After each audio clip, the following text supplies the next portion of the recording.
Taking a look at a poll here, the ECB is to cut rates in September and December, according to 64 of 77 economists, compared to 66 of 81 economists in August.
So just keeping an eye on how European natural gas has performed so far. So it advanced, halting a slide that pushed it toward oversold territory as traders weigh ample near-term supply against winter risks. So benchmark futures rose as much as 2% Thursday after dropping in earlier trading to a one-month low. Prices had slumped more than 10% over the previous three sessions. Rising imports of LNG and brimming fuel stockpiles have helped ease some supply concerns. Futures are now trading in the 36 euro range, and volatility in general has subsided. But the heating season is approaching, and the coldest months could pose a challenge. According to SEB analysts, a harsh winter would likely push prices up to 55 euros a megawatt hour and possibly higher. But they did add that a mild winter in Europe would keep prices near their current levels.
Just an interesting note to make here: Netherlands to increase defense budget by more than 10% to 24 billion euros, according to the government. So, increased military spending will see Netherlands spend more than 2% of GDP on defense.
So according to a poll here, Canadian dollars declined 1.3% to one spot 3333 a dollar in 12 months versus one spot 335 in the August poll. Canadian dollar is forecast to weaken about 1% to one spot 365 a dollar in 3 months versus one spot 38 in the August poll.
These why no one predicts recessions. UK It's watchdog very presses difficult to banks on do. lending to There's a private reason why equity funds. very few people get famous selling short in front of bear markets. It's very So, just difficult to adding further do. detail to this, When you UK look at the data regulators are as it presents scrutinizing right how now some of and the is world's likely to biggest banks unfold over the help next, say, private 6 equity months, firms where we layer have on debt, some semblance of prying clarity, into let alone further controversial out.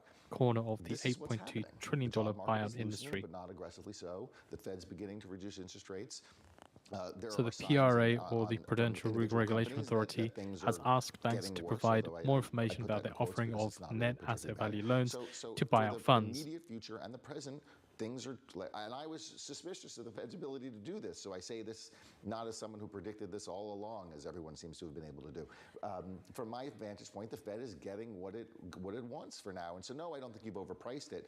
You're as an investor, at least from our standpoint, from my standpoint, I'm constantly on the lookout for something that's going to tell me that tomorrow does not look like today. And it's always easy to see in retrospect. So said another way, what am I likely to be upset about tomorrow that I didn't see today? And I don't see that right now. And not that I'm the only one who does this, but I try every day to see where I'm wrong, to re-underwrite my views and my ideas, and by extension, Solis's investments. And I just don't see a reason right now to think that there's some imminent threat to the asset landscape. I just don't, I apologize, I just don't see it. When it comes to the equity market, you think a lot of this is churn in the larger names, but you also talk about the fact that you think politics is involved. Why so? Yeah, so on the first point, I mean, listen, the spread between the equal weighted and the market cap weighted S&P that we've all discussed ad nauseum bears attention. Right now, it appears to me to be a lot of AI related selling, Nvidia, Vistra, those ancillary names. On the politics side of things, I'm not one of these people who thinks that politics dictates everything that goes on in the market. We've all been doing this long enough to know that that's not the case. However, according to sources here, oil tanker Kriti Samaria approved for entry into Libya's Zoutina port to load 600,000 barrels, according to engineers telling sources. I believe it was September 15th was the date that the predicted odds of him winning peaked. The stock market peaked on July 16th, just a day later.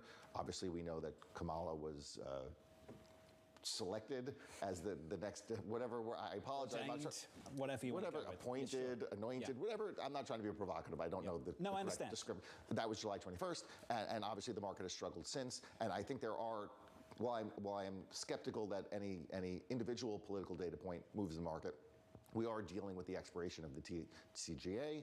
There are spending and tax consequences for the market as a whole. I saw a headline coming in here that Goldman put out a report talking about what it means for the S&P if the tax rate goes up or goes down, the corporate tax rate. So there are political implications that investors have to wrestle with, and I think based on that observation about the peaking in the odds are indeed wrestling with. So let's finish where we should start. Capital allocation decisions. Where do you want to be right now, given everything you've just said in the last 8 or so minutes? Yeah, has it been 8 minutes? It feels about like 8 a minute minutes. and a half. We're having so much fun. Too much fun. I don't think you can have too much fun. I mean, call me crazy, but I think there's never such a thing as too much fun. I reckon when Lisa started to call this market a swooning swan, I think we're already having too much fun. But I think it was downhill from there, because how do you beat swooning swans? Okay, carry on. I'm trying to finish on the call. Listen, we still find opportunities in the market, as everyone does. It becomes a relative rather than an absolute game. We have been long the consumer, for lack of a better word, in the sense that the idea that the consumer was always on the verge of collapsing was not something that made sense to us.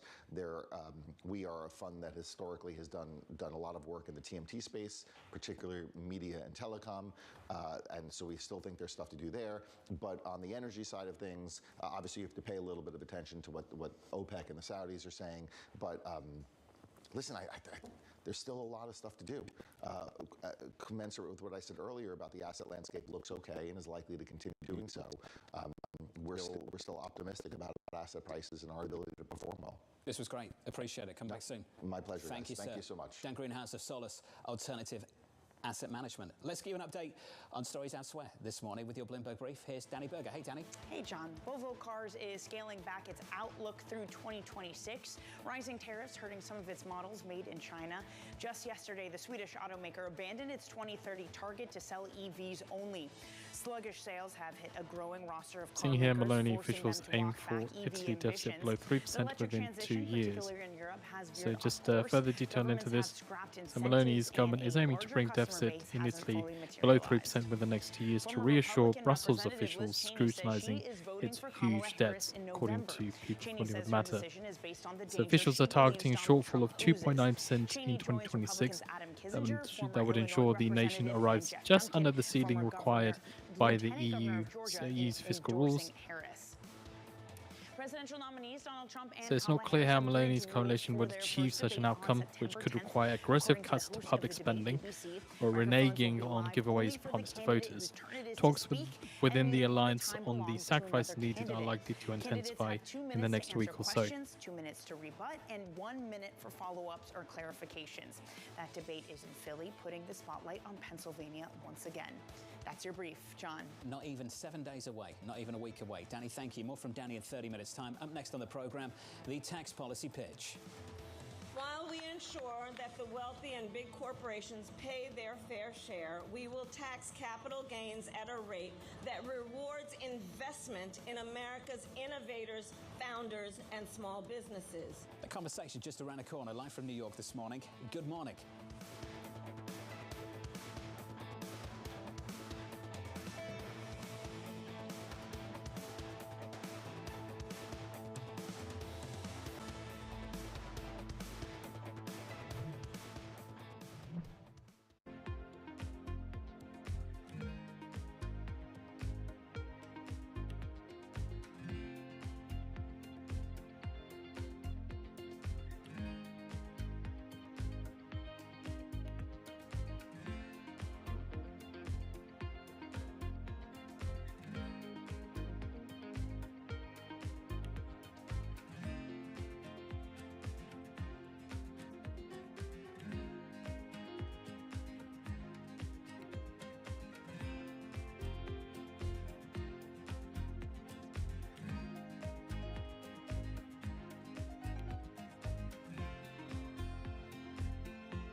Welcome to the world of decentralized finance. We thought we'd take a look at Bitcoin versus the S&P 500. Bloomberg's covering all things crypto, the people. A tectonic shift emanating from Washington. It's really a tale of two cities in crypto. Crypto shouldn't be partisan. The transactions. Really a record-breaking moment. Crypto VC is back. And the technology. It's really the beginning of a global on-chain economy. And if America doesn't embrace it, we're going to be left behind. Bloomberg Crypto, Tuesdays, only on Bloomberg. The countdown is on. Everything you need to get the edge at the end of the market day. Get ahead of tomorrow's trading with The Close, weekdays at 3 p.m., only on Bloomberg Television. Context changes everything. On September 10th, as Election Day approaches, Vice President Harris and former President Trump hit the stage for the first time. Oh, we're going to be there. I look forward to the debate. If you've got something to say, We'll bring you informative analysis. Will that debate decide the outcome of this election? It's going to come down to both policy and performance. Tune in to Bloomberg Television for the ABC News Presidential Debate Simulcast with special coverage starting at 8 p.m. Eastern. Context changes everything.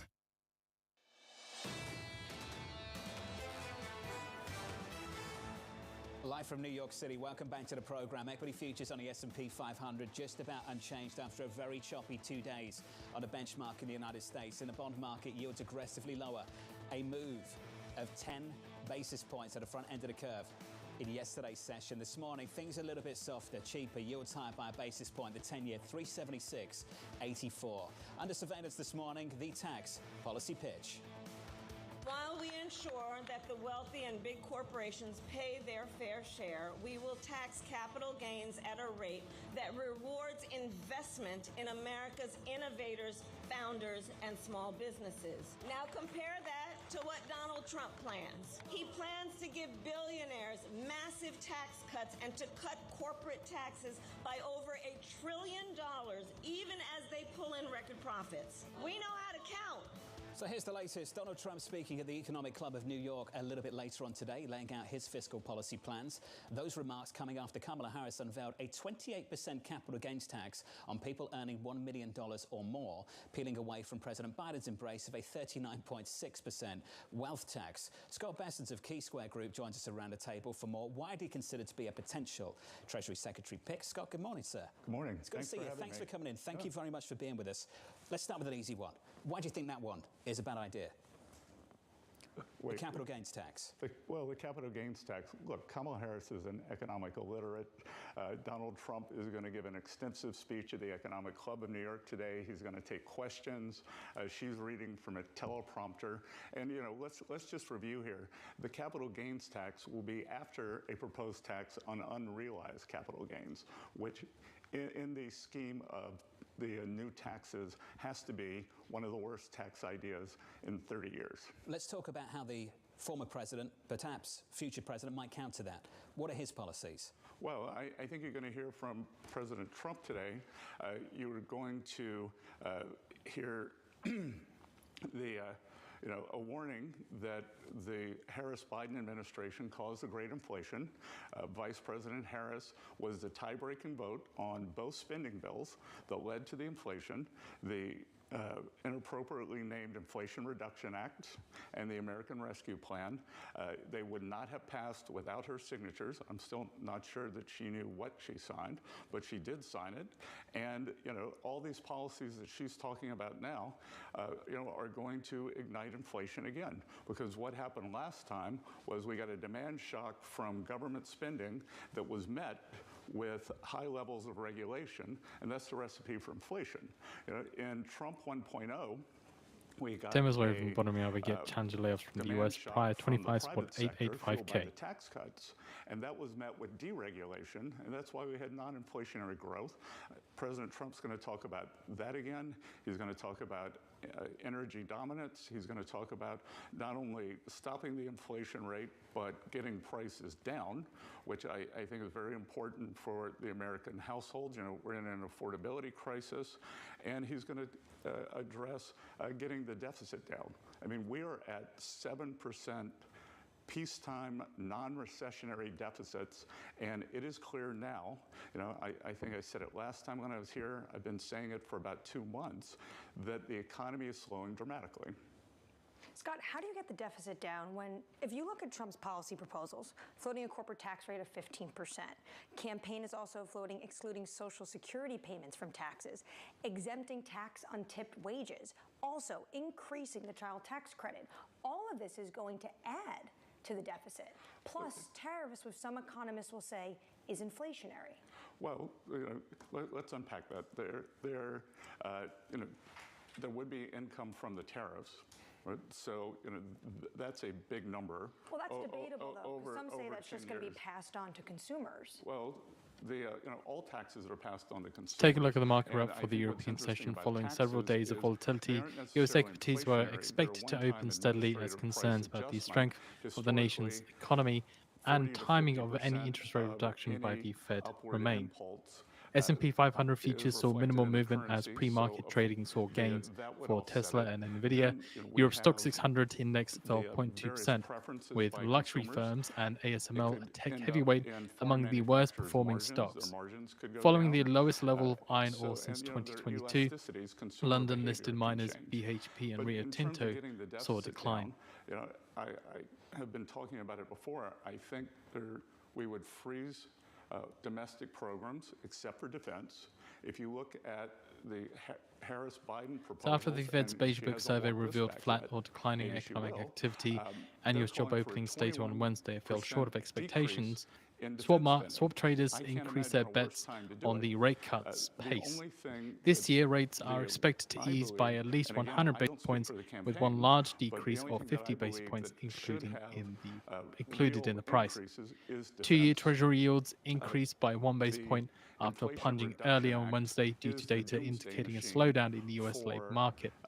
The value of the dollar remained unchanged. Scored at a positive score. It was supposed to be positive 50 billion. Then it went to 300 billion. So according to here, BFM TV saying that Michel Barnier, former EU Brexit negotiator and ex-Foreign Affairs Minister, named new French Prime Minister. So again, there were reports earlier on FT that he was a candidate for it. And according to BFM TV, confirming that. I mean, you're not going to level the 8 charging stations that we got for $8 billion. I guess here's the question, and this is the reason why you had the Congressional Budget Office come out saying that Donald Trump's proposals will actually increase the deficit more than Kamala Harris's. We had a story on Bloomberg talking about how potentially Donald Trump's proposal could increase the collective cost as much as $10.5 trillion over the next decade. I mean, how do you offset that? Well, first of all, and you all know that Bloomberg is one of my favorite venues. But I do have to say that that story yesterday in the $10.5 trillion was poorly written, poorly edited, and compared apples to oranges. The $10.5 trillion was everything Donald Trump and J.D. Vance have ever said, and they took it to the highest end. Then they took a score from the Wharton School and said, well, this is the Harris budget or the Biden-Harris budget. It's apples and oranges. If we were to take everything that Vice President Harris, including what she said in Raleigh, $25,000 for housing, including for new arrivals, that would be substantially in excess. So, but the Democrats and Biden's budget now and Kamala Harris as part of this administration have revenue increases. Where are the revenue increases to offset all of these tax cuts that Trump is talking about? Well, look, I think there are pay-fors here. Right, so it's to cut spending. We do not have, Anne-Marie, we do not have a revenue problem in this country. We have a spending problem. 5 minutes away from the bottom of the hour, we get challenge layoffs in the US, prior 25.885K. Revenues are 17.5 to 19% of GDP. We're right It's also the news of Barnier being the new French Prime Minister, also coming through from AFP as well. Has been 21, 22%. This administration led by Vice President Harris, has blown out the spending. We're at a 7% budget deficit right now, and what do we have to show for it? According to Energy Daily, they say that delaying oil output return won't fix OPEC Plus's problem. So they say a decision by oil producers to delay returning barrels to the market won't fix the problem facing OPEC Plus. It will only kick the can down the road. What has seemed to some a smart idea, adding crude slowly and telling the markets exactly how much more will be pumped each month, has become something of a milestone around their necks. I've got 10 seconds left. I don't want to cut you off, so just stick around. Scott Bessent, Also, Chief French-German 10-year from yield New gap York. steady This is after Bloomberg. Macron names new PM.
It's the world's second largest economy with a growing influence in global affairs. But geopolitical uncertainties, deflationary pressures, and questions about foreign investment linger. Bloomberg, the China Show, brings you the unmatched expertise you need to keep track of breaking news, in-depth market analysis, and the most influential newsmakers in and around China. Bloomberg, the China Show. Weekdays at 9 a.m. Hong Kong time, right here on Bloomberg. Context changes everything. Always on the heartbeat of the tech spread across global markets. The real-time data aspect is going to be important. We're going to bring you expert analysis on that. Don't miss Bloomberg's interview with the 1 minute to the data then.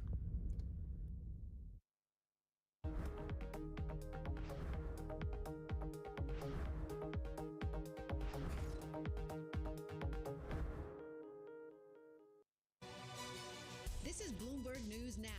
News when you want it at the touch of a button. Another volatile day on Wall Street. We're seeing big moves. All eyes on Capitol Hill as Democrats and Republicans. Today's job numbers casting doubt on the Fed's next move. Inflation remains front and center. And that's news when you want it with Bloomberg News Now. Get it 24/7 on the Bloomberg Business app, Bloomberg.com, and anywhere you get your podcasts. Bloomberg News Now. Context changes everything.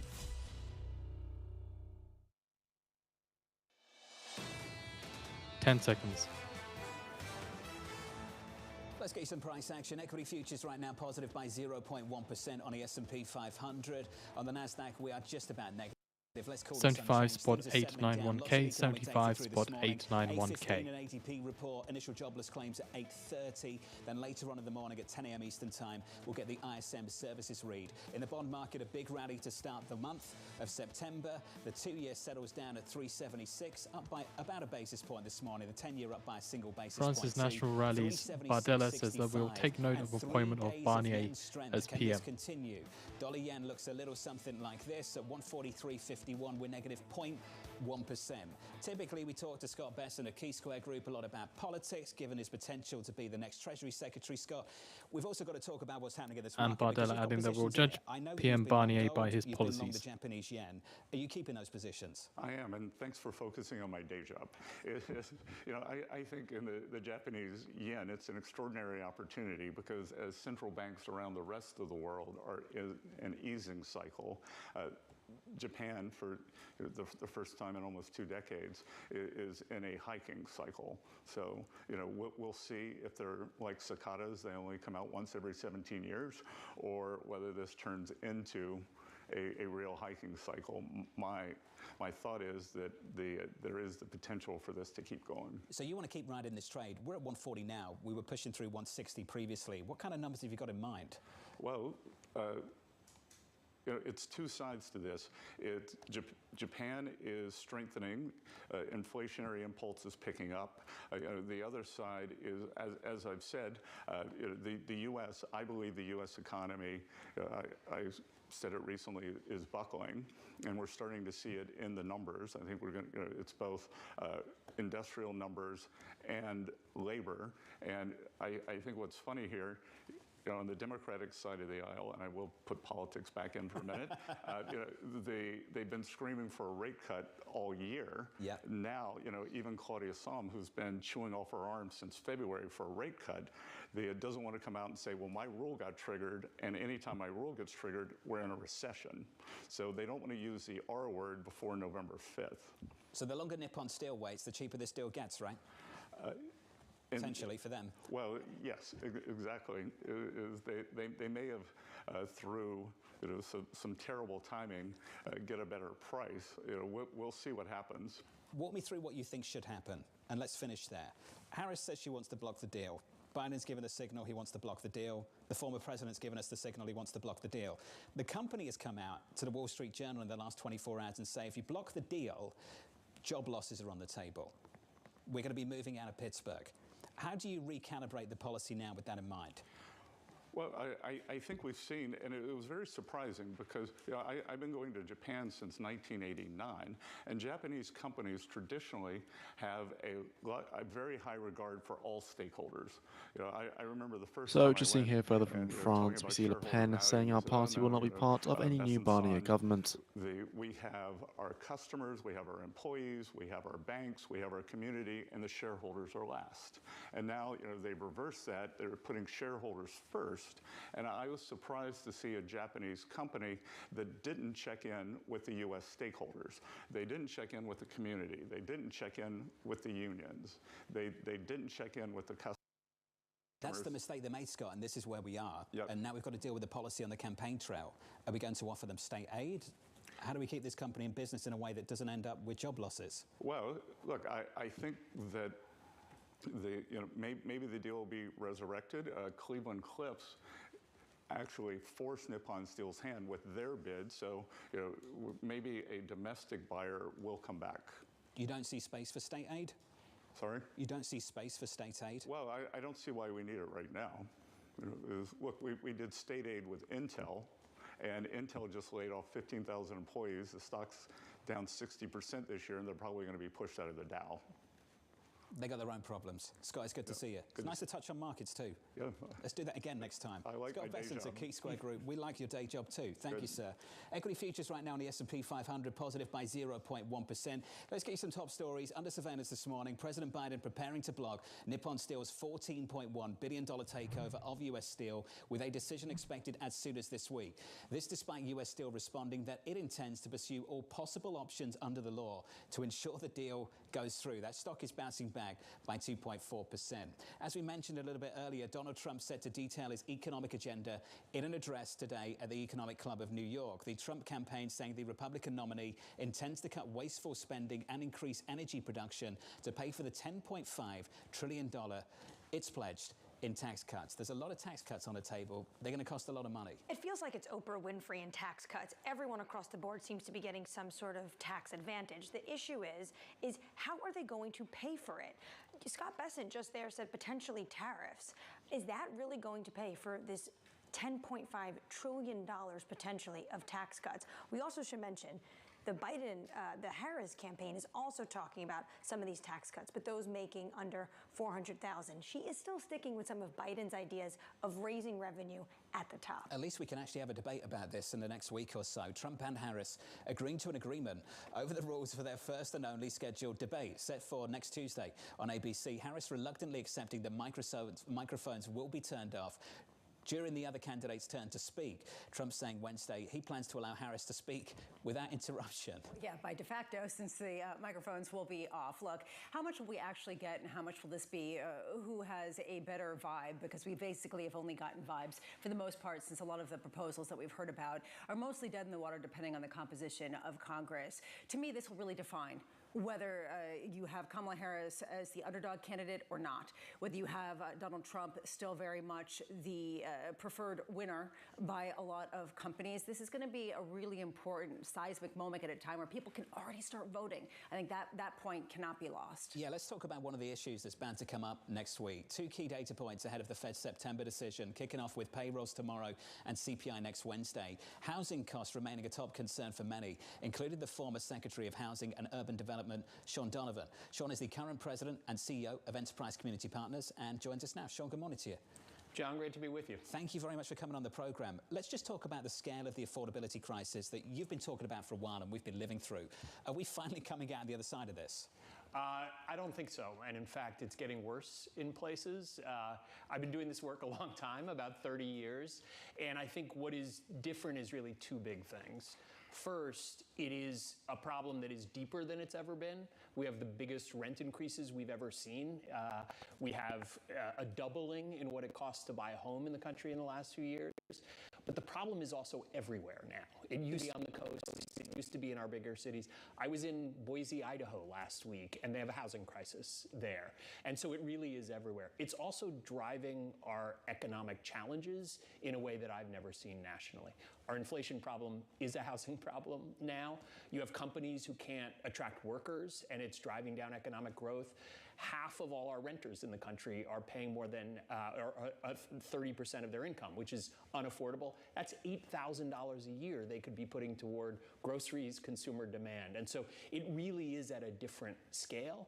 And it's in our presidential campaign right now. 33 governors across the country talked about housing affordability in their State of the State address. So it really is a different crisis than I've ever seen.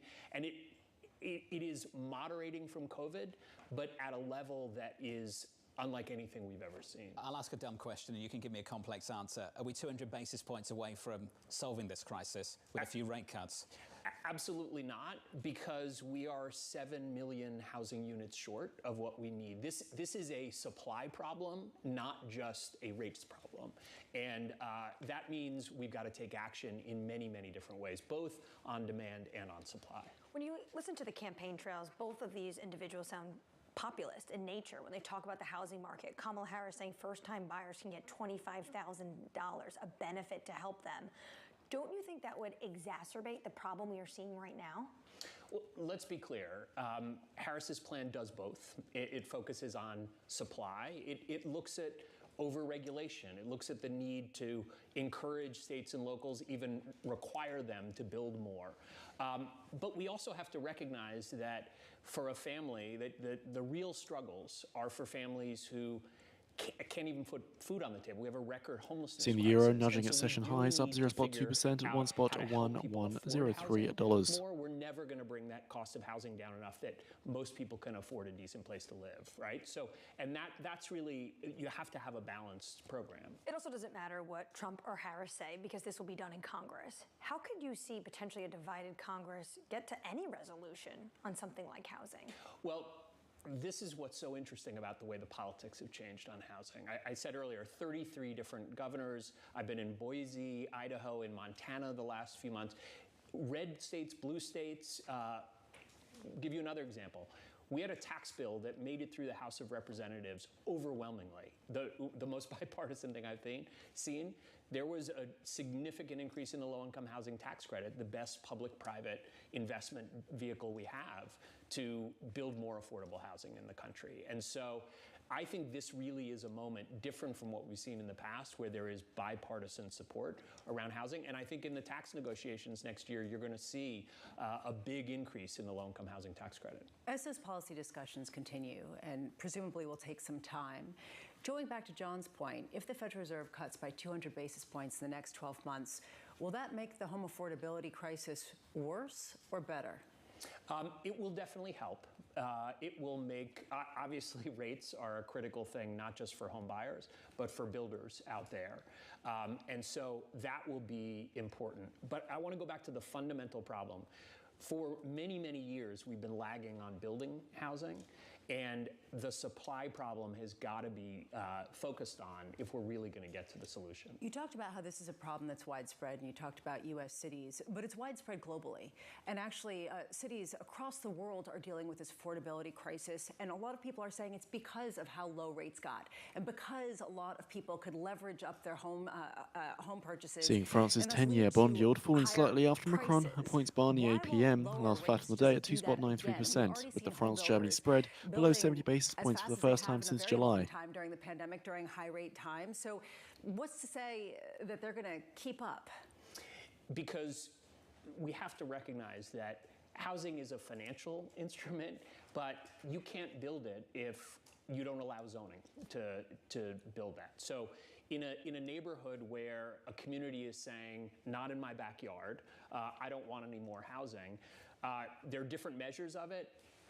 Harris's plan says she would add 3 million units. Our numbers are for real affordability. We have 7 million units shortage. So rates are just a piece of the issue, but fundamentally what we allow to be built and how we, for the lowest income people, how we support them to do that is critically important. You're an expert in this with a lot of experience, a lot more than anyone around this table, that's for sure. Harris is offering two things, wants to incentivize building, but also support buying. And I think we all understand there is a mismatch in the time horizon for those two policies to bear fruit. You can support buying, that works immediately. The supply issue is going to take years to play out. In the near term, don't you risk higher prices with these kind of policies? You have some risk, but understand, for a family that is right now spending half of their income towards rent or to own something, that increased support might mean they put more food on the table. It might mean that they do other things to support their family. So it has some effect, and there is some risk to what you're talking about. But at the end of the day, we know we have to do both. We have to support supply and demand. And I do think what's exciting right now is you have a consensus around the country for Democrats and Republicans, that we have to build more. Here in New York, we have a City of Yes proposal. In Montana, they just passed legislation that says cities can't restrict housing development in certain ways. So that is a growing momentum. And you're right, it will take time. So we better get started. How long has this problem been building for? Maybe we can finish here and just give you a big picture opportunity. You were part of the government coming out of the financial crisis, the housing crisis, 08, 09. Were the problems now, were the seeds planted back then? The lack of supply? How connected are these two issues? So what I would say is this has been a chronic problem over decades. Housing affordability has been getting worse for probably 50 years in this country. But it's really become an acute crisis through COVID. COVID gave it a jolt of adrenaline in terms of making the problem worse. I want to go back even before the Obama administration, given that we're on Bloomberg TV. I was Mike Bloomberg's housing commissioner here in New York City. Yep. And this was a huge focus for us, is taking old industrial areas, rezoning them. Right now, we have 1 billion square feet of empty office space around the country. That's an opportunity to really think about. So absolutely, this is a problem that's been building, but it is different now in terms of what we saw during COVID.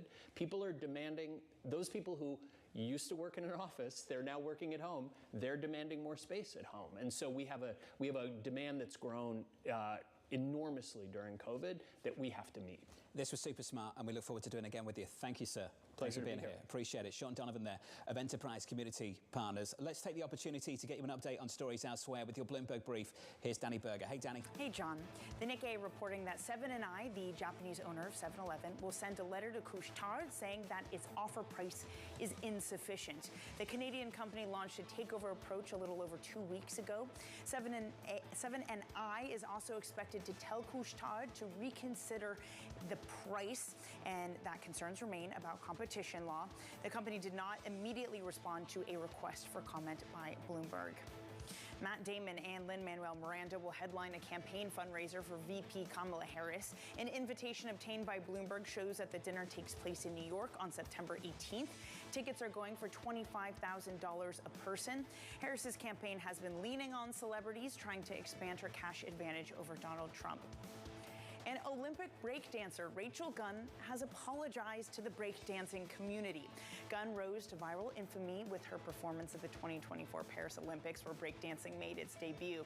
The Australian lecturer, who goes by Ray Gunn, showcased moves such as a backwards roll, a kangaroo hop, and different contortions of her body on the floor.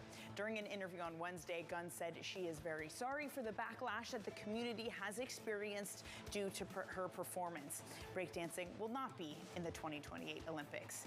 That's your brief, John. Danny, thank you. I actually felt like it was very inclusive. For the first time I watched breakdancing and felt like I'd replicate the moves, didn't you? In fact, my children did replicate the moves ad nauseum at home. There you go. You shouldn't apologise. Up next on the programme, all signs pointing to rate cuts. We've been on the hunt for a while for the Fed to get started with its rate cutting. Rates at the current levels are too restrictive, given the slowdown in activity that we have seen this year. Ramo's doing the moves. Is that the move? Oh, that's one of them. Oh, nice. The kangaroo. Yeah. That won't be up next. From New York, this is Bloomberg.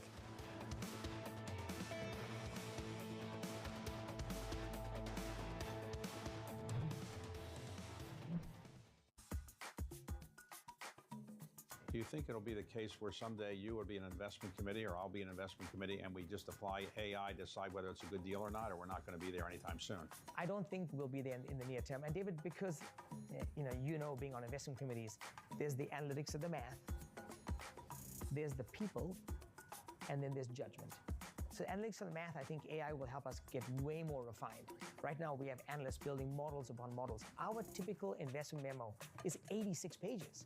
So we could refine that down very, very seamlessly to pieces. The people aspect to it, to make a judgment call on, do I believe this entrepreneur is going to go the next mile? Do I believe that the background of the entrepreneur, who they are, what they stand for, their values, their family, that's the harder one. I think AI is going to take some time to get there. And then the final piece ends up being judgment. And I don't believe we've seen anything yet that gives us a sense of judgment that we're able to apply. Asia is at the forefront of some of the world's biggest stories. I'm Chevrian in Tokyo. And I'm Heidi Stroud-Watts here in Sydney, where the trading day begins. We're here in the center of all the action to get you set up with the numbers, news, and knowledge you need for the day ahead. The demand is indeed recovering. We've been waiting for this moment. The opportunity of a century. Join us on Bloomberg The Asia Trade. Weekdays only on Bloomberg TV. Context changes everything. Good morning. This is Bloomberg Surveillance. Welcome back to the opening trade. This is Bloomberg Technology. This is the Asia Trade. You're watching the close. Welcome to Balance of Power. This is Bloomberg. Bringing you up-to-the-minute geopolitical news whenever and wherever it happens. I'm Stephen Engel at the Forbidden City in Beijing, and this is Bloomberg.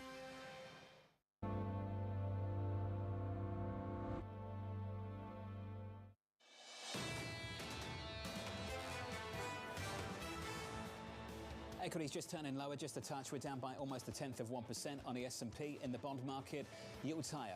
After yesterday's rally, we bounced back a single basis point, 376.84 on a 10-year. Under surveillance this morning, all signs pointed to rate cuts. We've been on the hunt for a while for the Fed to get started with its rate cutting. We actually think that rates at the current levels are too restrictive, given the slowdown in activity that we have seen this year. It's more likely that what we'll see is a 25 basis point cut, but a bit more forward guidance around how they are seeing this evolve. and what might cause them to actually get more aggressive. So here's the latest. Traders looking ahead to a double dose of labour market data today, with ADP payrolls and weekly jobless claims just around the corner. Ed Al-Husseini of Columbia Threadneedle writing, the Fed put his back. One of the key unknowns is how the economy will respond to the Fed executing rate cuts. If the pass-through of cuts into the real economy is slow, the Fed may find itself behind the curve once again. Ed is with us around the table for more. Ed, good morning and welcome back. Hey, fantastic. You said in your recent note that market pricing masks a broad distribution of outcomes. How wide are the range of outcomes right now? Yeah, I mean, it's striking. If you look ahead, we're starting to price well in excess of 100 basis points this year. And if you look into the end of next year, the probability that Fed funds manages to stay at around 4% is close to zero. So it's a fantastically broad distribution at the moment, and getting broader every week. And there's a feeling it wouldn't take much weak economic data to really amplify some of those bets, that if we drop to 100K tomorrow morning and unemployment stays at 4.3%, we start pricing in a series of 50 basis point cuts. So if you're facing these kind of outcomes and the range is like this wide, you can drive a truck through it, do you chase this bond market rally? What do you do with this? Well, I think we've had a really strong rally so far this year. I think what we want to do is take stock that the starting level of yields is still quite attractive, that the curve is likely to continue to steepen versus what markets expect. And so that gives us a little bit of juice. At the same time, I don't think you want to be maxed out. I think you want to leave a little bit of dry powder for an environment in which the data manages to surprise us to the upside. I was struck by the fact that you hear the likes of Howard Marks saying that the neutral rate in this new environment is something like 3 to 4%. But if you look at this wide spectrum of potential outcomes, you actually see an average rate below 3% by 2026. Do you think that that's maybe overestimating the chance the Fed really does get down to close to zero again? Well, I think there's a really strong probability that that happens in the coming years, right? That the data deteriorates to the point where unemployment starts to feed on itself. You get those recessionary dynamics. In that environment, the odds that the Fed funds rate goes to zero, I think, is exceptionally high.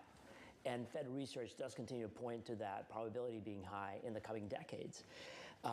Will it happen in the course of the next 12 to 24 months is anybody's bet. We have a significant amount of fiscal uncertainty on the flip side of this election, that may forestall a recession. But if the dynamics are there, Fed funds going back to zero, I think, is a very reasonable assumption. There's a pretty profound sort of extrapolation that I'm feeling from you, which is that essentially this is not a different environment than pre-pandemic. That essentially this is not a more inflationary time than we were in 2019 and 2018. And this flies in the face of what a lot of investors are saying, including some pretty big ones. Can you explain why you think so? Yeah, look, I think the large part of the inflation story, and again, this goes back all the way to the mid-90s, is driven by anchored inflation expectations. We've run this massive experiment in the course of the past 3 years, the extent to which those inflation expectations form a center of gravity that pulls inflation towards 2%. And I think it's played out really well. It's underscored the Fed's credibility in maintaining that level. I don't see any reason why inflation should be different going forward unless the Fed's strategy changes. Inflation, at the end of the day, is a financial variable determined by the Fed. If the Fed cuts by 50 basis points, then 50 basis points again at a time where the economy is not falling off a cliff, isn't that the variable that could cause a higher inflationary environment? We're going to find out, right? If, in fact, that neutral rate is closer to 4%, that means the economy is going to be very sensitive to rate cuts straight out of the gate, right? 100 basis points of cuts could significantly accelerate growth, could put upside pressure on inflation, and then we're not going to get, Fed funds below 3.5% in the coming 24 months. This is a key unknown. We just don't know at this stage, given how much flux we've had in the course of the past 2 to 3 years. I'm pleased that Ed has said all this, because you have to realize how finely balanced things are going into tomorrow morning. We're one bad jobs print away from pricing in a series of 50 basis point cuts, and one good one away from reversing a lot of what we've priced in over the last few weeks. And essentially, what we don't know is what the responsive markets will do to the underlying economy. We keep talking about how this isn't a very interest rate sensitive economy, as many people expected, on the way up. What's to say it will be on the way down? Should I fear the disinversion? Can we finish there? When the curve starts to normalize and you get this bull steepener, typically that means bad things are about to or are happening in the US economy. The rate cycle is just about to start or is happening. What is it this time? Could it be different this time? Not as much. I look at the curve and I see in the course of the past, again, 12 to 24 months, the curve was deeply inverted, signaling that the Fed has taken us to a very restrictive place. They're taking the foot off that brake pedal right now, and the curve is disinverting. The pass through into the real economy, I think, is an open question, right? You had your previous guest talk about the sensitivity of the housing market, the housing capex, to those interest rate cuts. It's a key unknown to this day. If, in fact, we see that housing demand come back, housing capex come back, on the flip side of the election, potentially corporate capex reaccelerate, the Fed's going to have a really high floor in terms of the cuts relative to what's priced today. Ed Smart, as always, thank you, sir. Ed Al-Husseini there of Columbia Threadneedle. He's right. We still don't know whether those rate cuts will ultimately unlock a ton of inventory, push out supply, or whether the actual biggest impact will be on demand. We still don't know. Are prices going up or down off the back of these cuts? But that's exactly it, right? We don't know exactly what the circumstances are, what the data is going to actually be, how much has already been priced in, and some of the interest rate sensitive loans that consumers take out, how many more of those could actually get extended by virtue of rates coming down in a way that's not Wall Street focused, that's more Main Street focused and leads more directly to inflation. If you are just joining us, the third hour of Bloomberg Surveillance just around the corner. Futures currently just slightly negative on the S&P 500. The third hour looks like this. We'll catch up with Kate Al-Hillo of Russell Investments, Tim Natanas of Wolf Research, Jay Bryson of Wells Fargo, and Kathy Jones of Charles Schwab. From New York, this is Bloomberg.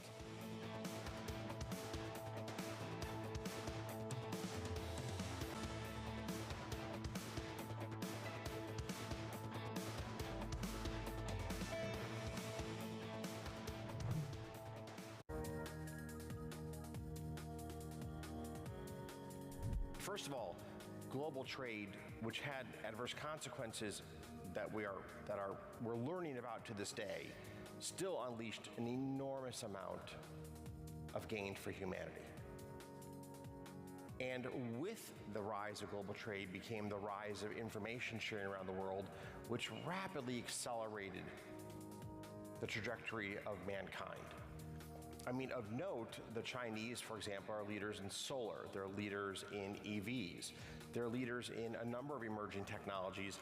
In a world which is more splintered, we'll see the gains that the Chinese have achieved in these important areas not shared by the Western countries. And conversely, the United States is a clear leader in AI, along with a number of the European countries. And those gains will not be shared with China and the countries in its sphere of influence. So it's a very clear-cut loss for all of humanity when we have the severing of ties between our countries. On a practical level, is it getting harder to manage the risks you face? I think that one has to be aware that there are more tail risks that are harder to ultimately manage.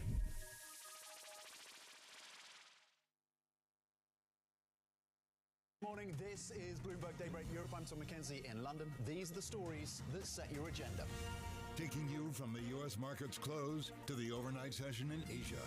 We'll walk you through what you need to know to kickstart the European trading day. Live from our European headquarters, we bring you the day's top market-moving stories, unmatched expert analysis, and on-the-ground reporting from across the continent. Tune in to Daybreak Europe, only on Bloomberg Television. Context changes everything. Any of us in the room could have a stroke or develop MS or develop ALS, a condition that stops your body from working. We're all at risk of that. And neurology, I'm a neurologist. It's been the field in medicine where there hasn't been many treatment options.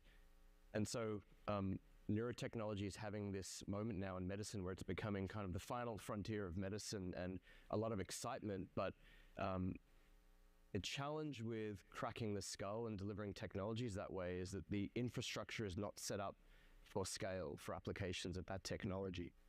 Cardiology has shown over decades that Secured evident financing rate, 5.35% for September the 4th versus 5.34% for September the 3rd. Now we're translating what's known from cardiac into neuro, And I think we're entering a period where the treatment opportunities for neuro delivered through a catheter into the brain are going to become vast. Today's CFOs are reshaping the C-suite. Bloomberg's chief future officer shines a spotlight on these dynamic leaders. Healthcare giant Johnson & Johnson is staking its future on innovation. Making investment decisions under pressure has become business as usual for CFO Joe Wolk. The world is coming at us faster than it ever has. We're getting information more quickly. We're going to have to move faster. The competition's moving faster. Watch Chief Future Officer Wednesday, only on Bloomberg. Get your fixed income fix. Watch Bloomberg Real Yield every Friday right here on Bloomberg. Context changes everything.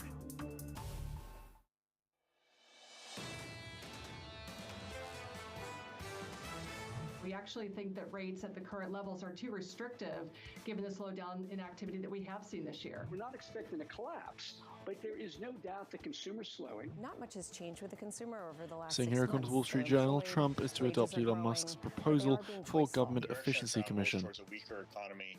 We shouldn't be surprised by this. Growth looks good now, but we do see slowing going forwards. This is Bloomberg Surveillance with Jonathan Farrell, Lisa Abramowitz, and Anne-Marie Hordern.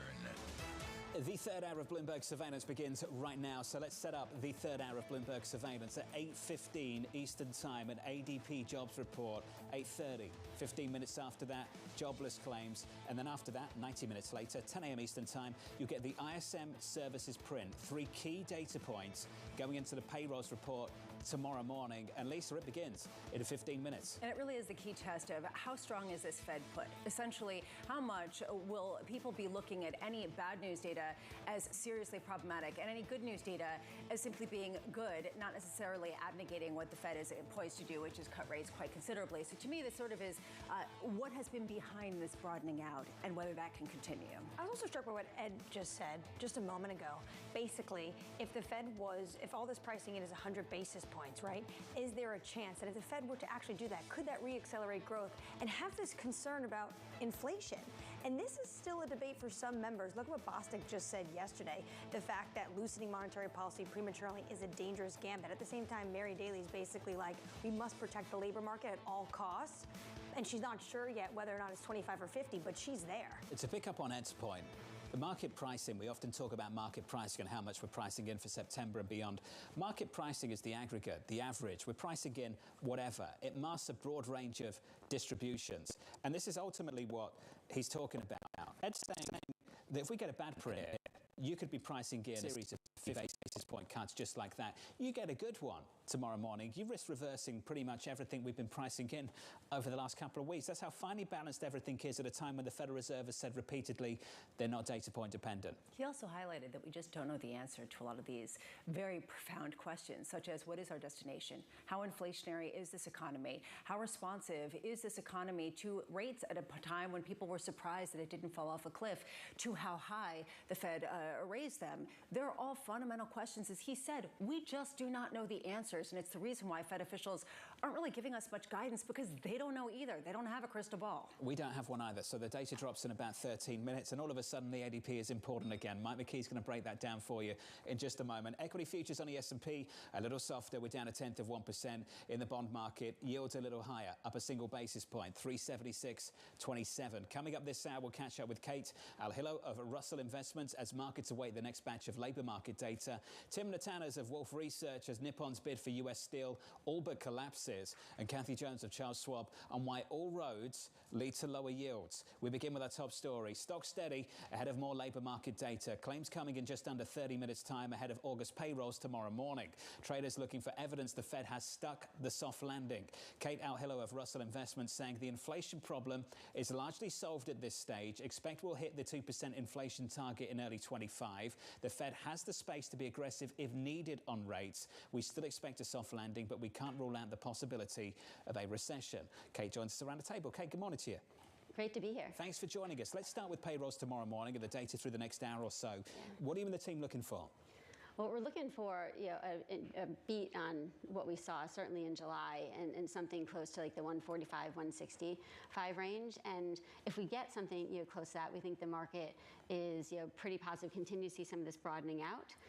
Any chance that we are below 120, below 100, that's where you start to see some material volatility. So good news is good news, and bad news is definitely it's really bad news. Bad news. Talk to me about where that would leave the bond market tomorrow morning. Yeah, so I think, again, I don't think the bond market's moving tremendously unless you see the labor market really start to show more signals of a weakening versus a normalization, and then potentially start the recession discussion to be more prominent. We're not there yet, but if you start to see some challenging prints in terms of labor, that's where you start to see some movement. This is really interesting to me. You think it's asymmetric response, that essentially people are not going to unwind what we've seen in terms of the rally in the bond market. Yeah. What gives you that conviction? Yeah, well, I'd say a couple things. At 8:15 a.m. Eastern Time, we get our US ADP employment change number, forecast of 145K on the prior 122K. We do see a range of 170K to 105K for this release. Having like terminal rate, you still have a while to go to get there. So again, I think if you get some good news, the labor market's more normalizing. July was maybe a little bit of a misshoot, but the Fed is still moving to focus on the labor market and not inflation, that you don't end up seeing a big shift back up in rates, because we know that the direction is pretty clear. We were talking about the incredible volatility of markets at a time where there are so many unknowns, and there just is this feeling that one data point could really tip the scales in a pretty significant way. Yeah. Do you basically view bad news as being a buying opportunity? I mean, if you end up seeing a negative, some really problematic print, can you say, look, you look at the fundamentals, you look at these companies that are performing pretty well, all right, time to buy? Yeah, I mean, I'd say a couple of things. It's great to actually see volatility back in the market and the market reacting. I think the challenge is it's overreacting to single points or news. And so we're staying pretty close to home in terms of our strategic allocation. So if we see those overreactions, we are leaning into them. It tends to be more as trimming our winners, i.e. even when rates have moved up or moved down over the past period, we've been trimming. If we see a big sell-off, we'll be leaning in. But I think it's more because the overreaction that we're seeing from the markets because of the volatility and the uncertainty. The market's still trying to find kind of the narrative. When you say trimming in the bond space, and then we'll go to the stock space, are you basically saying that the market has priced in too many rate cuts? Yeah, so we think that the magnitude right now is at the point where it's probably as much as it's going to go unless we start to see a recession theme start to pick up. So we have started to trim some of our duration positioning. You know Connor Sen, Bloomberg Opinion? Yeah. Love Connor Sen. He's great. Check out this tweet. If the Fed was unburdened by what has been, get it? Fantastic. And if the Fed had a blank sheet of paper to begin with, they'd probably set Fed funds around 4% instead of where we are right now.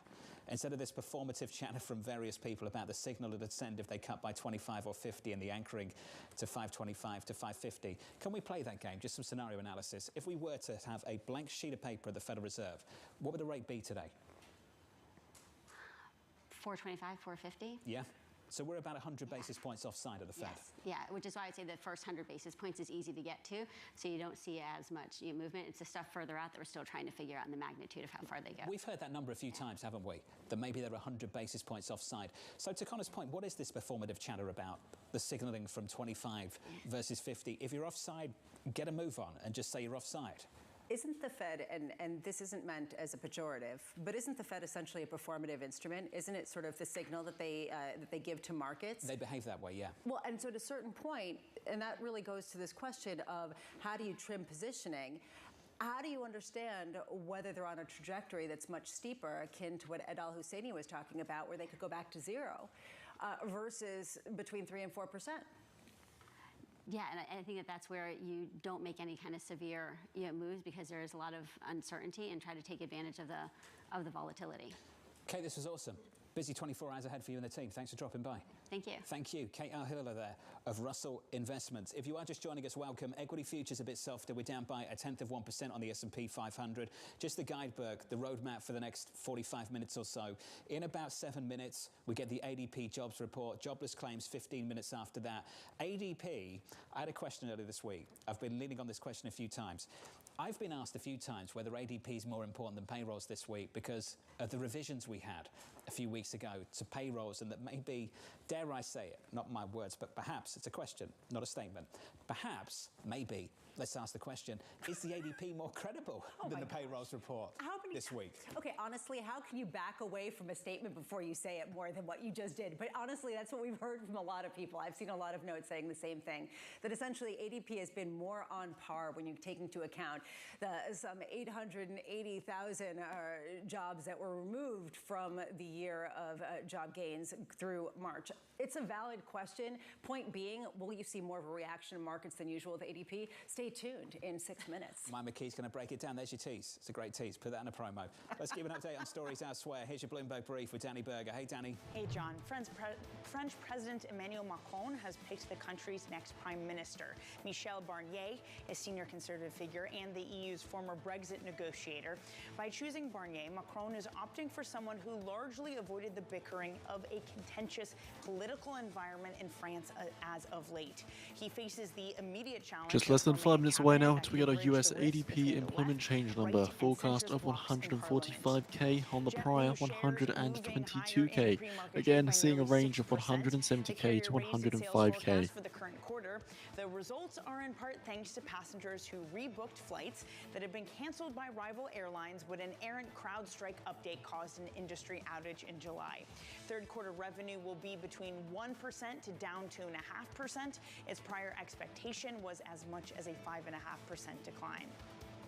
And Shoe Carnival reporting second quarter earnings, the stock gaining 3.2% after narrowing its forecast but pointing to back-to-school season momentum. Lisa spoke to the Skechers CFO from the Goldman Sachs retail conference. Over the last year, things have settled out, but they haven't in any way pulled back in a meaningful manner. I know that's inconsistent with what you've seen across the broader market, so I think in part that's due to the innovation that we're bringing in our brand to the market. But in terms of a major pullback, no, we haven't really seen that yet. Also different than the wider market, Skechers said that it sees long-term opportunity in China. And that's your brief, John.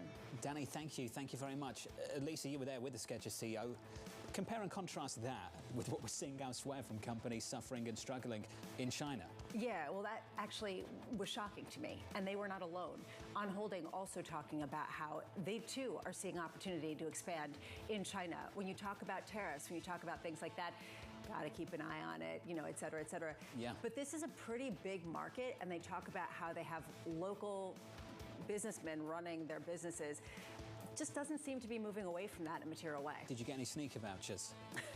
No, but I did They're ask giving him. away Skechers at the conference. I did ask the Skechers CFO how you make Skechers cool. And what was the response? He also has teenage kids. Who and asked he the same understands. questions, yeah? And they asked the same questions, and then he started talking about the factories and innovation. Okay, you can tell us what you really said in a moment. No, really, that's it. Okay, all right. Up next, the Monaco's Plus. Tim Natanas of Wolf Research as Nippon Steel goes after US Steel, and they hit a major roadblock in Washington, D.C. All of that and an ADP report just around the corner from New York. This is Bloomberg.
Politics to the world of business. Joe Matthew and Keely Lines deliver news, insight, and analysis live 2 times a day, every trading day.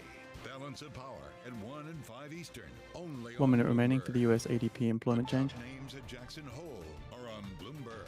I'd like to see us move toward a more real-time data set. So using new technologies, maybe some of the AI technologies, maybe we get better data as we move forward, but we've got to really focus on that with our economists and our analysts about, where's the data coming from and can we rely on it? Nobody covers Jackson Hole like Bloomberg. Context changes everything.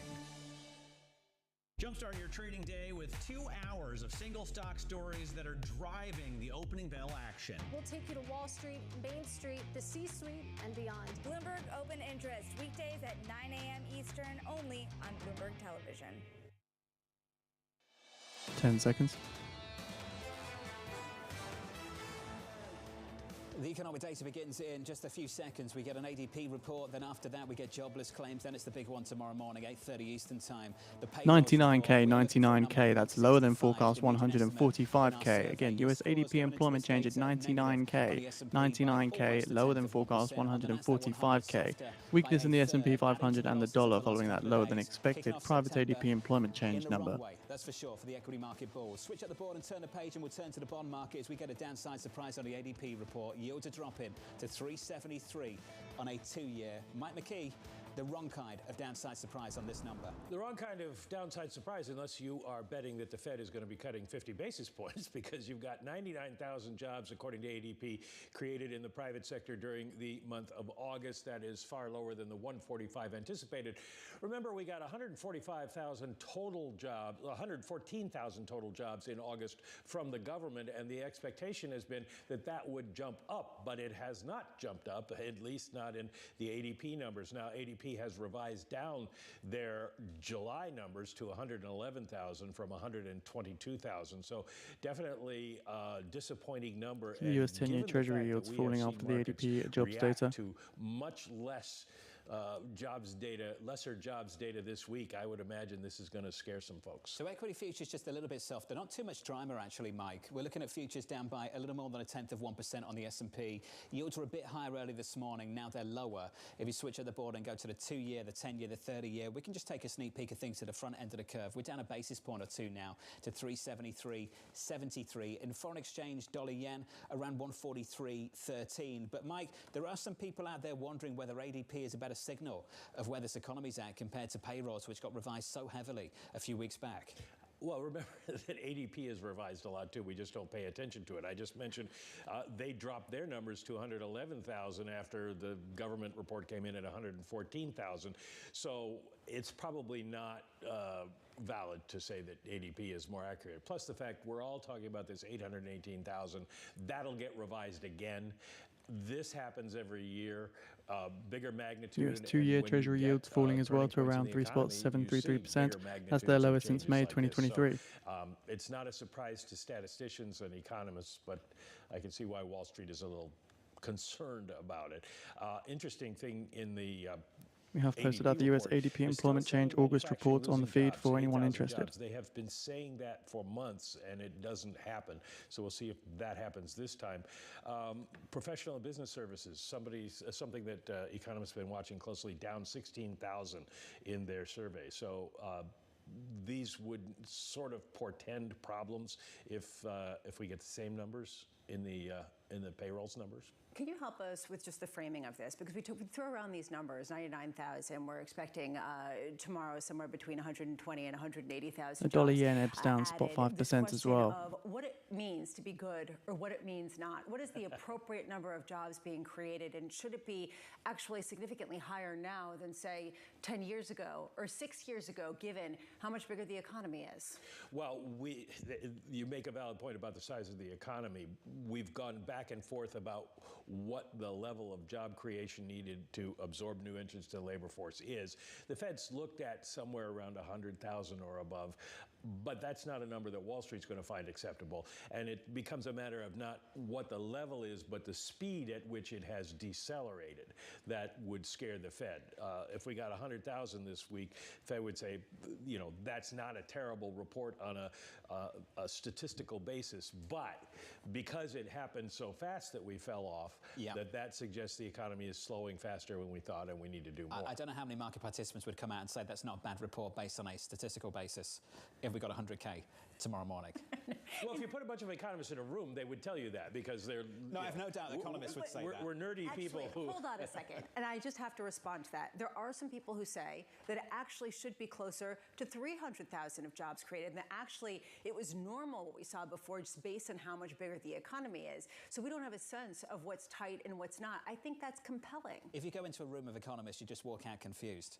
Mike, thank you. Appreciate it. I'm glad I was able to help. 99,000 is the number on ADP. The estimate was 145. Equities negative by 0.2. We're down 0.5 on the NASDAQ 100. I talked about that bid into the bond market. The 2 years down by 3 basis points now. The dollar is weaker. The yen's much stronger now, 143. We're on the brink of breaking that level. We are negative on that currency pair by 0.5%. Time now for some morning calls. First up, BMO Capital Markets downgrading dollar yen down 0.5%, 143.08 after US private payrolls data had been at 143.56 before the numbers. Competitive issues. Not issues around the consumer, competitive issues, execution problems. Their stock is down by another 1.7%. In 10 minutes time now, at the bottom of the hour, see the release of the weekly US initial jobless claims number. Forecast 230k on the prior 231k. And finally, Wells Fargo upgrading Roku to equal weight, the analysts seeing The potential range. in the company's Roku channel service and strong revenue growth ahead. We're positive there by a little more than 3%. Turning to US steel, Tim Natanas of Wolf Research. Excuse me, so the range of the US initial jobless claims, 240k to 224k expected. We'll also see the release of the US continued jobless claims, forecast 1.867 million on the prior 1.868 million, with a range of 1.875 to 1.86 million expected. US labor costs revised, forecast 0.8% on the prior 0.9%. Productivity revised, forecast 2.5% on the prior 2.3%. And for Canada, we see their labor productivity rate, forecast minus 0.05% on the prior minus 0.3%. And so it wasn't really in our base case. But at the same time, first of all, it's not done until it's not over till it's over. I do think that this could be very aggressive negotiating tactics from the union, unprecedented perhaps. And I think that the alternative to the union is likely losing jobs. So I really don't understand the outcome here being staying with U.S. Steel. Are we saying without a takeover, this might not be a viable business? No, I'm not saying. I'm just saying that there are some assets that are union-owned that would be shuttered if this deal doesn't go through. They have other assets that they prefer, that they've invested in, and ignored the union a bit, which is part of their beef with them. But they would shut union jobs, I think, very clearly, be in the next several years if the deal doesn't go through. You think there's a case to own U.S. Steel even if this deal doesn't go through? Can you explain why? Yeah, absolutely. I think that, so much focus on the deal has gotten a different kind of investor in this space. But if you look at fundamentals and you say, even on our pretty challenged steel price outlook, and you look at the peers where they're trading at and give U.S. Steel a discount on our numbers, stock's 35 to 45. That's what we've been saying in our notes. And they're starting up new capacity that will allow them to actually outperform peers in terms of volumes. So that sets them up, I think, a bit differently. And then assuming they execute, which I think they will, again, it's really tough to see a lot of downside. How do you make sense of just the timing logic of Nippon coming out with this deal at a time that was clearly politically fraught? I don't think it was really clear. It was a year ago when they started this process that U.S. Steel did, and I think clearly the participants underestimated the politicization of this. I mean, if you look at the steel industry, I was thinking about this, it's 5% owned by Russians. There's quite a bit of foreign capacity over the years, and U.S. Steel did a very public process that was endorsed by all their, their board, et cetera. So I think everybody just underestimated how much this would get politicized, given that many of the states they operate in are, states that are toss-up in the election. But why didn't they do more to get the union on board? And I'm not in the weeds on that, but I feel like they did a lot. Nippon came out earlier this week and said that they would commit to a sizable investment that U.S. Steel standalone certainly would not. So Nippon would keep those assets running, the union assets. I thought that was a pretty big statement. And the union, I feel like their protests have gotten milder and milder every time I see one of their missives. So I did think we were moving in the direction of perhaps getting it closer to finalization. So we'll see.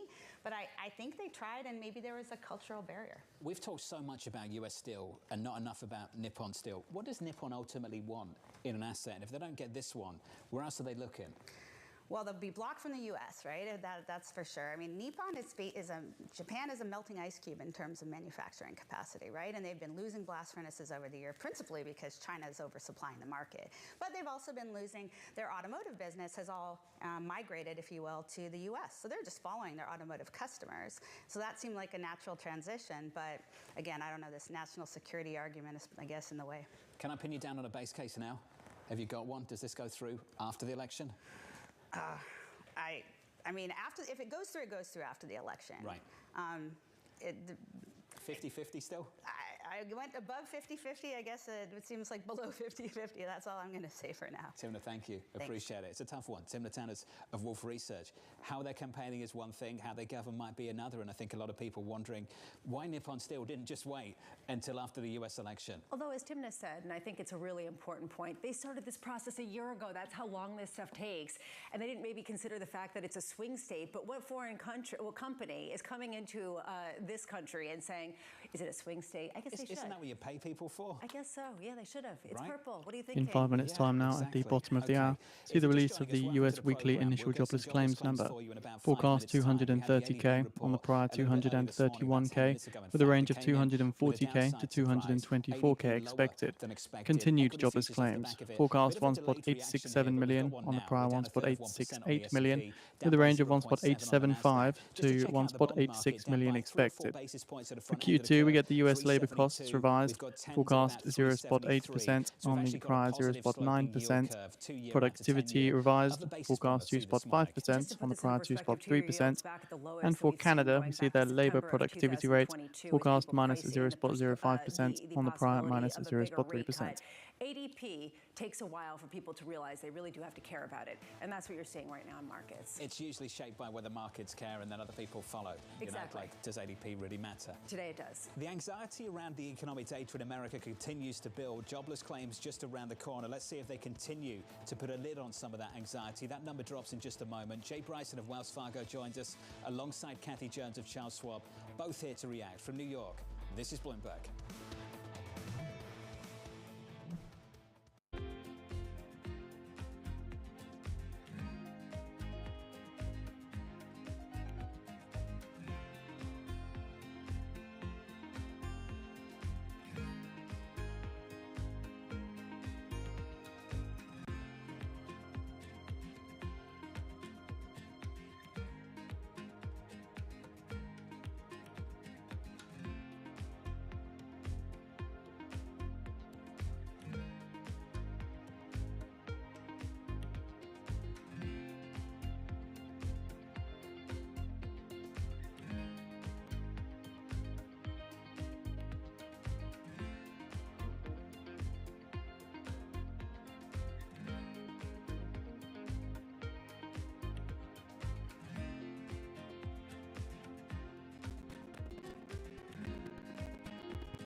our studios in New York and San Francisco, our expert hosts have the data and analysis about the companies you know and the startups to watch, plus the interviews you don't want to miss. Watch Caroline Hyde and Ed Ludlow on Bloomberg Technology, the only daily business show dedicated to tech, right in the middle of the trading action. So just noting UK gilt futures rising around 25 ticks after the US ADP jobs data. Context changes everything. There is this real momentum from Wall Street. We are basically deep in the European earnings season. Minute remaining. I'll be leading with the US initial jobless claims.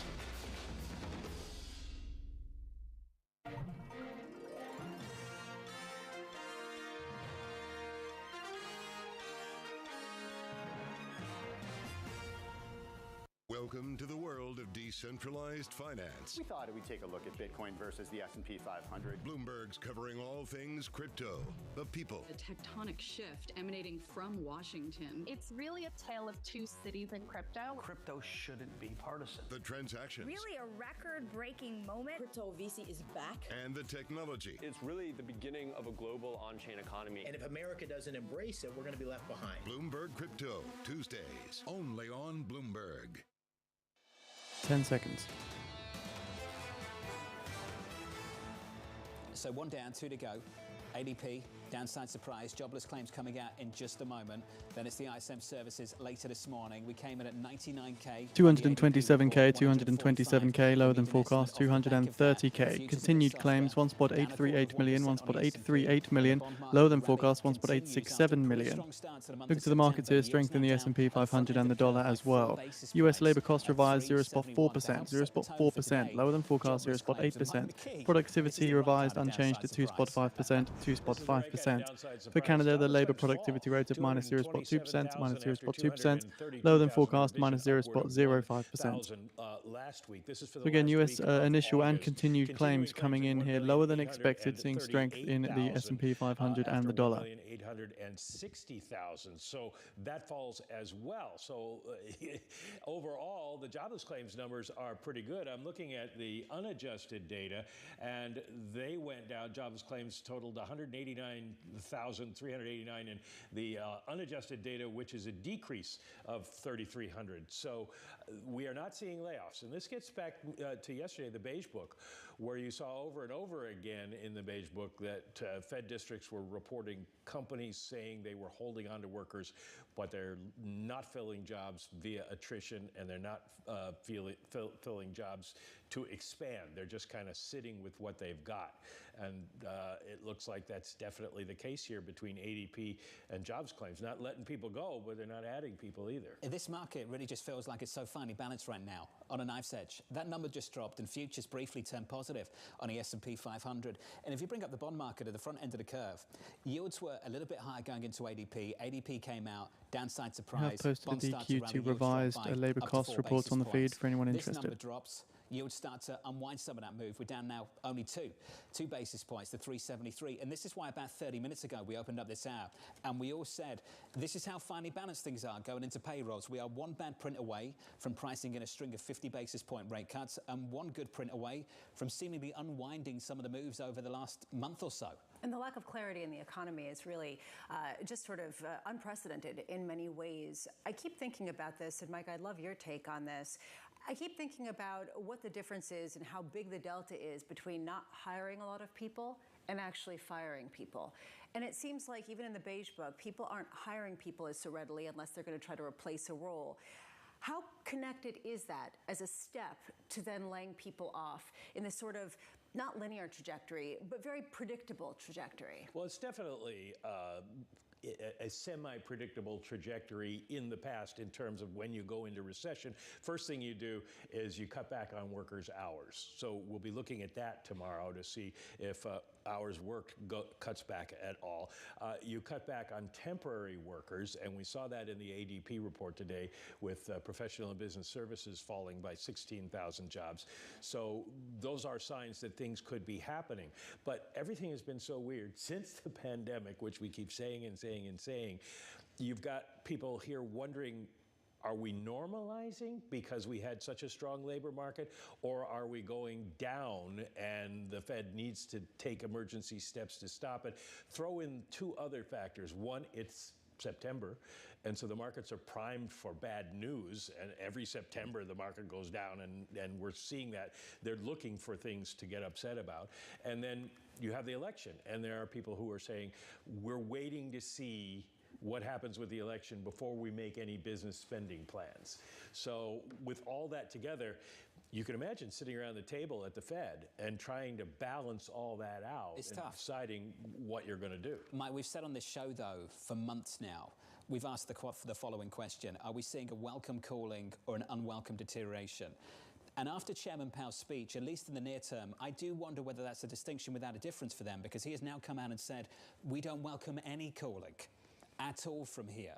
So if you get any further signs of cooling, and arguably we're still seeing it, it's just setting them up for action, isn't it? Well, it's going to be very interesting tomorrow because we have John Williams, who's vice chairman of the Open Market Committee, and we have Chris Waller, who's sort of the intellectual center of the economists on the Board of Governors, who are both speaking. We'll get their views after the jobs number comes out. Actually, Williams is speaking as the jobs number comes out, so I hope the folks at the Council on Foreign Relations have their Bloomberg on their phone, on one of those when it's happening. Yeah, exactly, to ask him about it. But it's their last chance to send a signal because the blackout starts on Saturday. So if they are worried and they don't want the markets to overreact one way or another, they'll hopefully tell us. You nailed it. We've all got it circled. Governor Waller, 11 a.m. Eastern time tomorrow morning. I'm laughing because I'm thinking of John Williams with two speeches, one of them with big in red. Good jobs report. Yeah, excellent. Of course. Bad jobs report. Two edits. Two edits. And it basically, he's looking at the Bloomberg. It's like, okay, all right, which one? And that's essentially maybe how we're going to get messaged. You just get a marker pen and start scribbling out methodical and gradual. Just take out those two words, right? Seriously. Mike McKee, thank you. Appreciate it. If you've missed the last 15 minutes or so, 20 minutes, we had the wrong kind of downside surprise on ADP, 99 versus an estimate of 145K. We had the right kind of downside surprise on jobless claims. Jobless claims came in at 227. The median estimate was 230. I said earlier, if you walked into a room of economists, you'd walk back out confused. If you look at this data this morning, you're not getting clear direction either. Jay Bryson of Wells Fargo is challenged with solving some of these issues. Jay, what is going on in the labor market in America? Well, John, I mean, I think you kind of talked about it before. I mean, what we're seeing is we're just not getting as much hiring as we had before, and I think that's consistent with the ADP number we got this morning. But we're also not seeing businesses laying people off, and that's consistent with the initial jobless claims number. So, the labor market has moved back into better balance, which is a good thing. Things are slowing down out there in the labor market, but and I think Lisa used this word earlier, you're kind of on a knife edge right now, and you don't want things to deteriorate further from here. Jay, what gives you confidence it won't? Is there any reason to be confident that things stabilize, that this isn't just a moment in time, it's an end state for the rest of this year? So I think there's two things, John, that things kind of stabilize here, and recession is not the base case call. One would be, if you look at the financial position of households, in general, it's pretty good. Yes, we have seen delinquencies go up on credit cards and on autos. We've seen, we're hearing anecdotes of low-income consumers feeling some stress. But if you step back and you look at the debt situation, if you look at the debt service ratio of the business of consumers, it all remains pretty good. And the same thing applies to the business sector in general. Businesses in writ large don't really have to lay people off, in aggregate right now. And so those, I think, are two good things to take a deep breath. Things aren't falling apart out there, and a continued expansion is probably still the base case. Jay, let's say the base rate right now is 100 basis points lower, and companies had an easier time borrowing at a more reasonable price. I guess, would you start to see a pickup in hiring based on the fact that companies are still hopeful, and frankly, the reason why they haven't been more aggressively hiring is in part because of uncertainty around the economy as well as the election? You know, Lisa, I think that's part of it, but, you know, we're also seeing, when you look at the overall economy, you are seeing signs of softness, right? We all know that, you know, the housing market has been kind of soft for a while. We all know that manufacturing is also soft right now. The only real thing that's really holding up the economy right now is the service sector. And so, you know, when we get the ISM number at 10 o'clock, that will be important to tell us what's going on in there. And so, you know, as rates come down, the point here is that should help to stimulate sort of things. I think there's some uncertainty whether it's towards the election, whether it's towards the economic outlook in general. But you know, in general, what we are seeing is monetary policy is in a restrictive stance right now. Rates do need to come down to help stimulate spending. Jay, is this normal to have this level of uncertainty? The knife's edge that John was talking about, this idea that things could tip the scales one way or another. Is this always how it feels at tipping points that seem to last forever with such modeled data?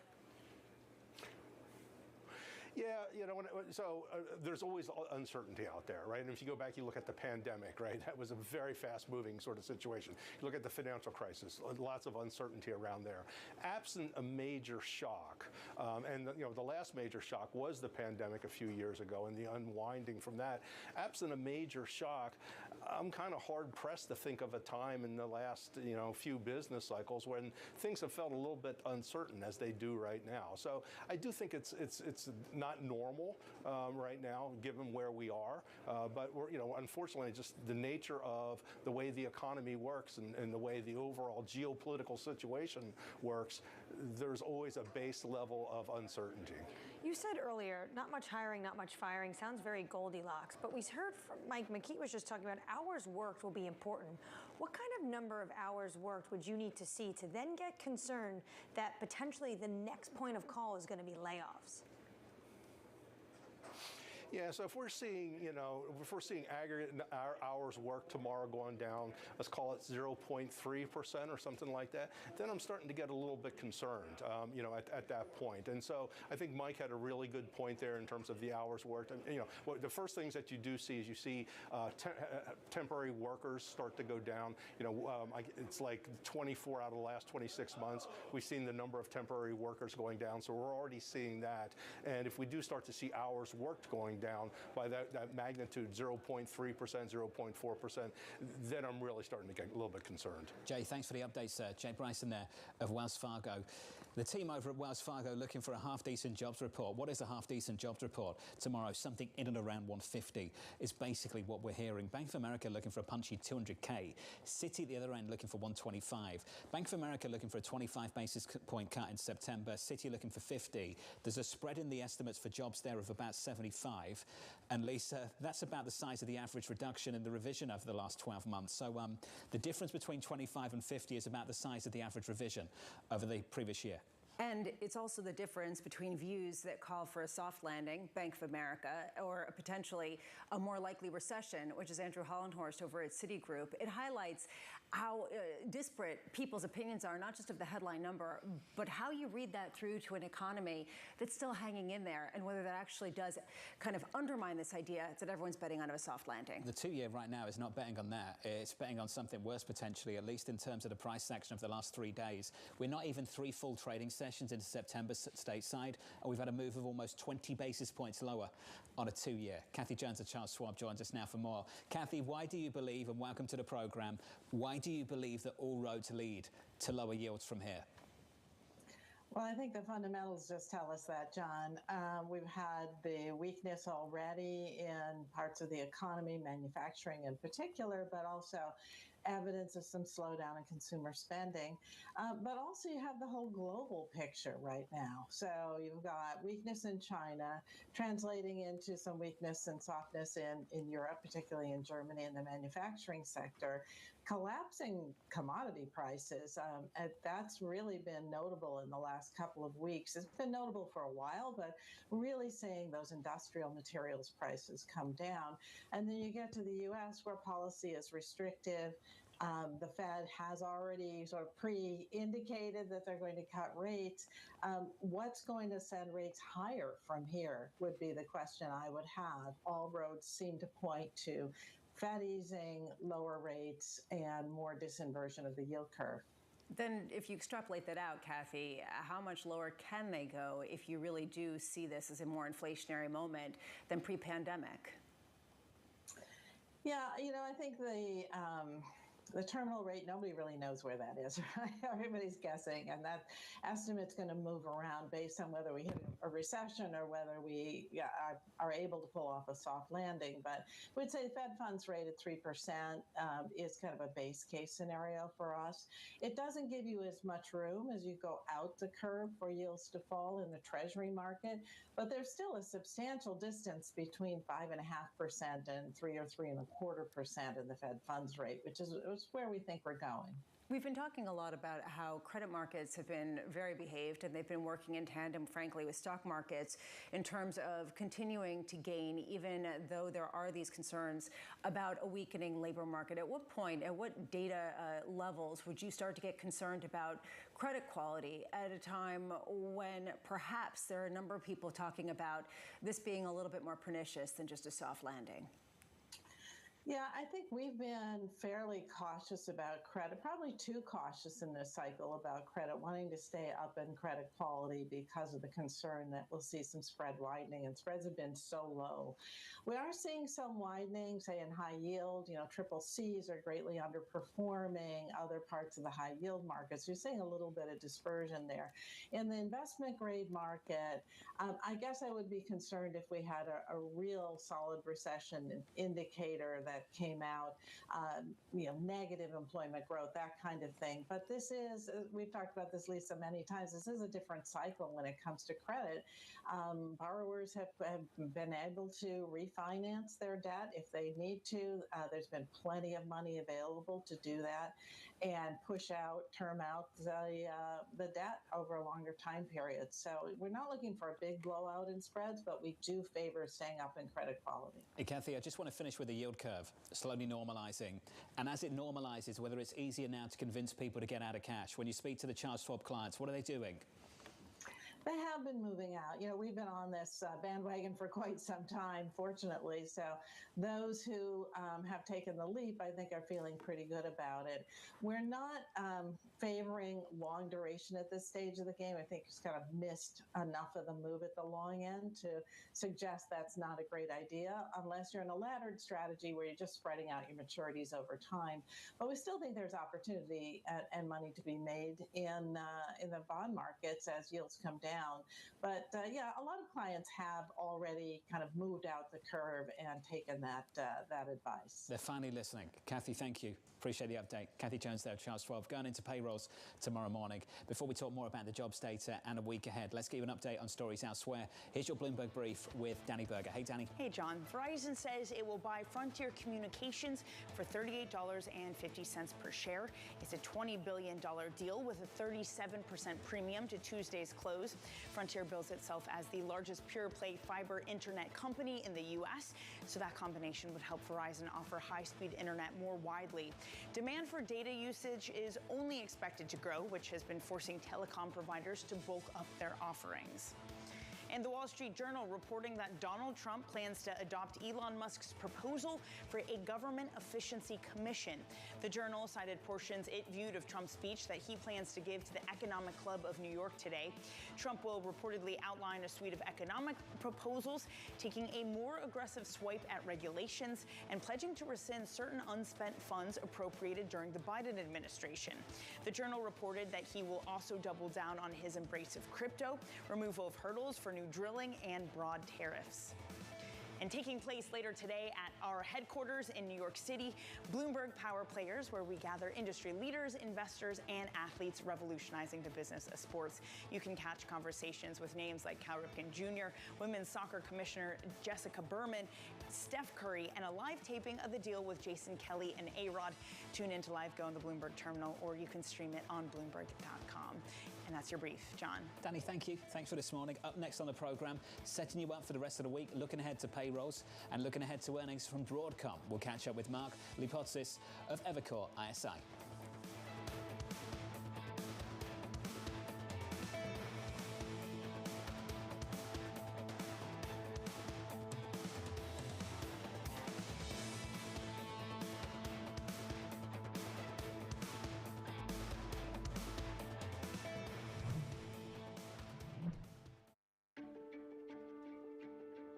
I think one of the dirty little secrets of credit is that the businesses generally don't pay you back, right? The markets pay you back, M&A pays you back. So what is the most important thing is to always make sure that the borrower is worth more than the loan. And as long as the borrower is worth more than the loan, then it might be a rocky ride, but you're going to get your money back. And this world where there's these disruptive companies that have, let's call it 100, 200, 300 million of ARR, are looking to not raise equity capital because of the fact that they raised it in 2021 or 2022, and no one really wants a down round. But there's a lot of capacity in the capital structure to have, let's call it a structured solution. We think that there's a lot of opportunity with those businesses.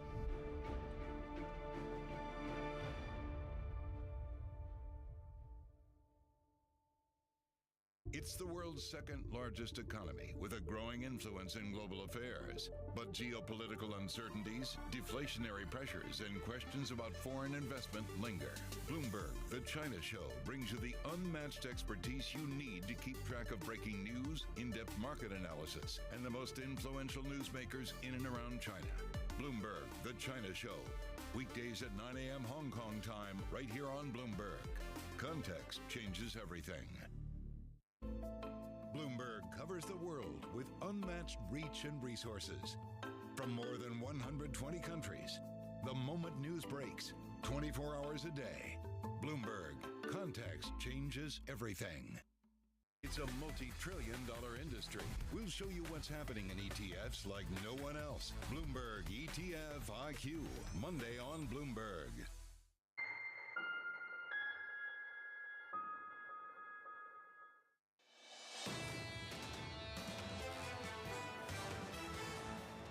Equities on the S&P 500 just a little bit softer as we count you down to the opening bell, about 40 minutes away. Here's the trading diary in the calendar for the rest of this week. ISM services coming at 10 a.m. Eastern time tomorrow. Fed speak from Williams and Waller. It's going to be big, particularly Waller at 11 a.m. Eastern time. And then it's the main event as well, payrolls. Tomorrow morning, as traders await more jobs data, Broadcom reporting after the closing bell today. Mark Lipacis of Evercore ISI joining us now for more. Staying bullish on the chip maker as it ramps up AI revenue streams. Mark, thank you very much for being with us, sir. I just want to talk about some of the pain more broadly in the chip sector over the last few weeks. What do you think's behind that, and are you willing to lean into some of it?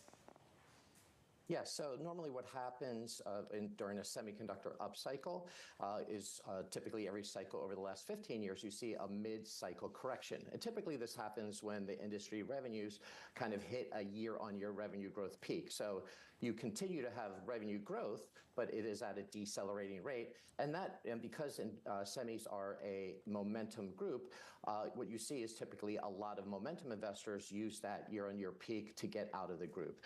But historically, if you look at what happens after a mid-cycle correction, the group bottoms, it bounces. We kind of have a period of volatility, which is where we are right now. And then the group typically outperforms on average by about 20% over the next 6 months. So there's still growth, and we like the group here. And generally speaking, we want to be buying the group. Buying the group, what about specific players that have performed in a disproportionate way? And I'm thinking of NVIDIA at a time where maybe some of the other players can play catch up, but NVIDIA is now facing, too big monopolistic types of accusations, as well as sort of a lack of proof cases in terms of how it's being used. Well, what's interesting is if you look back in time, we always viewed computing as being the big driver of consumption of semiconductors. And over the last 60, 70, 80 years, what you notice is that there's a new computing era every 15 to 20 years. So these computing eras typically last 15 to 20 years. And in the beginning of every computing era, the use cases are often questionable, and they're hard to imagine, like the PC in the 80s before word processing and spreadsheets came out, like cell phones, when the iPhone came out in 2000. 2007. We didn't really understand that we were going to have YouTube and Waze and Uber and Lyft and all these really worthwhile applications. So we think it's actually normal for the initial use cases to not be as exciting. But if you look at what happened this earnings season, you have some of the most important companies of the world talk about how AI is generating a return. Amazon talked about how AI saved them 4,500 developer years of work. Google said that AI generated billions of revenues for them. Walmart said, they generated, 850 million pieces of data for their catalog, and they were able to do that with 100 times less people. So we think the use cases and the return is there. It just hasn't kind of come through to the consumer. So if a consumer uses ChatGPT, they say, hey, we can use that to write a poem. Is that useful? But the big companies who are spending the money are finding return. Mark, we're talking about this at a time of real economic uncertainty, and that's really where I want to go with you. How independent is the semiconductor cycle from the economic cycle? Yeah, that's a great question. The thing about the semiconductor cycle is that semis are in the beginning of the supply chain, and the consumers are all the way at the end. And in between, there's distributors, contract manufacturers, OEMs, OEM distributors. And historically, what you've seen is when semiconductor lead times increase, everybody builds inventories, and semi revenues go up 30, 40%. And then when their lead times shrink, which is what had happened over the last year or so, everybody shrinks their revenue, their inventories. And so the semiconductor revenues show negative growth, right? So we believe we're at the bottom of an inventory correction, and actually we're in about an upcycle. So in small, more nominal economic times where, maybe the GDP is only -1 or something like that, you see the semiconductor cycle actually trumping the economic cycle. Now, if you have a great recession and GDP is -8%, then then the semis can't work. But we think we're at the bottom of the inventory correction, and that the restocking cycle will start to take over. Mark, we're also in an election cycle, and this is an industry that is very sensitive to geopolitical concerns and political concerns. Dan Ives yesterday saying there's political agita when you look at a name like NVIDIA. Who's better for this sector, Trump or Harris? Well, I think that what we have observed is that the geopolitical policies seem to be quite similar between the administrations. And this is one area when you think about like the CHIPS Act, for example, where you have bipartisan support. So we think that it doesn't really matter which administration gets into office.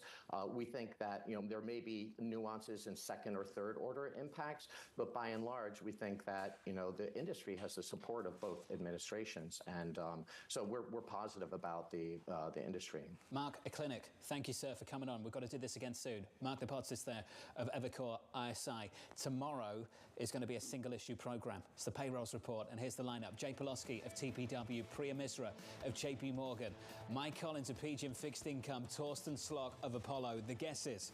Can we call them the guesses? I think we can. The estimate, the median estimate in our survey, 165K, the previous number 114. Looking for the unemployment rate to drop back to 4.2 from 4.3. The number tomorrow morning. We'll see you then. Thank you very much for choosing Bloomberg TV. This was Bloomberg Surveillance. This is Bloomberg News Now.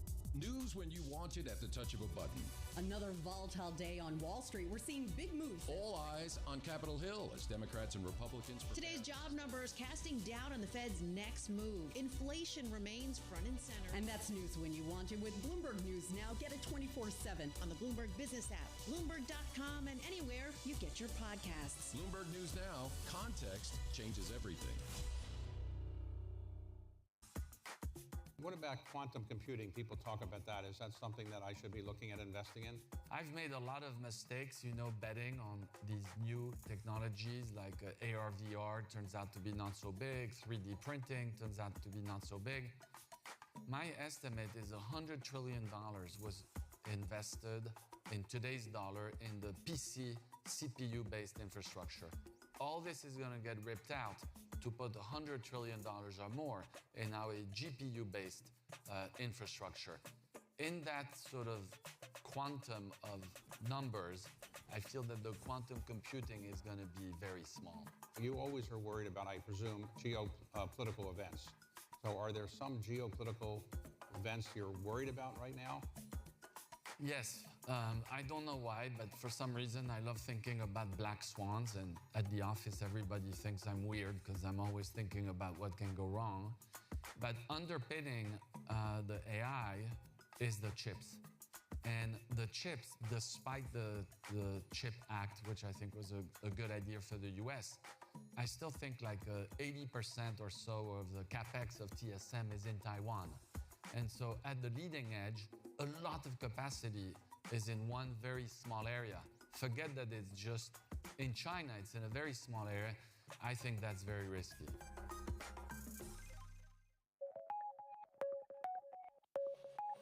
Who is the Vivian Tom clientele? Yeah, power women, like the dragon women. They're lawyers, they're CEOs, they're all important decision makers, women in the world. Why do you position your products for this group of women?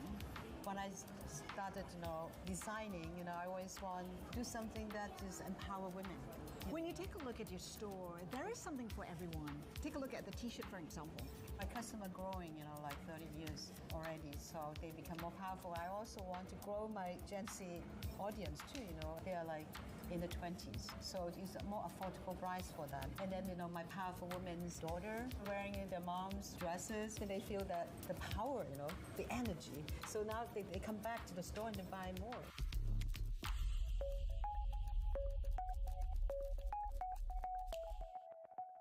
Bloomberg loves earnings. I know it's like your Super Bowl, right? I can't wait. It's like opening presents in the morning. All right, it will be exciting. Nobody covers earnings like Bloomberg.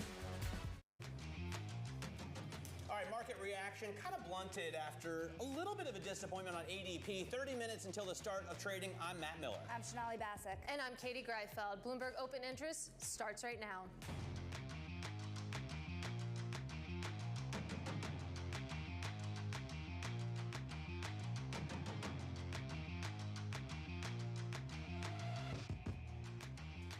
Coming up, investors are weighing mixed readings on the labor market ahead of tomorrow's highly anticipated jobs report. As NVIDIA's wipeout fuels concerns, the AI trade gets another test. Broadcom is reporting after the bell today. Plus, from Verizon's broadband push to U.S. Steel drama, we've got a roundup of today's deals action. So all that and more coming up. Let's take a look at where markets stand 30 minutes until the bells ring. Pretty interesting trade here, even though we're not talking about big movements. The S&P 500 down about 0.1% after that weak ADP print. Initially dropping to session lows in the pre-market, now coming up a little bit. The NASDAQ 100, though, your big tech under more pressure here, down about 0.4%. A little bit of movement in the bond market, a little bit of a rally, Matt Miller. You take a look at the 10-year yield, currently lower by about 2 basis points. Yeah, Chanel's watching that to get down to 370 and break. Take a look at this chart.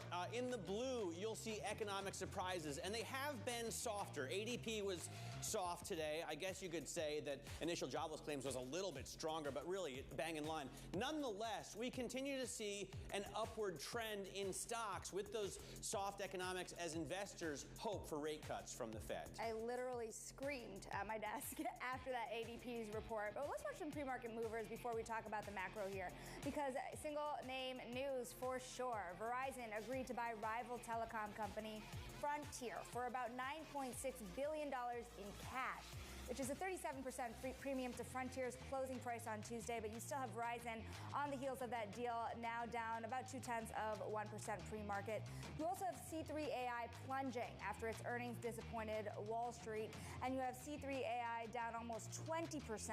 Broadcom down 1.5% ahead of its earnings after the bell. We are going to talk more about that AI trade in a moment. All right, let's take a look at the economic data that we are also keenly watching. We had the jobs report from ADP, and in normal times we don't really give it a lot of a lot of time. However, this morning there was a little bit of a disappointment, and initially markets dropped. Initially, and now we're kind of back to where we started. It's interesting if you take a look at the movement around Fed cut pricing. We're about 50-50 as it comes to a 25 or a 50 basis point cut coming in the next couple weeks. We're still there. So this didn't really move the needle, but it did raise the stakes for what we're going to hear tomorrow. After that ADP data, the reason I screamed is we watched the 2-year barrel right down to just near 370. It popped right back up just a little bit. But Matt makes a point. Since we started this show, you have the 2-year down a full percentage point since middle of summer, Katie. All right, let's get a little bit more into the weeds here. Michael McKee, Bloomberg Chief International Economics and Policy Correspondent, joins us now. And, you know, we're processing every piece of data that comes across EcoGo, obviously counting down to the big daddy tomorrow, the non-farm payrolls number. What was your take on the labor market with what we saw today? Well, we're seeing what I talked about on Tuesday, that everything that we get feeds into the narrative that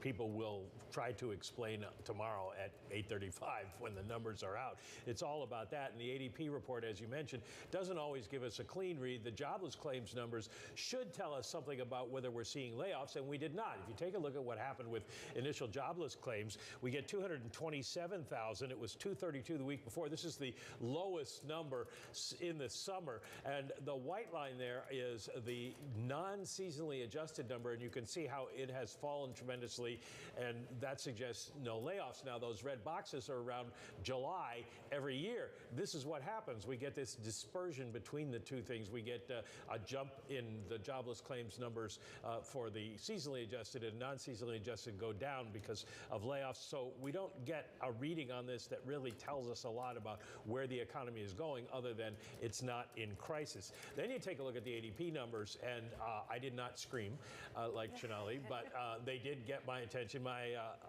eyelids rose, I guess. You look at the ECAN function on the Bloomberg, and you can see here what happened, and what the Fed may be concerned about is the orange boxes are service industry jobs, and you can see the trend just going down, down, down.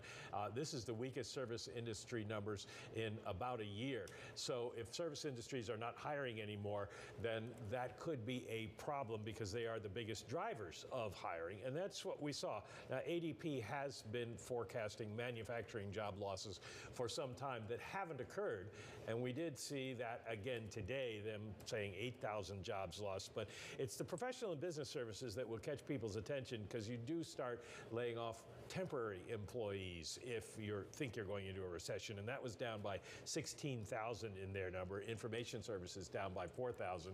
So some categories that could be problematic tomorrow to keep an eye on out of ADP, whether or not they prove accurate in the actual level of jobs created. All right, Mike McKee, we will see you 24 hours from right now as we parse through what Matt Miller says is the Big Daddy jobs report. Let's bring in Lisa Shallot now. She is CIO over at Morgan Stanley Wealth Management. And Lisa, you take a look at the market reaction to this ADP print we got. Of course, initial jobless claims coming through as well. At this point, I don't know what would be good news for the market at 8:30 a.m. tomorrow. What would be the best possible print to actually maybe breathe some life back into the bull market? So I do think that you know, it's hard to know what is going to please this market. To your point, we have, you know, half the folks, you know, looking for a weak number that pushes Chair Powell to go 50, and you know, the expectation is that that's the good news. Alternatively, you have half the folks saying, look, if we're really going to get a soft landing, that means a slow Fed and a stable labor market where consumption holds up. So look, we're in the soft landing camp. We're looking for a solid jobs creation number. You know, hopefully we come in right at the consensus, and that means a market that starts to broaden, right, and suggest a Fed that is going to be measured and go somewhat slowly. That may not be great, you know, for some of the, you know, the tech high flyers, which have started to swoon a little bit, but it should be, you know, decent news for the core of the market in financials, industrials, and energy stocks, for example, that should do well if we get this slow and steady, moderate soft landing. Lisa, what about a slow and steady rate cutting cycle? At the end of the day, there are a lot of doubts that are hanging around that a 25 basis point cut, or even 2, or even 3 for that matter, in the next, let's say, 3 to 6 months would make much of a dent in then moving some of these consumption numbers forward, given the weaknesses you're already seeing in the labor market. How much do rates need to go down to really stimulate the economy?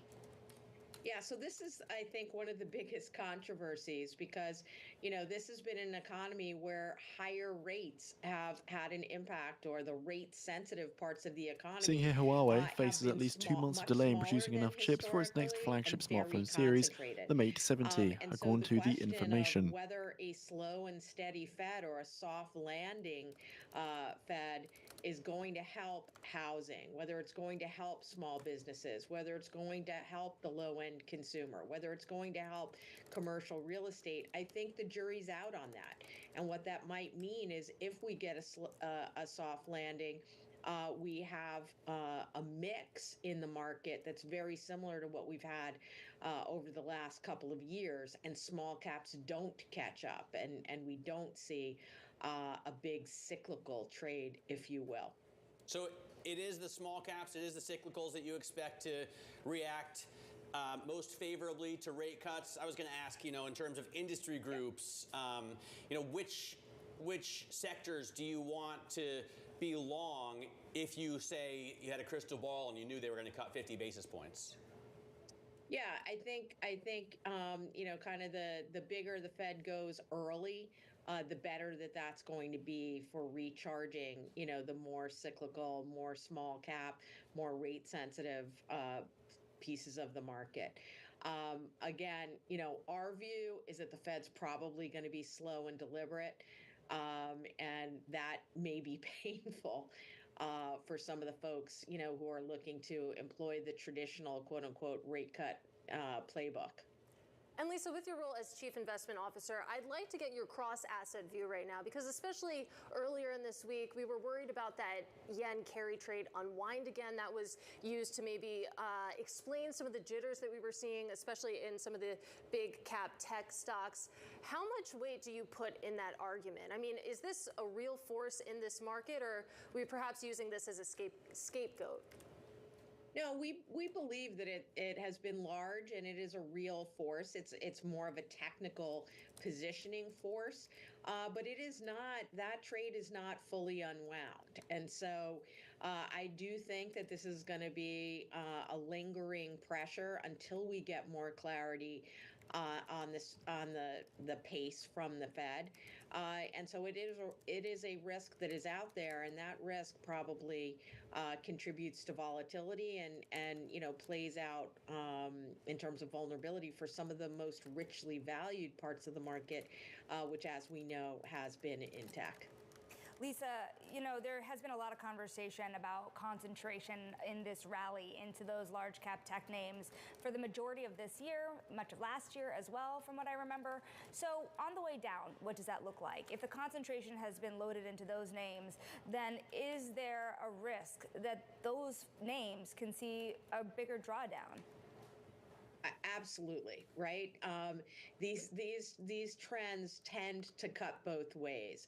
And so one of the things that we've talked a lot about with our clients is the value at this point in the cycle of potentially moving away from that market cap-weighted index, where those concentration dynamics have been so profound, moving more to an equal weighted index to mute what could be a little bit of an outside sensitivity on the way down. Lisa, great having you on the program. Thank you so much for joining us. Lisa Shallot there, Morgan Stanley Wealth Management Chief Investment Officer. Quick check on futures. As we head to break, we are looking at unchanged S&P futures, but that masks the volatility that we saw this morning when the ADP jobs number came out. We saw a big drop and then a recovery after the initial jobless claims. NASDAQ futures still off almost 1/3 of 1%, and Russell 2000 futures up. Let's get a look at some of the stocks moving ahead of the opening bell. For that, we go over to Abigail Doolittle. Abby? Well, let's start off with the stock that's really tumbling here in the pre-open, pre-market. That is C3AI, down about 20%. Now, there's a big bearish short interest on this stock, but what happened here was, despite the fact that there was overall revenue growth, it was due to services, not software. Software subscriptions came in light, and therefore this big move lower. But again, lots of bears already on that stock. Now, speaking of AI, if we take a look at the shares of Hewlett-Packard Enterprise, we're going to see that they're down 5.4%. The AI contribution to the quarter that they just reported, it was strong, but it was offset by margins due to weak server business. Therefore, investors right now selling that stock down 5.4%. Intel is also lower. This as we have the Airstate Group cutting it to a sell. This is one of 6 sells. There's 37 neutrals, and then there are 7 buys. Overall, this stock down 60% on the year coming into today, having to do with the company having a hard time getting things out of neutral, I would say, and really turned around. Let's end on a break. 37 neutrals. Yes, 37 neutrals. Go ahead and say sell. Are they afraid they're going to hurt somebody's feelings? Then what's the point of covering the stock? They're not quite brave enough, and maybe some banking relationships that they're hoping that there could be, and then, you know, who knows, maybe the rating gets boosted to a buy. And then a real bright spot to end, and I'm interested for your thoughts on this, Matt. Tesla up 2.7%. They are, of course, launching an advanced driver assistance program in China and Europe in the first quarter of next year if it gets approved. And then there's also a story out that they are about to provide winter tires for the new Cybertruck. I will say I saw one in Westchester the other day, Matt. Was that you? No, I have not yet driven a Cybertruck. I love the Cybertruck. You have to get one with winter tires. I find them to be heinous, but I admire the company for going ahead with it. Like no other company in the world would make that thing. I need a Cybertruck podcast from Matt and Hannah. Hannah drove it, and she's tuned into my podcast, Hot Pursuit, with Hannah Elliott. You can find it on Apple Podcasts or wherever you get your podcasts. Abigail Doolittle, thanks very much for that. Coming up, a skepticism rising about the AI trade on Wall Street. We're going to go over to the left coast and talk to Ed Ludlow, co-host of Bloomberg Technology. Broadcom's coming out with earnings. That could be a reset. This is Bloomberg.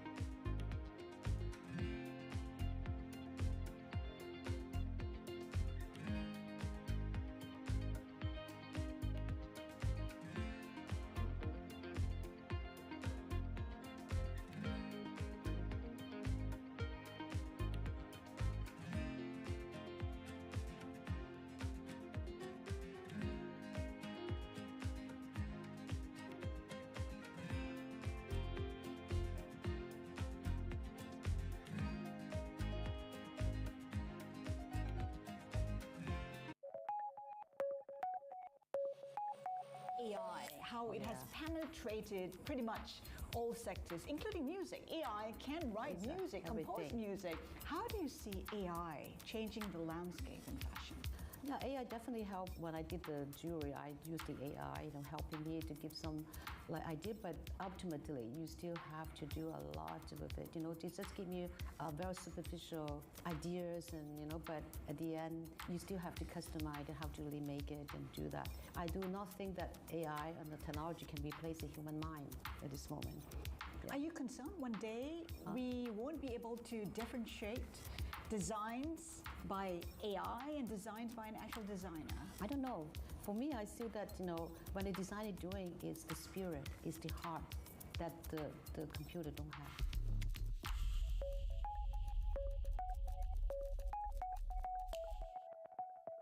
Get your fixed income fix. Watch Bloomberg Real Yield every Friday right here on Bloomberg.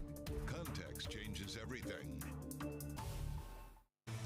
Bloomberg Surveillance covers the latest in global markets and the political events that influence your world. Join Jonathan Farrell, Lisa Abramowitz, and Anne-Marie Hordern only on Bloomberg. Context changes everything.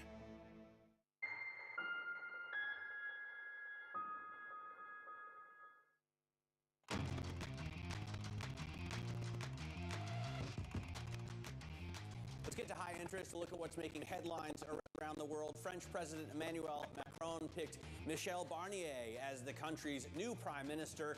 The decision follows months of political uncertainty in France after a snap election didn't deliver a majority for any group. Barnier now faces the challenge of forming a new government in a very mixed political landscape. And Samsonite has selected JP Morgan and Morgan Stanley for its dual listing in the U.S. The luggage maker is looking to improve its liquidity and draw more investment globally. Other banks are also looking to join the lineup. Samsonite, which currently trades in Hong Kong, may make the U.S. its primary of the two listings. Plus, actor Matt Damon and Lin-Manuel Miranda, the creator of the hit Broadway musical Hamilton and like a million other super successful projects, will appear at a campaign fundraiser for Vice President Kamala Harris in New York City this month. Tickets for the dinner are going for $25,000 a head.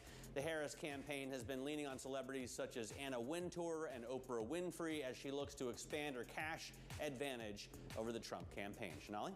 And we're going to check in, Matt, now on AI stocks, because today, after the bell, we get Broadcom earnings with the focus on its full-year guidance. Meanwhile, C3 AI is plunging after reporting quarterly subscription revenue that missed estimates, and it's down more than 18, almost 19% pre-market. NVIDIA is holding steady after a whirlwind week after news of an antitrust investigation and concerns around its valuation. Let's discuss it all with Bloomberg Technology co-host Ed Ludlow, and perhaps we start with Broadcom for no other real reason than it's like the next catalyst here for this market. We were kind of pointing out yesterday that over the month, you really had almost every stock in the Philadelphia Semiconductor Index down over the month. Where's the sentiment headed into Broadcom? Yeah, with Broadcom, there's a lot of hope. It is a big chip maker that's making headway in the market for AI-related data center gear. You know, NVIDIA dominates the market for AI accelerators or the GPUs, but Broadcom basically has two parts to its business, chips and software. And within the chips division, it's kind of a split in two. One where it provides really important gear for data centers, largely for data center networking. But it also has a custom silicon business. For example, it works with Google on Google's TPU.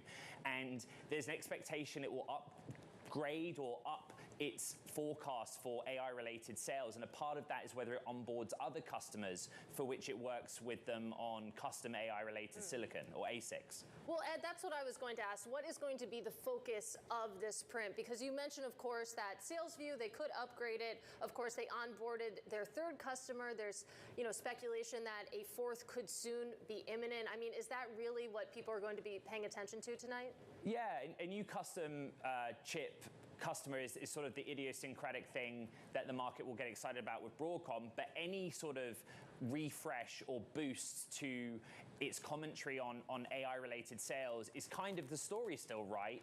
Is the investment cycle in AI intact? And again, if data centers are getting built specifically for AI-related compute, logically Broadcom would have a part of that. So there is a bigger picture signal that we can take if there's a strong print. We've really seen the premium of all these big mega caps tech stocks, Ed, come back down closer to like an equal-weighted S&P. Do the investors that you speak with out on the West Coast just have a little bit less enthusiasm as earnings from these companies, still very strong, slows down to sort of catch down with the rest of the group? Don't know that they're losing enthusiasm. I think the line that gets repeated over and over, particularly those that hold significant volume of NVIDIA shares, is we are long-term investors. And they look at the life cycle of a data center, the dollars it takes to build a new data center or update one, how long it takes, and the new generations of technology coming online. And they basically say, we believe that the long-term story is intact, but we note in the short-term volatility because of the news headlines. Speaking of the news headlines, and when we think about NVIDIA this week in particular, of course, a lot of sour sentiment around the stock for a few reasons. But then you have this headline as well about NVIDIA and other investors looking to back Applied Digital. And I'm interested in this because it's not just NVIDIA, it's also reportedly related companies. So other private investors really getting in on the boom as they said they would, but now in conjunction with NVIDIA. How significant is something like this? We've seen more of it. Yeah, I mean, one thing I would say is that you see a lot of traditional venture or private growth equity names muscled out of the market because the mega caps themselves have on their balance sheet R&D spend, which is significant, or they have venture arms that push people out of rounds. There's a lot of focus, though, right now, for example, on NVIDIA and the investments it's making in private companies along the way as part of its strategy to do more than just make GPUs. All right, Bloomberg Technologies' Ed Ludlow, thank you for that. And it's a busy day for Ed and Caroline Hyde. You can catch their interviews with the CEO of C3 AI as well as the CEO of Verizon following the company's takeover of Frontier Communications. That's coming up at 11 a.m. Eastern on Bloomberg Technology. But coming up on this program, Delta Stumble is giving JetBlue new wings. Details in Social Climbers coming up next. This is Bloomberg.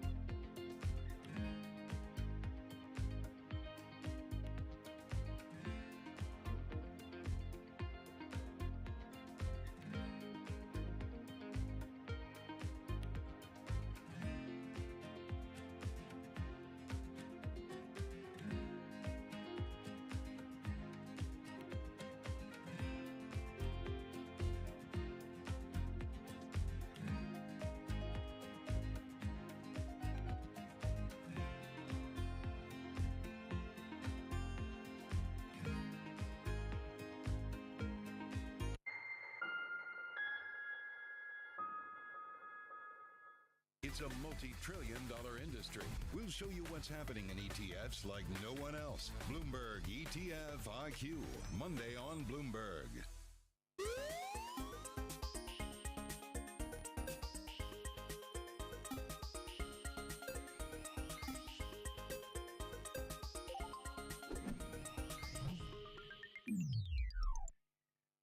The top names at Jackson Hole are on Bloomberg. So we know that unemployment rates have gone from about 3.4% to 4.3%. That's a big change. No, it's from super hot to solid, right? So I don't want to make it seem like labor markets are weak. But it really starts to tell me that things are much more imbalanced than they have been for quite some time. Nobody covers Jackson Hole like Bloomberg. Context changes everything.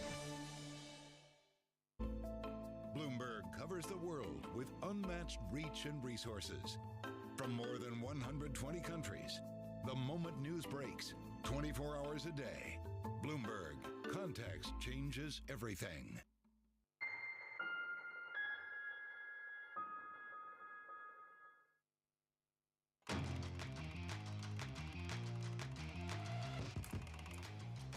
All right, it's time now for Social Climbers. The company's making waves this morning. And first up, Topgolf Callaway announcing a plan to spin off into two separate companies, Callaway Golf and Topgolf. The move would unwind a 4-year tie-up between the golf club maker and the driving range operation. Next up, ChargePoint, the company that operates the largest EV charging network in the U.S., says it plans to cut about 15% of its workforce after missing revenue forecasts. Last year at this time, remember, the company laid off 168 employees, or 10% of its workforce at the time. And finally, JetBlue riding a tailwind from Delta's tech troubles. The carrier is raising its sales forecast for the quarter, saying it benefited from rebooking passengers from rival airlines whose flights were disrupted by a technology outage in July. And of course, you can follow all the latest company buzz on TREN Go on your Bloomberg terminal. All right, quick check on futures here. We are 4 minutes until the opening bell, looking at unchanged S&P futures and NASDAQ futures that are down about 1/3%. That masks some pretty big moves. Shanali was just talking about Applied Digital involved in a $160 million private placement price at the market, and those shares in the pre-market. Did I see it wrong, or are they up 52%? They're up 52%, and that really wipes out all of its losses for the year. This was a stock that was down almost 52% this year. That's Applied Materials. We're talking about Applied Digital. Correct. So APLD is the ticker. Just imagine a green arrow. A much bigger green arrow. It's a penny stock too, though, to be fair. All right, coming up, we're going to talk with RBC's Lori Calvasina. This is Bloomberg.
I think that it would be irresponsible for us to ignore the AI revolution. I think that as much as there is a lot of short-term hype, I think long-term it has the potential to be transformative.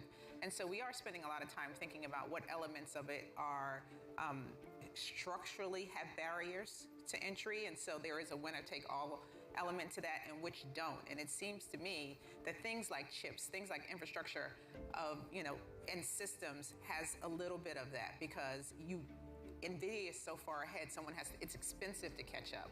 There's, the technology that it requires to build these chips are sort of based in Taiwan. What we're seeing is that some of the apps and some of the applications, there are no barriers to entry, right? Like, it's fairly easy to come up with, and I don't mean to belittle the complexity of it, but there are not moats around those things like they used to. So I think that there is less of a winner take all in that space.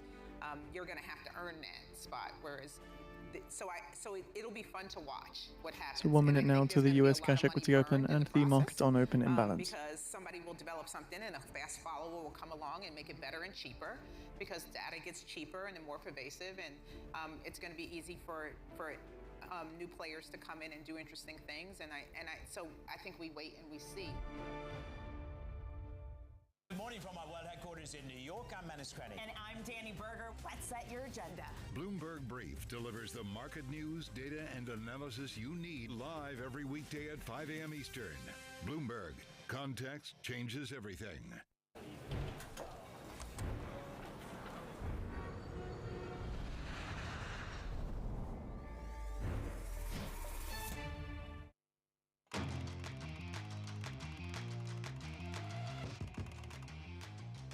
We are moments away from the start of trading. This is Bloomberg Open Interest. I'm Matt Miller. 20 seconds to go. And in terms of futures right now, So we're looking now to the market on open imbalance. S&P 500, 85 million to the buy side. NASDAQ 100, 25 million to the sell side. Dow 30 stocks are 15 million to the buy side.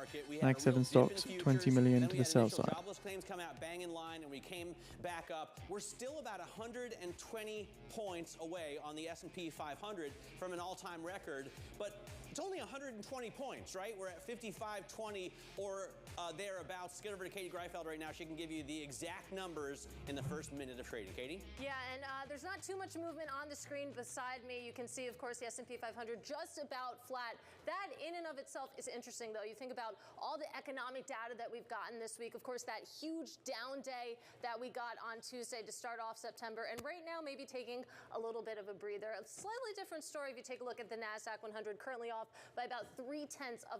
Of course, big tech has been your big loser this week, and that holds this morning as well. And if you're looking for a bright spot, you're going to find a really small one in the small caps. The Russell 2000 index currently up about 0.2%. Now, some stocks to keep an eye on this morning. Let's start with Verizon, agreeing to buy rival telecom company Frontier for about $9.6 billion in cash, really looking to improve its high-speed internet offerings. Now, this deal, it represents a 37% premium to Frontier's closing price on Tuesday. What's interesting, though, you look at both stocks pre-market, both are down. Frontier even more so. Not usually what you see from the company being acquired, Shonali. You sure don't. I want to talk about another deal here, because you are seeing an opposite reaction. Applied Digital shares just surging after the company said that it had raised $160 million in funding from investors, including NVIDIA.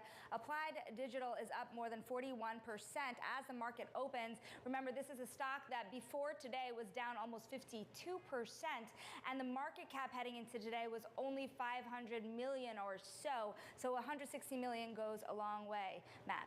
Yeah, absolutely. Worth now about $700 million in market cap. I shouldn't have said it was a penny stock, but it's a small cap, we'll say, for sure. Checking in on shares of the exact opposite of that, NVIDIA this morning. That company grappling with growth concerns and an antitrust probe here in the U.S. Do we call it a subpoena? Do we not call it a subpoena? I guess it really doesn't matter, because the shares are trading for $105. Take a closer look at the AI trade with Bloomberg's Abigail Doolittle. Abby? Yeah, Matt, I think we ignore the subpoena whether it's a subpoena or not, that's not the real story here, at least to the best of my ability to determine. It really has to do with the fact that this stock was up so much earlier this year on those blowout numbers that they had put up for quarter after quarter. But last week, it was a good quarter, but it wasn't a blowout quarter or a blowout guide. So over the last 6 days, you can see shares down about 18%. This is the worst stretch for NVIDIA going back to September of 2022. I would argue more of this has to do with too far, too fast investors getting out in front of their skis without knowing that those blowouts would continue and that they would soften a little bit in the quarter that was just reported. Plus, sequentially, even though the numbers are massive growth on a year-over-year basis, sequentially, they're down more than 50%, or at least that's what was just reported. When we put this together with the chart, there's a bit of a startling picture here. Now, this is an interesting chart, lots of color on it, but you can see the big uptrend out of the October 2023 lows. This is that range we've been watching. It made it to the top. Now we're going likely to the bottom, which is below 100. The importance of a range, though, is not the range itself. It's which way it breaks. The fact that this range is breaking the uptrend as shown in these waves suggests that we're very likely going to hit down to the third wave around 70, or possibly the entire area, if it were to break to the downside, would take us right back to the 2023 lows, which is around 40. This chart suggests that there could be some real bearish action ahead for NVIDIA. We don't know that, but that is the suggestion. It's been pretty good up until now. But, a piece of it, Katie, of course, I was talking about that too far, too fast. NVIDIA, even with this decline over the last 6 days, still a double on the year. And then take a look at the overall chip and AI space. Very, very strong year to date. Yeah, of course. It's important to remember that we've come very far so far this year, even though the last month or so has felt pretty ugly. Abigail Doolittle, thank you so much. Let's broaden out this conversation now with RBC Capital Markets Head of U.S. Equity Strategy, Lori Calvasina, joining us at the desk. Lori, great to see you again. Great to see you. Thanks for having me. So I don't need to tell you that it's been a pretty bruising start to September, yes. I think is fair to say. You think about this market really on tenterhooks when it comes to growth scares. And then you look ahead, of course, to tomorrow's jobs report. I'll ask you the same question I asked to our 9 a.m. guests, and that's, what do the bulls actually want to see at 8:30 a.m. Eastern tomorrow? So look, I think that, there's a debate over where the unemployment rate is going to go. Even at RBC, our data science In 10 minutes time now at 9:45 a.m. Eastern time, we see the release of the US S&P Services PMI August final. Forecast 55 spot 1 on the prior 55 spot 2, with a range of 55 spot 2 to 54 spot 8.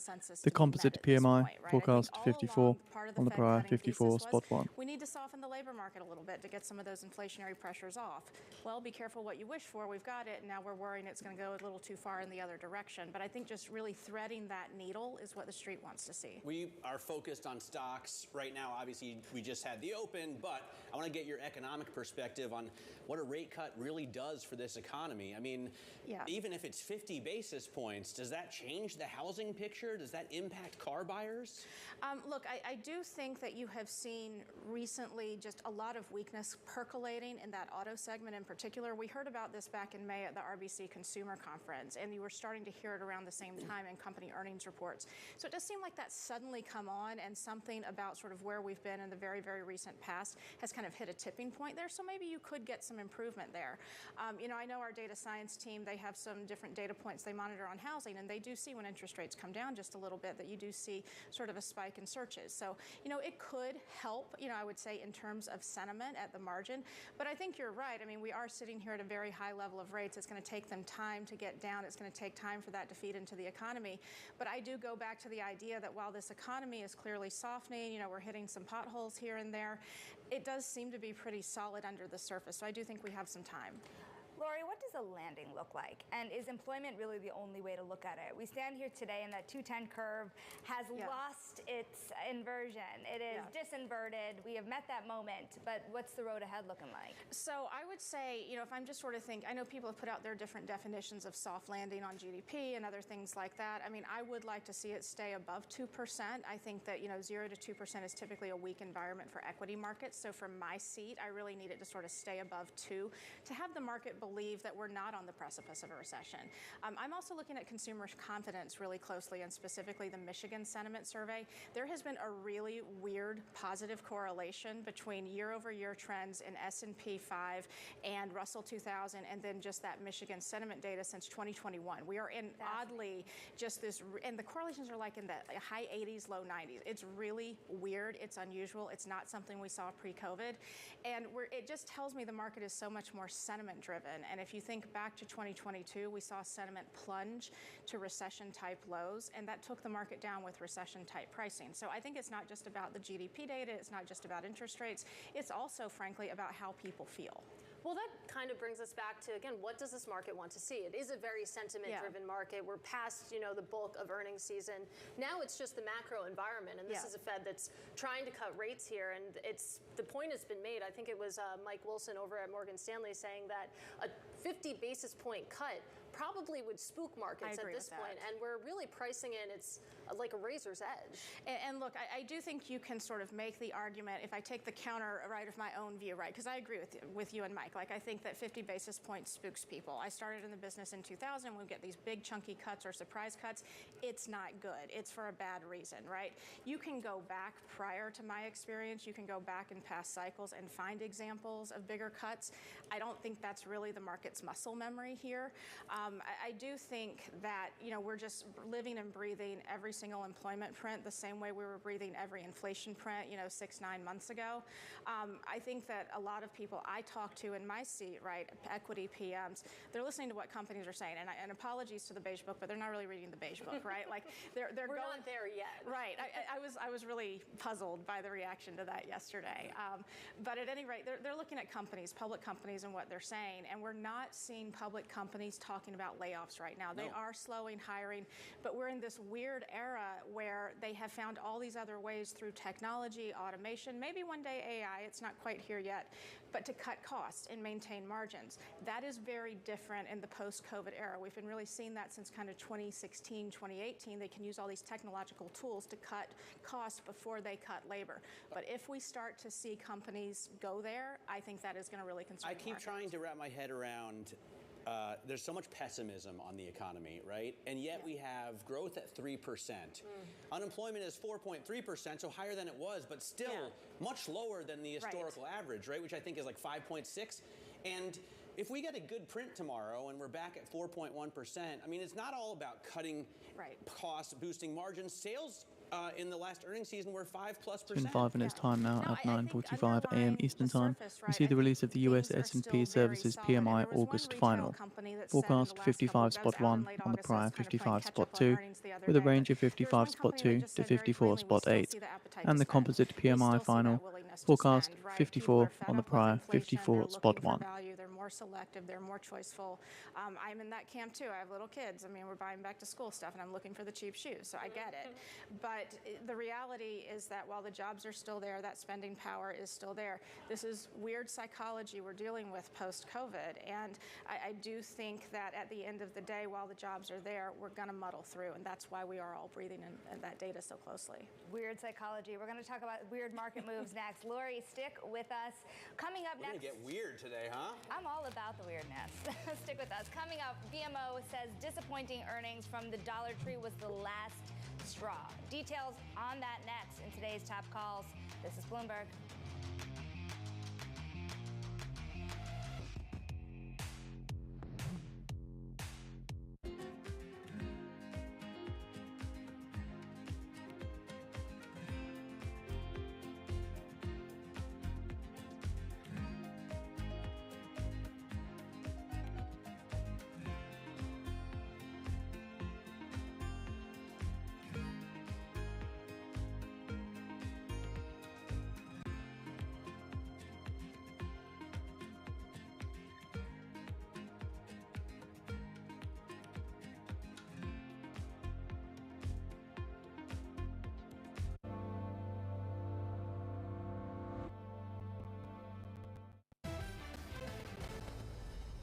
European countries need to think, do you compete as a small country or do you compete as Europe?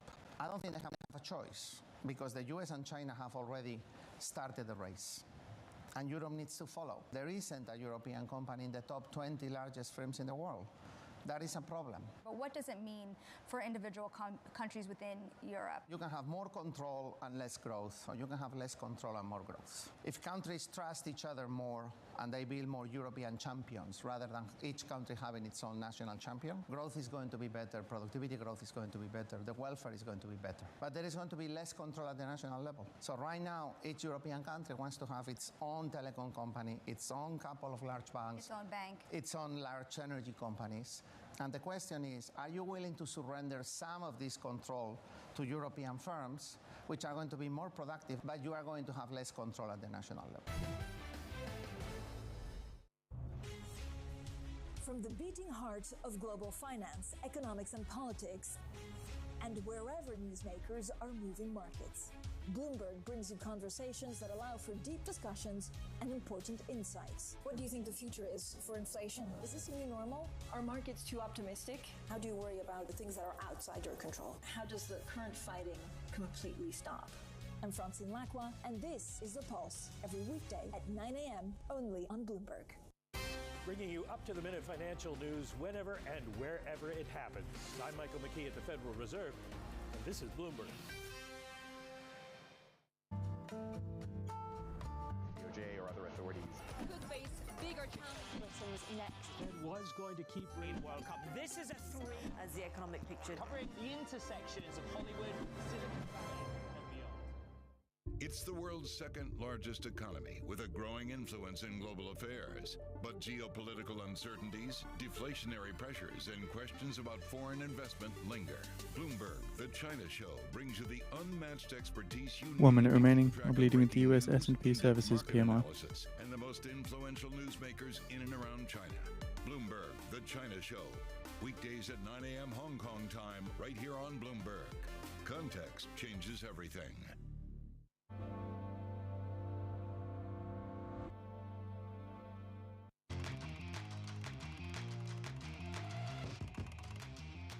All right, it's time now for our top calls. Some of the analyst action in focus this morning. And first up, BMO says that Dollar Tree no longer a buy. The firm says that the discount retailer's bleak earnings report was the, quote, final straw, and says that there's growing risk that its valuation could fall further. Next up, Wells Fargo says that Roku no longer a sell, upgrading the streaming video platform to equal weight, also raising its price target, citing the potential in the company's Roku channel service. And finally, RBC giving KB Home a sell rating. The analyst sees 55 spot 7, 55 spot 7 higher than forecast, 55 spot 1, composite at 54 spot 6, 54 spot 6, which is higher than forecast, 54. Of U.S. equity strategy, Lori Calvasina. And it's interesting because you have the Philadelphia Semiconductor Index, which has NVIDIA in it, of course, just flying most of this year. But as we started September, actually every single stock is in the red. It's absolutely incredible. You have every stock at least down 4% or more, the whole index down almost 8%, and Intel being the laggard. So the key findings note a market increase in activity as new orders growth quickens. Employment falls for the first time in 3 months, slowest pace of output price inflation since January. I think it's both. So we have these industry models that we look at. It's across the market cap spectrum. We look at the Russell 3000, but we look at the rate of upward revisions for the broader semi group, and then we also look at the median PE relative to the broader market. And what's interesting is that if you take the tech sector, the semi and semi-equipment group is the only one that's in the red on the grid. And what I mean by that is you've got both negative revisions and you've still got expensive valuations despite the pain that we've already seen. So we updated this, I think, on Tuesday for last week's close. So even, with all the pain we've seen there, we don't have the valuation opportunity yet. So exactly how far lower it can go. I mean, quite a bit, right? Like often these things will kind of go to one standard deviation below the long-term average, and we're still above the average right now. Well, what does this mean, Lori, in terms of why we're seeing those revisions? Is it just not materializing that companies are using AI or investing in AI at the rate that we came into the year thinking they would? So on the employment front in the report, it does note that despite the stronger improvements in both activity and new business, there was disappointing news on the jobs front, as employment decreased for the first time in 3 months during August. The reduction in staffing levels was only modest, however, and respondents often reported that leavers had not been replaced, and mostly due to cost considerations. That had been done in this first tranche. And, so I'm certainly not an AI expert, right? But I read into this saying, okay, there's been a lot of money that's been dumped. It hasn't necessarily been spent smartly. And one of these companies, right, who wants to do all the spending and do all the work for these other companies is trying to call them out on them. So they're talking their own book a little bit, right? But I thought it was interesting because I do think there's been this sort of impatience, right? We want to see the results here and now. And if you haven't done that initial tranche of spend smartly, it's going to take more time for those, benefits to come into play, which at the end of the day, should still argue, right, for continuing to ramp up and build out the technology. But if there's been sort of this first round of disappointment, I think that helps explain, why there's been kind of this loss of sparkle on that AI theme as much as any of these other things we talk about. Yeah, clearly patience starting to wear thin among some investors. Lori, I do want to switch gears and talk about politics. Of course, we are counting down to the election. There was a really interesting note out from Goldman today talking about if you take a look at the different tax plans of Trump and Harris, when it comes to S&P 500 earnings, the impact could be in a ballpark range of 5 to 10%, depending on who actually wins. Now, I won't ask you to get that specific, but I am curious. I mean, a lot of people talk about the Trump trade, the Harris trade, et cetera, but when you think about their actual proposals here, how are you thinking about the long term? So I think we have to be careful. The devil is in the details with some of these things. And Matt and I were joking earlier, I think I have PTSD from the Trump corporate tax reform that we did previously, because I think that, it was discussed for over a year. And what I remember about that period, right, was, we had all these companies, people sort of figured out the smaller cap companies are more direct payers of rates, right? So they benefited more from the number coming down. And people figured that out and pre-traded it. But what I really remember is when I was talking to the analyst community, the people who cover companies, a lot of people told me they're like, even after the legislation was passed, right, and you knew what the number was, they're like, we still don't really know how to model this. Like, we have to talk to our companies, and the companies are telling us they have to talk to Treasury, and they have to get guidance on all the implementation. So I think, people like me, we can go in, we can plug in, numbers in our model. The S&P effective tax rate, by the way, has been trending around 19%. It's been going up in recent years because of some of the foreign issues. So it's not even just as simple as the US rate, but we can go in, we can change those numbers, we can come up with estimates. They're just guesses at this point, right? So I wouldn't tell people to really get overly excited about that kind of stuff at this point in time. We need the laws to pass, we need the regulations to be issued, and people to go out and do the work. By the way, it mattered for a little while. It was pre-traded. Even when all those regulations came out, the impact on the market was less. So, and it tended to be viewed by investors as this kind of one-time wonky thing that didn't really affect the business. So yes, it will affect headline earnings numbers and multiples and that kind of stuff. We might be emphasizing the importance at the end of the day. I wish we could keep you longer, Lori, but I hope we can get you back soon. Lori Calvasina, in 10 minutes time now at the top of the hour. See the release of the US ISM Services PMI for August. Forecast 51.4 on the prior 51.4 with a range of 52.5 to 49.7. The Employment Index for Services PMI forecast 50.5 on the prior 51.1. Services new orders forecast at 51.9 on the prior 52.4, and prices paid forecast 56 on the prior 57. And keep in mind we're also expecting possible comments from ECB's Holzmann, who speaks at an event of the Austrian National Bank on CO2 pricing.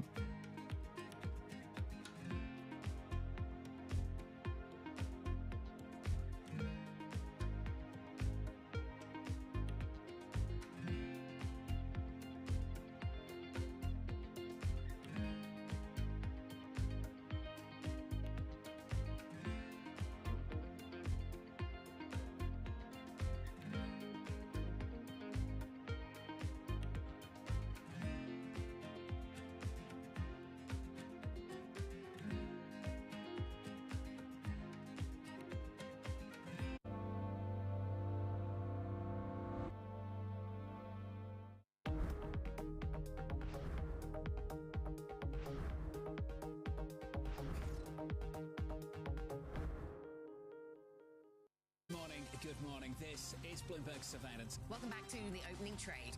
This is Bloomberg Technology. This is the Asia trade. You're watching the close. Welcome to Balance of Power.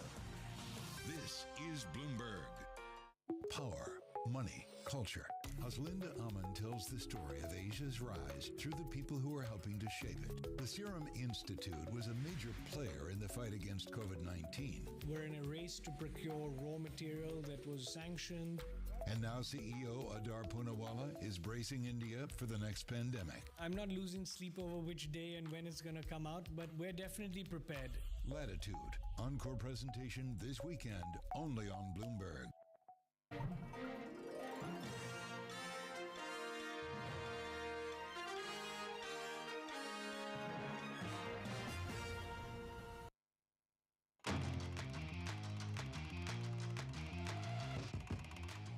This is Bloomberg Open Interest. Let's take a look at the stock market about 22 minutes into the U.S. trading day. You can see we're pretty flat on the S&P 500. The NASDAQ 100 actually poking into the green right now, up about 0.2%.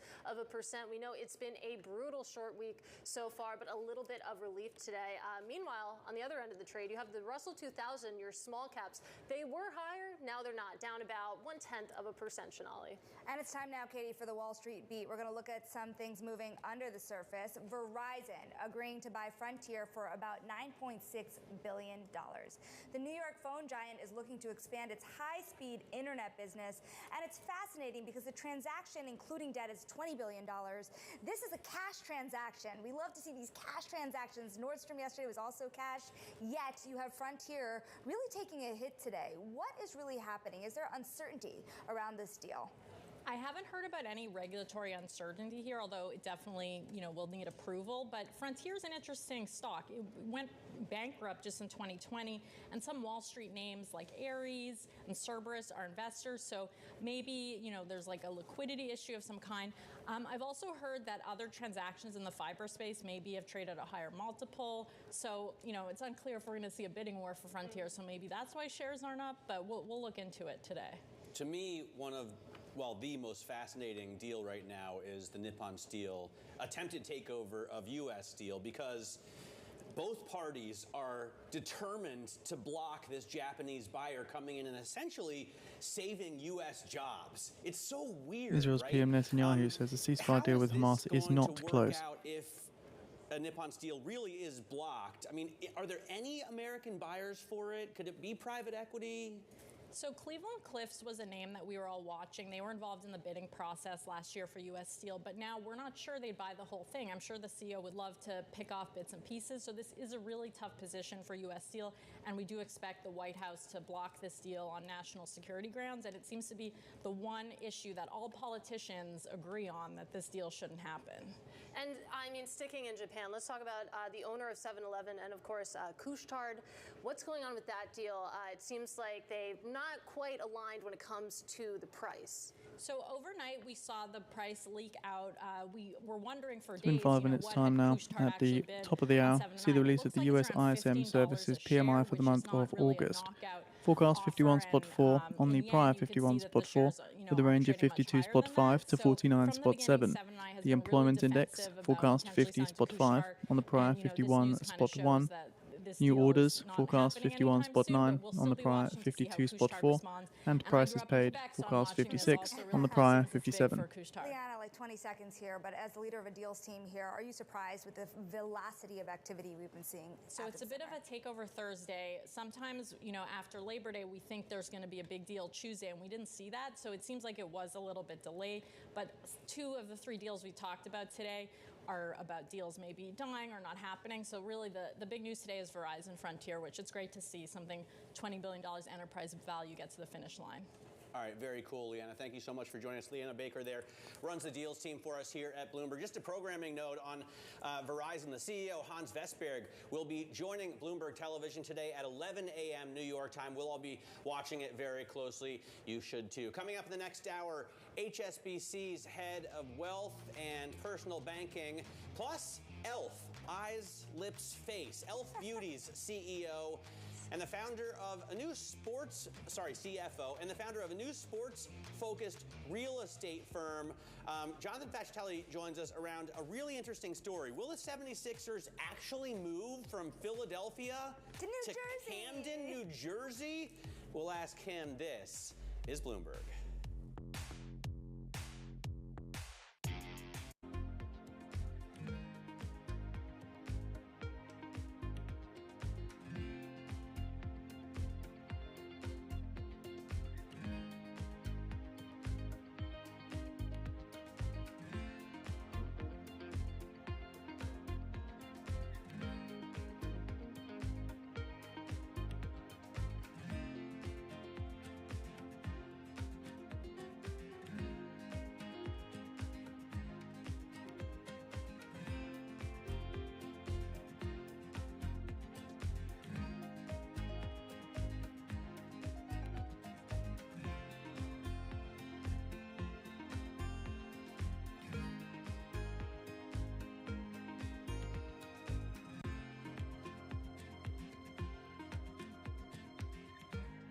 OPEC Plus has an agreement on oil supply, according to a delegate. No further details just yet.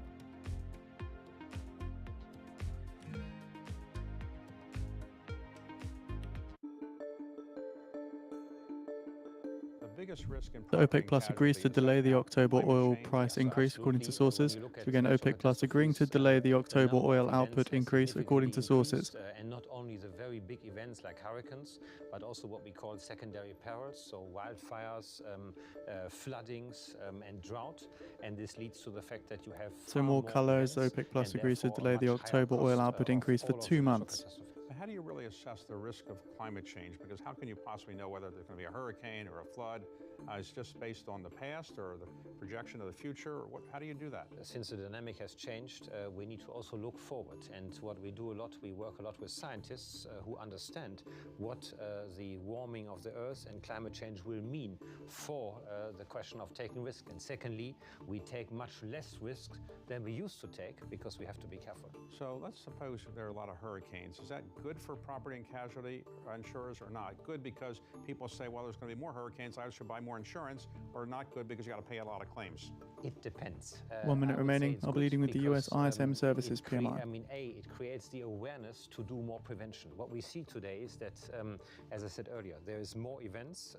It becomes more and more difficult to insure, and therefore we work a lot with our customers around preventions.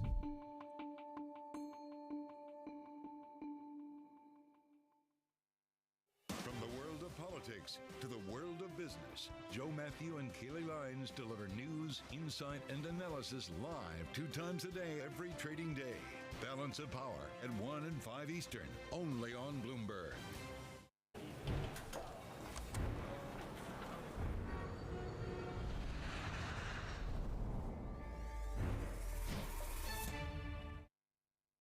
Ten seconds.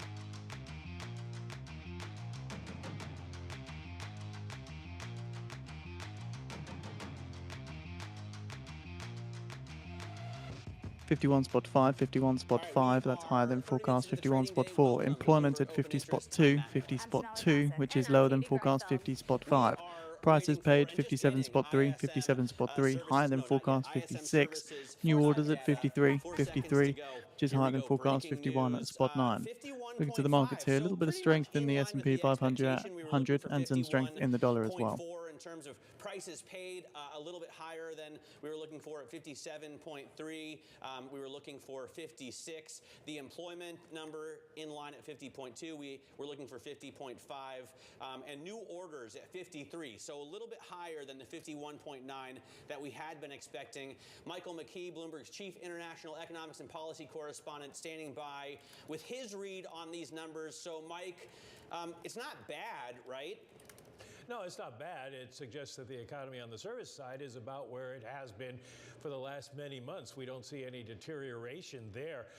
New orders do rise, which is good news, and inventories have risen somewhat.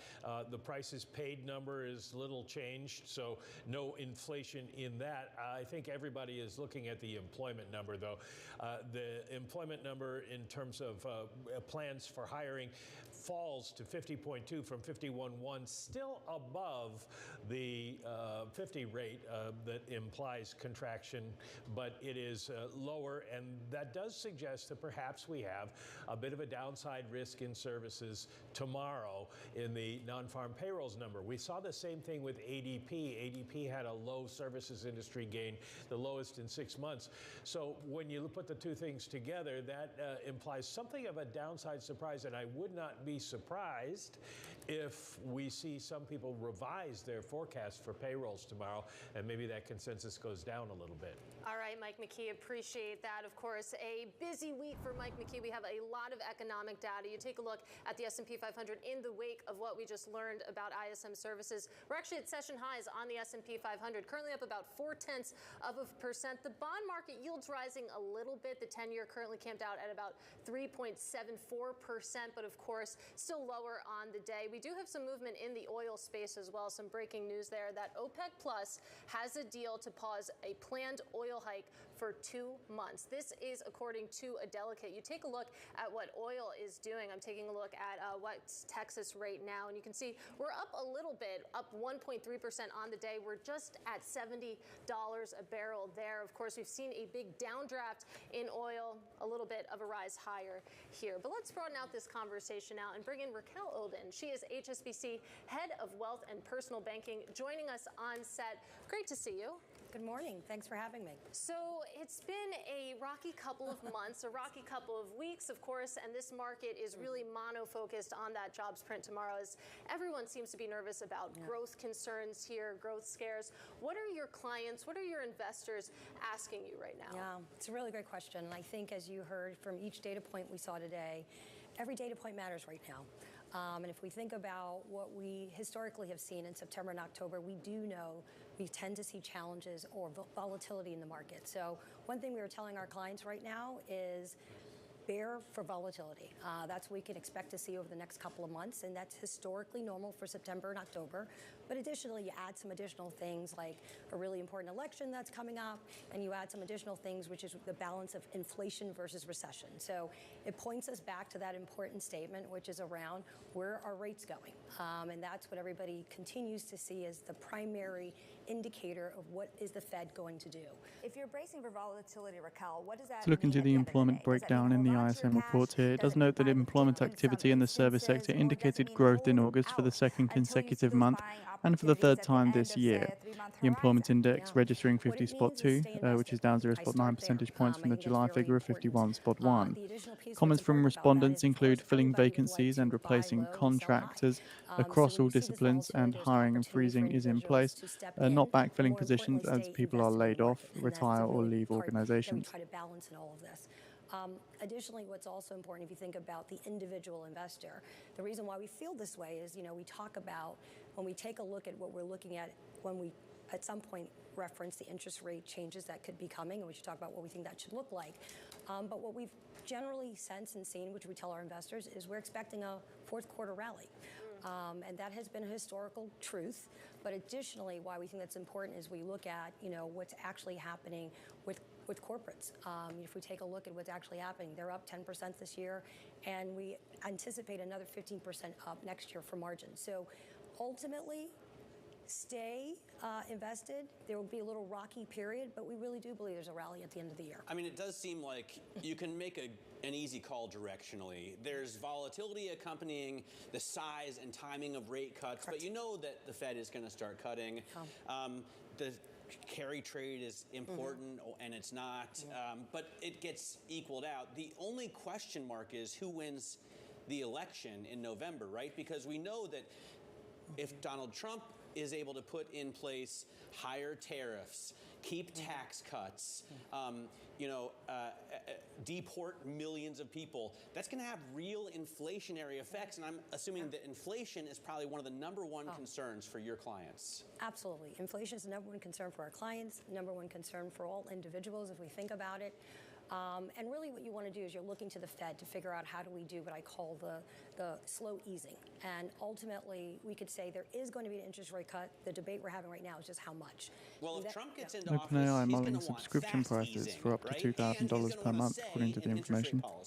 Either way, the way I look at the elections, which is very important, we know that after any election, no matter which side wins, we always see equity markets rally. And so back to individual investors, don't get caught whether Trump or a Kamala wins. It really is the fact that we always see a rally after elections, and that's the key. And to be fair, we don't know how the Fed is going to behave under Trump administration. There's a lot of concerns about that independence. Also, what's the stat we keep trotting out that in like 50 of the last election cycles, I'm exaggerating, that the S&P 500 has gone up 95% more times? History is on the side of long-term bulls here. 11, I think, of the last elections. The market was up 6 months later. Bad for Biden, but Biden drove it to a record too. I don't know, Katie. Yeah. So who really elections knows? work for us is what we would say. It's really important to know that you tend to see a rally after an election, and so all of that with the equation of what the Fed does in September will be important. Our prediction right now is at least 75 bips by the end of the year, whether it's 2 cuts or 1 cut or 3 cuts. I think the debate everybody's having right now is if we see that 50 bip cut in September, does that indicate recession? So the Fed's got a hard balancing act they got to figure out right now, but ultimately rates will go down. The question is, how soft will that easing be? Right. Will it be big cuts or small cuts? So again, it's back to how much, not if there'll be rate cuts. Well, talk to us about how you think a 50 basis point cut in 2 weeks' time would actually be received by the markets, because you do have Neil Dutta at Renaissance Macro pounding the table saying that the Fed should go ahead with 50, but then you have the Mike Wilsons of the world saying that would actually really spook markets at this critical juncture. What's your view? So my view is I think no matter what they do, they're going to spook markets a little bit, but I think ultimately 50 basis points would actually indicate recession, right? It would say something's really wrong. The 25, which everyone's expecting a rate cut, would be more in line of that easing of interest rates versus giving the alarm that there could be a recession. But ultimately, that's why I point to the 75 basis points by the end of the year, right? Whether it's 50 first and then 25, ultimately, you end at 75 basis points. Another conversation we've been having a lot is, what do you do in that scenario? Right now, you've had a lot of people move to cash. People are very excited about what you have gotten back from sitting in cash. And if you only expect 75 basis points for this year, why not stay in cash? Oh, well. As we all know, cash will continue to earn you less, right? And so the important piece here is what we'd say is post-COVID, there's $4 trillion in money markets, right? So there's an opportunity that says equity and markets are going to do very well. Individuals are seeking yield, and yield will not come from cash. We have to understand that, just basically what's happening with interest rates. But importantly, that's where equity markets and getting into the markets are going to be really critical for our investors. So rate cuts are coming. That's a given. So cash needs to work, and cash needs to work in the markets. You know, Shonali was freaking out about the 2-year yield coming down below 3.70. I screamed in his ear this morning. We sit next to each other. Yes. And I keep hearing these lower and lower rates numbers and worrying that I've truly missed the boat. Do you have clients concerned about the same thing? I mean, I would have loved to lock in 5% treasuries. Well, that's why you're going to go into the markets. It's never not the right time. So the question is really sitting down with your advisor and figuring out what's best. You want your cash to work for you. You want your investments to work for you. But I always tell our clients, it's about the long term. So you'll see these moments of volatility. You will see things like elections come and go. But ultimately, you're Hamas says we are committed to President Biden's original proposal. Any deal should include Israel's withdrawal from Gaza. We've got to think about also affordability for individuals right now. So we're not denying.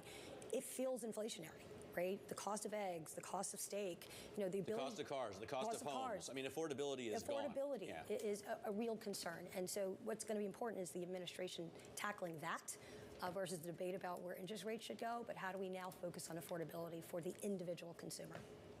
Well, how many rate cuts is that going to take? That of 75 basis points, I mean, that gets us in the right direction, but we're still restrictive. We're still not close. Most people are sub 4% still on their mortgages. What does 6.5%? So in this environment, I mean, what is neutral? Yeah, so I think 75 basis points this year and the continuation into 2025, at least another 75 basis points. So you're going to continue to see that easing. What that will do, as we know, to the mortgage market, it allows people to be able to buy homes again, at least with a better interest rate, right? And so that will take time to ease, and that's why continued cuts are going to be important, because you don't feel the cut right away, especially if you go at that 25 bips. They're small cuts, so the consistency of that over this year and next year will be important for the individual consumer to feel more engaged in the ability for them to, one, feel like affordability is something that they can use as a parameter of feeling better about this economy. Sure, there are tons of people out there, not going to name any, but they want to refinance their mortgages, I've heard. And did you see Howard Marks' comments yesterday? He thinks that rates are going to go down to 3. Yeah, but not below. But not below. And anyways, that's a refi boom. That's what that becomes. Yeah. So. Raquel, we thank you so much for being here with us in studio. That is Raquel Oden, HSBC Head of Wealth and Personal Banking. Now let's get a look at stocks moving this hour. Here's Abigail Doolittle. Abby. Well, we do have the shares of Ford popping. They did report August vehicle sales. Actually, it had been popping. Now it's about down 0.2%. It had been up about 1% after they reported that they sold roughly 183,000 vehicles in the month of August. That was up 13.4% on a year-over-year basis. Trucks, the better half or the better part of those overall sales, up 12.3%. We'll be watching as to why investors were initially pleased with that and then not so much now. Turning to some of the M&A deal, and I was just looking at the numbers. It seems as though there's mixed reporting, so I'm going to go with Bloomberg's reporting on this, that Verizon is buying Frontier Communications for $9.6 billion. Another news source is saying that the number is much larger. What's so unusual, and Katie was pointing this out earlier, is that the acquired company or the potentially acquired company is down. This price represented, the one we are saying, represented a 36% premium, down 9.4%. That's the worst day in more than a year. Maybe this suggests that in this strong antitrust era, investors think this deal won't go through. It's unclear, but this is another story, of course, we'll be watching. And then to end on a big bright spot, let's take a look at the shares of JetBlue and some of the other airlines, American and United. JetBlue up 8.3%. They pre-announced revenues to the upside. Very interesting, Matt. They are saying that because of the technology fiasco from CrowdStrike back in July, that customers on these other airlines that needed to rebook, well, they went to JetBlue. Therefore, they're able to boost the current quarter revenue view. But still, we see some of these other airlines, not Delta, that was the one that most affected, I believe, by that technology outage, up as well. Not as much, but overall the space is, to use the pun, flying high. Any of them. What's that? You can't count on any of them, Abigail. Every time I'm on a flight, I think this is the worst airline that there is. Abigail Doolittle talking us through some of the stocks just about 45 minutes into the trade. Coming up, voters are getting a clearer picture, slightly clearer picture now of Kamala Harris's economic agenda, including a focus on small business and a lower capital gains tax rate than President Biden's proposal, but still a tax hike from where we are now. Details next. This is Bloomberg.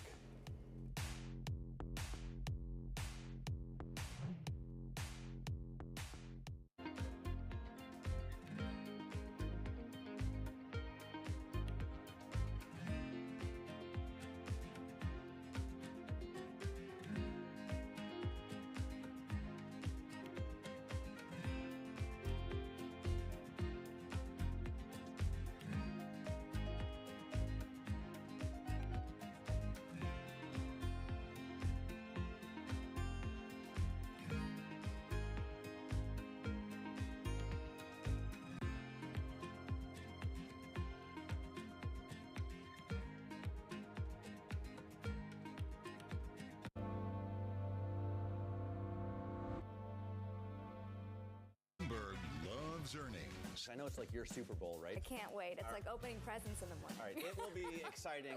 Nobody covers earnings like Bloomberg. There is this real momentum from Wall Street. We are basically deep in the European earnings season. Take a look at how we're faring when it comes to Asian markets.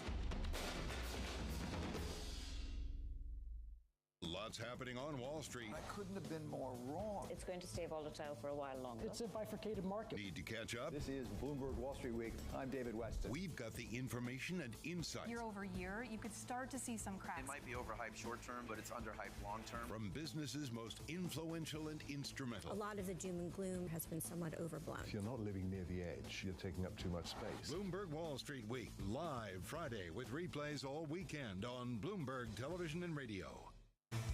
Bloomberg Surveillance covers the latest in global markets and the political events that influence your world. Join Jonathan Farrell, Lisa Abramowitz, and Anne-Marie Hordern only on Bloomberg. Context changes everything. Get your fixed income fix. Watch Bloomberg Real Yield every Friday right here on Bloomberg. Context changes everything.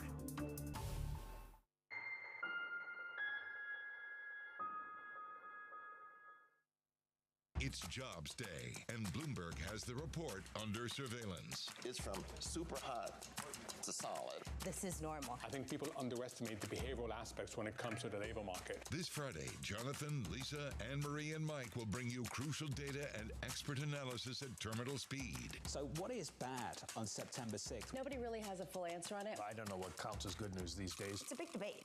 The August Jobs Report, Friday on Bloomberg.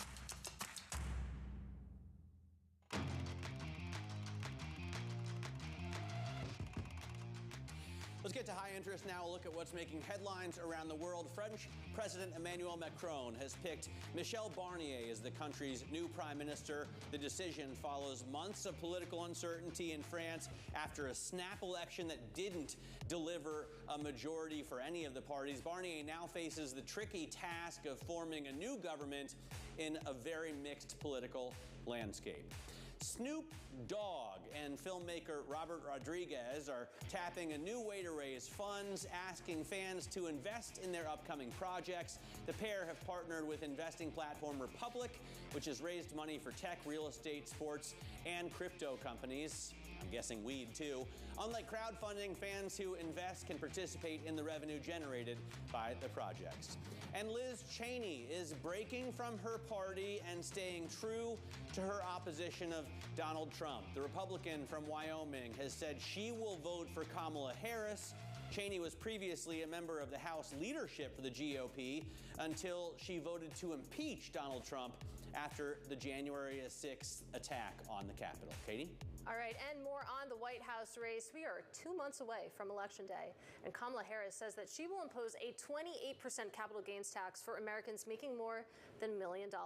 For more on what we've heard from the candidates, Bloomberg's Enda Curran joins us now. So, of course, 28%, it's below the 39.6% rate that President Joe Biden has embraced here, but it's certainly higher than the current capital gains tax of about 20%.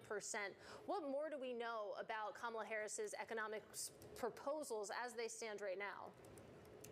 I guess, Katie, there are a couple of layers to it. On the one hand, as you mentioned, it's a higher rate than currently, but it speaks to the theme of economic fairness that the Harris campaign says they are pursuing, the idea that the wealthy and corporations pay a fairer share of tax. So there's that side of it, and the idea also that it distinguishes them from the Trump campaign, which is more about lower taxation for both for individuals and corporations. So there's trying to make a distinction there. And of course, as you mentioned, it also makes that distinction from the proposed Biden level of around 39%. So it's showing that, yes, it might be more punitive than currently, but certainly not at the level that President Biden has proposed. So they're trying to straddle a bit of ground on this, but it all adds into the idea that Vice President Harris' economic policies is meant to be about pursuing economic fairness, and tax policy will be at the center of that.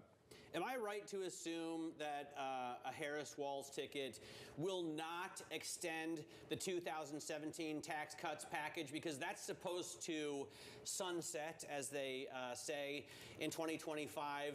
And although a lot of it was tax cuts, some of it raised taxes for people in high-tax places like New York, New Jersey, and Connecticut, because it put a deduction on this amount you could, it put a cap, I should say, on the amount you could deduct from your state and local taxes. So in 10 minutes time now, at the bottom of the hour, see the release of the EIA natural gas change. Forecast is a build of 27 BCF on the prior build of 35 BCF. Next year, regardless who wins the presidency, because first of all, it depends on how the Congress goes, and that's going to be a very important variable in all of this. Obviously, if there's a sweep on either side, then yes, they will get through their tax policies, but you know, most people talk about this, say there's going to have to be compromise regardless who wins presidency and who wins Congress. What we do know, though, to your point, is broadly speaking, President Trump wants to extend what he pushed through in 2017, which is the idea of lower taxes for individuals and corporates. And on the other hand, Vice President Harris is talking more about higher taxation for corporates,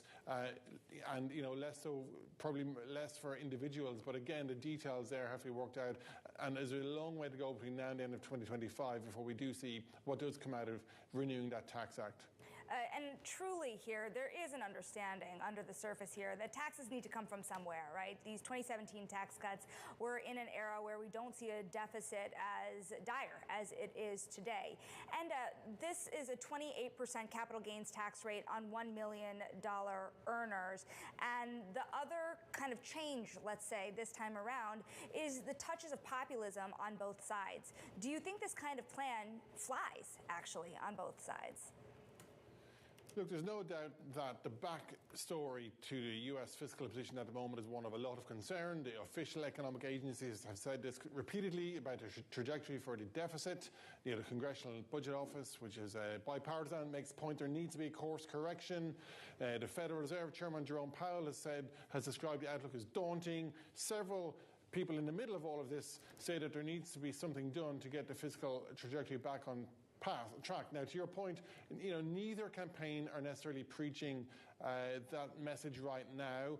Obviously, on the one hand, you have Vice President Harris talking about tax breaks for small business, tax breaks for at the individual level, at family tax credits and the like, and former President Trump, of course, making his tax promises too. So nobody is cutting through with mood music that there needs to be belt-tightening anywhere, but a lot of experts will tell you that the savings will need to be found somewhere. There will need to be offsets. Both campaigns say to have offsets. President Trump says, look, lower taxes boost growth and ultimately increases government revenues, and he says tariffs will be a source of revenue too. And Vice President Harris' campaign talks about the offset being higher corporate taxes. So they both say to have their offsets, but I can tell you a lot of people watching this say there's going to be a lot of number crunching that needs to be done no matter who wins the presidency, because the US deficit is going to be front and center over the next few years. Enda, we thank you so much for your reporting. That is Bloomberg's Enda Curran. Now, still ahead, Tesla unveils plans for its driver assist program in China and Europe. We're going to have details of that next in Social Climbers. This is Bloomberg.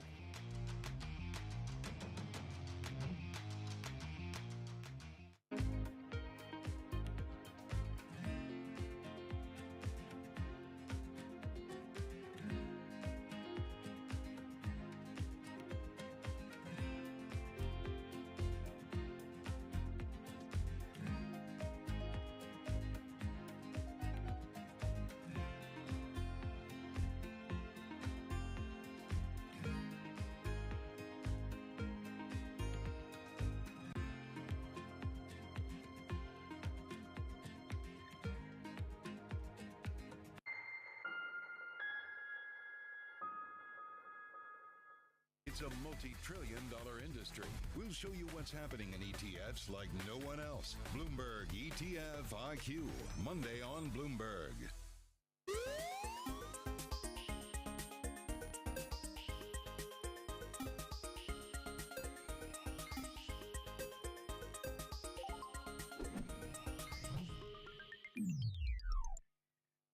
Welcome to the world of decentralized finance. We thought we'd take a look at Bitcoin versus the S&P 500. Bloomberg's covering all things crypto, the people. A tectonic shift emanating from Washington. It's really a tale of two cities in crypto. Crypto shouldn't be partisan. The transactions. Really a record-breaking moment. Crypto VC is back. And the technology. It's really the beginning of a global on-chain economy. And if America doesn't embrace it, we're going to be left behind. Bloomberg Crypto, Tuesdays, only on Bloomberg.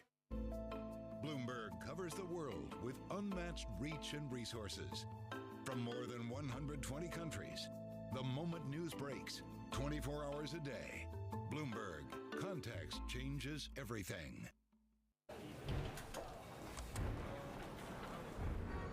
It's been 5 minutes time now. At the bottom of the hour, we do see the release of the weekly EIA natural gas change.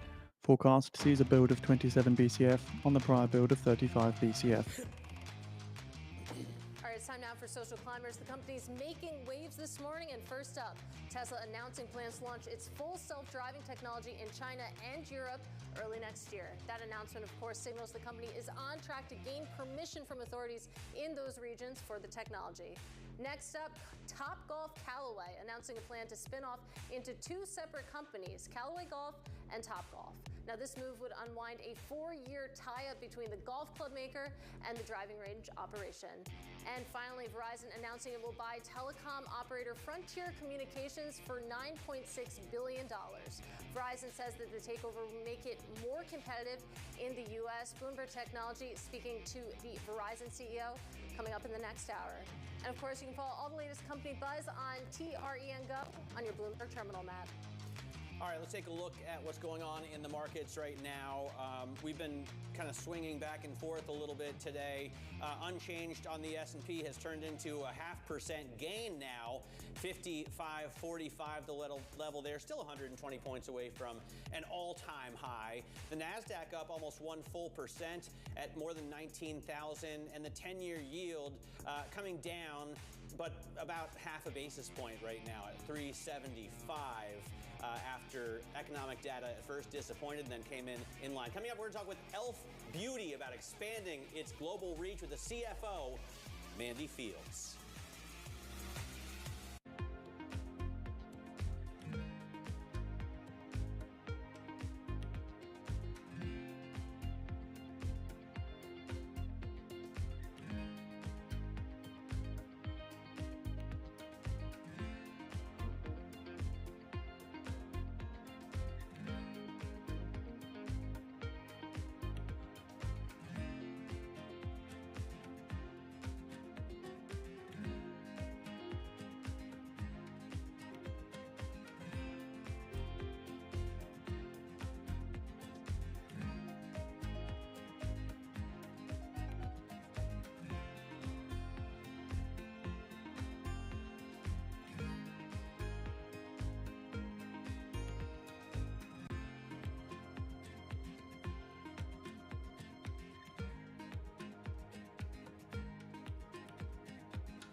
Saturday mornings, I understand you have off. Yeah, Saturdays is always a day where I power down. So I run at a relative high pace throughout the week, try to wrap things up, and Saturday is a quiet day for me in terms of work. And I start typically by playing tennis with my wife.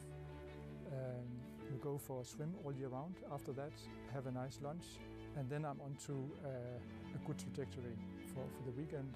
And then Sunday, I try to prepare for the coming weeks.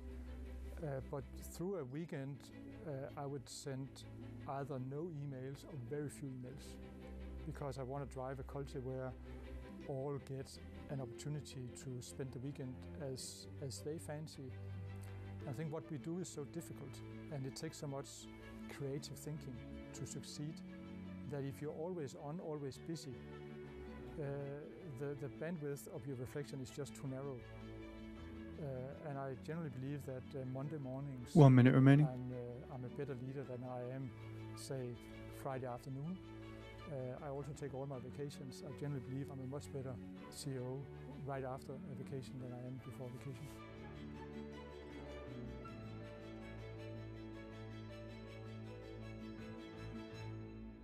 Good morning from our world headquarters in New York. I'm Manus Cranny. And I'm Danny Berger. Let's set your agenda. Bloomberg Brief delivers the market news, data, and analysis you need live every weekday at 5 a.m. Eastern. Bloomberg. Context changes everything. Bringing you up-to-the-minute financial news whenever and wherever it happens. I'm Michael McKee at the Federal Reserve, and this is Bloomberg. 10 seconds. Bloomberg Intelligence says the $110 billion U.S. beauty market is poised to grow thanks in large part to Gen Build of Z's 13 rising BCF, a build of 13 BCF lower than the expected build of 27 BCF.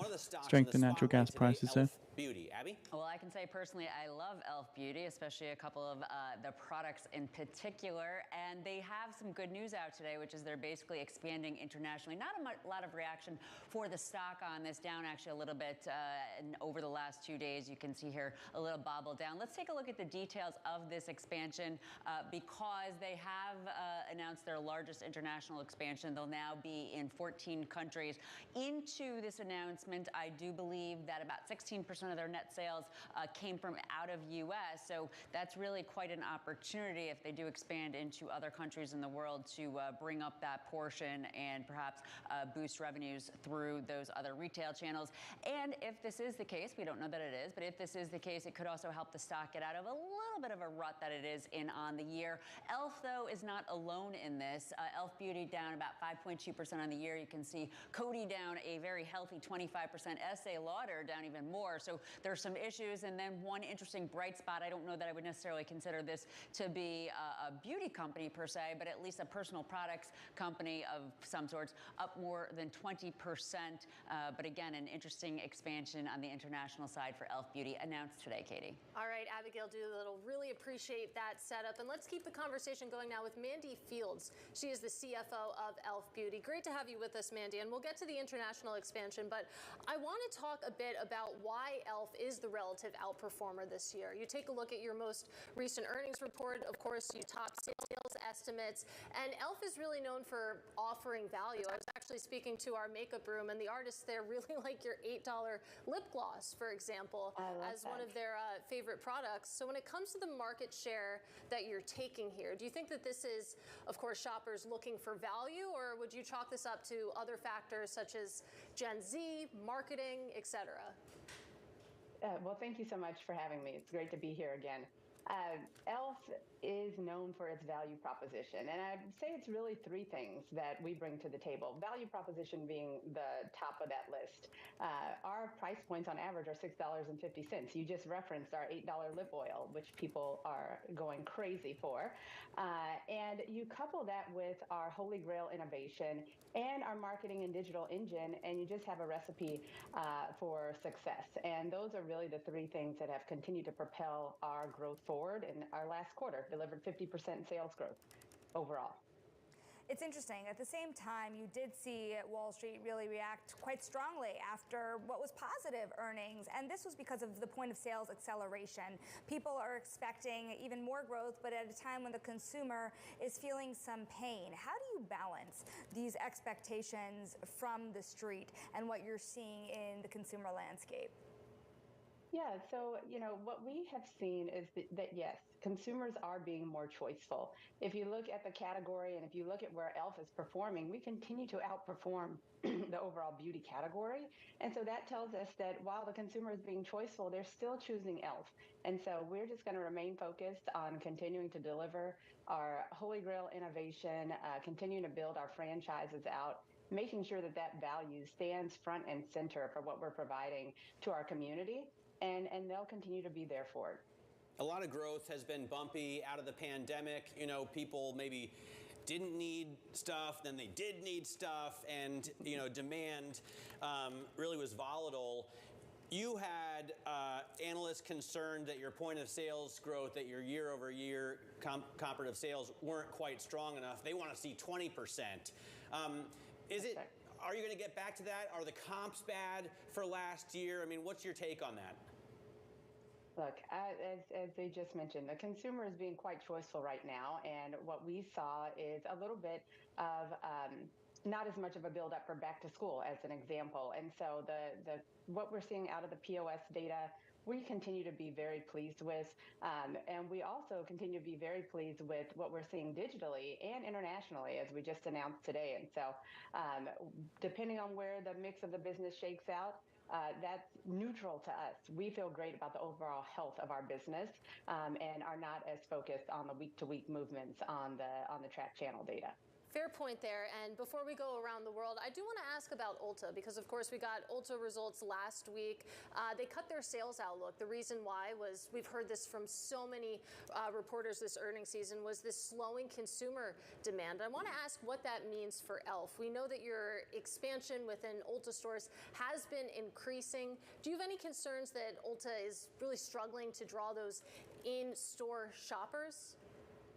Not at all. Ulta is a great partner to e.l.f., and we continue to see growth with that retailer, and they are a great partner to us. And so, like I said, as the consumer is being choosy on where they're shopping and what brands they want to participate in, e.l.f. continues to be a standout and continues to be a growth driver across our retailers and in the category. All right, appreciate that context. So let's talk about that global expansion. Of course, you have a presence in 14 countries, and I was interested to see that actually your non-U.S. markets represent about 16% of your total net sales. As you look across the globe here, do you have a target for where you'd like to bump that share up to, or does 16% sound about right here? Well, what I can tell you is that across our beauty peers, the majority of their business is actually conducted outside of the U.S. So with us at only 16%, and if you look at others in beauty with about 70% of their business outside of the U.S., the international expansion represents a really huge white space opportunity for us. And so, yes, we see nothing but opportunity ahead of us, 14 countries, but really only largely penetrated in 2 of those countries, being Canada and the UK, which continue to drive the majority of our sales. We're super excited about the launch in Rossmann and the early reads that we're getting there, but still a lot more ahead of us. We're waiting for Donald Trump to speak at the Economic Club of New York later this afternoon. He has said he would put tariffs across the board at 60% on Chinese goods. You have about 80% of your supply chain in China and would face those tariffs, re-importing them to the U.S. Is that a concern for you? Would you move production around if that happens? So we have a number of levers in our toolkit in regards to tariffs. In 2019, we were actually subject to tariffs at 25%. And at that time, we had to use a combination of things to help offset those tariffs.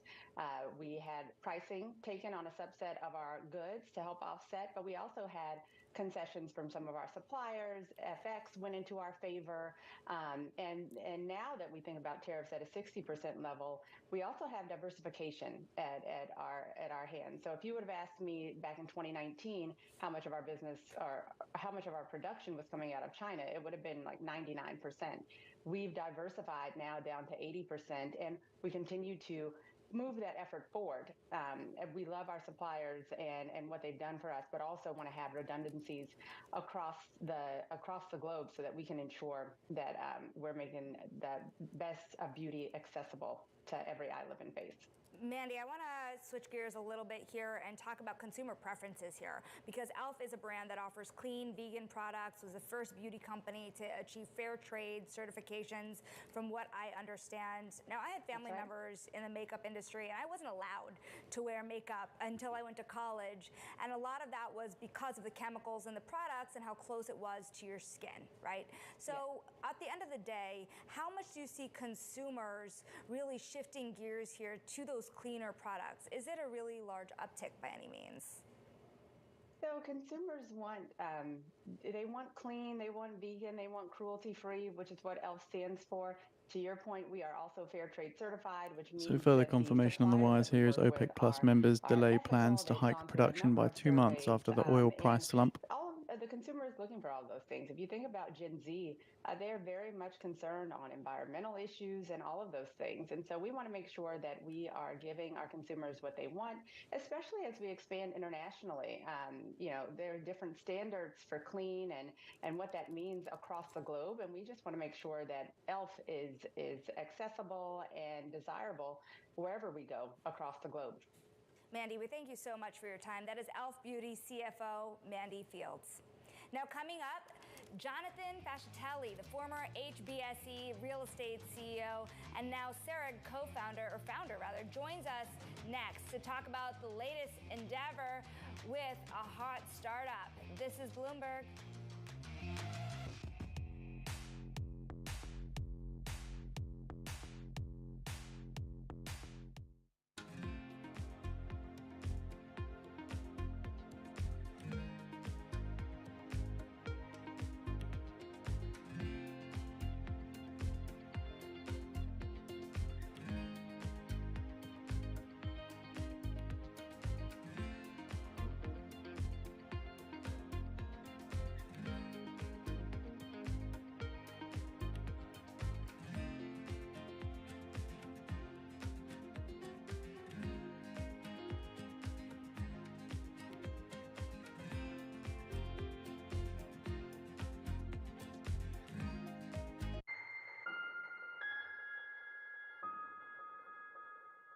Names that move markets are on Bloomberg.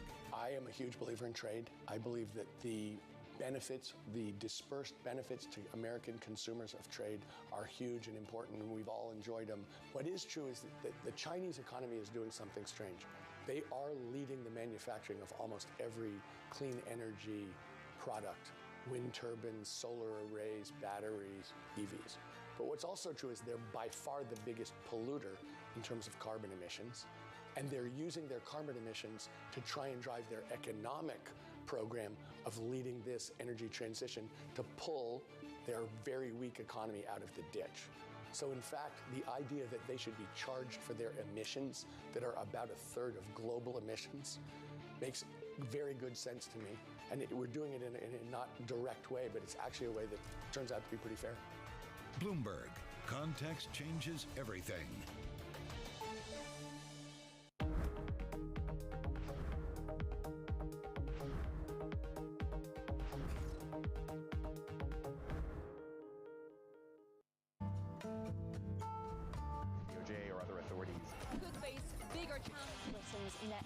Was going to keep Rain World Cup. This is a three. As the economic picture. Covering the intersections of Hollywood, Silicon Valley, and beyond. The top names in business are on Bloomberg. It's about category creation. You know, today we are a tea drinking nation. Tea penetration is 91%, 93%. We are at 25% of the affluent class. We are at 14-15% of the overall market.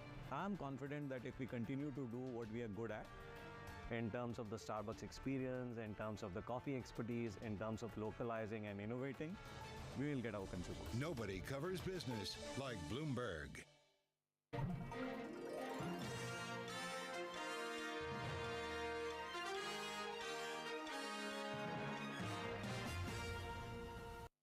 Good morning. This is Bloomberg Surveillance. Welcome back to the opening trade. This is Bloomberg Technology. This is the Asia trade. You're watching the close. Welcome to Balance of Power. This is Bloomberg.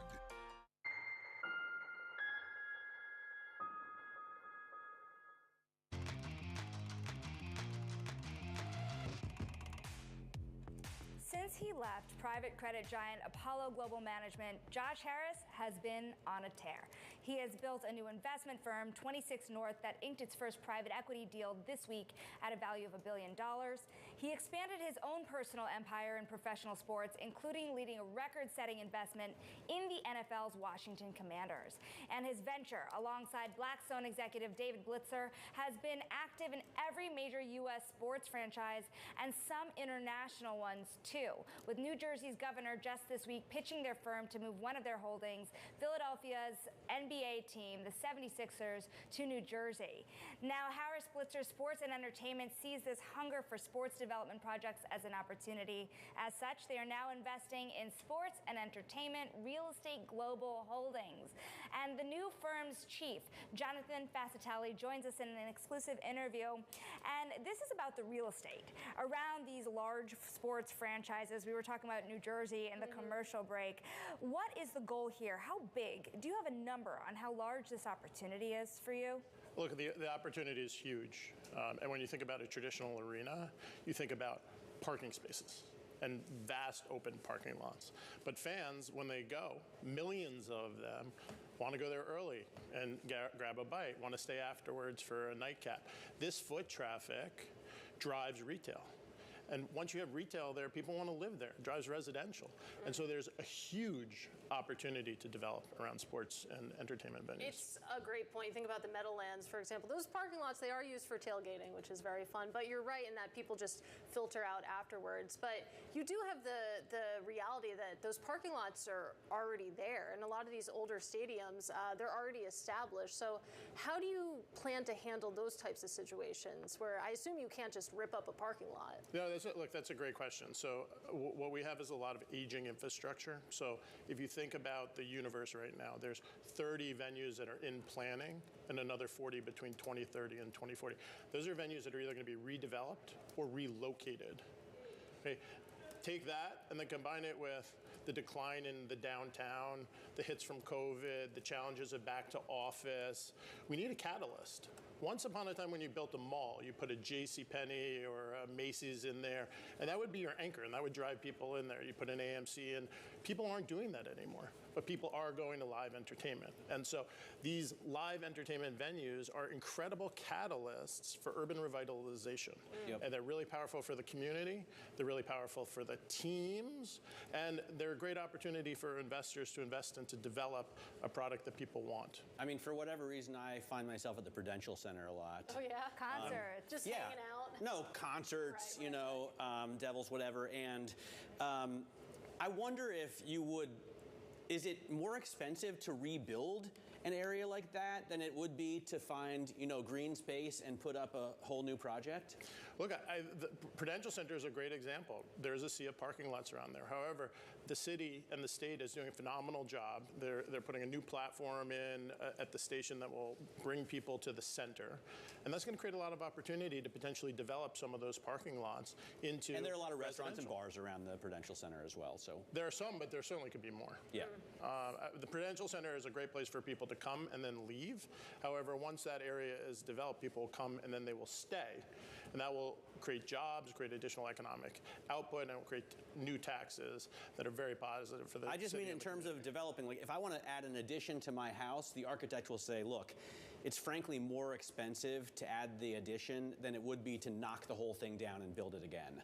Is it the same in terms of your developments? Yeah, look, it depends upon the venue. And it depends upon where you are in the life cycle. The typical venue life cycle is somewhere between 25 and 35 years.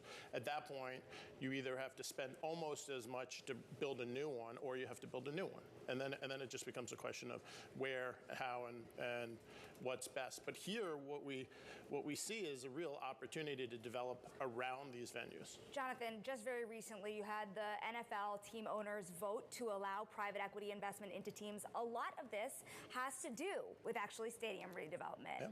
How much of an opportunity does that open up around the NFL? How many teams and stadiums do you see really diving into that? Yeah, so two things. One, great question. So the private equity into the NFL, I think, is a blessing. I think the 10% cap suggests somewhere in the order of magnitude of $500 million of fresh capital. There are a lot of legacy issues, a lot of generational issues. So I think some of that goes to kind of the costs associated with transferring the asset from one generation to the next. I think there's some opportunity for distribution, and then a large share will go to the stadium redevelopment. That only leaves a little bit of capital left, and these projects around these venues can be anywhere from $1 to $3 billion. I mean, that's a lot of capital, and so private equity, I think, will spur the redevelopment of the venues, but I think there's a real opportunity to partner now with the teams to invest in the development around it, providing both the capability and the capital. Speaking of development, very curious about your reaction to Phil Murphy's letter to Harris Blitzer Entertainment here, because you have been involved in this already to some degree, right? Yeah. And so can the 76ers move to Camden? What are the pros and cons here? Yeah, well, I have to be measured in my words. What I would say is the following. One, the Sixers proposal that I was involved with and led for downtown Philadelphia is incredible. So taking a mall and then taking down a third of it, dropping an arena, think TD Garden, think MSG, and then enhancing an area around it that's that has shuttered retail, that has a large number of foreclosures, is a real opportunity to revitalize downtown, and it's a thoughtful proposal, and one that I know that Philadelphia is taking really seriously. As it relates to Jersey, the governor and his programs are incredible.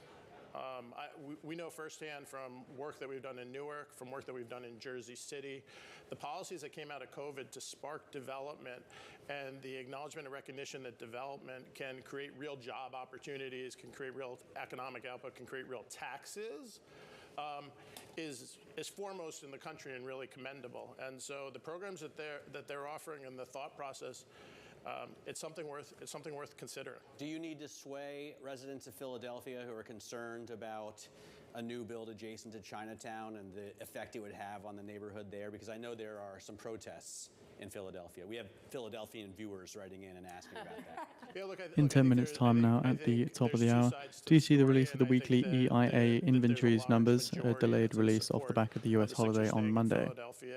So crude oil inventories, the forecast is a draw of 0.3 million on the prior draw of 0.846 million. The range sees a build of 1.71 million to a draw of 2.461 million. Gasoline inventories, the forecast is a draw of 1.11 million on the prior draw of 2.203 million. Distillate inventories, forecast is a build of 0.41 million on the prior build of 0.275 million. And inventories of crude in Cushing, the prior was a draw of 0.668 million. A positive impact on the community and community development. So they recognize that they need to do this. However, so keep in mind, last night we did see the release of the US API private inventories numbers. This showed crude oil a larger than expected draw of 7.4 million on estimates of draw of 0.9 million. You're not going to staff a whole company to do it, and that's where we come in. We come in as a partner to teams, and we'll work with them not only to support their redevelopment or relocation decisions for their stadium, but we'll come in and we'll master plan the broader development and we'll finance it with the capital that we provide. All right, Jonathan, really enjoyed this conversation. Great to have you on set with us. That, of course, is Surge founder and former HBSE real estate CEO, Jonathan Fascitelli. Meanwhile, happening right now in New York at our world headquarters, we have Bloomberg Power Players, where we've gathered industry leaders, investors, and athletes who are revolutionizing the business of sports. That's Bloomberg's Jason Kelly speaking with Atlanta Hawks co-owner Grant Hill. And later today, NBA's Steph Curry will be speaking about winning the brand game. You can, of course, tune in to the panels on Live Go on the Bloomberg terminal or stream it on Bloomberg.com. Meanwhile, the Kansas City Chiefs have been on a hot streak, and I'm not just talking about the Super Bowl. Clark and Dan Hunt are spearheading the league's hopes of expanding their global audience. Here's what they had to say about how Taylor Swift helped grow their fan base. It was really an amazing year, and not only because we won the Super Bowl for the second time in 2 years, we had tremendous growth in our fan base, and there's no doubt that a lot of that related to Travis's and Taylor's relationship. It was something that frankly caught us all by surprise. And almost every week I had somebody come up to me and tell me that my daughter, who's 10 or 11 years old, she wants me to tell her anytime the Kansas City Chiefs are playing on TV. And they would say she's never been an NFL fan, but she is now a fan of the Kansas City Chiefs. So it was a real blessing in that regard. The most important thing there is Travis's and Taylor's relationship. I'm so happy for both of them. But good for business, right? Absolutely. In terms of growing our brand, we had a 30% growth in our fan base, which is a huge number, even in a year when you win the Super Bowl. And certainly I think the NFL enjoyed an uptick from a media standpoint across all of its platforms. And if you're an NFL team, I hear J-Lo is single. That, of course, was Clark and Dan Hunt. They are owners of the Kansas City Chiefs. Wait, isn't she not with Ben Affleck? Is that not? Yeah, they filed for a divorce. Are you not up on this? No. Okay. But they were together and then apart and then together? Bombing his Instagrams with lots of J-Lo information. Yeah, there you go. DMs. Yeah, we've got to get you up to speed on this show. But in any case, I swear that was relevant because you can read more of that conversation on your Bloomberg terminal if you type in NI Big Take. But we should get back to markets here. Of course, we know it has been a brutal start to September, and we actually were looking at gains earlier in the day on the S&P 500. Now, not so much. Small moves overall, but still, the direction of travel has been cleared. We are now lower by 0.1% on the big benchmark. You flip up and you take a look at the NASDAQ 100. Your big tech stocks doing a little bit better, but still down from session highs. The NASDAQ 100 currently up about 0.2%. And the bond market, we had been looking at gains. Of course, yields were lower on the day. Now we're back to unchanged. We did get a lot of economic data today, guys. You think about, of course, we got ADP, we got initial jobless claims, then we got ISM services at the top of the 10 o'clock hour. You add it all together and it adds up to unchanged on the 10-year Treasury yield. The 2 years, 2 basis points higher, which is incredible. We're at 377 now. It's amazing, Shonali. Leave me alone, Matt. Leave me alone. I'm just saying, this morning we were barreling towards 370, and we have not only given up all of those gains in the bond market, we've actually lost some ground.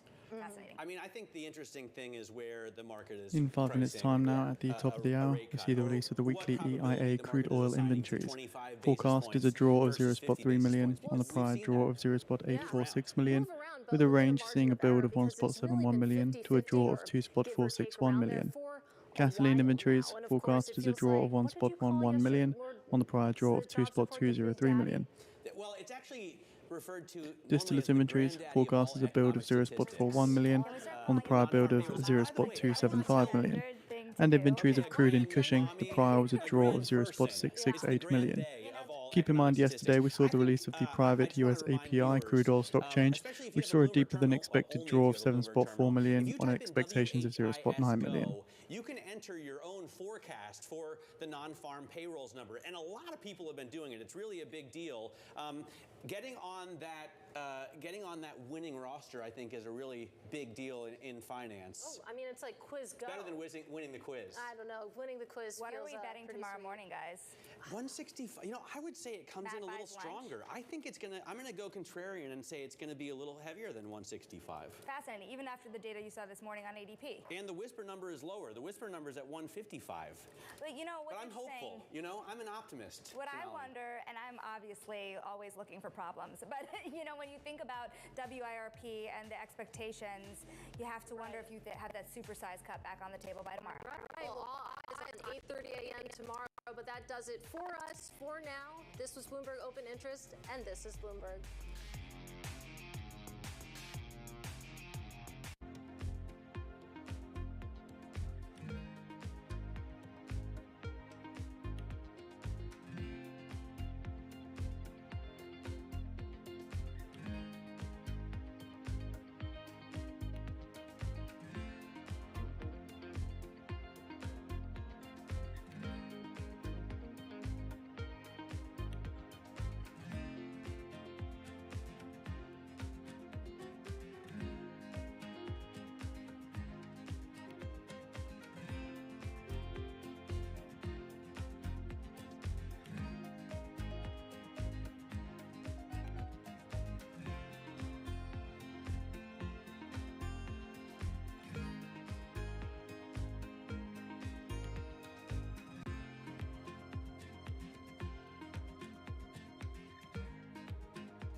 we want to make sure that we're exposed to categories that continue to be relevant to consumers, that we're positioned in categories where we have a competitive right to win.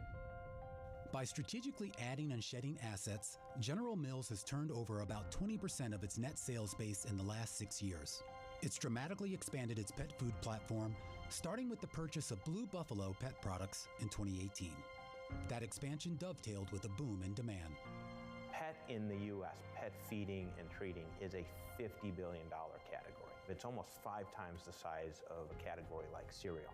Is this the future of the company? I mean, we so much associate General Mills with breakfast and cereals, human breakfast and human cereals. Are we now going to be thinking about General Mills much more as a pet food company?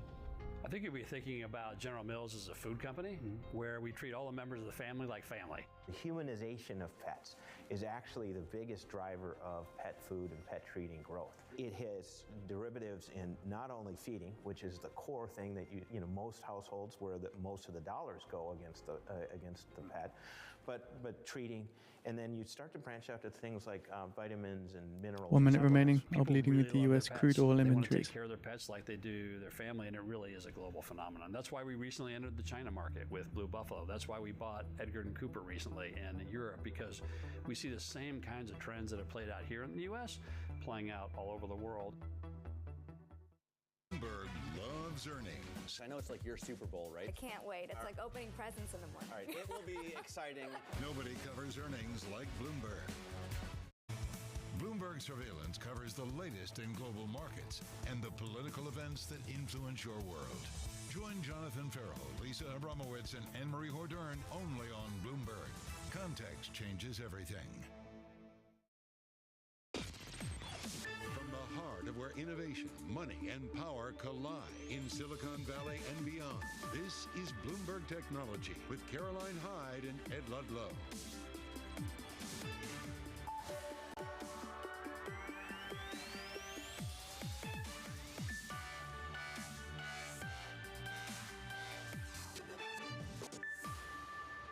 Live from New York and San Francisco, this is Bloomberg Technology. Coming up, Verizon agrees to buy Frontier Communications nearly $10 billion in cash to strengthen its fiber network. We speak with the CEO.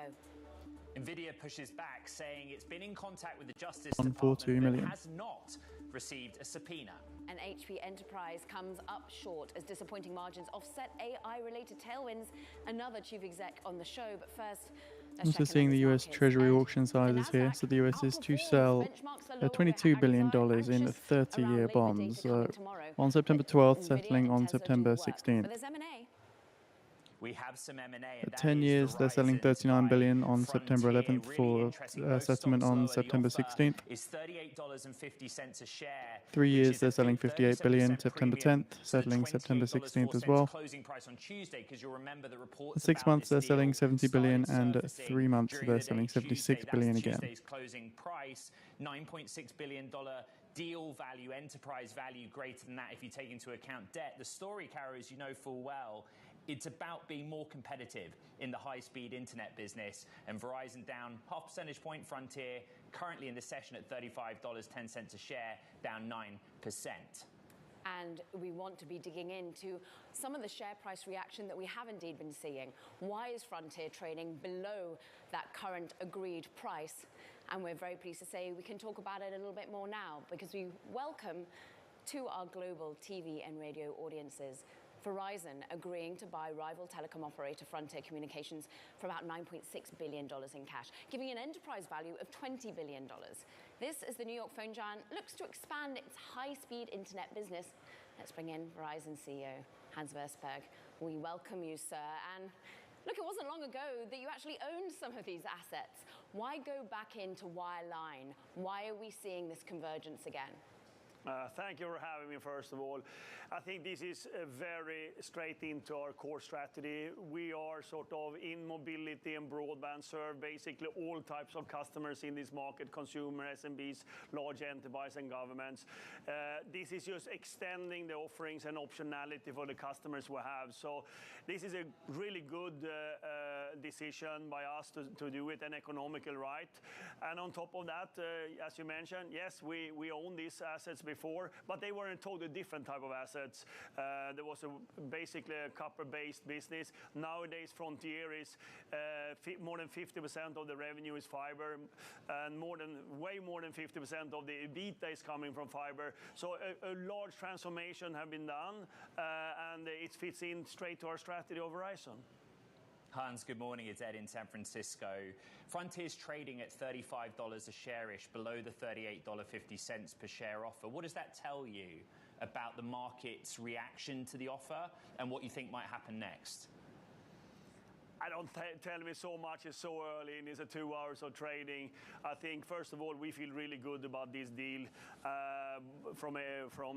also from closing it and seeing that this is a possible transaction from many angles, because given that we believe it's going to take 18 months and all the regulatory bodies, of course, will be a thorough job. But this is improvements for customers because we're going to give more choice. And not only that, we're going to bring our mobility broadband to these customers. At the same time, we also have the offerings that we have on our broadband today, which is everything from streaming services, other services that we have on insurance, etc. So we're going to bring a lot of new opportunities for the customer base of Frontier. So I'm really positive on this acquisition.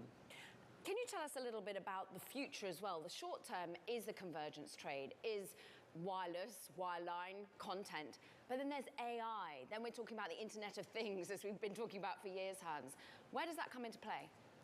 It comes definitely into play in these assets. I mean, as I said, we expect this to take 18 months. We already right now have a sort of an AI-prepared network with a lot of compute and storage at the edge of the network. We decided already some 6 years ago to fiberize all our transport. So we are really prepared of it. The Frontier asset is coming in as an extension of that, and we can meet even more customers to have processing, storage at the edge of the network with the fiberized transport. So this is really also another advantage we're getting with even more assets in the ground. And of course, serving consumers with home broadband together with our mobile and home offering is of course a strength in the overall acquisition where we're doing. Hans, we have a question from an audience member on Bloomberg Technology who notes the 2015 sale of wireline assets. But I think the question that he and many others have is what's changed around the economics in this deal? You said the economics work, but give me specifics on what's different, particularly for fiber in 2024. So if you look at the deal right now, at closing, we believe that's going to be accretive of growth, revenue growth, and EBITDA on day one. So that's really good economics. And then it's going to take some 12 months, and EPS and cash flow will be accretive as well. And the reason it takes 12 months is there are some integration costs coming up in the beginning. So definitely a very economical, sound business for us. But I said the assets we sold previously was, of course, in a totally different standard. The Frontier team has put in billions and billions of dollars to fiberize the network, to be the next generation. And many of the metrics that they have, churn, penetration, etc., are fairly similar to Fios. And Fios is, of course, the best fiber network in the States. So there's a lot of similarities on that, and that we can offer to our customers. Hans, some analysts were a little bit surprised by the timing and the fact that you're going all in on convergence now, a bold step, some call it, because of your leverage and your commitment to reducing your debt. Why do this now? Are you worried about leverage? No, I think, first of all, we have a very strong balance sheet. And as we said this morning, at closing, this will be maybe 0.2, 0.3 notch on our leverage, which is very, very low. We still are committed to our capital allocation. Number one, invest in the business. And that's what we're doing today. Number two, committed to the dividend. And you might have seen yesterday, we came out with our dividend, which was for the 18th consecutive year we increased our dividend. And then is to pay down our debt. We have been paying down our debt since we bought the C-band. We still have some 18 months here that we're going to continue to pay down the debt. So we're going to be in a really good position balance-wise when this deal is coming to fruition. Hans, what opportunity is there for you in data center interconnect, DCI, in the context of AI? Look at what Lumen's done with Microsoft, for example. I think that the difference here is that we have so many assets in the ground when it comes to fiber and central offices. Many of these central offices, of course, have compute, storage, power, etc. And many of the AI solutions, when there is a real product, they actually need to be way closer to the users, the corporations, etc. And that means that because the transport cost and many other things, it will be hosted at the edge of the network. That's how we built the Verizon Intelligent Edge Network in 2018 when we started with the journey, which we now is just adding Frontier to it. So I see a great opportunity for us on the B2B side with this footprint to serve customers that want to host AI close to them, secure, lower transport costs, etc. You're just announcing one deal, and you know we always love to push forward. Hans, are you going to continue to be acquisitive when it comes to convergence? I think, first of all, we are really happy with the assets we have, and now we're adding Frontier. I don't think we need much more. We're going to be the biggest on wireless. We're going to be clearly the ones having the largest broadband offering with fixed wireless access and fiber in the market. We have the largest distribution and the customers. So we're going to be in a really good position to see that we execute for our customers, but also for our shareholders. So I'm really happy with the assets we're going to have and we have today. When it comes to convergence, I think what is important in convergence, we will have the scale of economy for both. We will have the ownerships for the wireless network and the fiber networks and fixed wireless access. If customers want to make the convergence, we will have the economics for doing it. I don't believe it's going to be sort of you discount one product for customer taking both. That's not really. It's two great products. And we all know mobility and broadband is essential for today's society. I mean, everyone needs it. If it's a corporation, a private person, or a corporation, you need these services. They are even more important today than were 5 years ago. And Verizon is number one in basically every segment of that. And this is just fortifying it. So yeah, we're going to see convergence, but it's not like we're going to discount products. They're great two products that we're going to offer to our customers if they want to join. We have improvements on churn, of course, if customers both have mobility and broadband with us. And so we're going to see how this plays out in the market. But clearly, we're going to be best positioned in the market when it comes to convergence. Verizon CEO Hans Vestberg, thank you very much. NVIDIA said in a statement it has not received a subpoena from the US Department of Justice, responding to a Bloomberg News report published Tuesday that it had. The company said it inquired with the DOJ, has not been subpoenaed, but is happy to answer regulators' questions. Bloomberg reports, citing a source, that NVIDIA did receive a request for information in what's known as a civil investigative demand, or CID. A CID is also commonly referred to as a subpoena, but is often issued before any legal proceedings are brought. According to the Bloomberg source, the request for information issued to NVIDIA focuses on its acquisition of Run AI and aspects of its chip business. Bloomberg first reported the DOJ's probe of NVIDIA in June. Caroline. Coming up, Ed will be joined by another chief executive, the CEO of C3 AI. Once again, we're talking about artificial intelligence and its latest earnings results. This is Bloomberg Technology.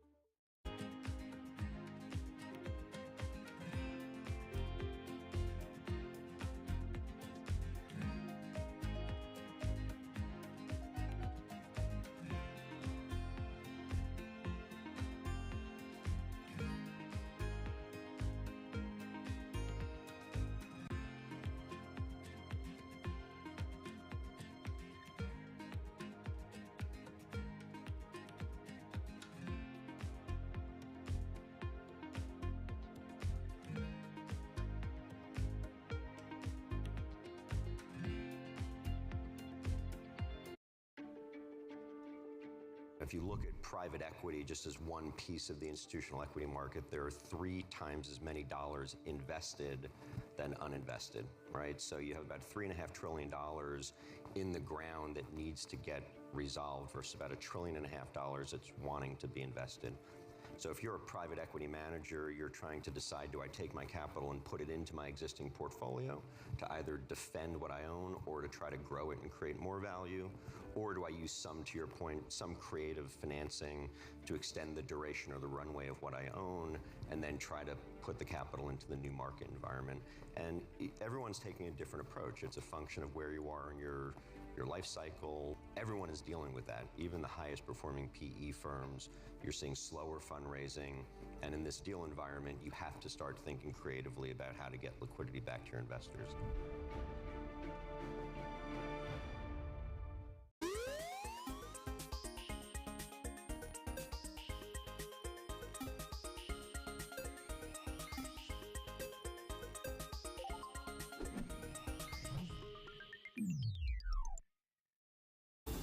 Fixed income fix. Watch Bloomberg Real Yield every Friday right here on Bloomberg. Context changes everything.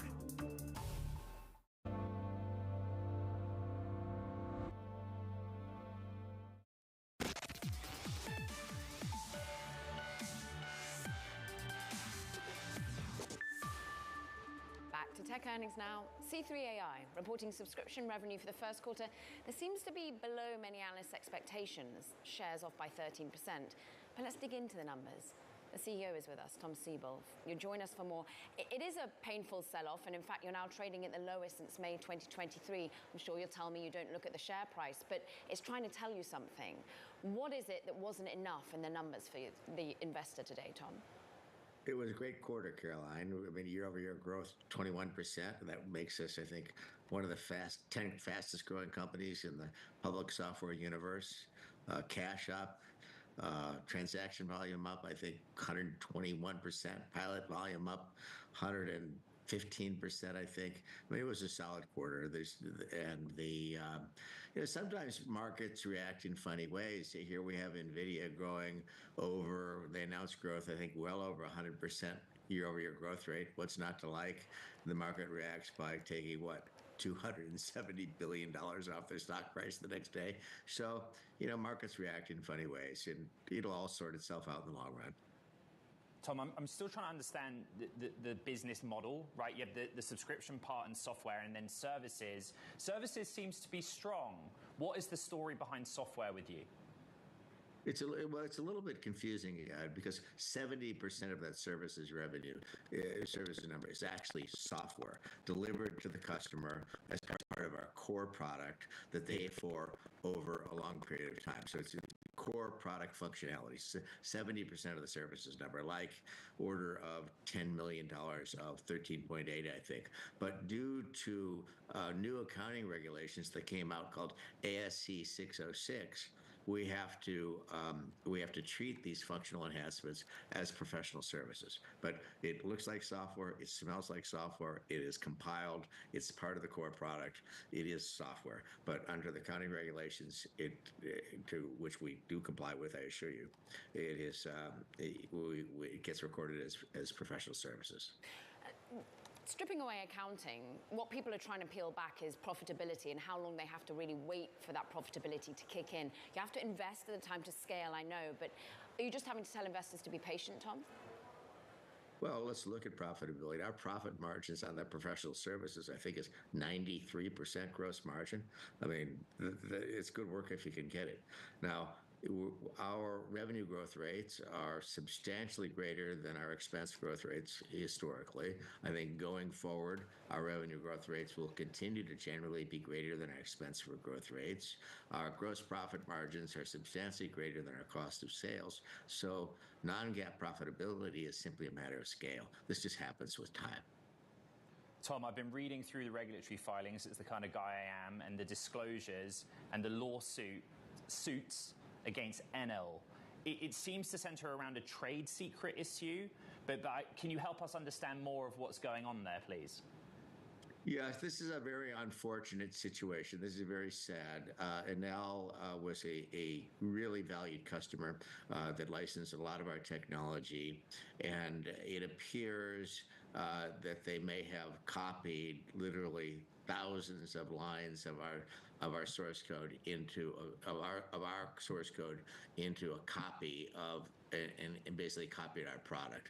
So that's what this complaint about. It appears to be a very significant kind of intellectual property theft, and we're pursuing that in civil courts in Italy, and it's sad.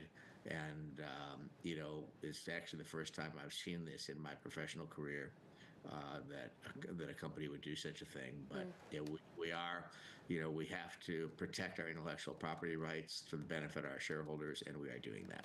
And we will seek comment from NL. You are seeking $2 billion from them in compensation, Tom. Just going back to ultimately the winning of clients, how is market share? How are you able to compete with the big companies out there trying to compete with you? Well, I think the companies that are perceived of as competing with us would be Microsoft with Azure, AWS, and Google, because the real competition is build it yourself. But understand, Caroline, 71% of our transactions the last quarter, we closed with one of Google Cloud, AWS, or Azure. So we joint market with them. We joint sell with 71%. So these are great marketing partners, and they're perceived of by some as being competitors, but they sure look to me like partners, and they look to our customers like partners. So we appreciate the partnership, and we go to market with them very actively all around the world. Well, for now, we really appreciate you coming on after your earnings. Shares off on the day. We appreciate the time and the expertise. C3AI CEO Tom Siebel. Coming up, Hewlett-Packard Enterprise CEO Antonio Neri joins us following the company's latest earnings report. That conversation is coming up next. But some more to break. All right. Yeah, as we head to break, these are live pictures from Bloomberg's Power Players Conference in New York City. Happening right now is a panel focusing on the future of women's soccer, including NWSL Commissioner Jessica Berman. You can tune into the panels on LiveGo on the Bloomberg terminal or stream it on Bloomberg.com. This is Bloomberg.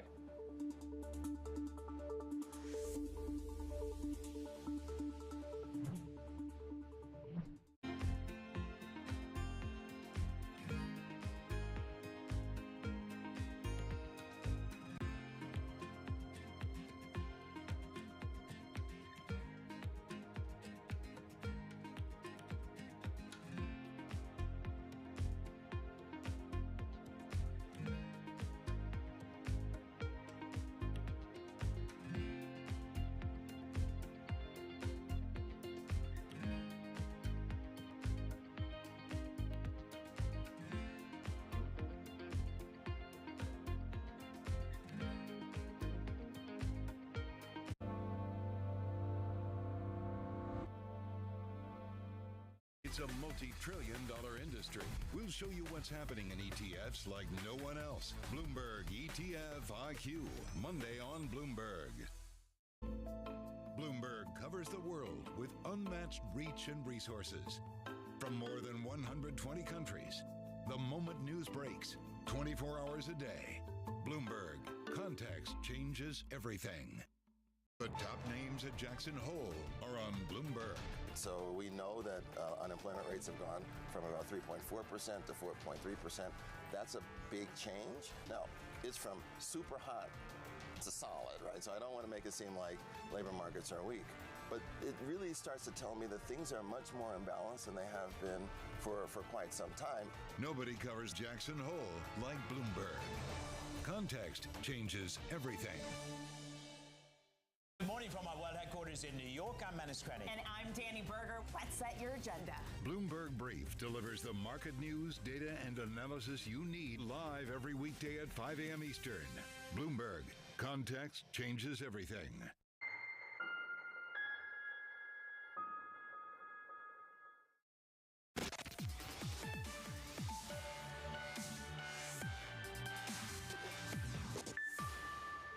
HPE. Now, it's coming out with its earnings, and for some, we saw profitability perhaps coming weaker than expected for its third quarter, suggesting, look, that lower margins, certainly than anticipated in its business for selling servers for AI, seem to be holding for now. HPE CEO Antonio Neri is joining us. And let's just dwell on the margins for a moment, Antonio, because some call it low-calorie nature of AI systems revenue. Is it low-calorie for the foreseeable? Well, good morning, Carol. Thanks for having me. We did what we said we'd do, and we had a very strong quarter where we had double digits year-over-year revenue growth. And to your point, was all on the back of converting an amazing order book we have in AI and continue to add to that order book. However, it's also fair to say that we actually improve operating margins quarter over quarter by 50 basis points, despite that mix heavily weighted to AI. And I will say that the reason why the gross margin, not the operating margins, the gross margin is year over year down, is because we have less contribution from the networking business, which, as you know, is going through a market transition through the cyclicality we normally see in each of the businesses. So the main driver for the gross margin decline was not AI. In fact, our AI business, our server business, grew operating margins year over year by 70 basis points. That's actually like an industry-wide issue that you've brought up that others have talked to us about. I think the difference with you, Antonio, is the customer base is like much more enterprise-centric. And I think on the call you talked about improvement in margins relating to that. Could you just talk a bit more about how the enterprise customer is going to push you forward? Absolutely. And as you know, at HP Discover in Vegas, we introduced an HPE Private Cloud AI offering, which I call it an AI in the box, Ed, which is actually a full turnkey solution for enterprises of all sizes to train and deploy inference for their specific applications. And that offer is targeted specifically for enterprises, including very specific vertical solutions built on top. And we just made that offer available just 2 days ago. It's now available for global availability ordering, and we are excited about that. Now, in the order book we announced this quarter, we had $1.6 billion of new orders, and mid-teens of those orders are enterprise related. Let's just talk about macro challenges to those enterprises you sell to. Are we seeing a pullback in confidence on spending? Actually, I have not seen it. In fact, we saw orders growth in all our businesses on a sequential basis, which tells me, Caroline, we are on a recovery. In fact, our traditional server business had double-digit year-over-year and sequential growth in orders, which also tells me there is no cannibalization from the AI servers into the traditional servers. And it makes sense, Caroline, because when you think about these legacy workloads, some of them are not even cloud-native workloads. It makes no sense to put it on a more expensive infrastructure, which should be focused on really training these models with their data so they can get the time to value from the deployment through the business process. And then on the networking side, which obviously has been a more negative story in the last few quarters, in line with the peers, by the way, we saw sequential order growth across all geographies, and we're driven by the wireless LAN, the SASE deployment, which obviously security is very important at the edge, and data center networking.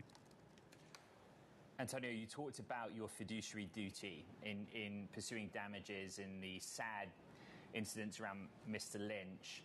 Just because this is the first time our audience is hearing from you, explain that fiduciary duty and basically what your end goal is in that piece of litigation. Well, listen, the Dr. Lynch death is a tragedy, as are the death of others on the ship. So clearly, it was a sad moment. However, it does not change what happened. The UK judge ruled that the company is victim of fraud. That ruling happened last year. As a fiduciary duty, we need to see the finalization of those proceedings. And obviously, our duty is to also recover the damages on that fraud.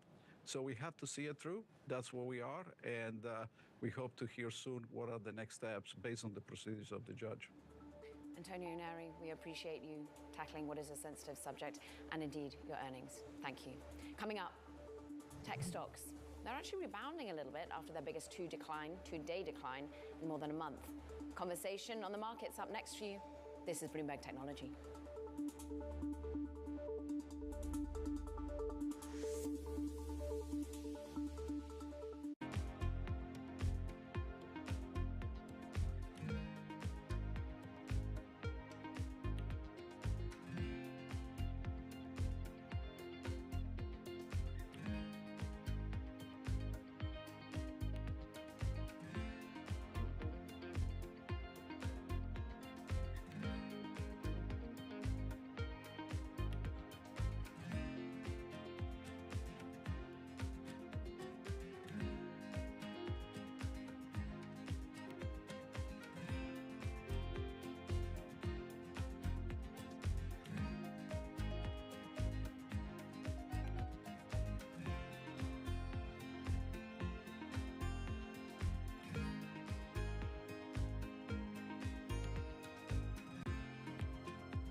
I think that it would be irresponsible for us to ignore the AI revolution. I think that as much as there is a lot of short-term hype, I think long-term it has the potential to be transformative.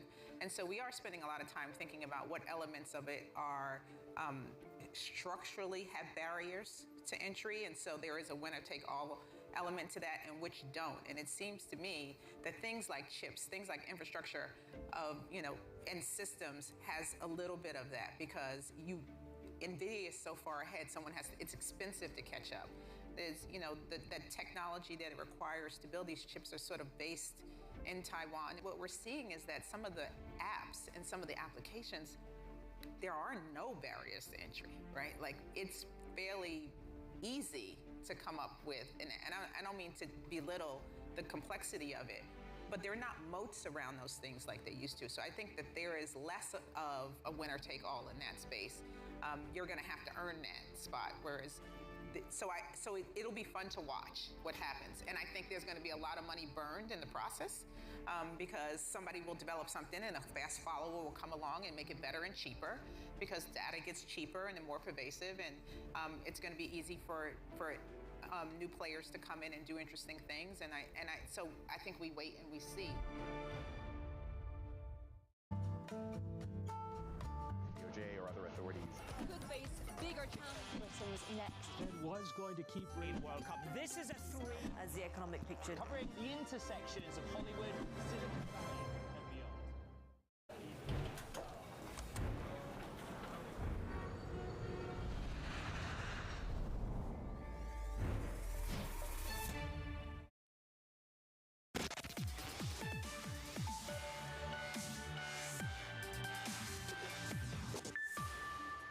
Welcome back to Bloomberg Technology. I'm Caroline Hyde in New York. And I'm Ed Ludlow in San Francisco. Quick check on these markets, Ed, because we are being whipsawed once again. Yesterday, we saw an eke out of a recovery on the chip sector, but today we've gone back in the red, and it's going to be a volatile session as we look ahead tomorrow, of course, the all-important labor data. NASDAQ 100 under pressure, as you see, by 0.5%, no longer outperforming the other benchmarks. We see the chip stocks down by more than a percentage point. And also looking at crypto, look, this is a risk-averse kind of a day once again. Bonds have been trading pretty flat, but I'm looking at crypto sinking some 3.6%. Move on and look at some individual movers, because amid what has been a volatile time on the stock markets, companies still have, well, the ability to splash some cash, and more than $9 billion of it coming from Verizon to be buying Frontier. We just spoke to the CEO and why he's doing that deal. NVIDIA still managing just to be above water, but remember, this is a key stock as to what's driven some of the sell-off, and Mag 7 not doing enough today to stabilize the benchmarks. NVIDIA up by just 0.1%. Tesla still up more than 3.8%. It seems to be promising full self-driving, Europe, China, and of course, all eyes on what will become of a robo-taxi conversation in October for that company. But we've got to stick with overall outlook for chips right now, Ed. We do. TSMC supplier Scientech says AI demand is here to stay. The CEO dismissing concerns over AI fatigue after chip stocks recorded their biggest one-day decline in a month. Bloomberg sat down with CEO Hu-Ming Chi. That's what he had to say. From my personal perspective, this booming of AI industry just begin. There's a lot of application I do expect will coming out pretty soon. For more on the markets and everything going on, Christina Hooper, Invesco Chief Global Market Strategist, joins us now. You know, we're learning every week, every month, every year that one single session a market does not make. But where do you go? The anxiety in semiconductors, AI demand. We have economic data in 24 hours' time that's very important. And we're always thinking about the Fed. When you wake up, Christina, with a technology investor's perspective, what do you first think of? First of all, I think it's important for investors to recognize that they have a longer time horizon than 1 day or 1 month or even several months.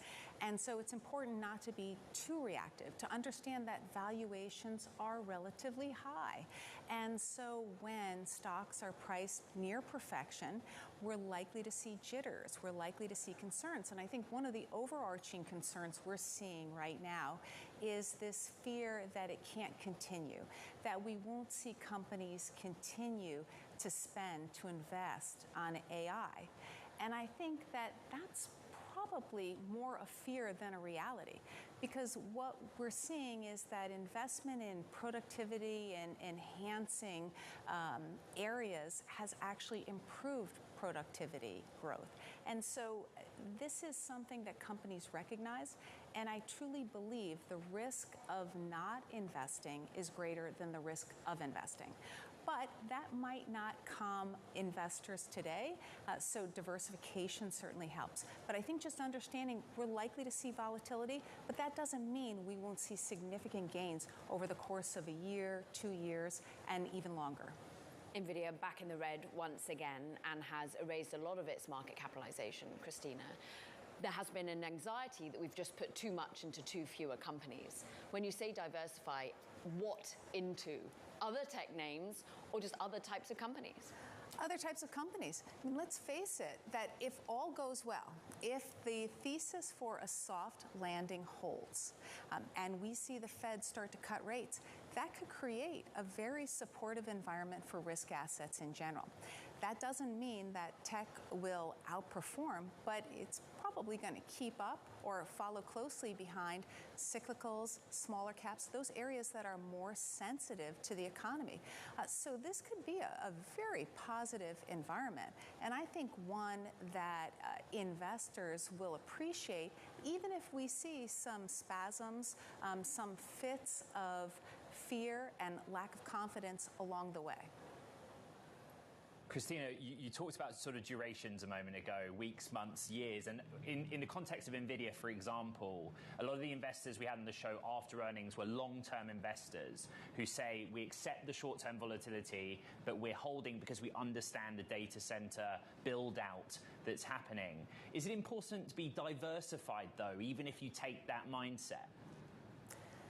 So, I think it's critical to recognize that there are many, many companies that will benefit from AI. So, if you're feeling very confident about the AI story, that's going to help companies in a variety of different sectors and industries.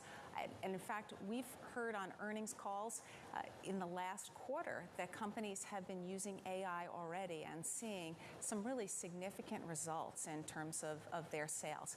And so I think it's perhaps taking that AI theme and looking to those other sectors and industries, especially service areas of the economy, to find opportunities. There can be a significant diversification by just doing that. Christina, how important is tomorrow's jobs report? I'm sorry? How important is Friday's jobs report? So Friday's jobs report, I think what we're likely to see is job gains, non-farm payrolls, around 150, 160, in line with expectations. And that's appropriate given where we are in the cycle. I think the Fed will be satisfied with that. I mean, it certainly said it doesn't want to see any significant deterioration in jobs from here.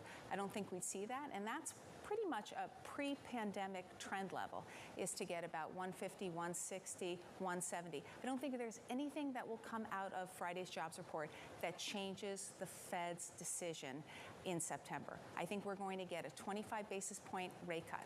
I think if we get a weak jobs report, that will not change that. I don't think we're going to get a 50 basis point cut. That's because the Fed really does believe that it is doing the right thing. It's on course. A 50 basis point cut would be an admission of guilt, in my opinion. Even when it was behind the curve in March of 2022, it only hiked rates 25 basis points. So that's how I think this is going to play out, and that should be positive for markets. If we got a 50 basis point cut, we might actually see more volatility and some kind of sell-off because it suggests there's more weakness in the economy than many thought. Deja vu. Now versus beginning of August. Are we going to get these bouts of volatility as aggressive as we're suddenly seeing? I suspect we will. There's a lot happening right now. We not just have the Fed meeting, but we have a presidential election. We have a lot of other central banks cutting at the same time. I think that creates an environment where there's concern where there's uncertainty.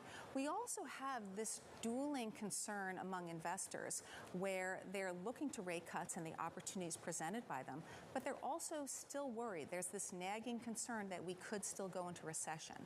And so I think that all comes together in terms of outsized reactions to economic data releases as well.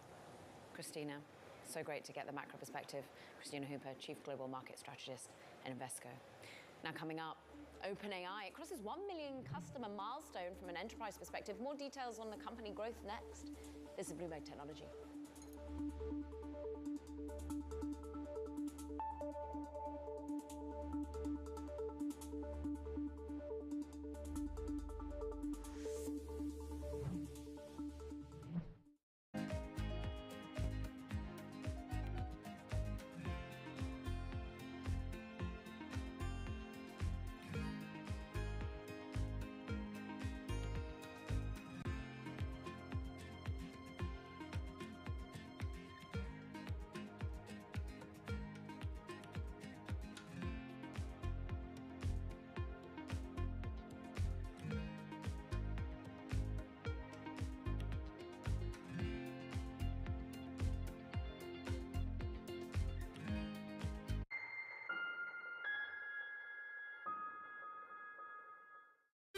Bringing you up-to-the-minute financial news whenever and wherever it happens. I'm Michael McKee at the Federal Reserve, and this is Bloomberg. Good morning. This is Bloomberg Surveillance. Welcome back to the opening trade. This is Bloomberg Technology. This is the Asia trade. You're watching the close.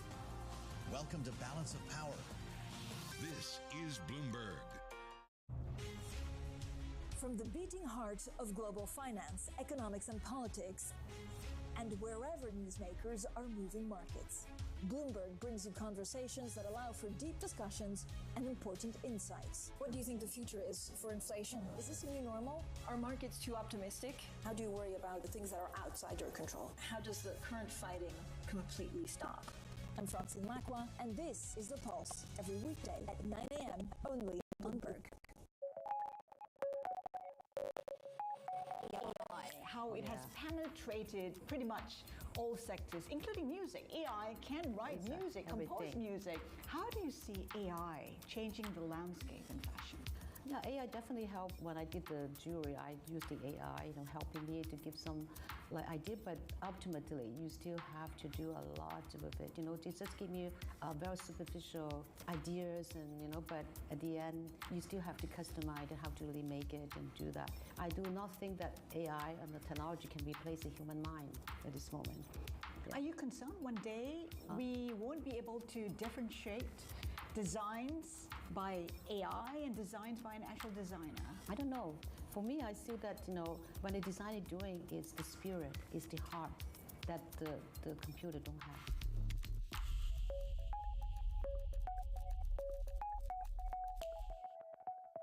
It's the world's second largest economy with a growing influence in global affairs. But geopolitical uncertainties, deflationary pressures, and questions about foreign investment linger. Bloomberg, the China Show, brings you the unmatched expertise you need to keep track of breaking news, in-depth market analysis, and the most influential newsmakers in and around China. Bloomberg, the China Show. Weekdays at 9 a.m. Hong Kong time, right here on Bloomberg. Context changes everything.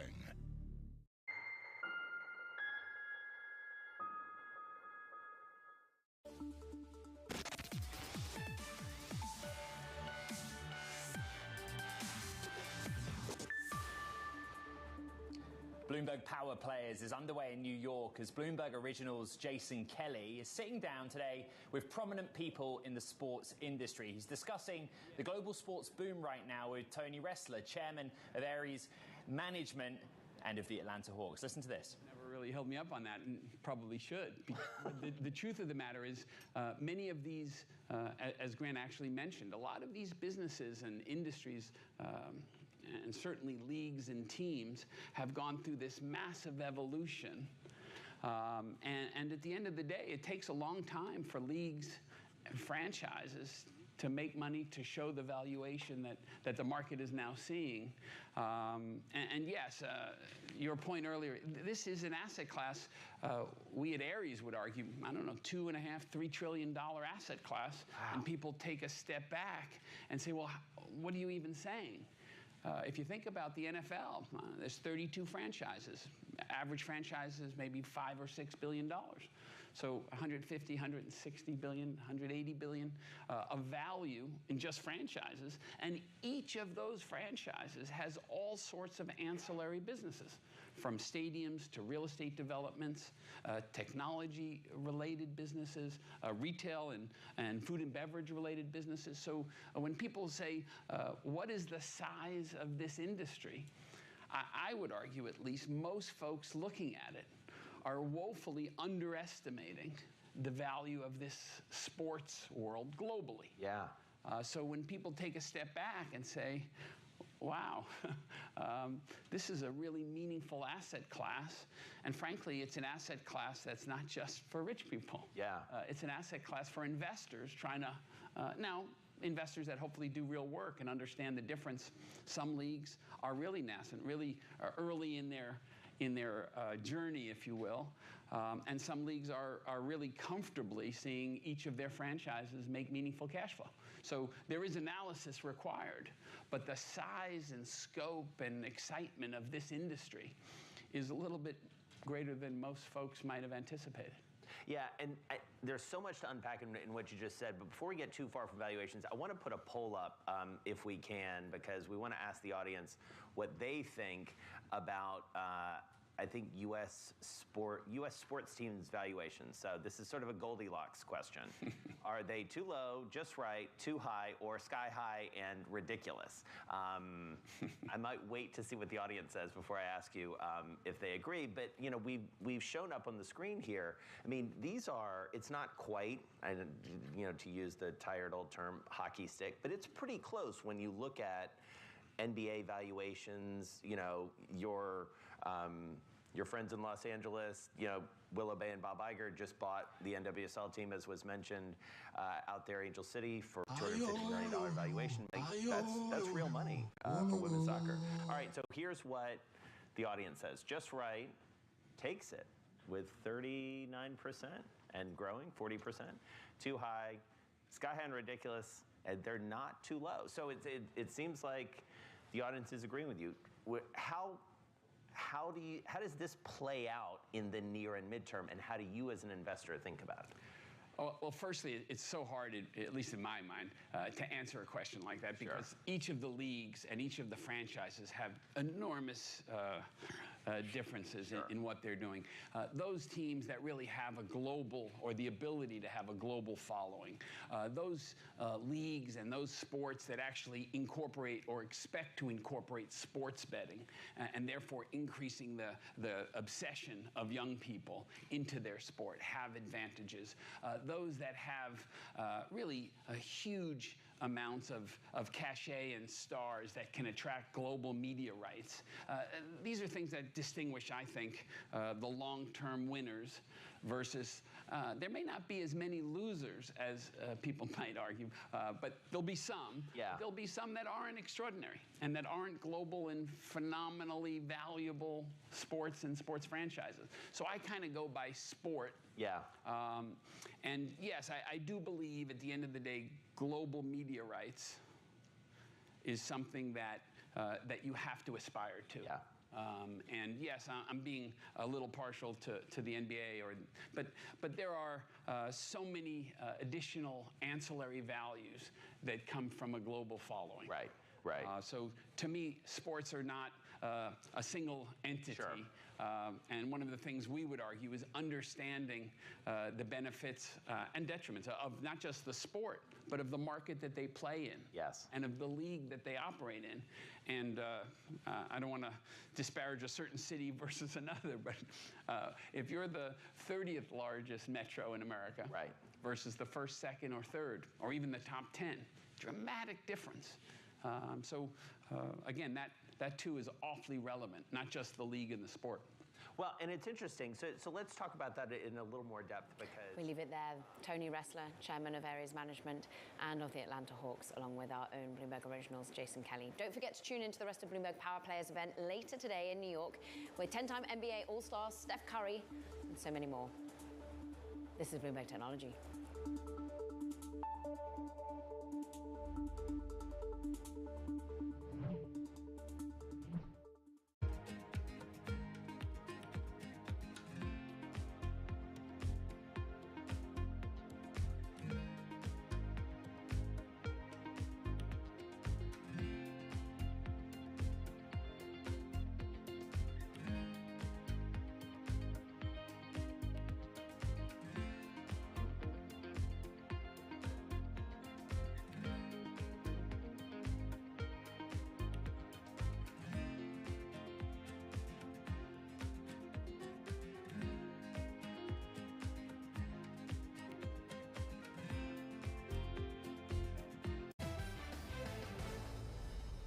European countries need to think, do you want to compete as a small country or do you want to compete as Europe? I don't think they have a choice because the US and China have already started the race.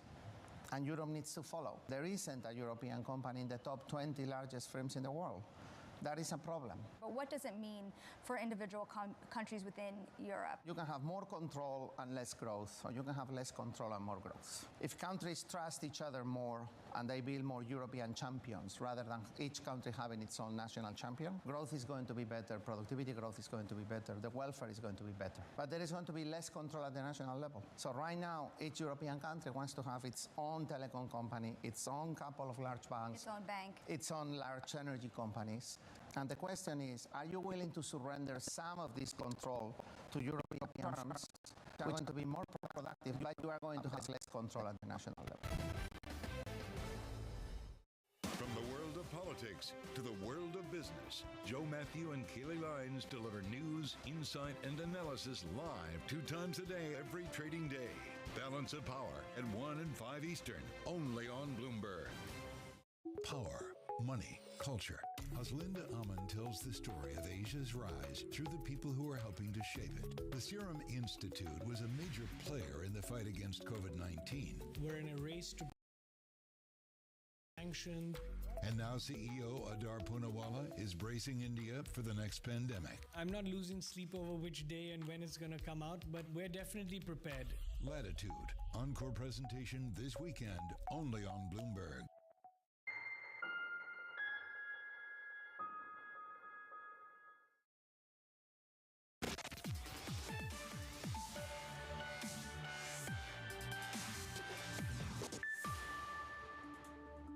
OpenAI hit a new milestone, reaching 1 million paid users for the corporate version of ChatGPT. That's up from around 600,000 the company told us about here on the show in April. For more, let's bring in Bloomberg's Rachel Metz, who's leading the AI coverage. And the point, I think, is 1 million enterprise or corporate or business customers. That's where the money is potentially at for OpenAI.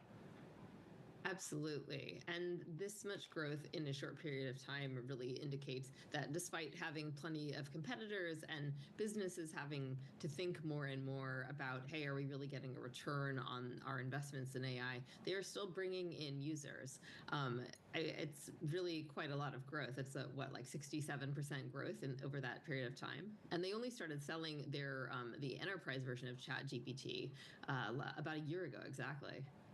Meanwhile, it's looking to raise funds, we understand, at a heady valuation. And talking of competitors, Anthropic has just rolled out its Claude Enterprise. How fierce is the fight for business users right now? It's pretty fierce. I mean, you certainly have a bunch of companies that are interested in spending on this stuff, but as I mentioned, there's more and more pressure to show what you're getting from this. And though the companies might have, I think OpenAI has done some customer surveys, and Anthropic perhaps has done similarly, that show that their customers are liking this stuff and getting productivity gains perhaps from it, using it for different kinds of tasks.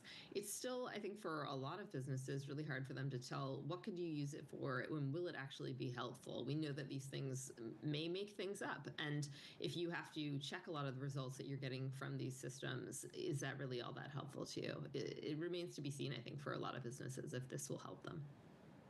Rachel Metz, we thank you, all things those chatbots. But now let's just go back to some of the infrastructure needed. We preview Broadcom, set to release earnings after the closing bell today. Bloomberg Intelligence saying that the company is poised for another strong third quarter following growth in AI sales and VMware's contribution. Kunjan Sabani is with us from Bloomberg Intelligence. You authored this note. So the tailwinds can outstrip some lagging soft areas in the chip market. Exactly. I mean, the AI in the semis is likely to offset its cyclical headwinds in its legacy businesses. We think in its legacy businesses, the enterprise, wireless and server storage likely to have hit some bottom, albeit the recoveries would be moderate. But the key growth driver in this quarter and the next quarter is going to come from the software, specifically the VMware revenues. Broadcom's just like become a really big chip company, $700 billion market cap. It's important in data centers, right? I always think about it in these kind of two prongs, networking, data center infrastructure stuff, but also custom ASICs. Yeah. Explain the custom ASICs bit, what they do and what we might hear.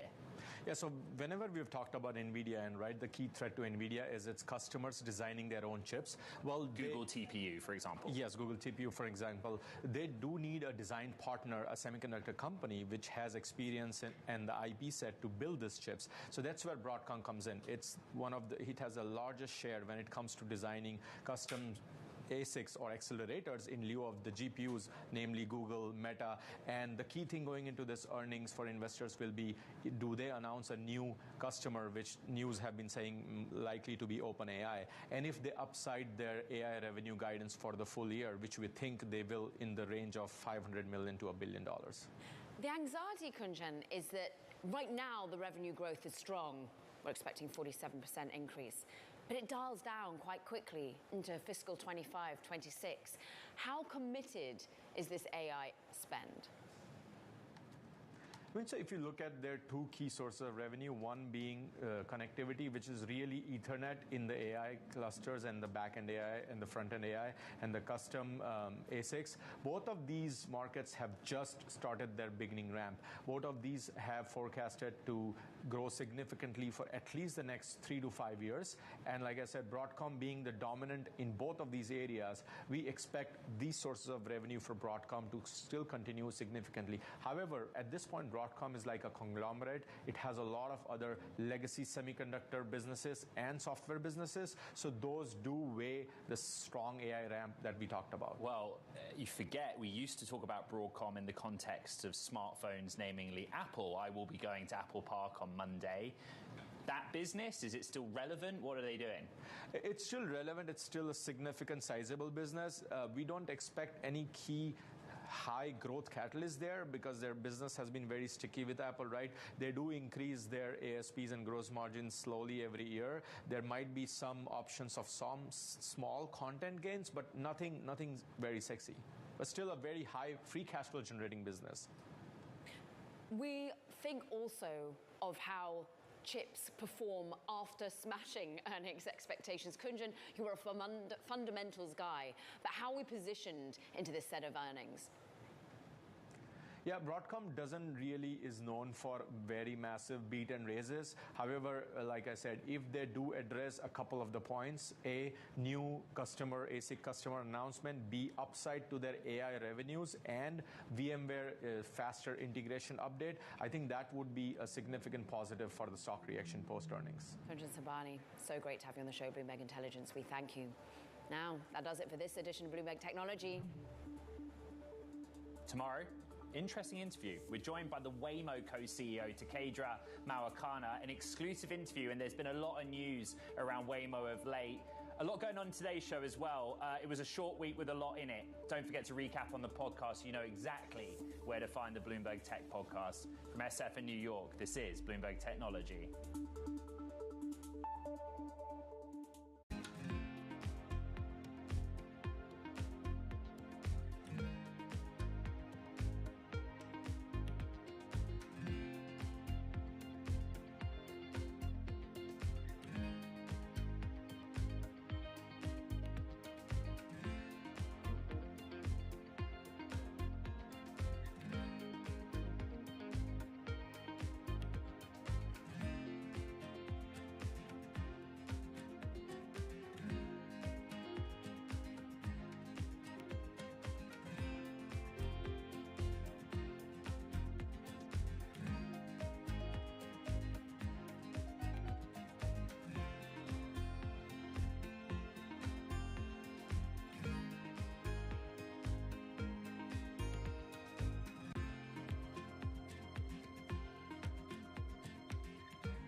this real momentum from Wall Street.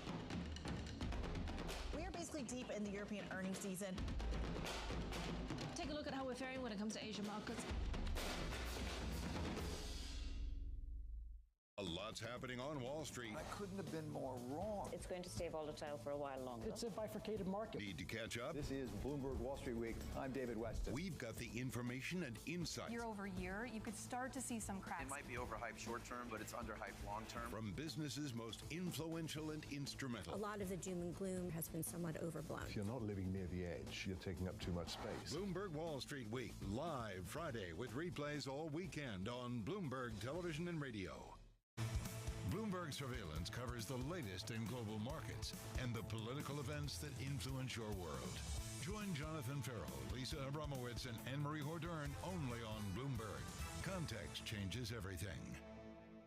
Welcome to the world of decentralized finance. We thought we'd take a look at Bitcoin versus the S&P 500. Bloomberg's covering all things crypto, the people. A tectonic shift emanating from Washington. It's really a tale of two cities in crypto. Crypto shouldn't be partisan. The transactions. Really a record-breaking moment. Crypto VC is back. And the technology. It's really the beginning of a global on-chain economy. And if America doesn't embrace it, we're going to be left behind. Bloomberg Crypto, Tuesdays, only on Bloomberg.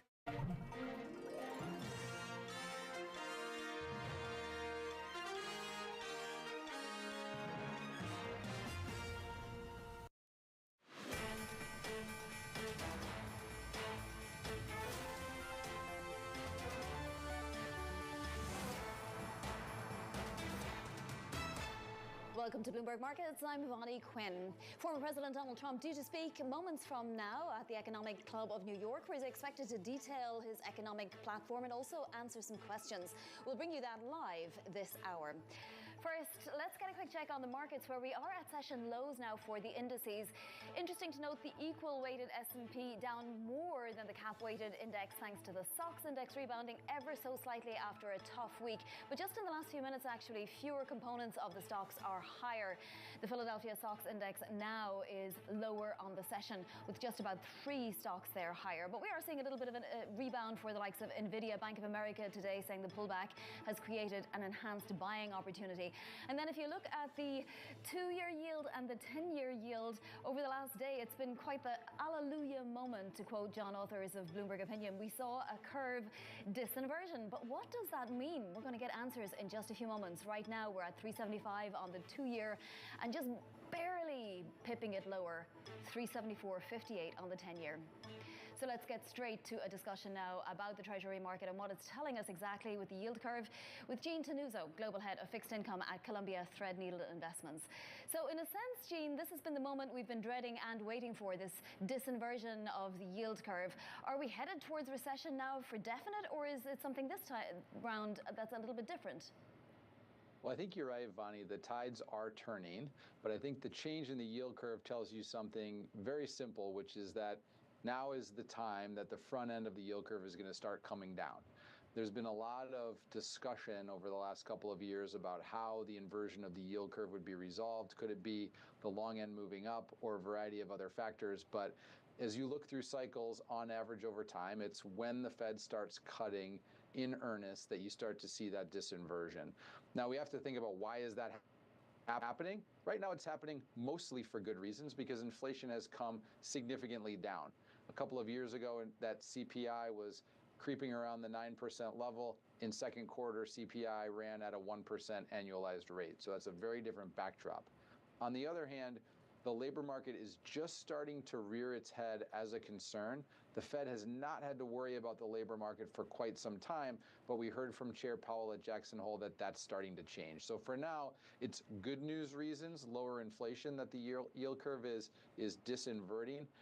But what we got to keep an eye on in the future is, does that labor market deteriorate to a point where the Fed has to move not just to sort of a normal long-run interest rate, but a more accommodative lower interest rate? Yeah, and just this morning with ISM services and also ADP data, we saw a little more weakening in the labor market, but still with the services data, we did see expansion in the labor market, and also ADP wasn't terrible, right? So it seems to be just the right amount of weakening. That would be some camps' opinion at least. So what does that mean for the 50 versus 25 debate? Is the market clamoring so much now for a 50 basis point cut that we're going to see disappointment and maybe bewilderment if we only get 25? I think there could be a little bit of volatility around that first move. Remember, even the first move on the way up in 2022 was only 25 basis points, even though it accelerated after that. It's possible that we see some noise in a similar magnitude on the way down in interest rates, but I think the size of the move in September is not the most important thing. I think we need to look at the total quantum of what the market is pricing in, which is simply that over the next 12 months, the Fed gets down to that neutral rate, that 3% rate. And really the market over the next 9 meetings, which occur in the next year, is pricing on average 25 basis points per meeting.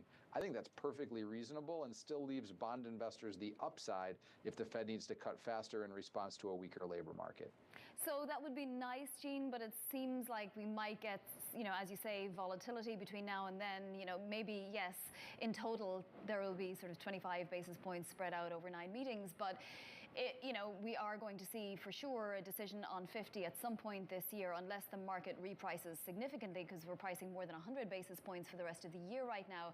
So post payrolls tomorrow, if the market trades higher in price, are you a buyer or a seller, or are you doing nothing? I think if a weaker labor market definitively is what's driving that, I think it's an opportunity to continue to stay long or get long if investors are not already positioned that way. I think as we look at the drivers of Fed policy, 25 basis points is a nice, convenient forecast, whether it be from the market or from the Fed, but to do that consistently for a year in an easing cycle would be highly unusual, actually unprecedented. Typically, the Fed is easing in larger increments in response to a shock in demand. That shock in the demand could come from a weaker labor market if we see evidence of that tomorrow. The other thing that's playing into this is oil prices, right? We're seeing, even though we got that OPEC Plus extension by 2 months, we're seeing WTI still trade below $70 a barrel today and Brent just above $73 a barrel. Does that give us some pause regarding global demand that might feed back to the United States? I think if you look at commodity markets or even break-even inflation or TIPS markets, they're telling you that demand is a concern globally, particularly on the industrial side. As we look at readings of economic growth globally, they're still positive. They've really returned from a more robust level a couple of years ago to a very sort of calm pre-COVID level, maybe a 2% real growth rate in the US, for instance. But there is evidence of potential additional slowing, and I think commodity markets are giving you a little bit of an amber signal at this point that perhaps inflation and demand are lower than what the market thinks if we were only to look at the last couple of GDP prints. So, Jean, you say the next move is lower for twos. Where do we end the year on twos, and will we have a positive yield curve by the end of the year? Well, I think the yield curve is going to move towards where the Fed is moving, which is right now that neutral rate of 3%. So I think we'll slowly see the yield curve move towards that level. I think that will also give it an opportunity to steepen, and to the extent that the Fed does realize that greater than expected shock in demand, which we haven't yet seen, but if they do, that takes the front end into more accommodative territory below 3%. So I think in the near term, there's reason to be excited, and I think the reality is we're not that far away on the 10-year Treasury yield from where we started the year. So investors haven't missed it if they haven't invested yet, but there are opportunities throughout the bond market to re-engage. It seems a little bit of a scary scenario to actually, go for it, to put yourself all in there when there's still so much uncertainty, and of course the election as well. Do you anticipate that there will be a lot of volatility in the weeks before the election? There could be. I think the concern is less about one party or the other, but if we did see a single party sweep, as we did in 2016, for instance, that would give the market some concern that perhaps we could lose fiscal discipline as one party was really sort of moving towards its agenda and expanding deficits, and we can have a little bit of that deficit scare like we had about a year ago. But I don't think that'll be the primary driving force, and I think the biggest thing about the election will be moving on from it once it's over from a market perspective and thinking about real tangible policy, which isn't something that the market has traded on up to this point. So I don't think the election is the critical element for the Treasury market at this stage unless we see that single party sweep, which gives the market some view on future policy. All right, Jean, thank you so much for joining us today. That is Jean Tanuzo, Global Head of Fixed Income at Columbia Threadneedle Investments. Former President Donald Trump due to speak any moment to the Economic Club of New York. He's expected to share his economic platform, perhaps give us some more details from what we already know. There's also going to be a question and answer session. Obviously, those remarks haven't begun yet. We will bring them to you live. For more on what to expect, though, from the event, let's bring in Bloomberg's Kayleigh Lyons in Washington, D.C. So, Kayleigh, we do have a few outlines of what Trump is anticipating that he wants to do. We're obviously going to hear a little bit about things like immigration, tariffs, and so on. What are we anticipating? Well, if the reports in advance of this speech, Vonnie, are to be believed, we will get the outline of a few new ideas from Donald Trump, including the potential creation of what he's calling a government efficiency commission. If that sounds vaguely familiar, maybe because this was something that was discussed between him and Elon Musk in that X Spaces last month. So this is essentially something that would audit the entire federal government and look for areas of waste that could be cut. So that's one thing we could expect to hear. In addition, we also expect to hear more on tax policy. The Wall Street Journal reporting today he's going to suggest a 15% corporate tax rate on companies that make products in the U.S. Of course, he's already said he would like to see the corporate tax rate lowered overall. He wants to make his tax cuts from 2017 permanent, and also, of course, is proposing no tax on tipped income. Now, Bloomberg has crunched the numbers on that. With the collective proposals he's put forward on taxes, this is something that could cost $10.5 trillion over the next 10 years. And in comparison, there's only about $9.8 trillion in non-defense discretionary spending projected over the next 10 years. That means you could cut everything essentially that there is to cut, and still those tax cuts would not be fully paid for. Now, you mentioned tariffs, Vonnie. That's something else we could hear more about, as he suggested 10% tariffs on all imports coming into the U.S. and even greater, potentially up to 60% on everything coming from China. So expect to not only hear him talk about those policies, but also potentially be pressed on the economic impact of those policies when it gets to the Q&A with the chair of the Economic Club of New York, Bob Steele. Of course, economists will tell you that a lot of these policies could be inflationary and potentially even impact growth, if Goldman Sachs' research out this week is to be believed. So that's going to be something we're looking for him to more define what he actually thinks economic outcomes could look like under this platform, and expect him to take a few swipes at the platform Kamala Harris has put out as well. Exactly. And Kayleigh, you mentioned that idea of a government efficiency commission. Terry Haynes writing this morning that would be a recipe for doing nothing for a long time in markets time, all the while pretending to act and not delivering half of what the street thinks might happen. I mean, to an extent, a lot of these platforms are dependent on what happens down ballot, right? Yeah, that's absolutely right. And the same goes for the proposals Kamala Harris has put forward. She, of course, yesterday outlined an expansion in the small business tax credit she would like to see, and would like to see the capital gains tax for the highest earners, $1 million and above, raised to 28%, the corporate tax rate raised to that level as well. But all of that requires congressional buy-in. And unless we see a full Democratic sweep in Congress come November, then she's not going to be able to get that done. The same goes for the policies of Donald Trump, who, of course, we see now is taking the stage at the Economic Club of New York. Exactly, and we are anticipating that he is going to be speaking just any moment now. Kayleigh, all of this, of course, setting the stage for, as you say, next Tuesday's debate, which has been eagerly anticipated and is now going ahead. We even have the rules for that debate.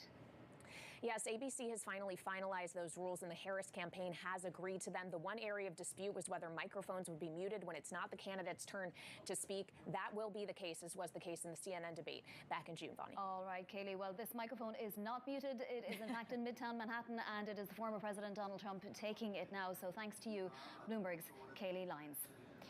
Again, former President Donald Trump detailing some of his economic plan at the Economic Club of New York. Let's take a listen. Indeed. A very special thanks to Barbara Van Allen. Barbara, thank you very much. And former Director of the National Economic Council, Larry Kudlow. What a job. Former Chair of the Council of Economic Advisors, Kevin Hassett. Ambassador Robert Lighthizer, terrific person. Former Secretary Wilbur Ross, former Treasury Secretary Steve Mnuchin, former SEC Chairman Jay Clayton,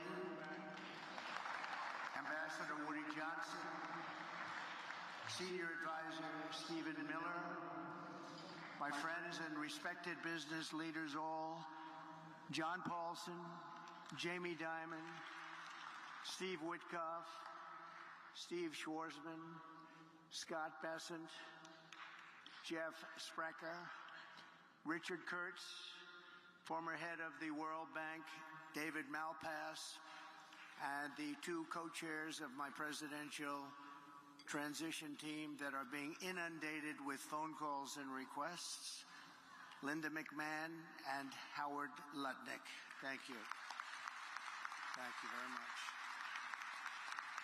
As we gather today, we have an economic disaster on our hands. We have an economy in crisis, a failing nation, a nation in serious decline under the radical policies of my former opponent, Joe Biden, and my new opponent, Kamala Harris. 1.3 million workers have become unemployed in the past 12 months. I don't know if anybody knows that. The typical American family has lost over $28,000 due to rampant and record-setting inflation. Credit card debt has reached the highest in history, with more than 1 in 3 Americans reporting they have maxed out their credit cards. They've maxed out. Families now need to earn an estimated $110,000 a year to afford a typical home, meaning 65% of households are locked out of buying just an ordinary house. Gasoline prices, grocery prices, electricity prices, mortgage rates, and virtually everything else are up 30 to 100% since I left office. 8.4 million Americans are now working second jobs, the highest in more than 30 years. The real wages of African American workers are down by over 6%, a short period of time.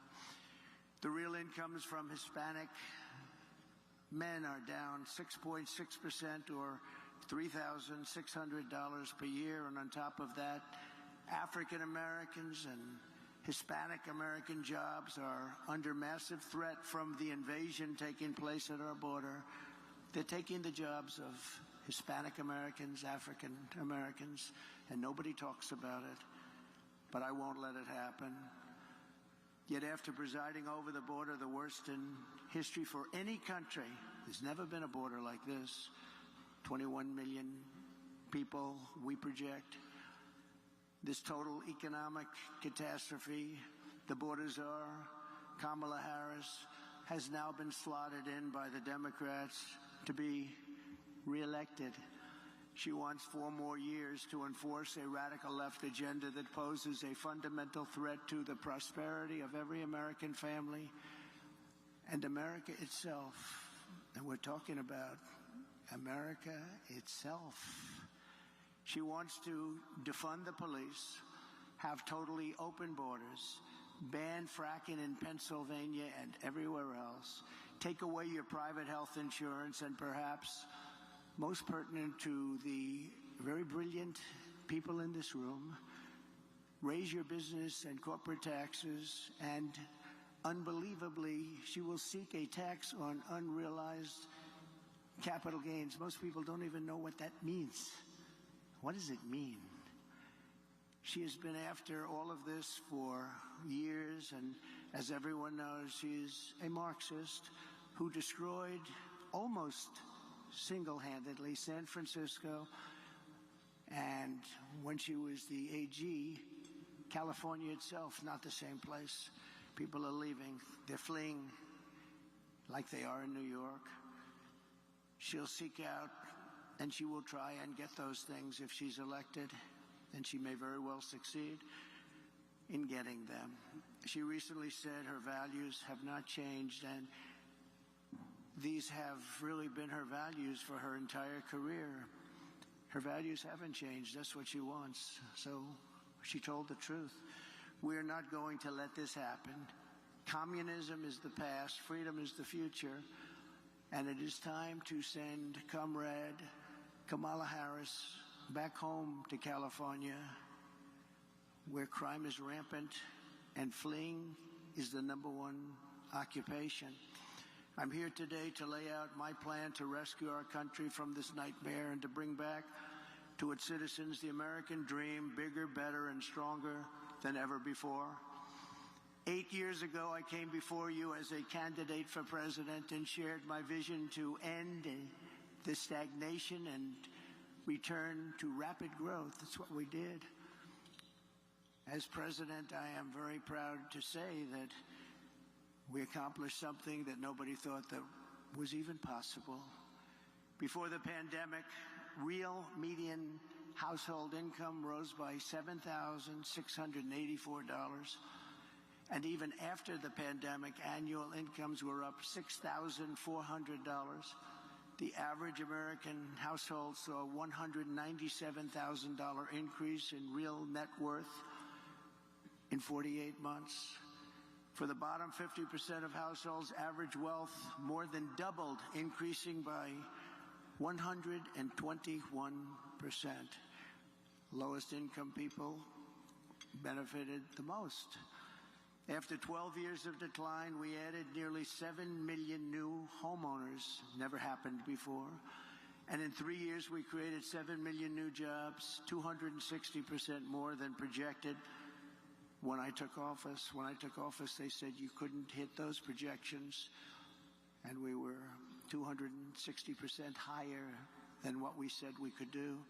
From the day I won to the day I left, the S&P 500 increased by 80%, and we did it all with virtually no inflation. We had virtually no inflation. Think of that. Who could believe that? I delivered the largest tax cuts and reform in American history by far, slashing rates for working families and cutting the business tax from the highest in the world. We had the highest in the world, 35%, and actually, when you add local and state numbers that were getting close to 50, but much, much higher, nobody's ever seen. We brought it all the way down to 21%, which everybody said was impossible to do. And I heard it from everyone. They said, you'll never be able to do that. And I got it down to 21%. I cut a record number of job-killing regulations. In 4 years, we cut more regulation than any president in the history of our country by far. I'm proud to be the only president in modern history to achieve a net regulatory reduction during my term, and it was a substantial reduction, and for every regulation we added, we cut more than 5.5 regulations. We unleashed American energy, and within 3 years, we had increased domestic oil production by 47%, and we were just getting started. The price of gasoline was $1.87 a gallon. Doesn't that sound good right now? We negotiated and renegotiated more than 50 trade agreements with other countries that were taking advantage of us, as they all do, to protect the American worker and to open foreign markets, and we did a great job. I ended NAFTA, the worst trade deal ever made in the history of our country, and replaced it with the USMCA, perhaps the best trade deal ever made in history. That's Mexico and Canada. I stood up to China like no one else before me. No one came even close. And I saved the U.S. auto industry from obliteration with a 27.5% tariff on all Chinese cars that remains in place to this day. They want to take it off, but they can't, because number one, it's too much money, and number two, we would be invaded by Chinese cars on top of the other invasions that are taking place. Without it, our auto industry would be dead. And now I am going further. We will bring our automaking industry to the record levels of 37 years ago, and we'll be able to do it very quickly through tariffs and other smart use of certain things that we have that other countries don't. For 4 straight years, I fought for American workers like I would fight for my own family. I took care of our economy like I would take care of my own company. In every decision I asked, will I create jobs here or Will I be sending jobs overseas? Will it make America richer and stronger, or will it make our country weaker and poorer? I always put America first, every single time. And when our country was hit by the China virus, we saved the economy. We rescued tens of millions of jobs. And after COVID, I handed Kamala and Joe the fastest and strongest recovery ever recorded, nothing even close. With 1.4% inflation, the 30-year mortgage rate was at 2.4%, and the highest stock market in history. This is despite the pandemic. To date, I handed them back the highest stock market to date after having just suffered with the rest of the world a pandemic, the likes of which nobody had ever seen before. We did an incredible job, and remember, far more people died of COVID under Biden-Harris than under President Trump. Many, many more people. We delivered an economic miracle, which Kamala and Joe turned into an economic disaster, just like they turned the border and indeed the whole world into a catastrophic surrender. Starting on day one, Kamala launched a war on American energy and orchestrated a nation-wrecking border invasion with illegal aliens pouring in from countries all over the world. They came in from countries that nobody ever heard the name of that country. Those countries, from their prisons and jails, there is a difference, from mental institutions and insane asylums, as well as record numbers of terrorists, human traffickers, and sex traffickers. Numbers that we've never seen before taking place over the last 3.5 years.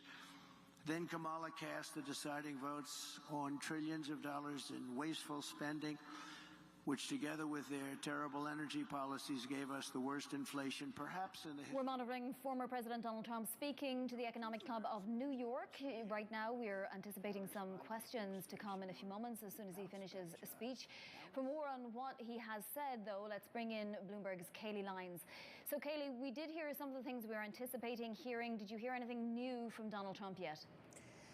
No, although a lot of this are repeated misstatements of facts or misleading presentation of the facts, Vonnie, including when he talked about some things that he accomplished or he said he accomplished in his first administration when it comes to tax cuts, for example. Once again, he said here that they were the largest in American history, according to the Committee for a Responsible Federal Budget. That is actually not true as measured as a percentage of GDP. They were about the 8th largest. He, of course, as we just were hearing, made a number of misstatements about the border without providing evidence around mental institutions and insane asylums, prisons, the idea that more than 20 million people have come across the border. But by and large, this speech so far is really criticizing the policies of Joe Biden and Kamala Harris and what she has put forward, and reflecting back on his prior years in office in the presidency that, of course, ended at the beginning of 2021. We have yet to hear from him in this speech what he would like to pursue in a second term in the Oval Office. As I said before he began speaking, we are expecting he will outline a government efficiency commission he would like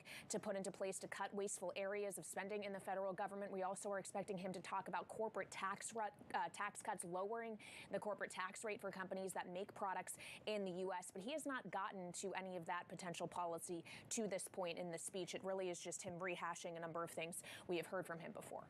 Exactly, and he has about another 10 minutes to speak before we get to the Q&A, and presumably there will be some difficult Q&A. He did, of course, mention all of the people in his camp that are in the audience, and of course it will be a big audience at the ECNY. He talked about things like the 30-year mortgage being at 2.4% when he was in office, and the stock market at an all-time high, and so on.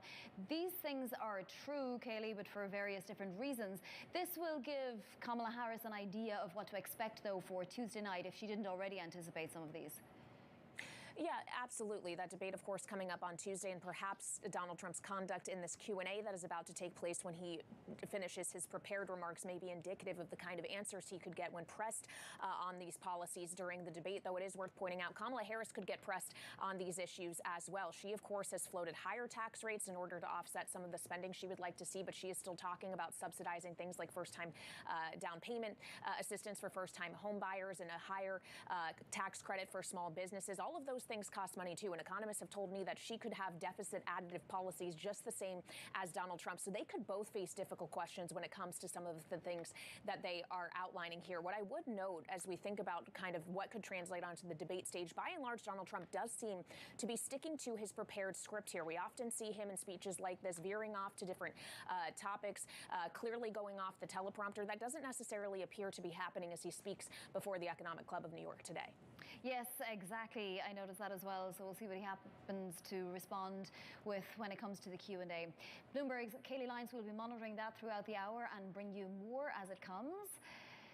In another part of Midtown, happening at our world headquarters, in fact, Bloomberg Power Players, where we gather industry leaders, investors, and athletes who are revolutionizing the business of sports. That's going on right now. So let's dive into the Carlyle Group's David Rubenstein, owner of the Baltimore Orioles, speaking to Orioles legend and Hall of Famer Cal Ripken Jr. He's also part of Rubenstein's ownership group. Wednesday 12 o'clock game.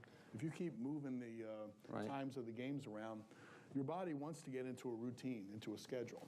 And it's hard nowadays with the different times and travel. When you're a professional baseball player or a former professional baseball player, as famous as you are, people come up and all the time they want autographs, selfies, and they say, I hate to bother you, but can I bother you with a selfie or an autograph request? What do you say? You say, I'm too busy, or you just do it? Or how do you deal with all that? And when you go to a hotel and you're a Major League Baseball player, people have all these little kids are trying to get autographs. How do you deal with all that? When you get old, they don't do it so much anymore. No, I'm thankful that I still can't believe that I get recognized as readily as I do. And to me, you always keep in mind, and sometimes someone approaching you, they're all nervous and they lose their mind and they say, you know, you're my biggest fan, and I go, I am? But they lose it. But then you have to keep in mind that it's meaningful to them. And so at that moment, you know, by signing your name for a little kid and their eyeballs get all, and they run back to their mom or whatever else and say, look what I got. So you know, you help that happen. So if you remember what happens afterwards, you know, focus on, you know, and you just manage it. You just get through it. And what was it like the day that you broke the record of Lou Gehrig? There was enormous fan outpouring. Everybody's calling you. You're nationwide TV, and you're running around the stadium and so forth. Was that like the highlight of your life professionally? I would say there's two moments. I answer that question in two parts. The best feeling I ever had on the baseball field was catching the last out of the World Series 42 years ago. 42 years ago? 41 years ago, 1983, little humpback line drive. When you catch it, this part of the dream of being a baseball player is to win the World Series. And then now, because I caught the last out, I won the World Series. So that's the best feeling. Second best feeling, and probably the best personal moment, was the lap around Camden Yards. I was embarrassed that the game was stopped because the game became official halfway through. And then everybody kept clapping. I kept saying, thank you, thank you. And then Bobby Bonilla and Rafael Palmeiro pushed me out of the line and says, you're going to have to take a lap around here before we'll never get the game started. And I thought it was a silly idea. So I went around, started shaking hands. The celebration went from almost 50,000 down to like one-on-one. And it was kind of cool that way. And by the time I got down to third base, I could care less if the game ever started again. But when you got to 2,632 games, you didn't get injured. You just volunteered to say, I don't want to do it anymore. Why did you decide to not keep going?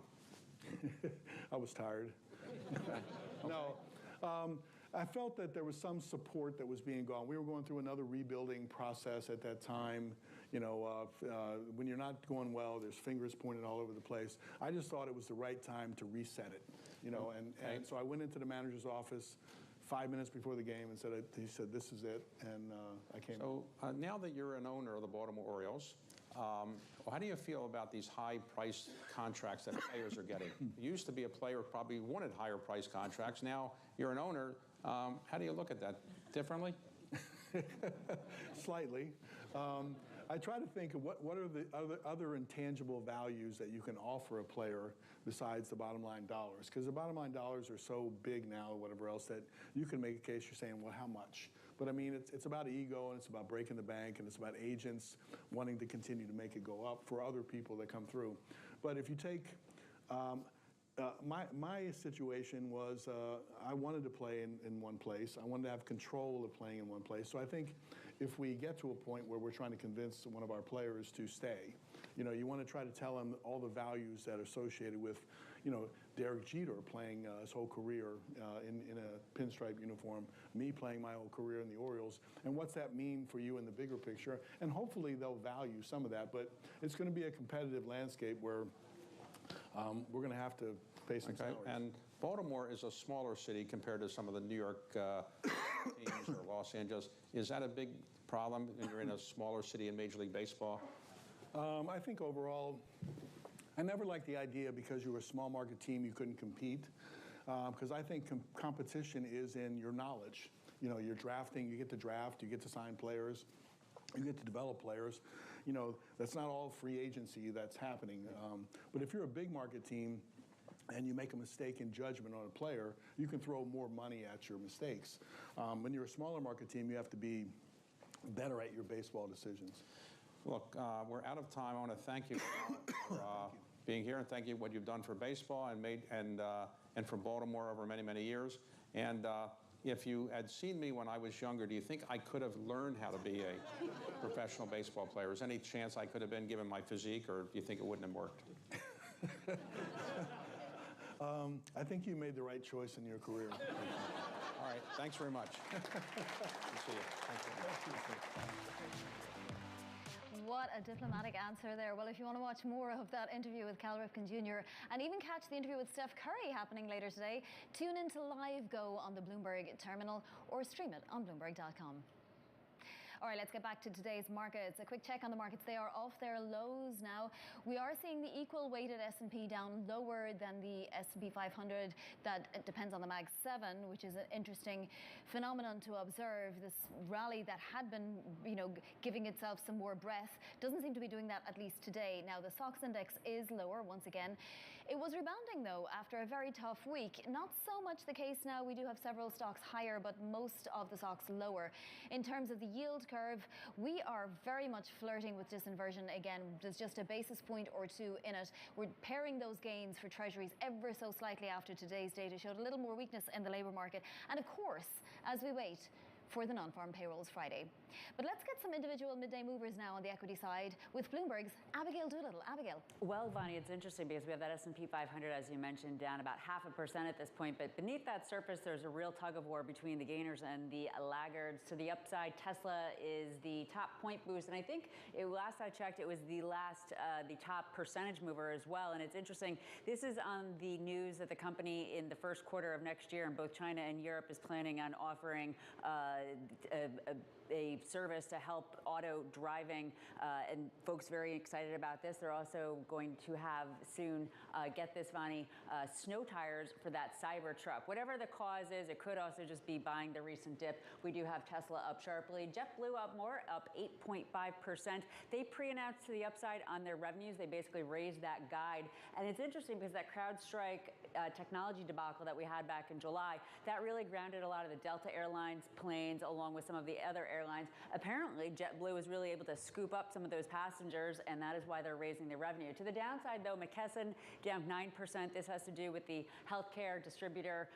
They have distributed 2 lines of their business, and apparently it's going to weigh on EPS to the tune of at least 25 cents, along with revenues. Investors trying to figure out what that simplification will mean. And then Hewlett-Packard down 5.5%. They beat on revenues. They beat on sales.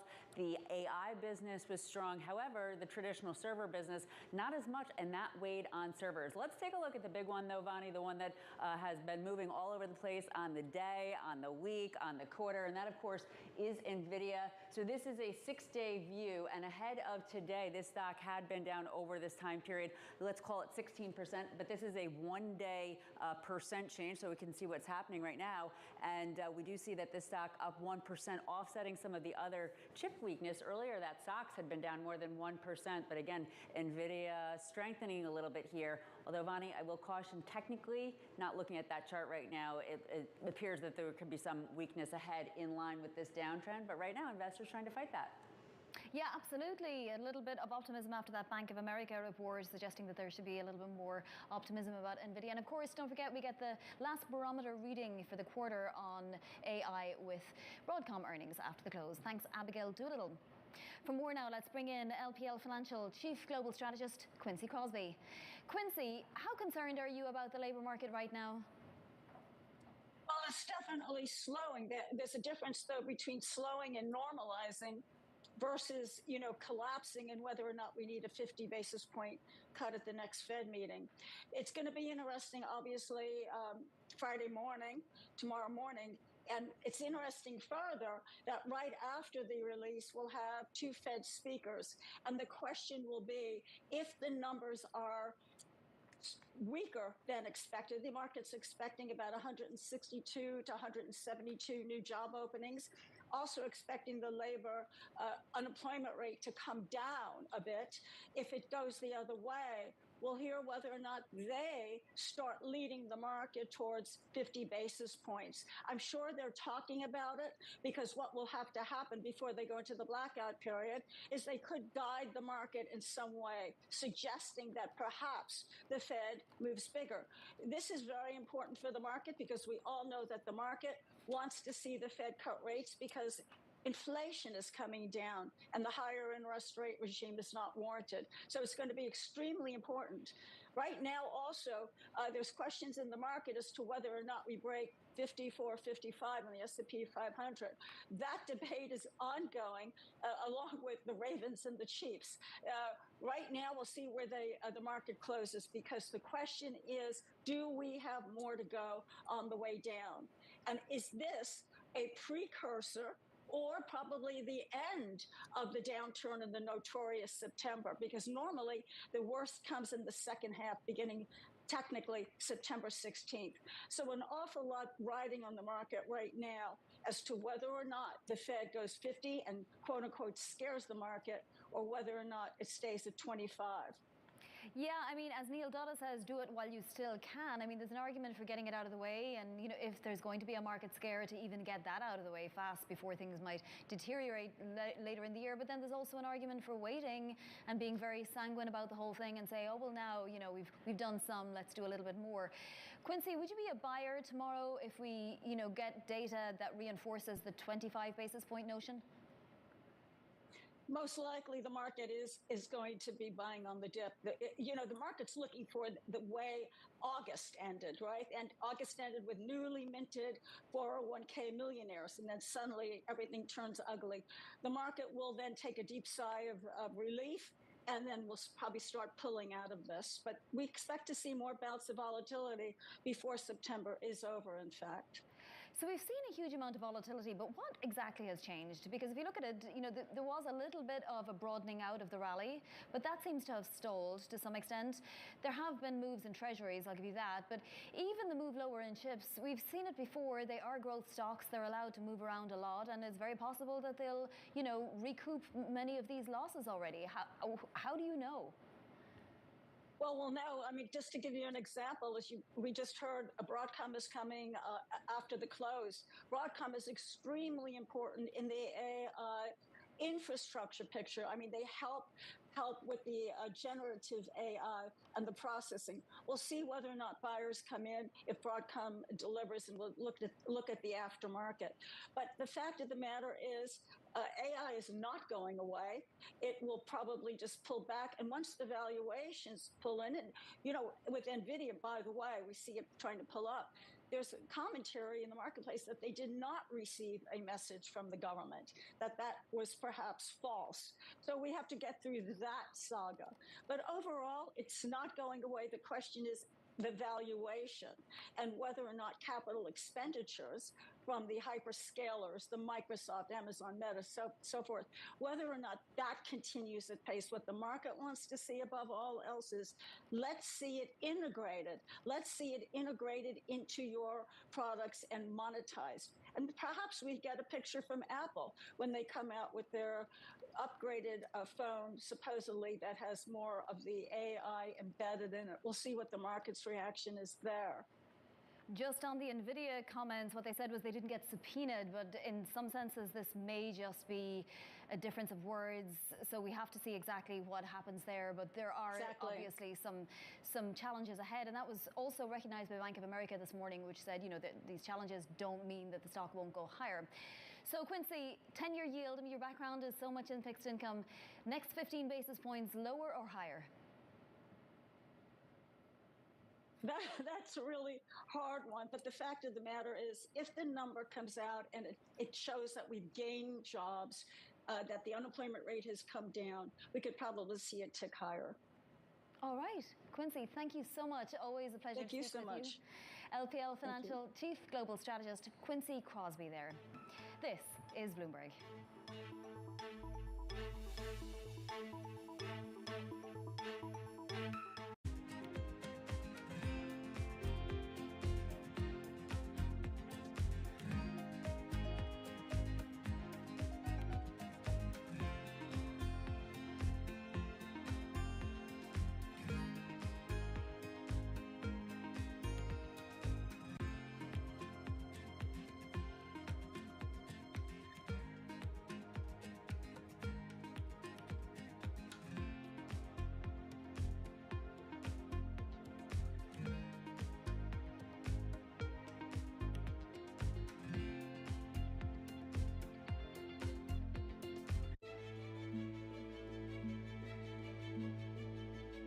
Saturday mornings, I understand you have off.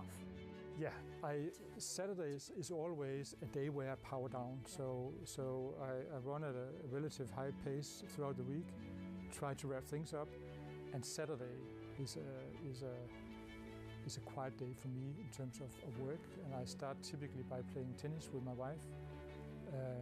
We go for a swim all year round. After that, have a nice lunch, and then I'm on to a good trajectory for the weekend. And then Sunday, I try to prepare for the coming weeks. But through a weekend, I would send either no emails or very few emails, because I want to drive a culture where all get an opportunity to spend the weekend as they fancy. I think what we do is so difficult, and it takes so much creative thinking to succeed, that if you're always on, always busy, the bandwidth of your reflection is just too narrow. And I generally believe that Monday mornings I'm a better leader than I am, say, Friday afternoon. I also take all my vacations. I generally believe I'm a much better CEO right after a vacation than I am before vacation.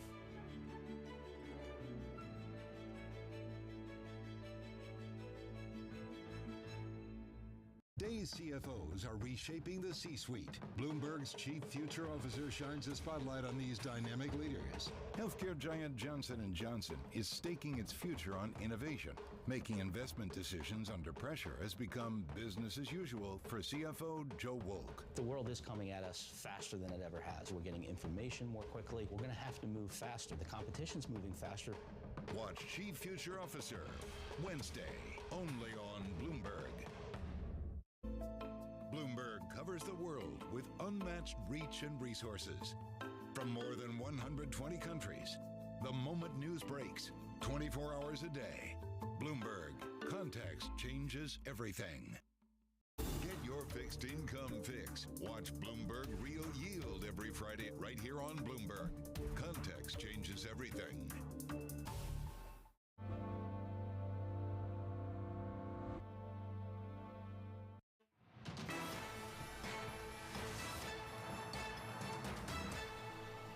This is Bloomberg Markets. I'm Vonnie Quinn.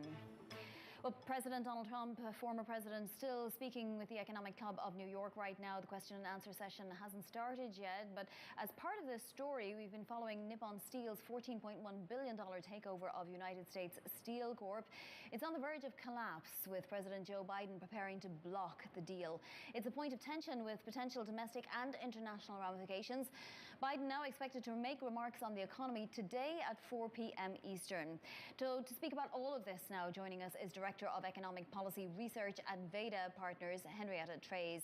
And Henrietta, I just want to point out that President Trump has just been talking at the Economic Club about cutting corporate tax rates to 15% for some companies, though they must make products in America to get the tax cut to that level. So we're on the tax portion of the session right now. But this U.S. Steel story, is this just a political ploy? It strikes me that, the national security concerns are a bit dubious, right? And I just wonder how this plays out. US Steel is just such a minnow compared to Nippon Steel. Yeah, if you bring Ohio and Pennsylvania into a conversation during an election year, you're going to get politics involved with any merger, particularly one that has 1.2 million steelworkers union members in play. So I think for the last year, investors have appropriately been focused on wondering whether CFIUS and Treasury Secretary Yellen would allow this deal to go through. And I think it stands to reason that you should expect delays. President Biden is anticipated to make comments about whether or not he'll allow it to go through, but I expect him to be relatively squishy and allow for future negotiations, particularly a stronger hand for the union workers to be a major factor of his announcement as he tries to shore up Pennsylvania for Kamala Harris in the Democratic caucus. You think that's the play here? Because essentially if the deal doesn't go through, there are likely to be job losses in the US, right? The job losses are definitely real, per Nippon Steel, per U.S. Steel, per talking about all of the different factories they had in Pittsburgh and the surrounding areas. But I think they're trying to make it clear that unions need to have a strong hand in this conversation. The unions have gone in both directions in the past, trying to understand what's the best for the future of their, again, 1.2 million steelworker union members. And you have a conflict where at the top of the union, you have strong support for the Democratic candidate, and then downstream amongst the actual members, you have a lot of supporters for Donald Trump. So I think they're trying to thread the needle both ways on this one. And obviously all of the Democratic candidate and the Republican candidate have come out against this deal. Is it possible that this is the question that flips Pennsylvania? I don't think that this question is going to flip Pennsylvania because I don't think it's going to be resolved in sort of a binary black or white way. As I mentioned, I think it's going to be a little bit squishy and ambiguous about what comes next. But I do think Pennsylvania is going to be razor thin. Biden only won that state by 80,000 votes last time, and he's from Scranton. So I think it's going to be a really tough lift for Kamala Harris, and they're doing everything in their power to try to make it swing their way right now. Henrietta, thank you so much for standing by for us. If we had got Q&A, we would be asking you about some more of President Trump's comments, but we thank you, Veda Partners Director of Economic Policy Research, Henrietta Treys. And on to our stock of the hour now. We're watching Verizon. It's agreed to buy rival telecom operator Frontier. Verizon CEO Hans Vestberg joined Bloomberg TV earlier today. This is very straight into our core strategy. We are sort of in mobility and broadband, serve basically all types of customers in this market, consumer, SMBs, large enterprise and governments. This is just extending the offerings and optionality for the customers we have. So this is a really good decision by us to do it. Frontier's investors will get $38.50 a share, a 37% premium over Tuesday's closing price, assuming, of course, that they agree to it and that there are no regulatory issues either. Coming up, commercial real estate continues to be a looming risk. Will Fed action change the calculus for Wall Street? We'll discuss next. This is Bloomberg.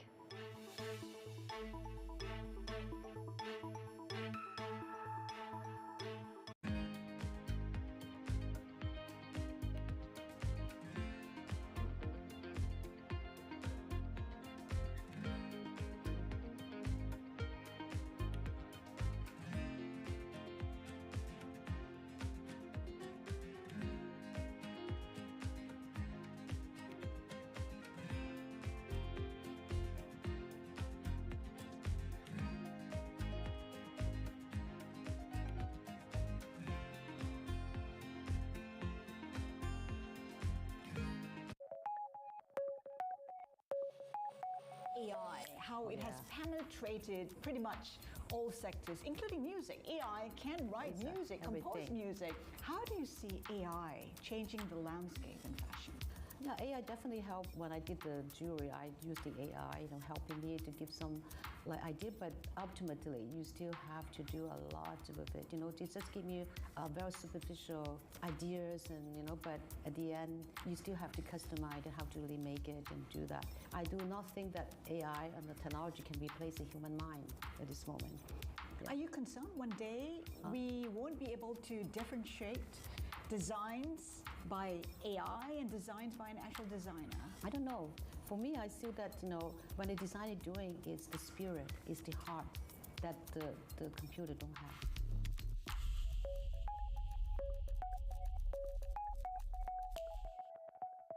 morning from our world headquarters in New York. I'm Menace Crenny. And I'm Danny Berger. Let's set your agenda. Bloomberg Brief delivers the market news, data, and analysis you need live every weekday at 5 a.m. Eastern. Bloomberg. Context changes everything. It's a multi-trillion-dollar industry. We'll show you what's happening in ETFs like no one else. Bloomberg ETF IQ. Monday on Bloomberg.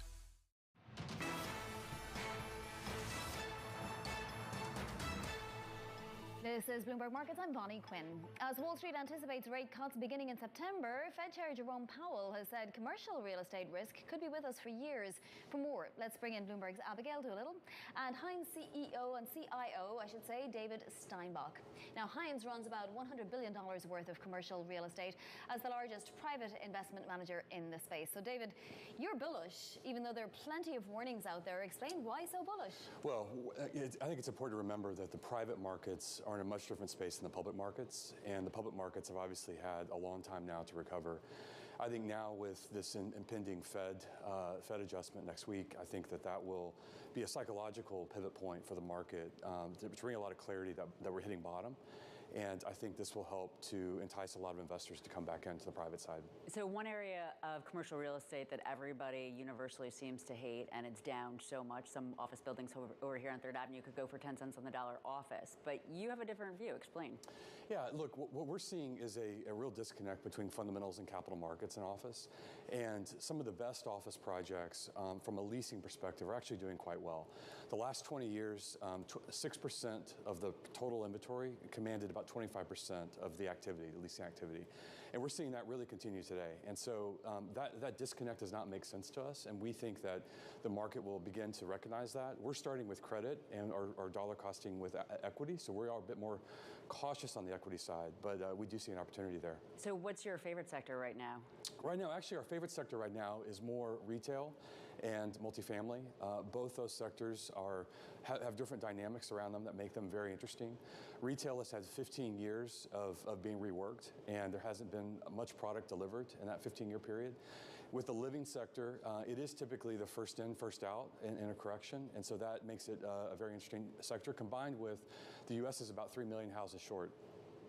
So if the Fed, of course, is widely expected to cut 25 basis points, maybe even 50 basis points this month, how much has to be cut? Other real estate investors have said that's nothing, that's not going to do anything. How much does the Fed have to cut to really bring in the bottom that you think is here for commercial real estate? Right, so we've been on a 30-month journey where the Fed's increased rates 500 basis points over that time. And so certainly if it's 25, 50, when you're dealing with 500, it isn't going to extremely move the needle. To me, it's more of a psychological point that it's what the market's been waiting for, in terms of now we're on the other side of the challenge that Jerome Powell's had. It's also interesting to see that since 1962, we've had 9 different versions of having to tame inflation through interest rate increases. 8 of those resulted in a harder recession. So it is certainly becoming more clear that the market is headed more for a soft landing, and I think that also gives investors a lot more confidence that this time it is the exception, which Powell seems to have pulled it off. And you, of course, are global. And so we'd like to thank you, David Steinbach, Chief Investment Officer at Hines. Thanks for joining us.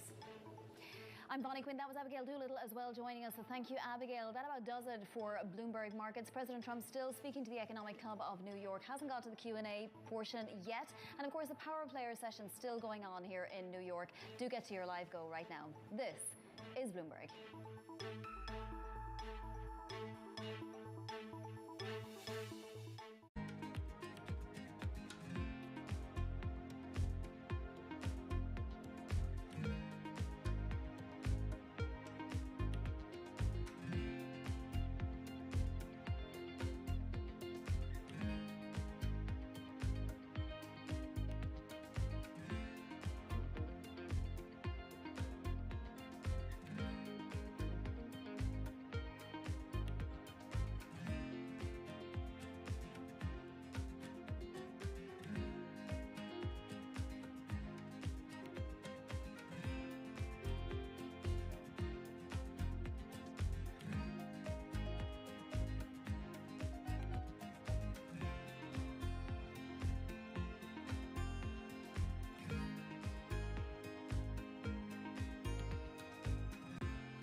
times at Jackson Hole are on Bloomberg.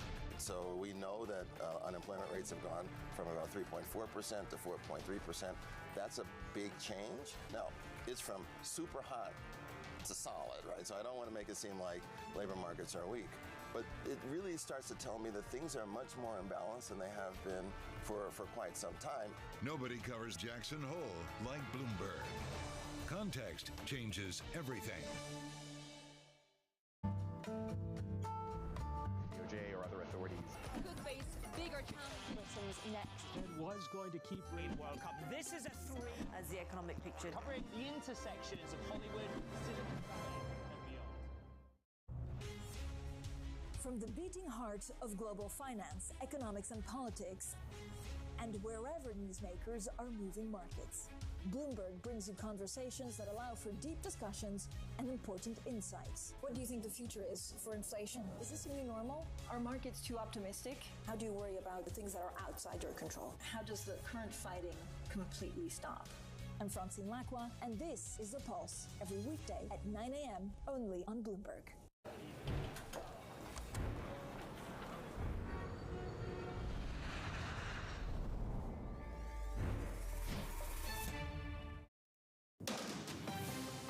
From the world of politics to the world of business, this is Balance of Power.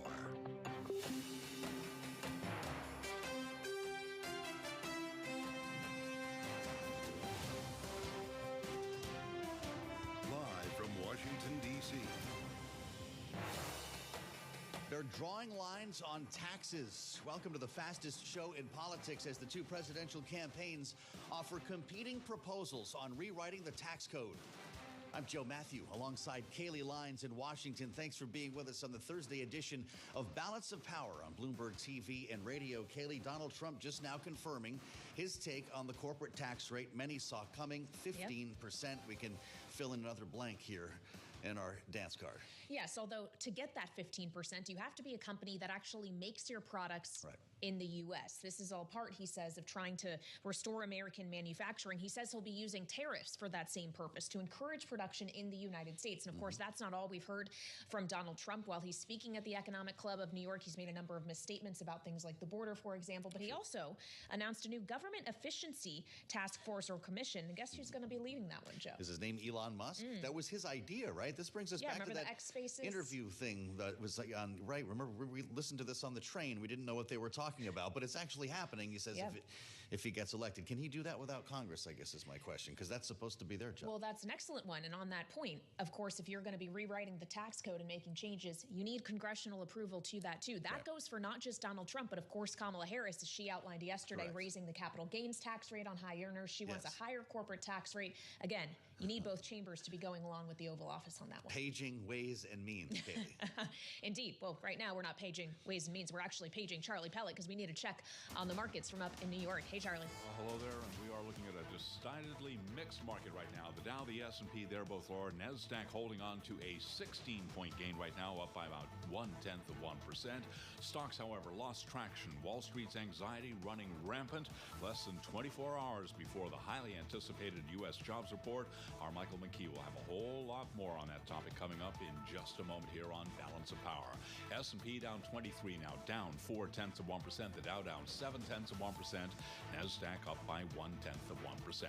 10-year at 3.73% with a 2-year 3.75%. Gold up $15 the ounce, up by about 0.6%. And West Texas Intermediate crude flat right now, $69.20 for a barrel of WTI. The stock price of Donald Trump's once high-flying media company is sinking just as the lockup period from its blank check deal is about to end, potentially flooding a saturated market with even more shares. NVIDIA shares advancing today, up by about 0.8%. A handful of tech stocks scoring gains. After earnings, HPE, Hewlett-Packard Enterprise, down 5.6%. After the close of trading today, we will be hearing from both Broadcom and DocuSign, shares of both companies are trading lower. The New York State insurance regulator is warning American Transit Insurance Company is at risk of failure. Hardly a household name. However, it insures roughly 60% of New York City's more than 117,000 commercial taxis, livery cabs, black cars, and ride-share vehicles. Recapping stocks lower, S&P right now down 0.4%. For on-demand news 24 hours a day, subscribe to Bloomberg News Now wherever you get your podcasts. I'm Charlie Pelleton. That, Joe and Callie, is a Bloomberg Business Flash. All right, Charlie Pellet up in New York. Thank you so much. New York, of course, where Donald Trump is spending his day today, as he is still speaking before the Economic Club of New York, outlining some new economic policies, which Joe and I have mentioned, but also threatening what could happen to the economy under a potential Harris administration, including what he just described as facing fiscal Armageddon. Yeah. A lot of this is coming down, of course, to the fiscal policies these two campaigns have put out there. But we've spoken with a lot of economists, budget watchers on this program and others here on Bloomberg, Joe. And we do know that if it's all about fiscal responsibility, $10.5 trillion worth of tax cuts over the next 10 years is going to be very hard to pay for. That's for sure. And it's not always enough to just say that you're going to grow out of it. Now, it's interesting when you think about the notes that we got from Goldman Sachs over the past 24, 48 hours here, the different ways you can slice this. Yep. There was one economic forecast from Goldman predicting that a Trump presidency would damage gross domestic product due to the tariff and immigration plans to an extent that would not happen in the Harris campaign. Yet we also have competing research, if we can call it that, with an eye on the markets here and S&P 500 earnings. Donald Trump's promise to cut the federal corporate tax rate, as he just said, to 15% from 21 would raise earnings by about 4%. Kamala Harris's would cut it by about 5%. Kaylee, I think we need a ruling from the ref on this. He's in New York as well. Michael McKee, Bloomberg economics and policy correspondent. Michael, which one is Wall Street paying attention to? That's a good question. It's hard to ignore Donald Trump, but his plans are sort of incoherent, and economists would basically tell you they're not going to work. So you would say Kamala Harris, but Kamala Harris has only released some plans. And the problem is at this point that nobody knows what will actually pass. There are a lot of things being thrown around that make for good sound bites and political points, but that's not what's going to happen. And a prime example of that is something they both agree on, which is no tax on tips. It's a bad economic idea. It would lead to distortions in the way the economy is taxed, and it's an unfair idea because minimum wage workers in the back of the kitchen don't get any tax breaks. So that's not going to happen. But so how do you evaluate plans that are not going to happen? 15% is not going to happen as a corporate tax rate. The Ways and Means Committee and members of Congress have already made that clear. So how do you evaluate these plans other than, do they make any sense at all? Could they be considered? Well, and Mike, yes, none of us can predict the future, including you, me, Kamala Harris, and Donald Trump. But can't we use history in the past as a guide here? Because we did see enacted into law tax cuts during his first administration with the 2017 package that he would now like to make permanent. So when he makes the argument that tax cuts like the ones he would like to pursue again in a second term will be paid for because of the growth they generate, is that what we saw the first time around? That is not what we saw. And historically, that is not what we've ever seen. Tax cuts do not pay for themselves. That's a well-established economic fact. Growth is never big enough, high enough to pay for itself from additional tax cuts. In the first year after Trump's tax cuts took effect, we actually saw tax receipts in the country go down some.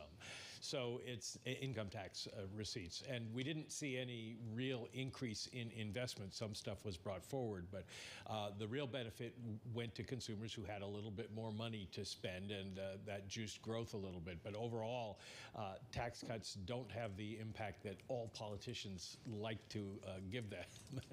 They are a drag on the economy. Well, what are the research notes saying this morning? What are the analysts thinking about this approach to capital gains that we heard from Kamala Harris yesterday? Higher numbers than they want to see, but not as high as Joe Biden. It seems to be this attempt to moderate a slightly liberal approach here. Mike, how's it washing over the street?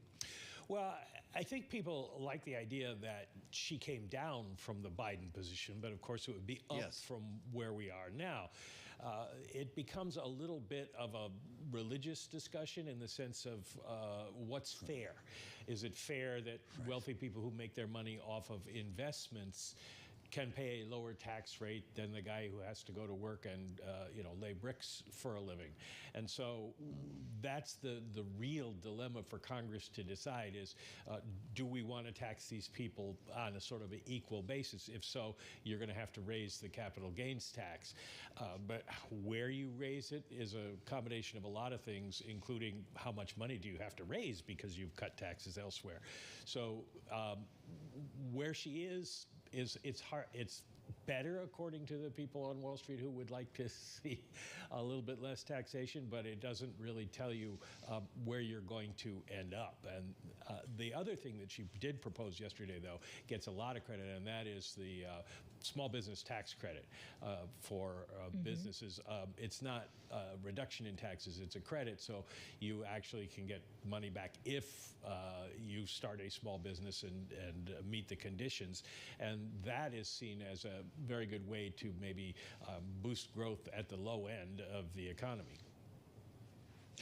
Well, Mike, in addition to tax policy, before we let you go, we heard Donald Trump talking about tariffs once again, saying that he'll use them to encourage production in the U.S. Tariffs, of course, unlike tax policy, may be something Donald Trump, if he uses certain presidential powers when it comes to economic crises, for example, he could enact all on his own. And especially considering we're analyzing jobs data today, awaiting the big non-farm payrolls report tomorrow as a guide to tell us when the Fed will cut rates, or rather by how much, how soon, how quickly.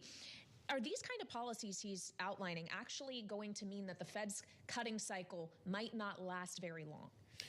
Well, that's one way to look at it, is that his policies will be inflationary. That is the conclusion of almost all the Wall Street firms that have looked at it, because it's Americans and businesses in America who pay the tariff cost and not the foreigners. So it would add to inflation. How fast? Hard to say, and so hard to know exactly what the Fed's timing would be on it.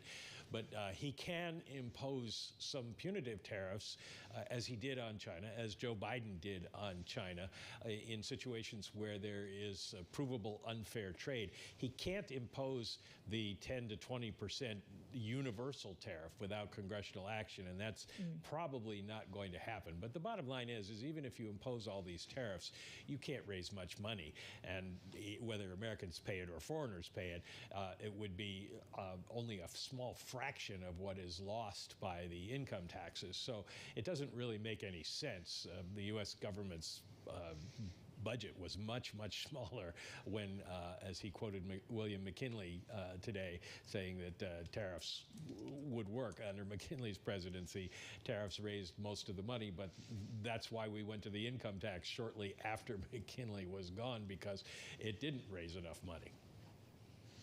All right, Bloomberg economics and policy correspondent Michael McKee, thank you so much for helping us analyze what we're hearing from both Donald Trump and Kamala Harris in terms of the policy they'd like to pursue. We appreciate it. Now, I would point out that Donald Trump's prepared remarks have just ended at the Economic Club of New York. He is now expected to begin Q&A with the chair of the Economic Club of New York. And of course, he's going to have to answer questions here, very much like he will have to do next Tuesday on the debate stage with Kamala Harris. In some ways, this may be preparation for pushback he could get on his economic policies on Tuesday. Yeah, it's been suggested as much. Maybe this is his debate prep right now, live from New York. The club's chair, Robert Steele, is going to be asking the questions here as they find their chairs and get things settled. We're going to bring some of these comments to you from the Economic Club of New York. If you're just joining us, it's great to have you on Bloomberg TV and radio. Of course, Thursday edition, Donald Trump making the headline, corporate tax rate 15%. That is the takeaway from what we've heard so far. And Kaylee, we're going to go back now, put an ear on this conversation with Donald Trump live in New York. Of Ukraine, where for once we got the support of all our allies. So my specific question is, would you strengthen or modify any of these economic sanctions programs, particularly Russia, including the pipeline you mentioned? Well, it's a great question. The problem with what we have with sanctions, and I was a user of sanctions, but I'd put them on and take them off as quickly as possible because ultimately it kills your dollar and it kills everything the dollar represents, and we have to continue to have that be the world currency. I think it's important. I think it would be losing a war. If we lost the dollar as the world currency, I think that would be the equivalent of losing a war. That would make us a third world country, and we can't let it happen. So I use sanctions very powerfully against countries that deserve it, and then I take them off. Because look, you're losing Iran, you're losing Russia. China is out there trying to get their currency to be the dominant currency, as you know better than anybody. All of these things are happening. You're losing so many countries because there's so much conflict with all of these countries that you're going to lose that, and we can't lose that. So I want to use sanctions as little as possible. One of the things that we have with tariffs is that I'll say to them, you don't honor the dollar as your world currency. Is that right? You're not going to do it? No, we're not. I said, that's okay. I'm going to put tariffs all over your product. And they're going to say, sir, we'd love to honor the dollar as the world currency. You know, tariffs, in addition to monetary and the money that we'll take in, which will be bigger than you've ever seen in this country before, gives you tremendous political power for something like that. As an example, I stopped wars with the threat of tariffs. I stopped wars with two countries that mattered a lot.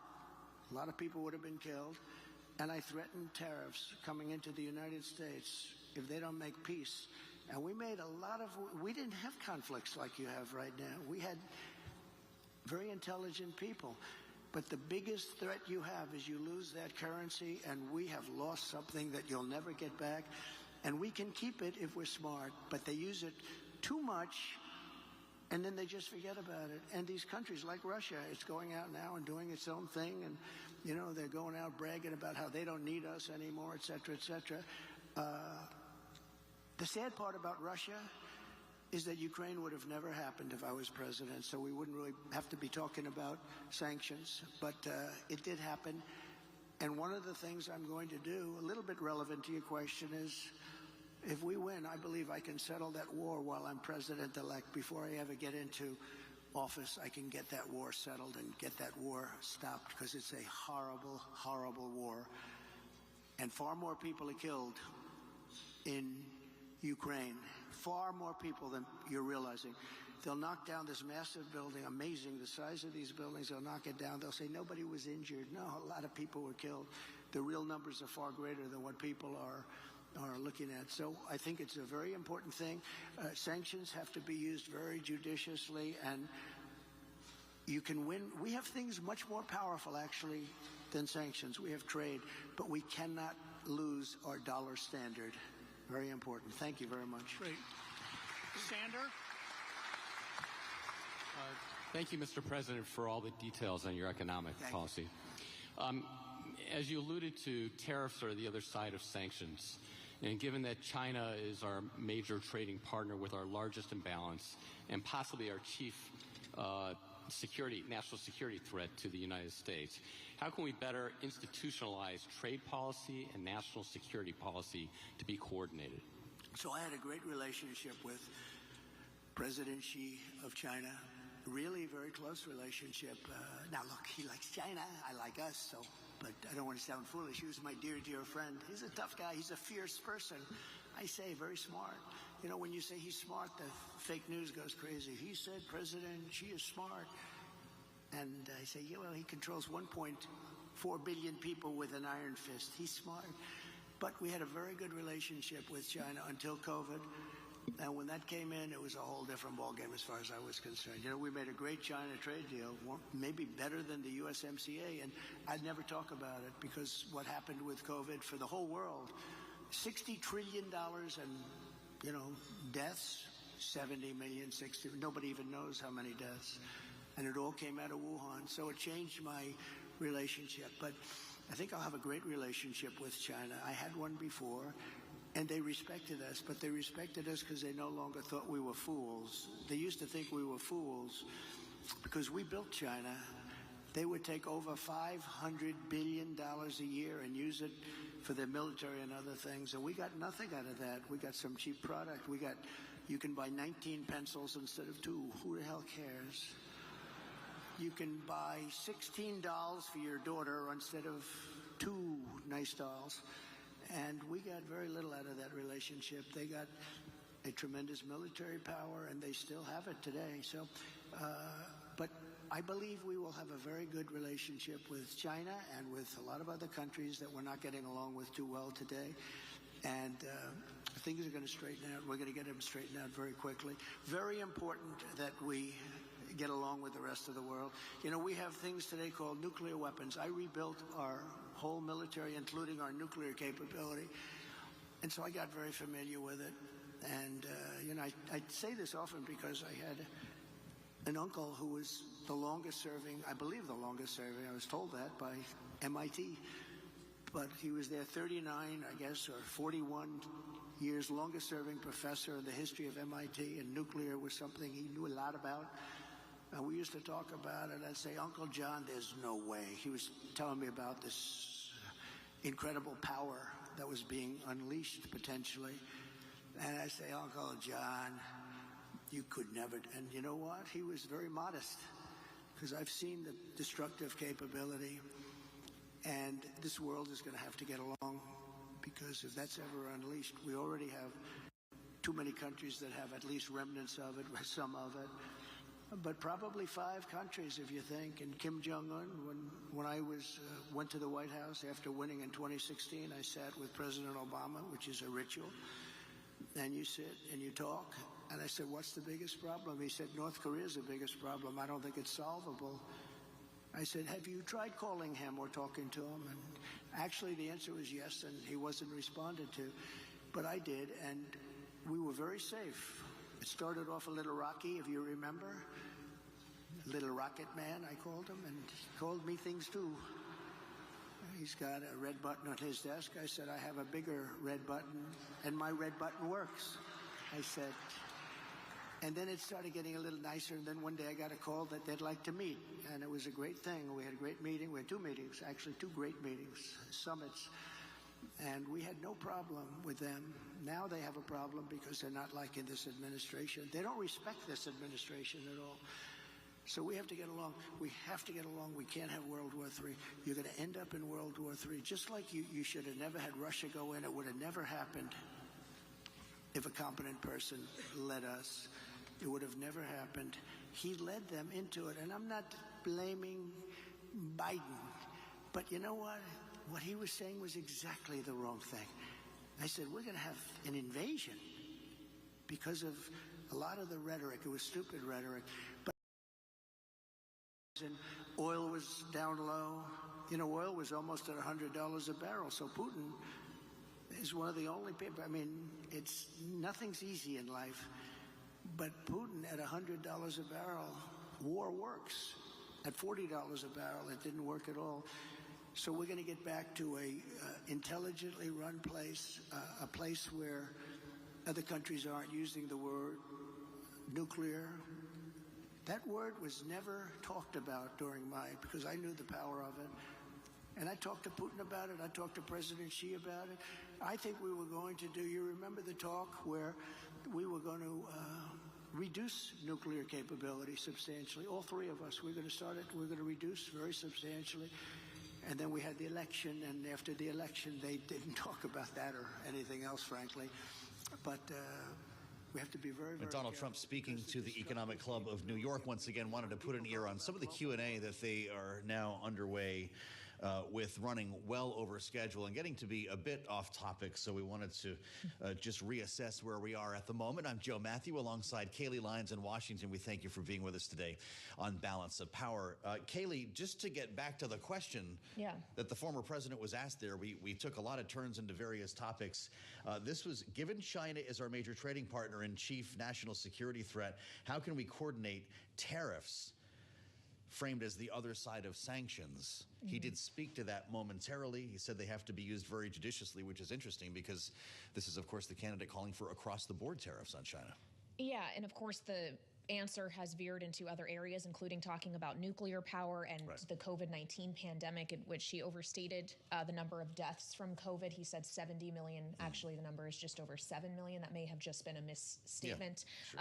But we should note that. And it does kind of bring us back to this notion that we are now out of Donald Trump's prepared remarks and his reading off the teleprompter. This is him answering off the cuff, as we will see him do on Tuesday night on a debate stage in Philadelphia with Kamala Harris at the other podium. This is why some were framing this as debate prep, although I will say in his prepared remarks, as we call them that, Kaylee, he was off the prompter for a lot of that speech earlier, which is why it went long and far off topic at some point. But this has kind of become the new approach, right? It's exactly what we saw even in Milwaukee in his acceptance speech on that Thursday night. So let's play this to our political panel now as Donald Trump continues this Q&A session at the Economic Club of New York. Joining us, Rick Davis, partner at Stone Court Capital and Bloomberg Politics contributor, together today with Laura Fink, Democratic strategist and founder and CEO of Rebel Communications. Thank you both so much for being here. Rick, first to you, if we are looking at this in some ways as emblematic of a debate, Donald Trump was asked a question that then he has to answer. He will be cut off, we understand. When his time is up, his mic will be muted. He is answering in a rather long-winded way the questions from those gathered at the Economic Club of New York. Can he do this same thing on Tuesday night, or will it backfire? Well, first of all, I think we can predict that he will do this on Tuesday night because he does it every night. And so why change now? He doesn't want to actually do anything different for the debate. He eschews debate prep, which means trying to figure out how to do it debate style. And he will have a limit, right? Unlike the speech that went well over, they will cut his microphone off. And so that's going to be the question for him. He was asked a very specific question just now about, how to use sanctions against China, who've become a very aggressive player in the Southeast. And he went on and on and on about what a great guy Xi is and what a great relationship he's got. Didn't answer the question at all. And so I think that's what we can expect. And so the question really to me isn't what he's going to do, because we see it all the time.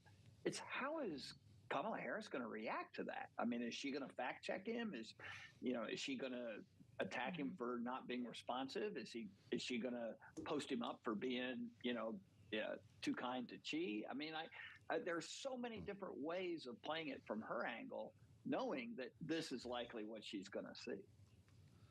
Well, Laura Fink, we'd love your take on this, because Kamala Harris's campaign was reportedly working overtime to undo one of the rules agreed upon in the first debate, which brings us back to the microphones here. They wanted unmuted microphones for 90 minutes so she could draw out Donald Trump, try to get him in a moment where she could call him out for interrupting, try to get him to say things that he might regret. How does this change the approach and the strategy as Kamala Harris now hunkers down in Pittsburgh to begin her prep? Well, Kamala Harris has to play her game, and that's what she's been doing throughout the last 30 days as we see her ascendant in virtually all, by any measure, of a campaign at this point. And so she really needs to continue to do that on the stage. Now, remember, a contrast is going to take place, because sure, we're used to seeing the Trump show, but the Trump show is changing. The word salads are increasing. The extremism is increasing, and the sort of aging patina of Trump is going to be on full display when the contrast is someone who is a former prosecutor who is in full command of what she says and how she says it. And I think Trump has to beware of that contrast, because it's going to become very clear to folks. So I think she's got to post up, as my colleague has suggested, on a number of things to take him to task on some of the issues that are central to what Americans' concerns are. And she has to, at the same time, exhibit the warmth that she's been showing on the campaign trail, so that Americans that don't know her as well can get to know her through this medium.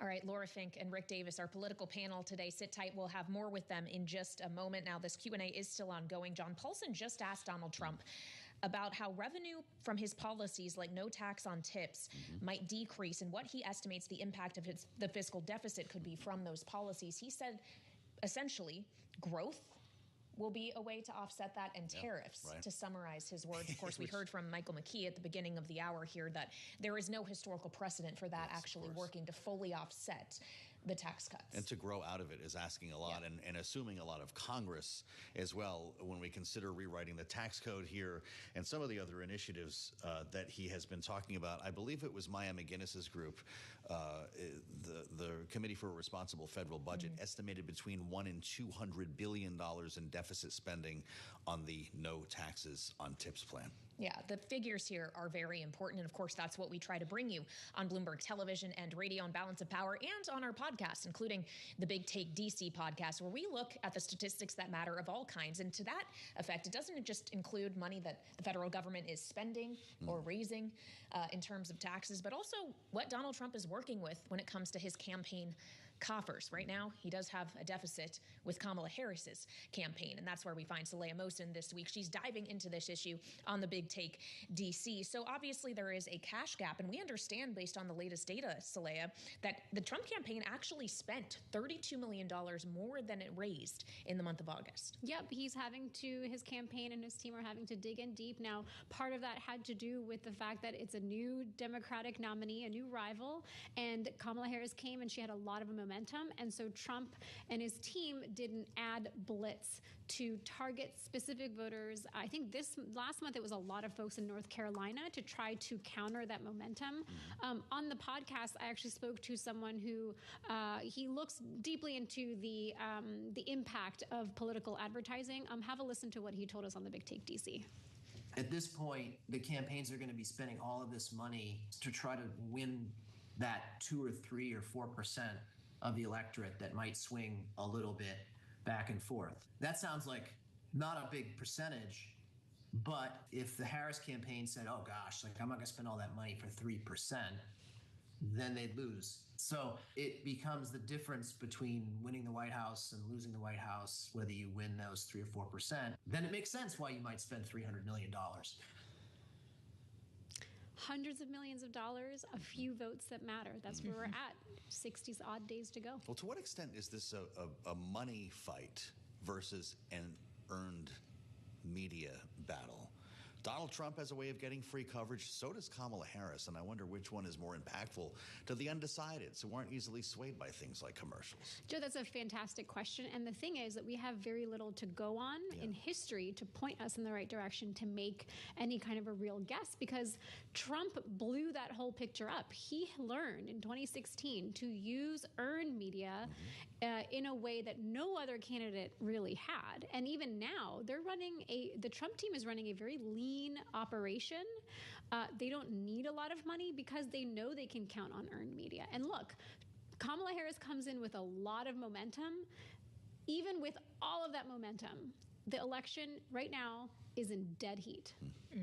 Well, it's very true. But of course, that momentum also has led to a volunteer surge for Kamala Harris and the Democrats. They've been able to sign up tens of thousands of people to do things like knock on doors. Money is one thing. It can buy you ads. It can buy you staff. But how else should we be thinking about the personnel factor of this equation? Yeah, one of the things that we talk about, Laura Davies and I talk about on the podcast, is that when you have volunteers going out to knock on doors, hand colleagues, neighbors, friends, and other people who live near them or wherever they're traveling to, when they talk versus someone who's being paid, $20, $30 an hour, a volunteer is going to have the kind of enthusiasm that might persuade more people. Now, you do have to think about how the money comes through. Those volunteers need to be trained, given materials, and then sent out to improve the ground game. But there's definitely this factor of enthusiasm that comes from volunteers talking directly to voters. It's great to have you back. We thought you'd never be back from the field. Saleha Mohsen, of course. Again, Big Take DC podcast. You know the drill. Apple, Spotify, same place you find the Balance of Power podcast. Saleha, thank you so much. As we bring our panel back on this, reassembling the panel with Rick Davis, of course, partner at Stone Court Capital, Republican strategist, joined today by Democratic strategist Laura Fink, founder, CEO, Rebel Communications. Laura, what's your thought on the money fight here versus earned media? Can you put a value on one versus the other? Well, I'm on Bloomberg, so I think we can put a value on almost anything here, but I will say this. I like the way you think.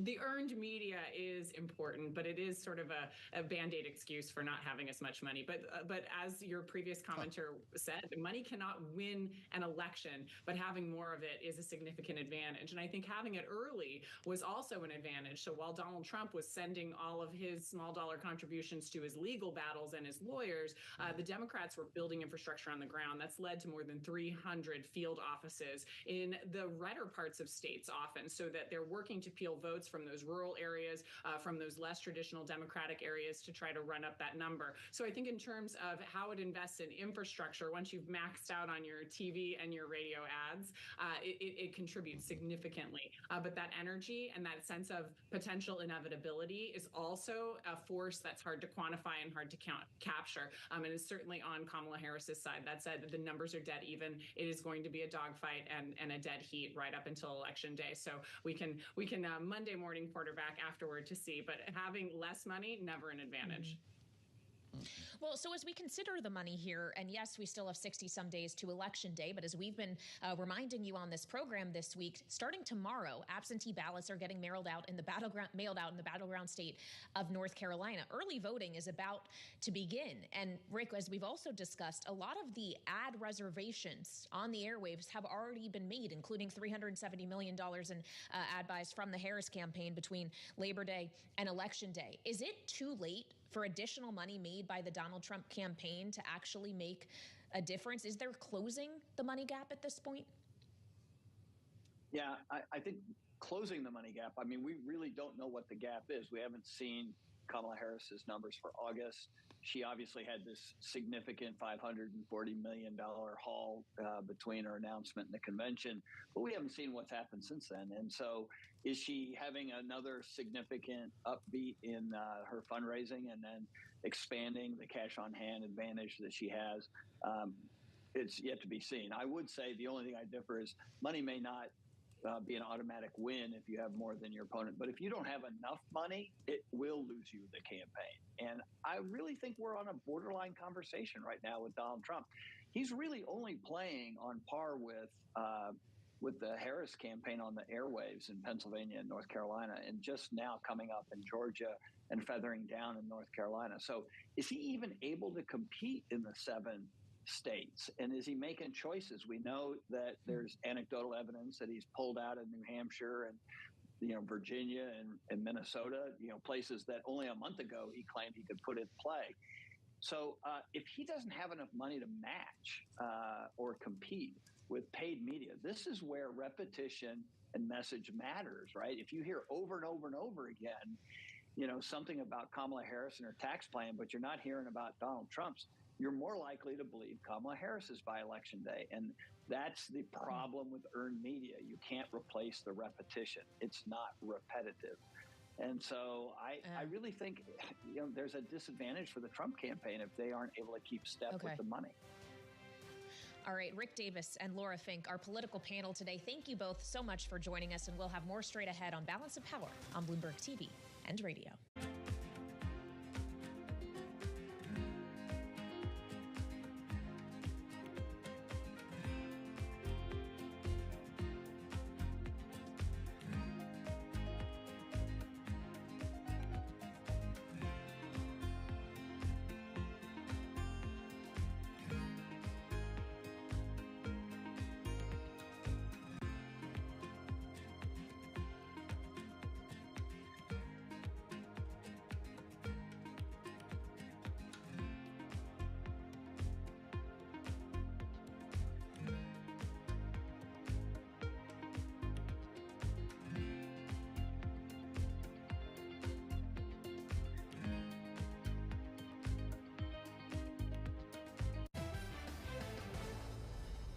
European countries need to think, do you want to compete as a small country or do you want to compete as Europe?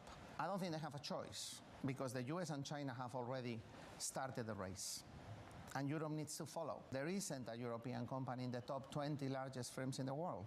That is a problem. But what does it mean for individual countries within Europe? You can have more control and less growth, or you can have less control and more growth. If countries trust each other more and they build more European champions rather than each country having its own national champion, growth is going to be better, productivity growth is going to be better, the welfare is going to be better. But there is going to be less control at the national level. So right now, each European country wants to have its own telecom company, its own couple of large banks, Its own bank, its own large energy companies.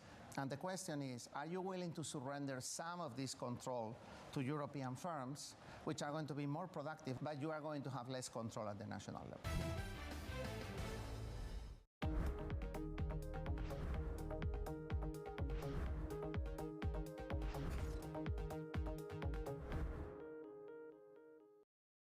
We want to make sure that we're exposed to categories that continue to be relevant to consumers, that we're positioned in categories where we have a competitive right to win.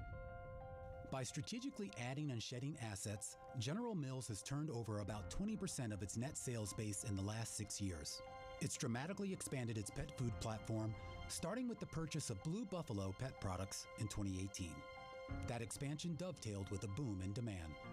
Pet in the U.S., pet feeding and treating, is a $50 billion category. It's almost 5 times the size of a category like cereal. Is this the future of the company? I mean, we so much associate General Mills with breakfast and cereals, human breakfast and human cereals.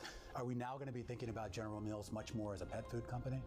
I think you'll be thinking about General Mills as a food company where we treat all the members of the family like family. The humanization of pets is actually the biggest driver of pet food and pet treating growth. It has derivatives in not only feeding, which is the core thing that most households where most of the dollars go against the pet, but treating, and then you start to branch out to things like vitamins and minerals and supplements. People really love their pets. They want to take care of their pets like they do their family, and it really is a global phenomenon. That's why we recently entered the China market with Blue Buffalo. That's why we bought Edgar & Cooper recently in Europe, because we see the same kinds of trends that have played out here in the U.S. playing out all over the world. The top names in business are on Bloomberg. It's about category creation. You know, today we are a tea drinking nation. Tea penetration is 91%, 93%. We are at 25% of the affluent class. We are at 14-15% of the overall market. I'm confident that if we continue to do what we are good at, in terms of the Starbucks experience, in terms of the coffee expertise, in terms of localizing and innovating, we will get our consumers. Nobody covers business like Bloomberg. There is this real momentum from Wall Street. We are basically deep in the European earnings season. Take a look at how we're faring when it comes to Asian markets. Today's CFOs are reshaping the C-suite. Bloomberg's chief future officer shines a spotlight on these dynamic leaders. Healthcare giant Johnson & Johnson is staking its future on innovation.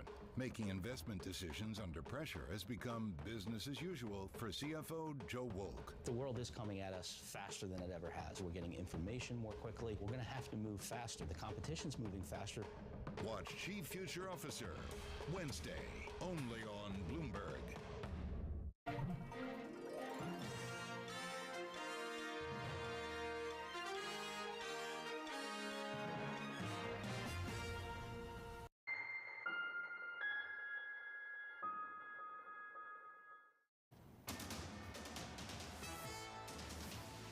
Bloomberg World Headquarters. I'm Charlie Pellet. 1:40 the time right now on Wall Street. We begin with a number of developing stories. Vista Equity and Blackstone said to be in talks to buy software maker Smartsheet. That report from Reuters. Right now we've got shares of Smartsheet up by 5.3%. And another developing story at this hour, the FBI has reportedly raided the homes of 2 top aides to New York City Mayor Eric Adams. According to the New York Times, those homes belong to 2 deputy mayors, including one that is shared by the city's schools chancellor. Joe Matthew and Kaylee Lyons will have more on this developing story coming up shortly on Balance of Power. Stocks are trading mixed. We've got the NASDAQ Composite Index back in the green. A couple of minutes ago it was trading lower. Right now, NASDAQ up 21, up by 0.1%, but the S&P extending its slide into a third consecutive day down now by 21 points, a drop of 0.4%. The Dow lower by 273, down 0.7%. 10-year 3.72% with the 2-year 3.74%. Gold up $17 the ounce to $25.13, up 0.7%. And West Texas Intermediate crude down 0.4%, $68.94 a barrel. After earnings, Hewlett-Packard Enterprise now down by 5.3%. And among the names reporting today after the close of trading, we will be hearing from both Broadcom and also DocuSign. Again, recapping, stocks are trading mixed. S&P 500 index right now down 21, a drop there of 0.4%. For on-demand news, 24 hours a day, subscribe to Bloomberg News Now wherever you get your podcasts. I'm Charlie Pellet. That is a Bloomberg Business Flash. Balance of Power continues now with Joe Matthew and Kaylee Lyons. All right, Charlie Pellet, thank you as always with his eyes on the markets and breaking news, which we are just learning about now with multiple reports from the New York Times, from Politico, and beyond. Federal agents searching the homes of New York City deputy mayors and schools chief. Kaylee, this is interesting as the Times suggests these searches are not related to the federal corruption inquiry focused on the mayor, his campaign fundraising, which is something we asked him about at the Democratic Convention in Chicago. Yeah, asked him specifically about the subpoena from the grand jury he was served with back in July. He did not comment. He's not commenting on the ongoing investigation, really, though he did tell us that New Yorkers should feel confident that he is still able to do his job as mayor despite these ongoing questions. Now, Politico is reporting that this investigation does revolve at least in part around the campaign fundraising question in 2021 and whether there was collusion with foreign interests. And we should note that these two raids today of these two other aides add to at least 3 other Adams aides that have been searched since November. Wow, yeah. The search of the school's chancellor's home took place the day before the first day of school in New York City. This is a story that we're going to be paying attention to as we learn more. We'll bring it to you here on Bloomberg TV and radio. This broke just a moment ago. And speaking of the return to school, for those of us on 92.9 FM today in Boston, good luck with the kids. We're all getting our own day here, Kaylee, as we make our way back. So there are still schools that go back after Labor Day. They've changed that in Revolutionary area. Yeah, that's how I grew up anyway. Now, of course, in addition to the news around Eric Adams, we've had a lot of other news this hour, some of it coming from Donald Trump and the Economic Club of New York, policies he would pursue when it comes to the economic relationship with China. And we know that China is in focus for the Biden administration as well. We got news this hour from the Commerce Department about new export controls on critical technologies. Of course, we've seen a lot of that when it comes to things like semiconductors. But these rules specifically target quantum computers and components as well as advanced chip-making tools. And it's quantum power we're going to be talking about next, Joe. Yeah, you said it. This is interesting. As we've spent so much time talking about semiconductors, you've seen the impact on NVIDIA each time the White House rolls out a policy proposal like this. Add quantum computing to the pile here. And as you said, Kaylee, an important conversation we have for our listeners and viewers. Indeed. On Bloomberg TV and radio, live from the studio here in Washington, 2 guests are joining us. The first being Peter Chapman, IonQ CEO, which is a quantum computing company, together with Democratic Congressman Glenn Ivey of Maryland. He represents the 4th District. And of course, Congressman, you are here along with Peter, given Peter's work in Maryland and at UMD specifically. Welcome to you both. Thank you so much for your time. Peter, I'd love to just begin with you because I think for a lot of people, they hear quantum computing. They read a headline like the Biden administration targeting China's development in that area, and they think, okay, what do I need to know about it? Why is this viewed as critical technology that would require export controls? What do we need to know? So quantum computing, there's 2 aspects to it. One is a national security concern. A large enough quantum computer could break encryption. And so we use encryption for digital data, for our communications infrastructure. And if you can break that, that means that you can hack into people's emails, you can listen to digital conversations, and you can we store all of our records in digital files, and that's how we use them as truth. And so now all of a sudden you could go through and change who owns properties, who owns stocks, all those kinds of things. So that's one aspect. The other one is that it's expected for the next 50 years that the economy will be powered by quantum. And so there's a global space race to see who's going to be the leader for the next 50 years using this technology. So here we have, in a literal sense, a public-private partnership at the table here today. Congressman, your take here is we hear from the Biden administration. I don't know if you saw this coming, but it seems that we're in a world with technologies like this and artificial intelligence where you both need each other right now. Oh, absolutely. I think, I think the government needs the private sector more than the other way around. But I think we want to make sure that we're supportive of their efforts and make sure, in part, that we stay out of the way, but also in part that we provide the type of capital and support that they need. Stay out of the way grow. or provide guardrails as well? Well, I mean, it's a fine line, especially since most of us in the government, and I'll include myself in that category, don't know much about what they're actually doing. So when you get deep into the weeds, there's a reason I went to law school and didn't stay on the PhD track. This is one of those. Okay. But, I think it's important for us to make sure that we're facilitating their growth and their development and research, because we are in competition with China and other countries to make sure that we can stay ahead of the curve on this front and also maximize the capabilities. As you heard, the military applications, the cybersecurity issues, and just the other research possibilities are all powerful reasons to do that. Well, and part of that competition with China does reflect itself in things like exports controls, but arguably it also does in, say, legislation like the CHIPS Act, where the U.S. is trying to make more of this stuff on U.S. shores rather than having it be centered in places like China. Do you have a relationship with that kind of legislation? Do we need a quantum computing act realistically, or are these things actually intersected?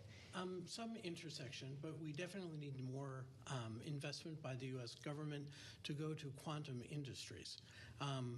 If you look at China, they've allocated $15 billion. They've built a small city in China, which is just for quantum.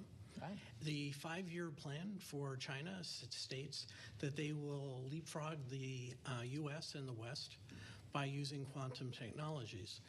We haven't allocated that kind of money because it really is a public-private partnership.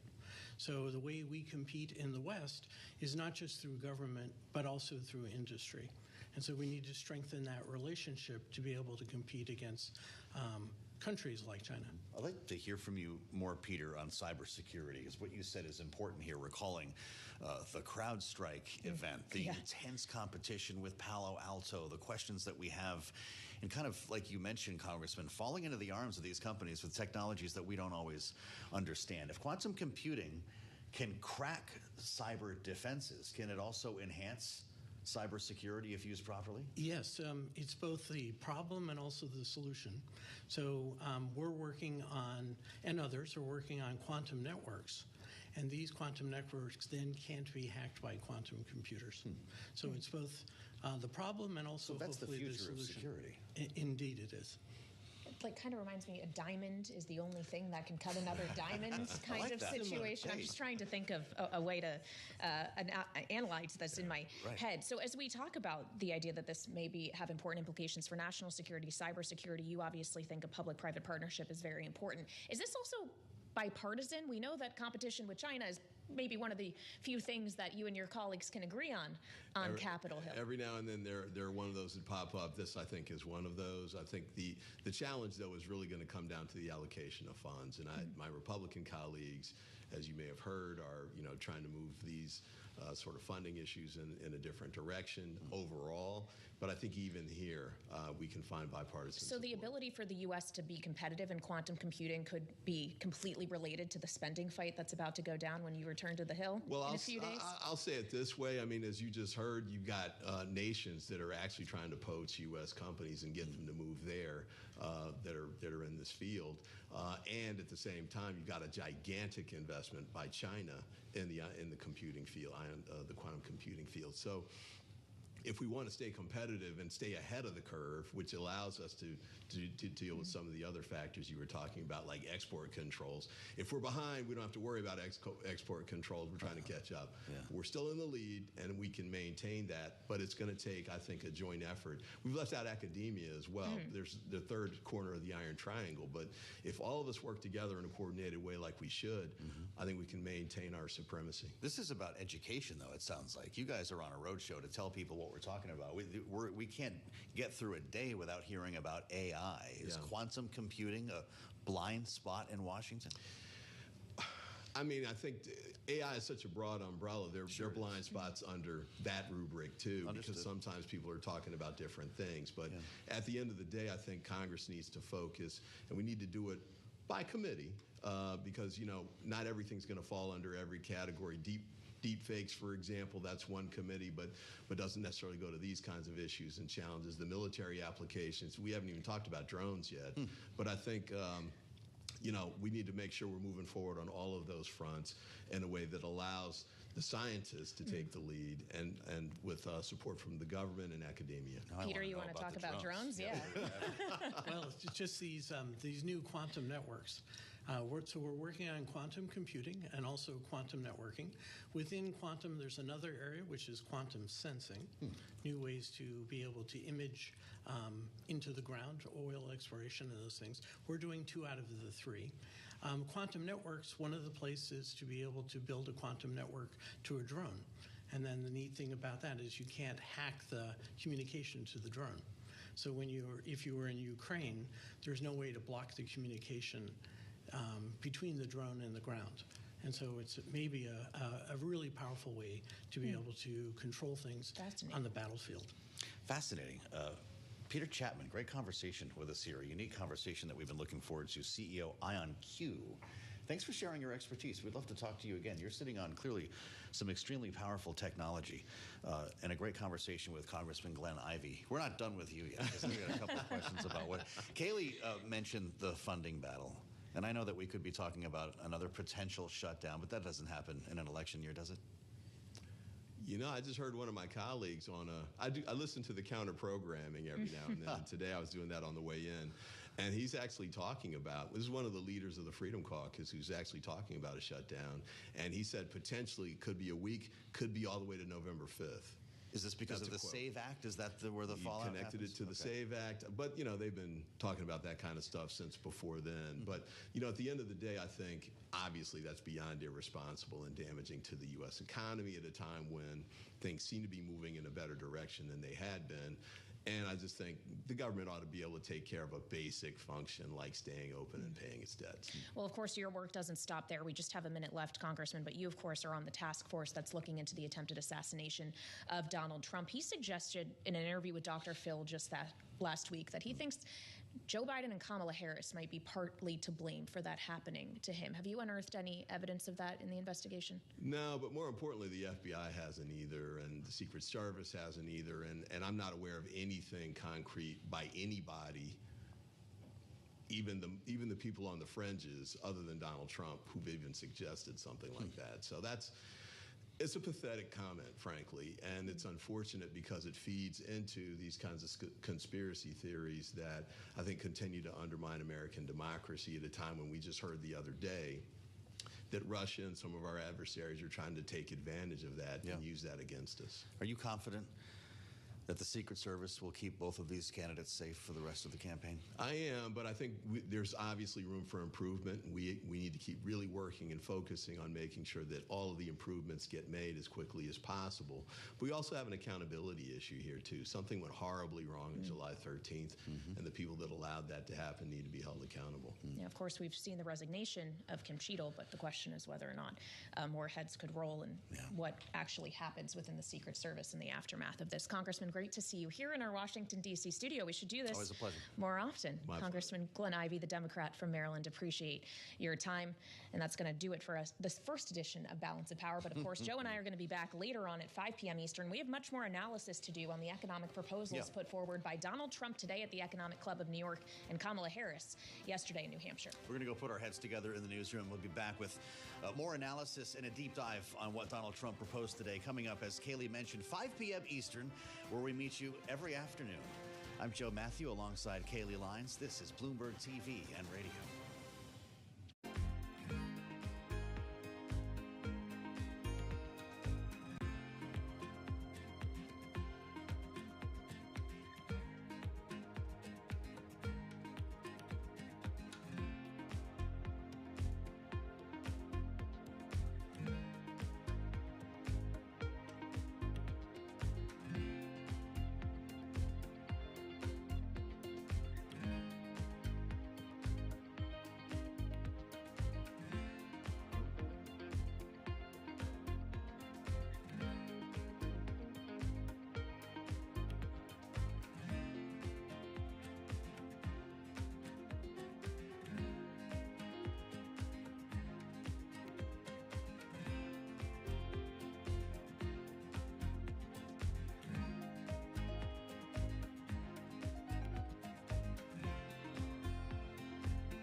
I think that it would be irresponsible for us to ignore the AI revolution. I think that as much as there is a lot of short-term hype, I think long-term it has the potential to be transformative.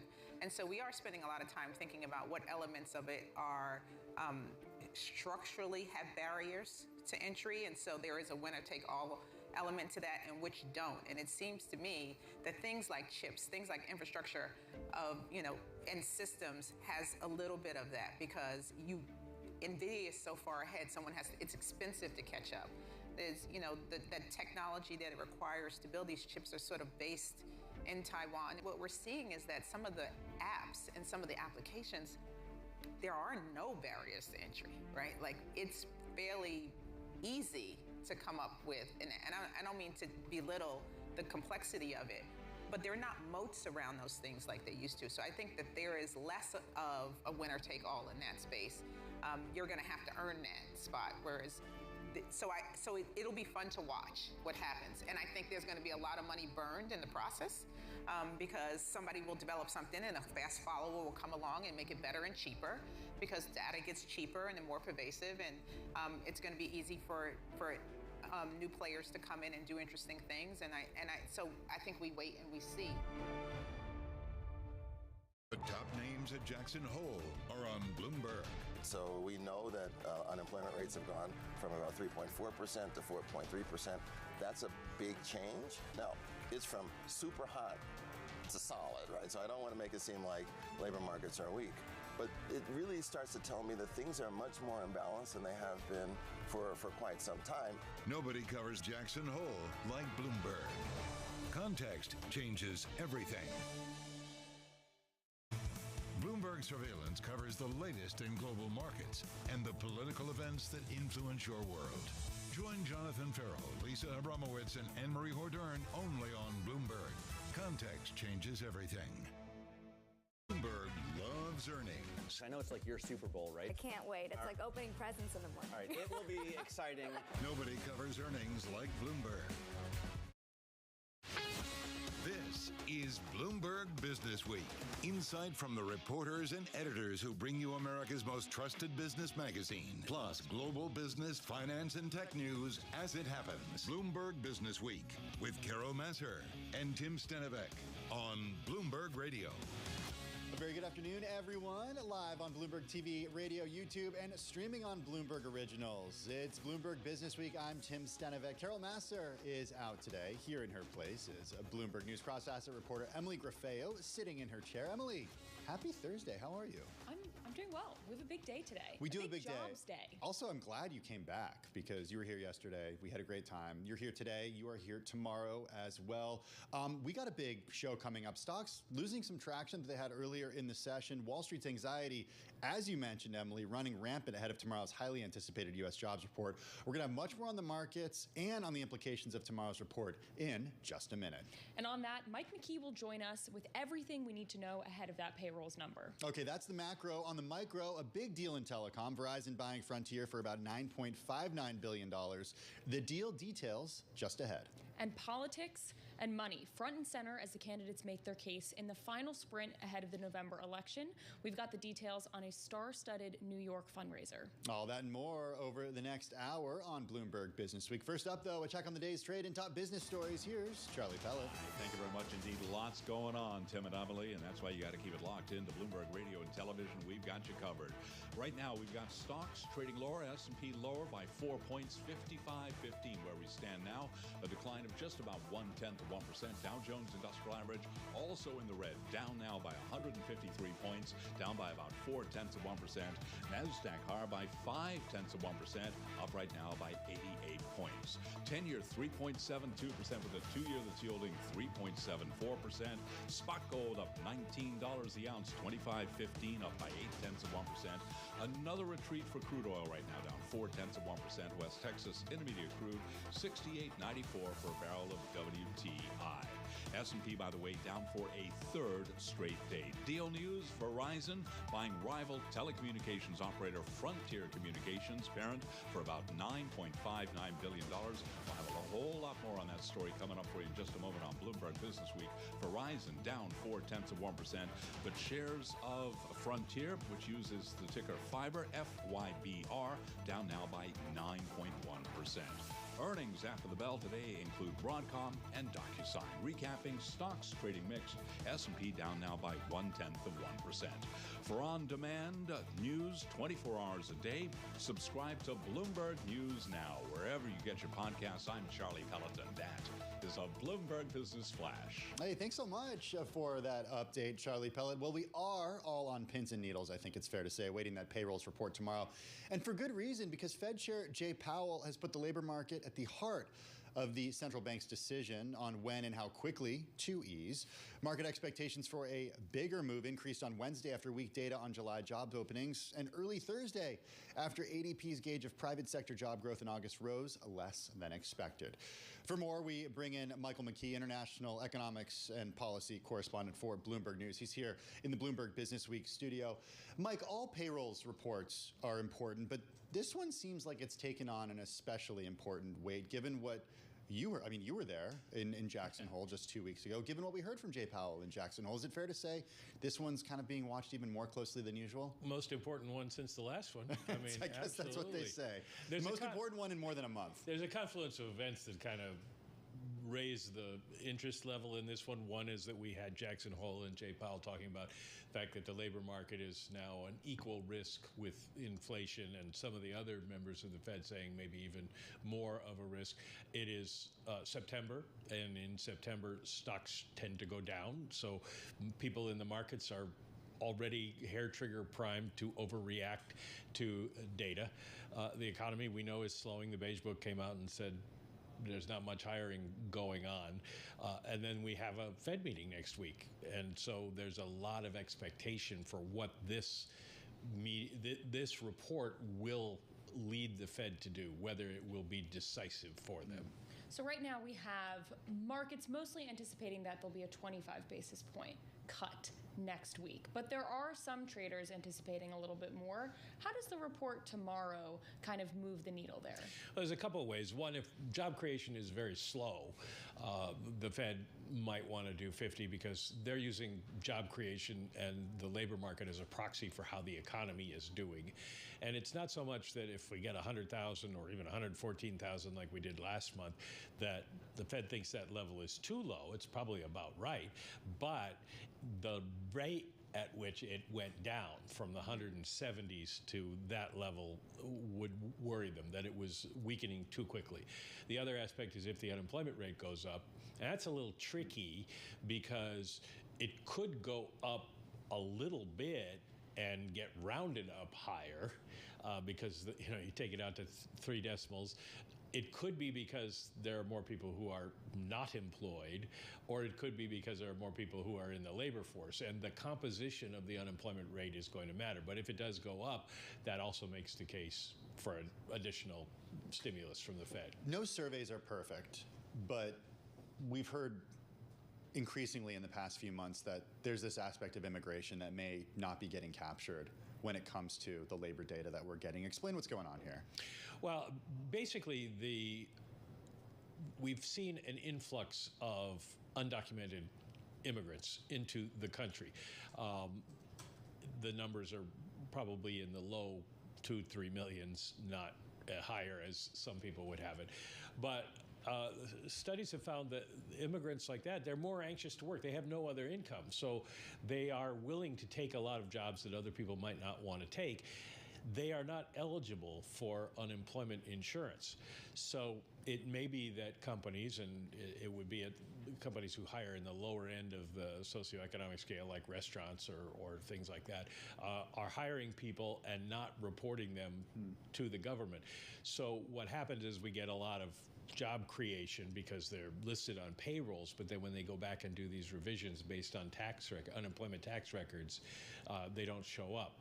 So that's one one possible problem with it. The other problem is that the federal government, the Bureau of Labor Statistics, estimates births and deaths, new companies coming and going, and they can be wildly off at turning points in the economy. And so that may be one reason we've also seen this.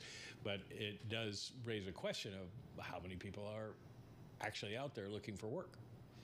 What are you thinking about when you think about the revisions? Because it feels like for the last couple jobs reports, we also have the market not only watching the current payrolls number, but also the prior revisions. Any expectations for tomorrow? Well, we probably will see some revisions tomorrow. We tend to see that every month, one way or another. The forecast is for a net, or last time we saw a net of 29,000 jobs taken away, which is kind of low for some of the months that we've seen. But the Bureau of Labor Statistics gets more accurate data month after month because not all the companies report in time for the initial report. That's why it's revised twice. When the economy is expanding and clearly expanding, then usually the revisions are higher. When the economy is slowing, the revisions will be lower. So the month-to-month revisions are something that's kind of expected unless we get a real shock. It's the revisions that would come out of that 818,000 unemployment insurance thing that go back to March of this year that people would raise concerns about, but that'll be revised again too before we even get it put into the data. All right, 8:30 tomorrow morning, Wall Street time. That's when we do expect those numbers. I have to be here? You have to be here At probably work, around 5 a.m., 8:30? I would imagine. Yeah, I do. Yeah, okay. Michael McKee, Bloomberg News International Economics and Policy Correspondent, always giving us a great view of the macro. Okay, so lots happening today too when it comes to the micro. Some deal news. Verizon agreeing to buy rival telecom operator Frontier Communications parent for about $9.59 billion as Verizon looks to expand its high-speed internet business.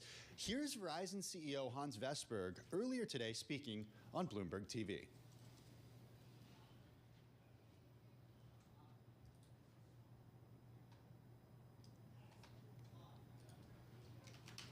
This is very straight into our core strategy. We are sort of in mobility and broadband serve basically all types of customers in this market, consumer, SMBs, large enterprise and governments. This is just extending the offerings and optionality for the customers we have. So this is a really good decision by us to do it.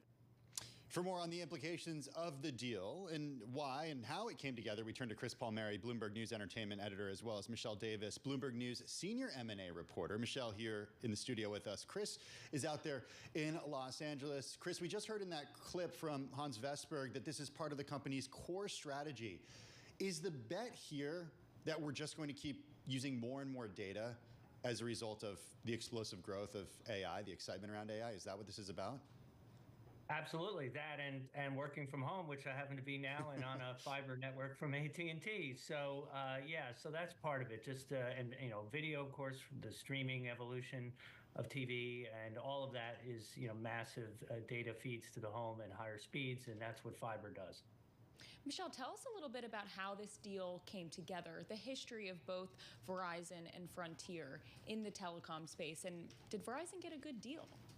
Yeah, so we're in a bit of a new era right now where all the cellular providers, AT&T, Verizon, T-Mobile, they, as Chris was saying, are trying to get into the high-speed internet game. And the last time we saw this big shift was when they were moving from landline to cellular. And so right now, the idea is, let's bundle cellular, let's bundle high-speed internet and try to compete with the cable companies. In terms of the history, I mean, Frontier's claim to fame is their broadband access. Verizon has been, the top wireless provider that we all know. But they hadn't really had a big presence in fiber. With this deal, if it closes, they will be vaulted to the top ahead of AT&T, who is right now the #1 fiber offer among the wireless providers. But, even they hardly compete with the cable companies in terms of high-speed internet access. Michelle, when we think about the history of this space, I mean, this is a history that has been just dominated by M&A. That's how, and actually, breaking up of large companies over the last century. If we think about telecom, regulatory hurdles for Verizon here, are those Is that something that regulatory risk, is that something investors have to be worried about? So if you look at Frontier's stock today, it is trading down and below the offer price. Some of that, some of the decline is because yesterday people didn't know what Verizon was going to pay. So that's, they got ahead of themselves. And a little bit of that decline has to do with this, concern about regulatory scrutiny. No one that I've talked to thinks that they're going to have any issues, but in this environment, regulators have just been taking a harder look at things. They're taking longer to review things. Obviously, if there's a change in administration, which there probably will be, we just don't know how it will go, that could change how long regulators take to review things. Chris, I'm wondering how many details we have about where Verizon is going to actually deploy this high-speed internet, because we know that millions of Americans actually don't have access to high-speed broadband. Is this something where Verizon is kind of serving those underserved regions, or are they competing with the incumbent cable providers in areas that already have internet? A little of both, but definitely they're looking at rural areas. AT&T is as well. There's a lot of fiber build out in places that historically didn't get it, and that's part of this. I think Verizon said they'll be in 35 states with this acquisition. So yes, a very broad offering geographically. Chris, what does this mean for customers of Frontier? They have a couple million broadband customers already. Do they just automatically become Fios customers? Yeah, that's certainly the plan. The CEO said he didn't expect this to result in like any kind of price war or something like that with anybody else, but that always seems to be the case in telecom. I mean, this in a way is a reflection of the challenges these companies have had with mobile being sort of everybody has a phone or two at this point, and where else can you grow? And so they're returning really to this business that they had offered back in the dial-up internet days.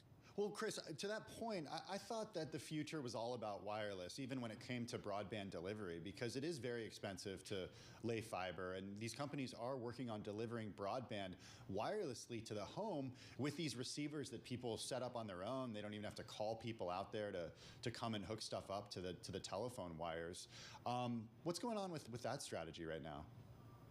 I think this deal is really a recognition that that's only part of the solution, that if you really want to get the super high speeds, you need this fiber optic line, even in some cases directly to the home if possible.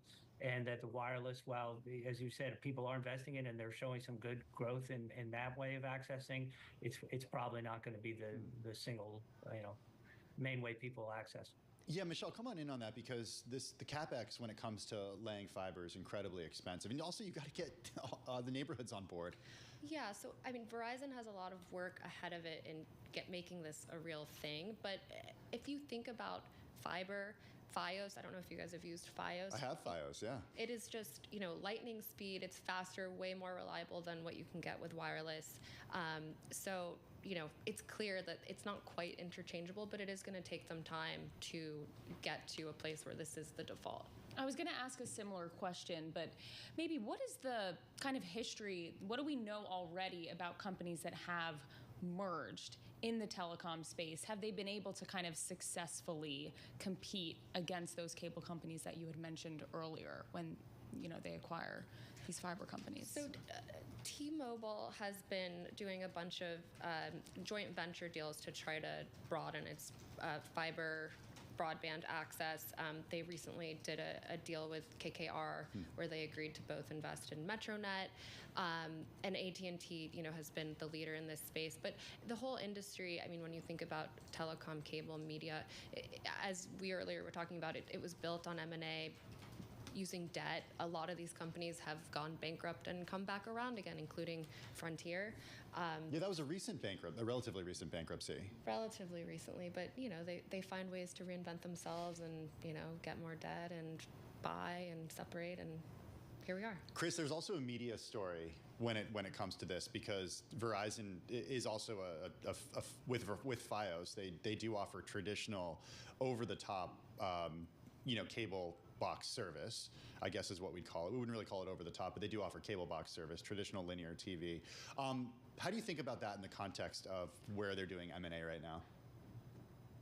It's part of the thing, and one of the things Verizon's been active at is including other streaming services as part of their broadband business. As everyone knows, the traditional cable bundle is collapsing, and so this is really the next evolution of delivery of TV. And Hans Vestberg said in our Bloomberg TV interview that having this multiple product offering to consumers helps reduce the churn. They're less likely to cancel if they have a Verizon mobile phone, internet offering, TV.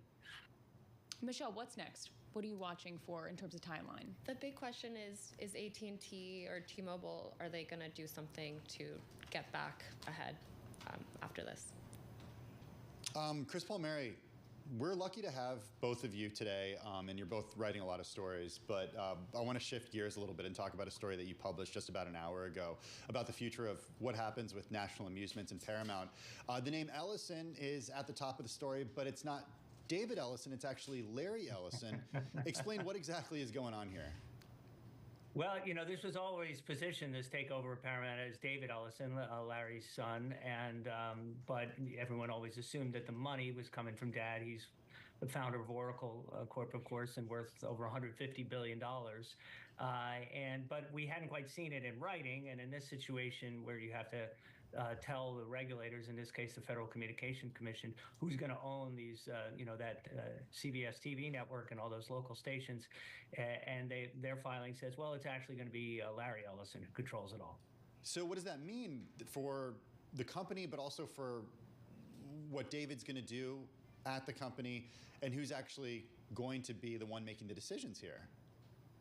Well, David, as the filing said, will be chairman and CEO of Paramount, and his spokespeople have said he will have operational control. But you don't have to look far in the media landscape to find incidences where fathers have fired their sons. If you think about the Murdochs and all the changes they had over their media empire. The Dolan family as well in cable TV had some dust-ups. Even when the Redstones, there was a period of time when Sherry Redstone was out with her father in that. So I don't want to presume anything. Everything may work out fine between the Ellisons, but as long as Larry is the controlling person, there is always that option. Yeah, maybe no offshoot of succession at this point yet. Chris, is the deal happening? Is this thing finally going to be put to bed? Yeah, they've got a signed deal. At this point, Paramount really can't consider other offers. There's still issues regarding like this one, regulatory and that, but it certainly seems like it's going to close next year. Okay, certainly around the world when it comes to telecom and media, with Chris Palmieri out there in Los Angeles. He's Bloomberg News entertainment editor. Also, Michelle Davis, Bloomberg News senior M&A reporter. Michelle joining us here in the studio. Chris joining us from Los Angeles. A big thank you to both of you. Check out all of their reporting on the Bloomberg terminal and, of course, at Bloomberg.com. Taking a look at how the markets are doing right now, the S&P 500 down 0.1%. Well, the NASDAQ higher by 0.4%. The NASDAQ composite, that is. The NASDAQ 100 is right now higher by 0.2%. Emily, we're still getting company earnings. We're going to have some company earnings after the bell today. We had HPE yesterday, C3AI yesterday. Jobs report is certainly front and center for investors, but also thinking about seasonality when it comes to what happens to the stock market in September, a traditionally soft month. I'm really curious to ask some of our next few guests about what is really driving this market downturn, at least in the S&P 500. Is it that seasonality, or are there like weaker economic fears kind of permeating through equities? Well, I think one thing that also we're thinking about is politics and the way that any sort of data would look to the campaigns that are kind of on full speed ahead until that November 5th election. So if you get a weak jobs number, how does the Trump campaign use that to bolster its campaign? If we see continued strength in the jobs market, does Vice President Kamala Harris, Democratic nominee Kamala Harris, does she use that to her advantage to talk about the policies of the current administration working? And don't forget, next week, Fed meeting. Oh, right? That's next week. No, I think it's the week after. Oh, gosh. Yeah. Well, it's coming up. I think you're getting a little bit ahead of us, which is fine because it certainly does seem that time is just a flat circle. Well, speaking of politics, Donald Trump pledged to cut the corporate tax rate, slash regulations, and audit the federal government, embracing an idea proposed by billionaire backer Elon Musk. This as he pitched his agenda to Wall Street and corporate leaders today at the Economic Club of New York. John Paulson, the man famous for a big bet against subprime mortgages at his now closed hedge fund, was one of the people at the event. He's a supporter and confidant of Donald Trump. Let's go down to Bloomberg TV Shonali Bassick, who's sitting down with John Paulson. Tim, I am sitting down with John Paulson of Paulson & Co., and of course an informal economic advisor to former President Trump and a large donor to the Trump campaign as well. And John, thank you for joining, because you were actually one of the people to ask a question to the former president at this Economic Club of New York event, and you asked about the deficit. Yes. He proposed not only making his 2017 tax cuts permanent, he also proposed lowering those corporate taxes to 15%. In this scenario, how concerned are you about the U.S. deficit? I'm not that concerned, because the reduction in corporate taxes was just for a segment of the corporate population, and it concerned those that are involved in U.S. manufacturing. Overall, currently we have about a $2 trillion deficit under the current administration. So President Trump feels confident that could be reduced several ways. One is through the revenue earned from tariffs, which could be substantial. Two is by cutting wasteful spending. The most important item he alluded to was the Green New Deal, which over time adds up to somewhere around $1 trillion in spending. And the third is not providing federal benefits to illegal immigrants. So net, these revenue generation and savings will offset any minor adjustments to the tax code.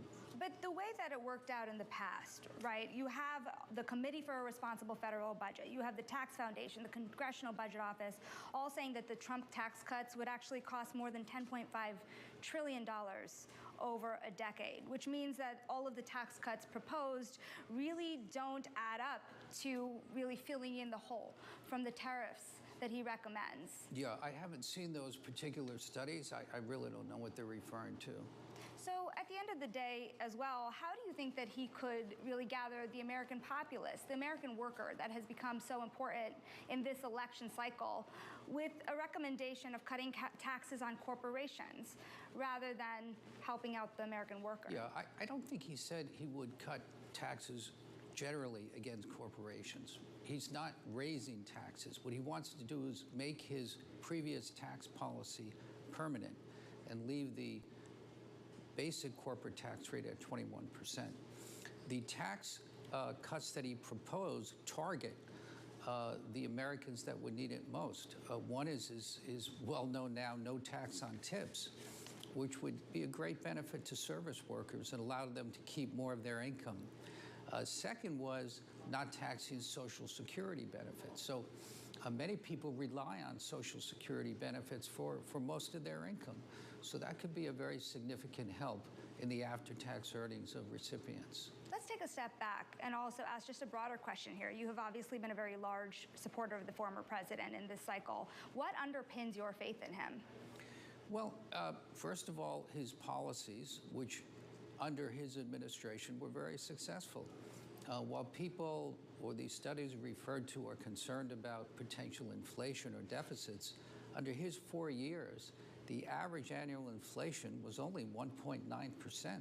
Interest rates were very low, and oil prices were very low, and real wages for the average worker increased.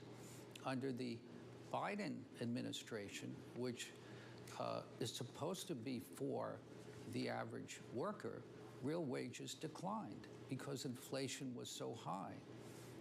Interest rates are much higher, and oil prices are much higher. So when you look at the benefits 4 years under Trump or 4 years under Biden, the average American has done much better under Trump. I do have a question about the energy policy as well, because he did say today that oil production will increase.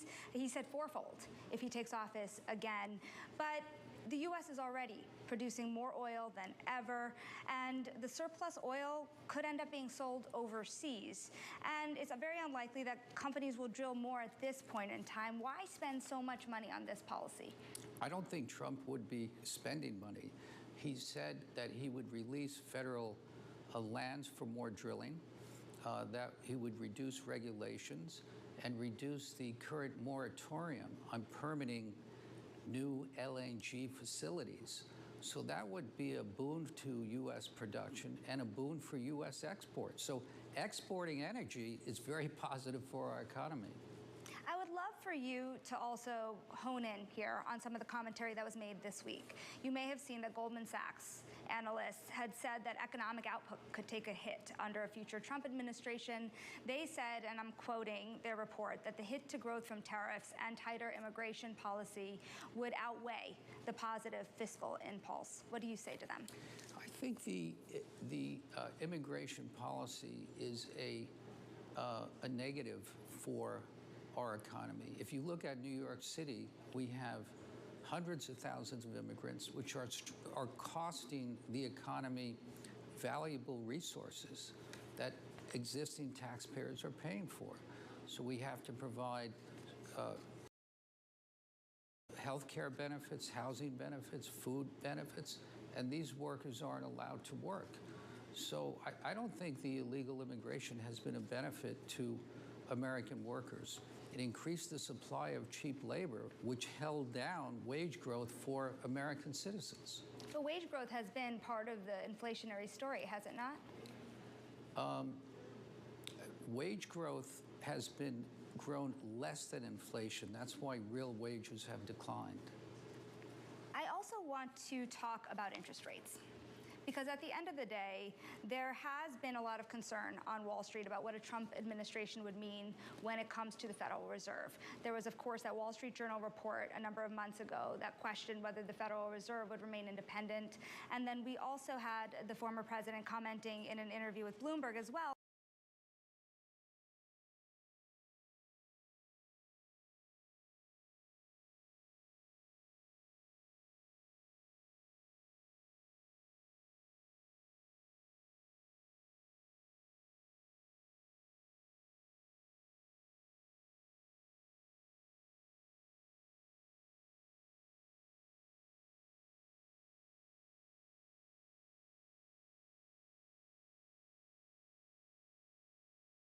Saying that the president can certainly be about interest rates because he has good instincts. That doesn't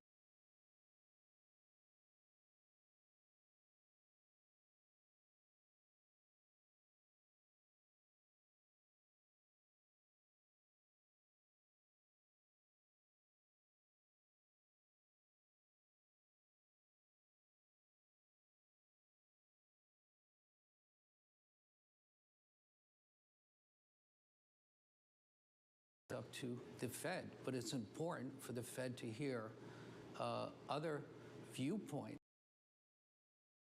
policies in sync with overall fiscal policy. To that end, what do you believe should happen with inflation now is somewhere around 3%. Interest rates are 5%. So the Fed, I think, waited too long to bring interest rates down. So I think the likely interest rates. What should they be by the end of 2025? It's difficult to predict, but my best guesstimate, perhaps 2.5%. And what would that mean in terms of ripple effects across the economy? Well, it's generally better.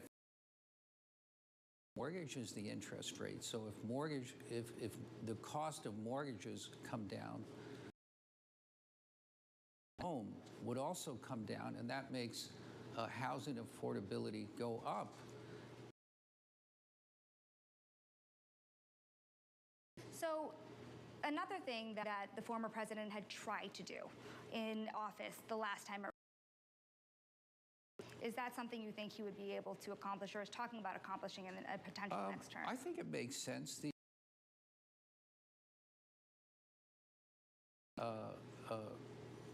put Fannie and Freddie in conservatorship while they built up their. All the earnings of Fannie and Freddie were swept out by the government, but after policy and the GSEs have been rebuilding capital, so they're now at a position which would make privatization logical. I do have to ask you the one thing that he also in the course of his speech today, which was that there's an idea about an American sovereign. And how much have you built out that idea with the former president? Well, we haven't flushed it out, but clearly or a measure of a country's strength. So you have countries like Norway,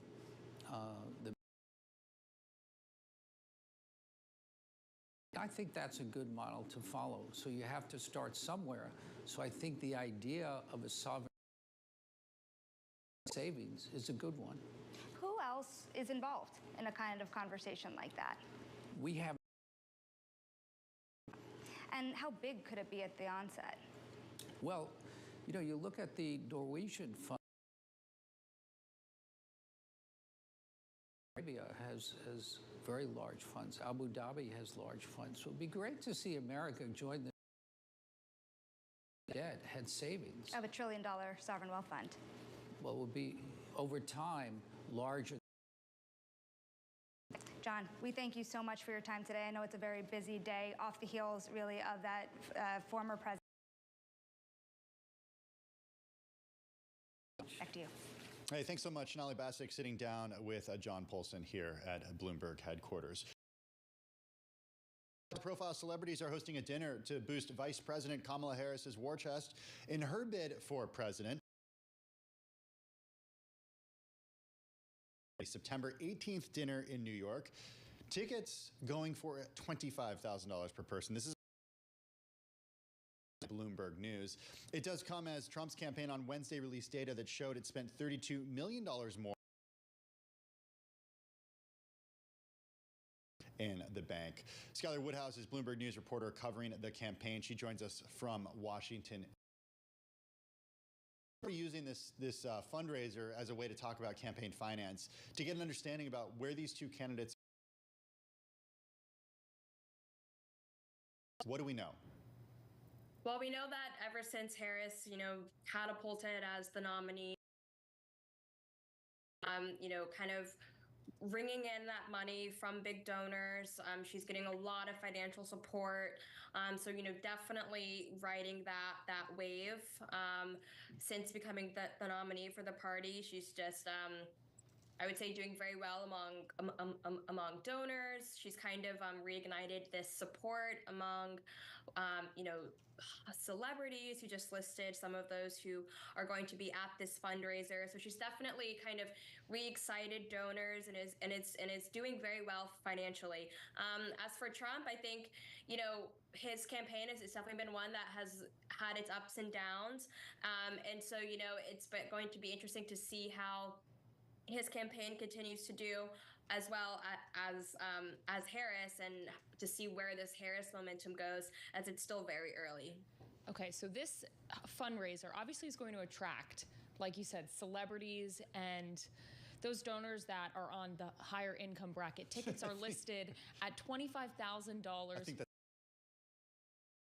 wondering what we know about maybe what the more average American voter, where they're putting. So those smaller size donations, what do we know about what Harris and Trump are bringing in? Yeah. It can go for Harris, just like ordering, campaign merchandise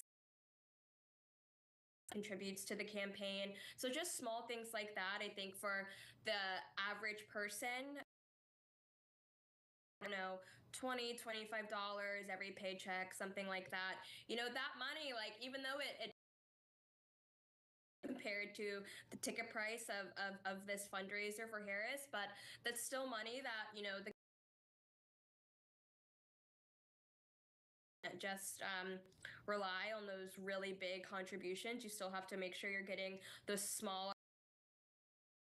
Same goes for Trump. I mean, his voter base. I mean, he obviously has a lot of friends in high places, but at the same time, a big part of his voter base is to connect with those in like rural America who might not be bringing in super big dollars, and they're still maybe contributing to his campaign. Count for these campaigns, and they're definitely gonna want to get as much as they can, and no matter. Important measure of support when it comes to the electorate ahead of the election. Is it the support from small, any of them all over the country, especially in areas where that are battlegrounds?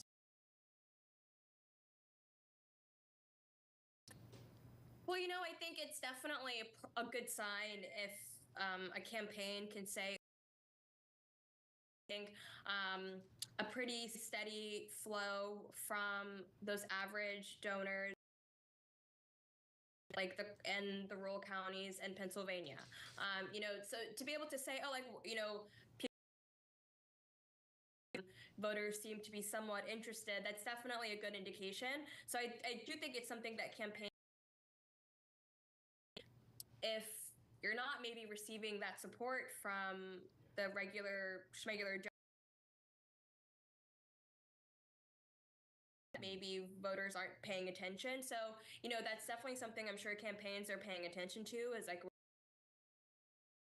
from big donors, or are we also pulling from regular Americans who are, maybe figuring out who they're voting for? In this election, how crucial is the celebrity? Matt Damon, Lin-Manuel Miranda, obviously pulling support for Harris is that kind of celebrity endorsement. Well, I think this is definitely an interesting. And it's very interesting because celebrity endorsements are, when it comes to campaigns, whether that's, I don't know, at the local level or even, here we are. It definitely can be very helpful, I think, for campaigns to get, if you can get, say Taylor Swift, if you can, secure one of those endorsements of someone on that scale, what that person endorsing someone will do to their following. So celebrities can make a difference, especially as we know, followers of that celebrity. So it's definitely something that, campaign and make sure they get. I think it's hard to say if it makes all the difference in a campaign. And definitely something you would want to lock down, but it's hard to say if that will with this endorsement. I do imagine maybe we'll start to hear from more celebrities as we get closer and closer to November. Covering the campaigns, joining us from Washington, D.C. Coming up in just a minute, we're going to talk are putting their money. Before that, though, a check of the day's trade and top business stories. Here's Charlie Pellet. Mixed market decidedly mixed. The Dow slumping 145 points, down by about 0.4%. The NASDAQ Composite Index up 71. For NASDAQ, that is a gain now of just about 0.4. Away from session lows, traders are gearing up for tomorrow morning's jobs report that will likely be key in September. Bottom line, S&P little change, down by about 0.1%. 10-year 3.74%. Gold up $20 the ounce, now up 0.8%. 25. Texas Intermediate crude flat on the day, lower by 2 cents, 69.18 a barrel. Briefly, Jeff forecast for the current quarter after the carrier said it benefited from rebooking passengers from rival by that technology outage back in July. Right now, we got JetBlue flying higher. JetBlue up by about 8. Capping S&P lower by 7, down 0.1%. For on-demand news, 24 hours a day. News now, wherever you get your podcasts. I'm Charlie Pellet, and that is a Bloomberg Business Flash. That market update. Seeing green on the screen for the NASDAQ, though we are off session highs from earlier today. 0.1%. As we've been discussing, Wall Street's anxiety running rampant in that countdown to the highly anticipated about what risks do lie ahead. There's geopolitics, there's uncertainty ahead of the election. Continue to affect the economy, really big picture stuff and fundamental stuff. Dave Allison works with ultra high net worth clients. Partner. They've got about $3.5 billion in assets under management. Dave joins us here in the studio. Business Week, give us an idea of your typical client, how much money they have how much money they have deployed with you. Yeah, definitely. So we work with clients all over the United States. You know, typical client is somebody approaching retirement, you know, maybe $1 million to $10 million, and that's at the firm level. At the families that have $10 million to, you know, maybe 50, 60, 70 million dollars, and help. So let's talk a little bit about those families and asset allocation there, because traditionally we've heard a lot about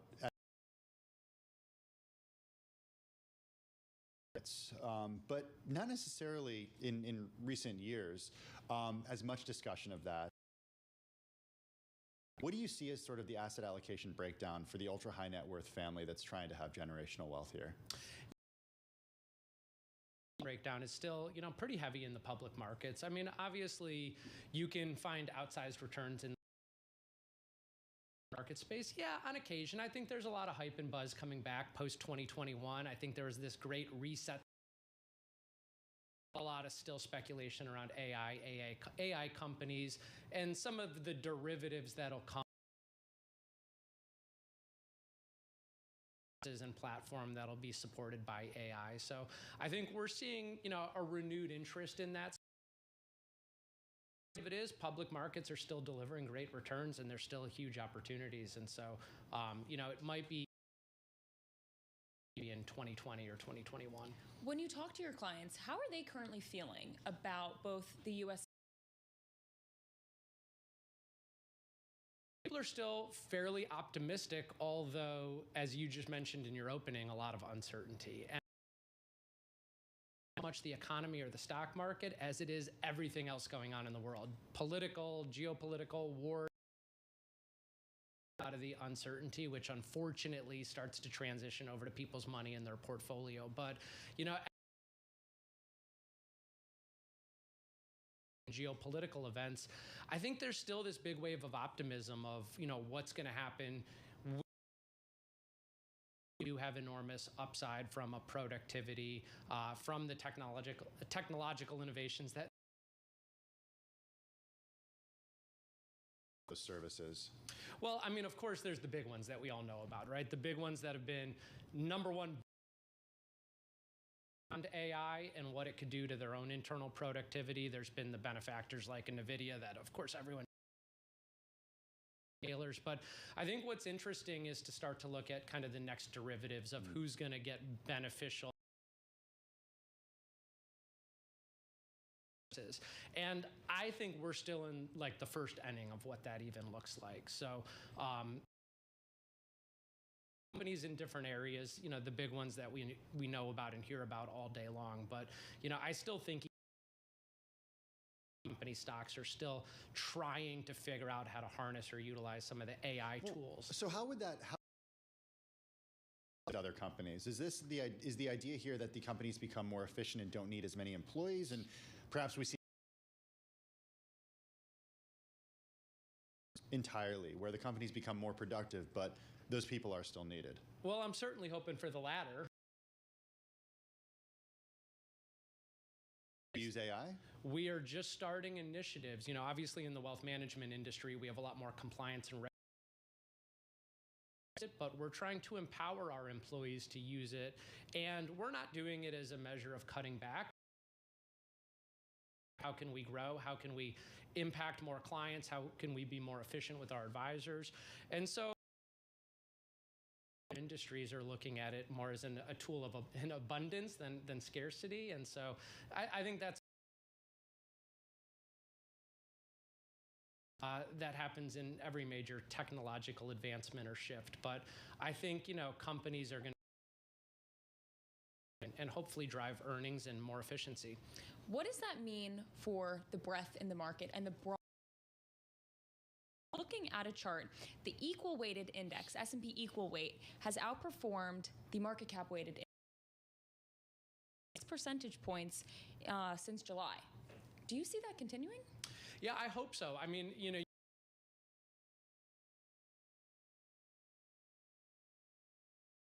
the big names, the hyperscalers getting so much attention and so much money thrown at them that the to an end at some point. And now we're to the point with those biggest companies, it's like, hey, you're spending all this money.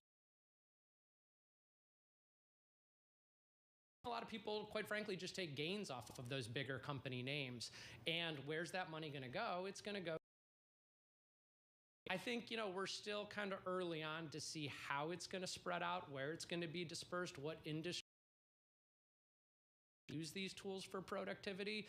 But, you know, I do anticipate that while we're still going to see these gain a lot of momentum, gain a lot of interest, I think you're going to start to see, you know, the rest 500, like you mentioned, the equal weight index, but, you know, even hopefully looking at other asset classes like small cap, get into a rate lowering environment where they can start borrowing money to generate their own CapEx spend at a bonds as well. What is the allocation to bonds? Because for the last few years, if they're in bonds, do you see that evolving? Have you had to change the kind of typical with your clients? Well, what's interesting about bonds is it really depends on the type of investor, right? If you're portfolio and you're of course focused on trying to generate the highest expected returns, bonds probably, you know, bonds are the seatbelt in a car. They're there for safety. They're there to generate income. Obviously, income is certainly a lot better today than it was 2 or 3 years ago. There's a speculative element of bonds. Bonds go up, but I still think people are more bullish on the expected return of equities over bonds. Of course, for most of our growth-oriented clients, a higher equity allocation than fixed income. And that short-term money or when we're trying to generate cash flow. But, you know, I don't see a whole lot of speculation happening on fixed income. Just in the last minute that we have, November election, front and center, certainly, in terms of how we're well, I mean, the reality of it is we all know the market hates uncertainty, and there's an enormous amount of uncertainty. Things are going to get bumpy. Things are going to get bumpy in September. Things are going to get bumpy in October. We've seen this in almost every election. For as long as we have data, September and October are not typically great months for the market. And so as soon as the election results come in, we tend to see a trendward upwards for overall markets. And so, you know, if you're market time, hey, there's probably some opportunities with all the volatility we're going to see. But if you're a long-term investor, these allocations that you have, if there's opportunity to rebalance or reallocate, and don't pay happening. Dave Allison at Prosperity Capital Advisors. Thanks so much for joining us here on Bloomberg Business. 0.1% the NASDAQ Composite, higher by about half a percentage point. Coming up, We'll tell you all about it on the other side. This is Bloomberg Business Week.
Saturday mornings, I understand you have off.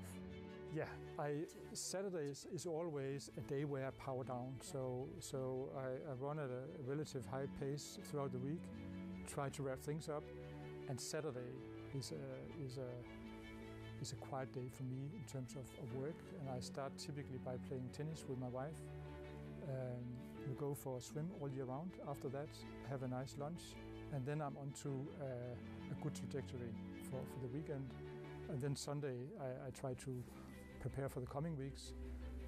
But through a weekend, I would send either no emails or very few emails, because I want to drive a culture where all get an opportunity to spend the weekend as they fancy. I think what we do is so difficult, and it takes so much creative thinking to succeed, that if you're always on, always busy, the bandwidth of your reflection is just too narrow. And I generally believe that Monday mornings I'm a better leader than I am, say, Friday afternoon. I also take all my vacations. I generally believe I'm a much better CEO right after a vacation than I am before vacation.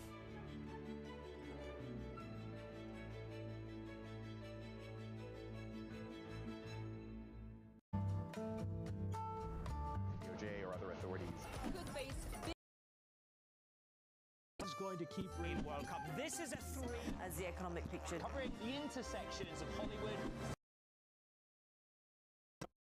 Bringing you up-to-the-minute financial news whenever and wherever it happens. I'm Michael McKee at the...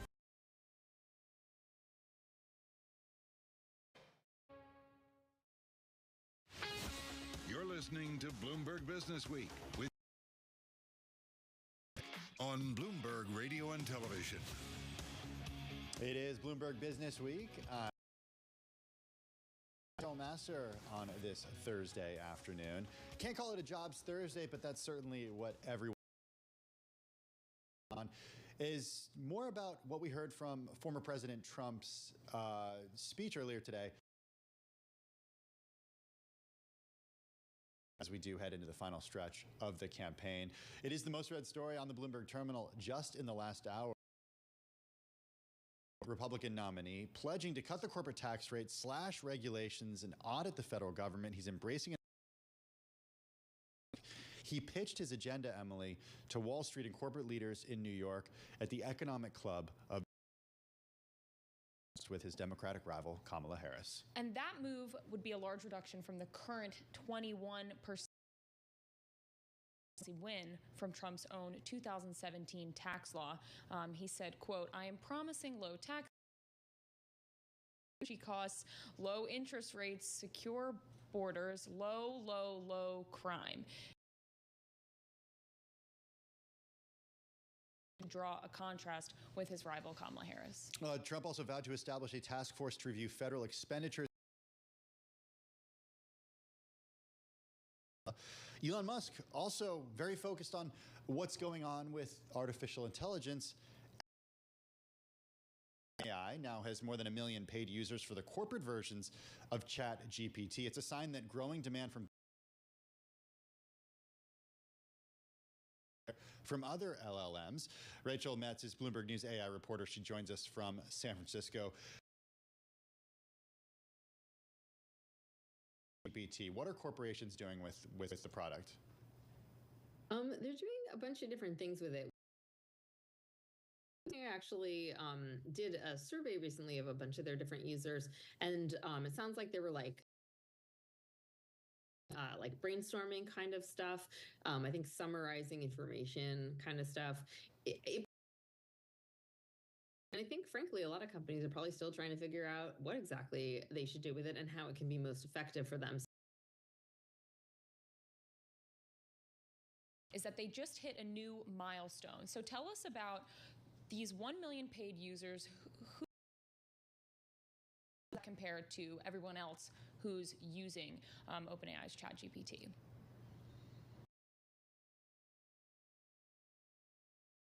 Well, it includes 3 different chunks, or 3 different products, I guess I should say, ChatGPT and Teams, which is meant for more aimed towards smaller companies, like maybe if you're a small startup or and then there's also the ChatGPT EDU, which they, for instance. And it's important to note that this number is the number of users, individual of customers total, because one customer, like let's say a company like Lowe's, which has worked, might have, I'm just, pretending, let's say they have 500 paid seats. One customer. That's a really important clarification and a really important way to think about these numbers. I'm also curious about customers are paying, how much these different versions of ChatGPT cost. What do we know about? That's still kind of opaque to me, I have to admit. That this overall is but a chunk of their overall revenue. We know, I think weekly ChatGPT users more on the consumer side. We don't know how many paid would be the ChatGPT Plus users. So that we know those people are paying $20 a month, right? API business, where developers can use OpenAI's tools, ChatGPT. Is that this portion of the business is growing really quickly, but there's a lot of questions that I see as a business. How are those growing and changing over time? Hey, because we have you, I'd be remiss if we didn't ask about the break, because it is related to AI, and you are AI reporter for Bloomberg News. AI strategy and led it through a failed antitrust battle is leaving the company. Help give us some context. It means just in the last 30 seconds that we have with you. Sure. I mean, Dana was helping the company more and more into generative AI. Adobe has worked on various aspects of AI and bringing AI to its customers. While Dana was there, they brought a lot of different things to their customers as far as and other products that are related. Now it's kind of a up in the air question if they will do similarly as what Dana was doing. Rachel Metz, she is a Bloomberg News AI. Let's go check out all of her stories and more on the Bloomberg Terminal and at Bloomberg.com. That is going to do it for program coming up. We got Richard Edelman joining us from Edelman in just a few minutes. If you're sticking, this is up next.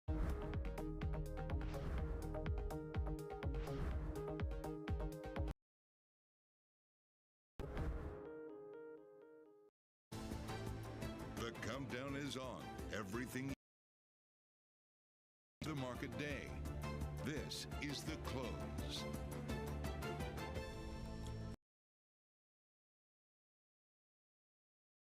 Equity markets. From Studio 2 here at Bloomberg headquarters in New York, I'm Romaine Bostic. And I'm Alex Steele. You ready for tomorrow?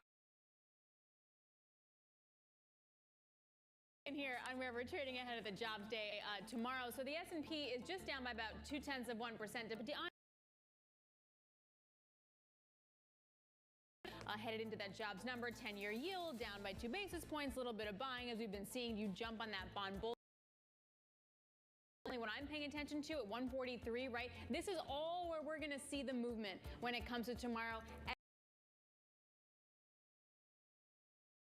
Right now, this is the third straight day that we've had secondary economic data, if you will, that have really squashed. Companies adding the fewest jobs on a monthly basis since the start of 2021. Now, while ADP traditionally that's been increasing this year, and that poses a greater degree of angst for stocks heading into that big jobs report. That anxiety, really. Jay Powell himself has made clear that the labor market really sits at the heart of the Fed's.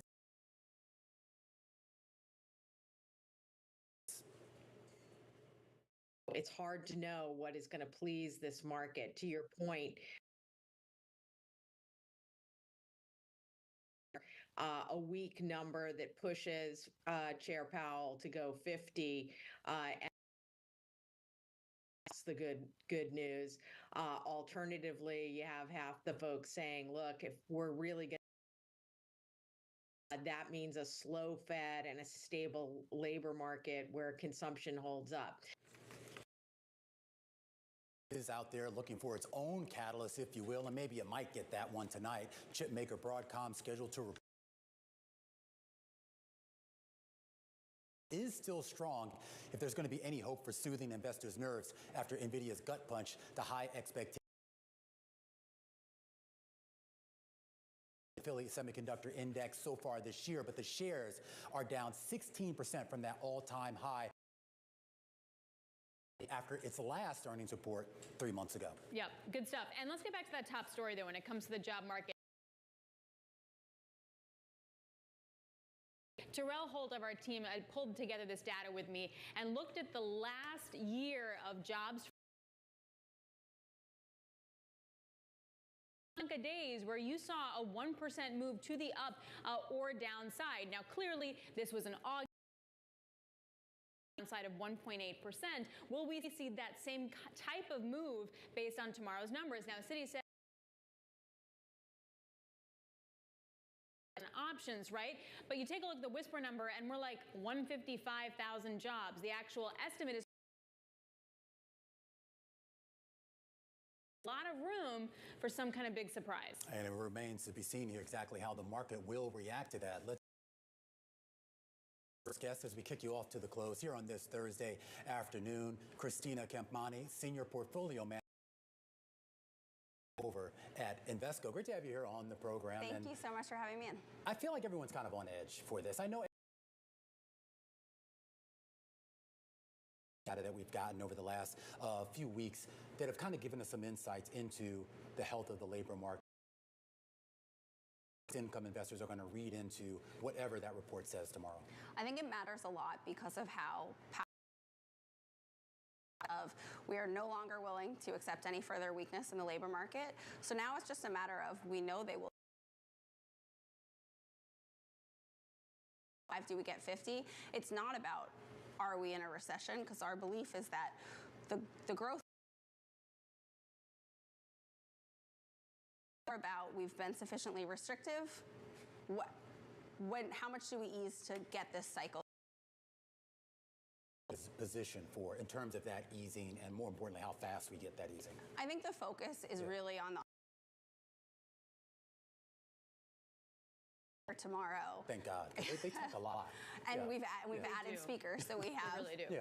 William added for tomorrow. So I think there's a lot of focus on all of this and what do we have for minutia. And I think it all basis points priced. I think either way, the Fed 25 or 50, that's a okay start. And again, Jackson Hole was an acknowledgement of maybe we should have started in July. We've been sufficiently restrictive. Bloomberg Terminal, and we're looking at 240 basis points of cuts from now until the end of 2025. That's almost 10 cuts. historically more than we've been able to price. It's a lot. Right. So whether or not we start with 25 or 50, it's still a tremendous runway. Yeah, I think the market is balancing this. Do we get a mid-cycle adjustment, or do we need to go towards new? Or that this is a mid-cycle adjustment, and we have a lot of clarity through the end of 24, but into we have a debate next week that really the market hasn't focused a lot on because we're so focused on clarity of what does policy mean looking forward and giving us clarity that way. So if the jobs does that mean we push the cuts out, or do we reduce the amount of overall cuts? I think in 24, this kind of 100-ish that we're pricing seems fairly reasonable because we can have this. Again, like our base case when we look at growth is this is a healthy slowing. We still have, even today's ADP, 100,000 job creation. Claims have been very well behaved, right? Have this different that you've had such immigration. Is that maybe the reason that you're seeing a tick up in the unemployment rate? Or at some of the moves that we've seen, particularly the last few days, kind of that disinversion of the 210s curve, and then of course it reinverted points with a negative sign here. What am I supposed to read into that, if anything? Yeah, so when we look at the curve, and even in Europe, these longer end rates, we don't see a lot of value there because, and for us, what feels wrong in the market is the inversion in the curve. So you could really have an pricing the front end, and that there's not a lot of value out there in the curve. So stay more towards the short end of the curve for how long? We think that there's value there, and there's probably value there for 3.5 or 3.25% 10-year swaps. It's hard to argue there's a. We go back to this, is neutral back to pre-COVID levels. So, okay. 2-year, what's like a good rate to look at for when you would stop that trade? Like, how low do we go? Look, I think if points price, you still have another 50 basis points that you can go, 50 to 75, potentially how quickly you get there. And I think the market will say, okay, we've begun. This has been something that we've been waiting for 2 years.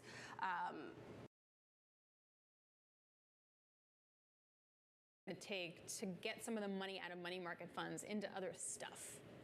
I think it'll actually start to give investors the confidence of you move elsewhere in the market. I think this trade here, and you're starting to see, like, you can see a real period of dollar weakness going forward, and you also central bank divergence. You have the Bank of Japan, which can be hiking, although they seem timid about it. You have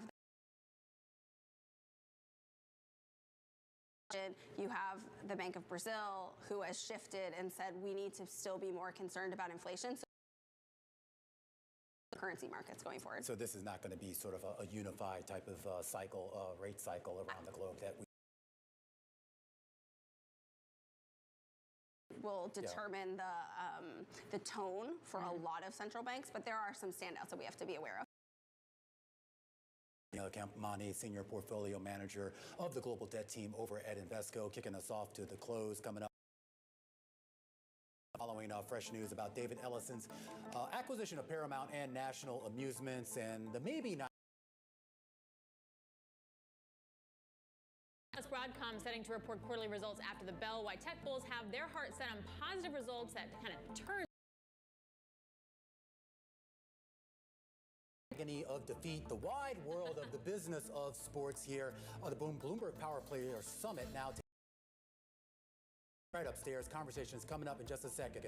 Drew Brees, Dan Hunt, Kevin Plank, and the babyface assassins on Bloomberg.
Good morning. This is Bloomberg Surveillance. Welcome back to the opening trade.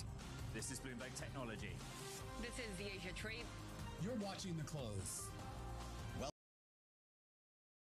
This is Bloomberg. Today's CFOs are reshaping the C-suite. Bloomberg's chief these dynamic leaders. Healthcare giant Johnson & Johnson is staking its future on innovation. For CFO Joe Wolk. The world is coming at us faster than it ever has. We're getting information more quickly. We're going to have faster. Watch Chief Future Officer Wednesday, only on Bloomberg.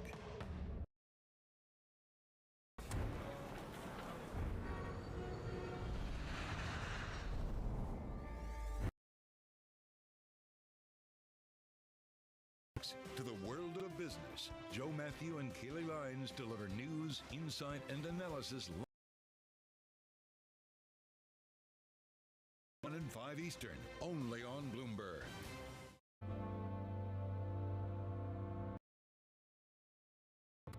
Jobs Day, and Bloomberg has the report under surveillance. It's from super hot to solid. This is normal. I think people underestimate the behavioral aspects when it comes to the labor market. This Friday, and Mike will bring you crucial data and expert analysis at terminal speed. So what is bad on September? I don't know what counts as good news these days. It's a big debate. The August Jobs Report, Friday on Bloomberg.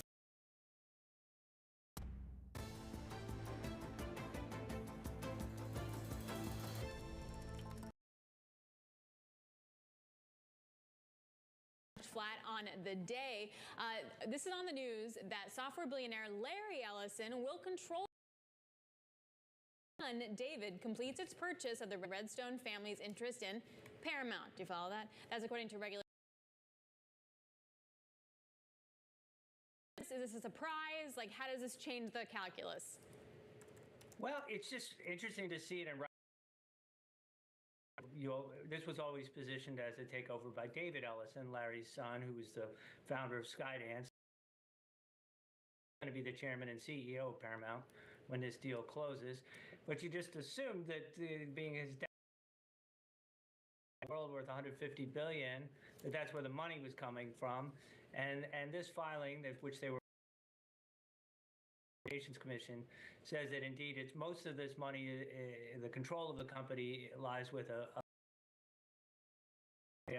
Lawrence J. Ellison Trust, revocable trust, and he owns 100% of the vote in equity of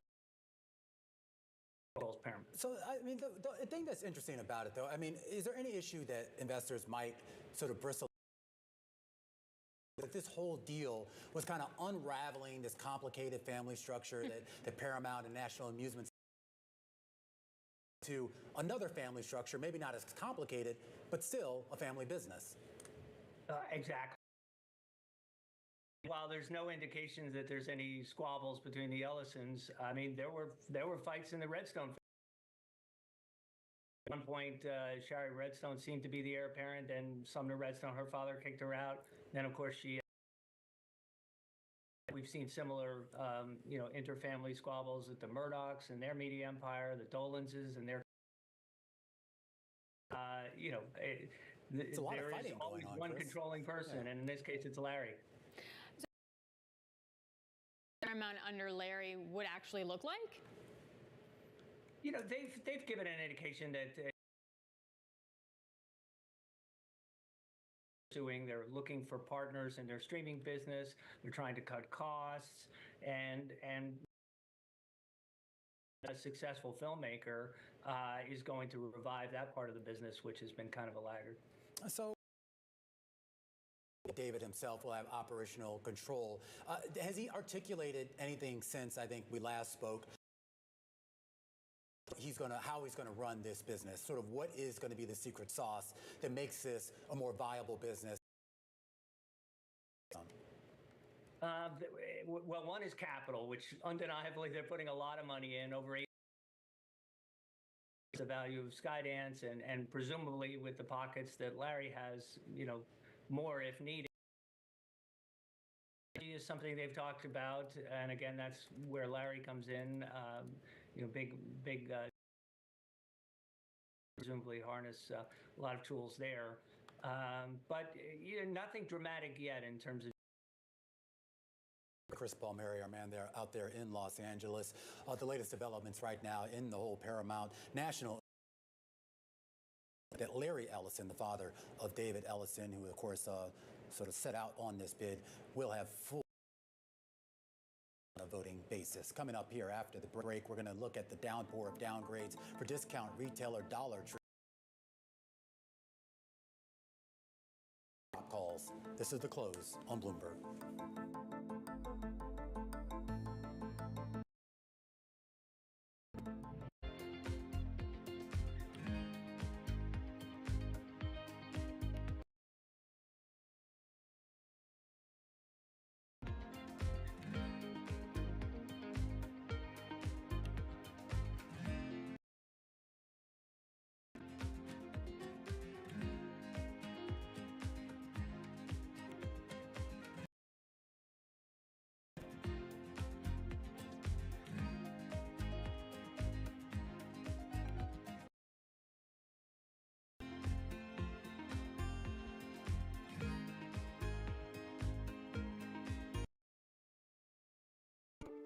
If you look at private equity just as one piece of the institutional equity market, there are 3 times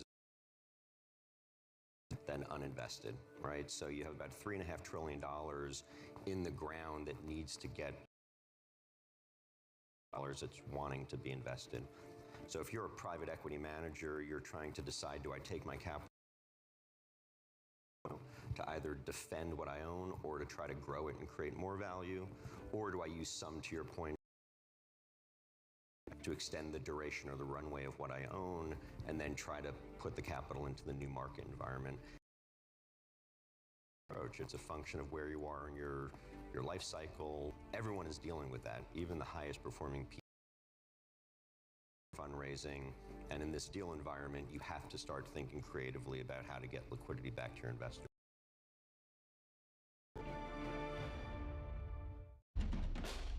There is this real momentum from Wall Street.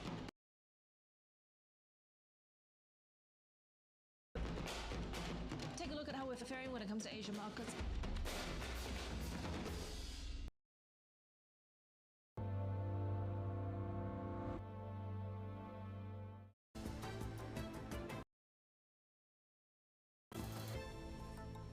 All right, let's get a view from the sell side. Take a look at our top calls. These are the big movers on the back, which downgraded the stock to sell equivalent back in February on the risk from Walmart's Vizio deal, now reversing that. Streaming platforms, the Roku channel, as a market share gainer in TV time, seeing as it closes that monetization gap with platforms like Tubi. Those shares up about 4.5%. Next up, KB. The analyst citing pricing data showing the home builder is in for another month of weak trends. Those shares down 1.5%. And finally, we got to talk about Dollar Tree.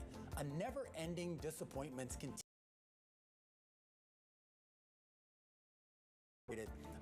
The retailer, discount retailer, to hold and slash its $170 price target.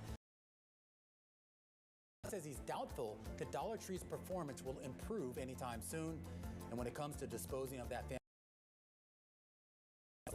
unlikely. Those shares, though, rebounding a little bit at 6.66% here on the day, but a 20+% drop that we saw yesterday. Pleased to say that the analyst behind that call joins us right now, Anthony.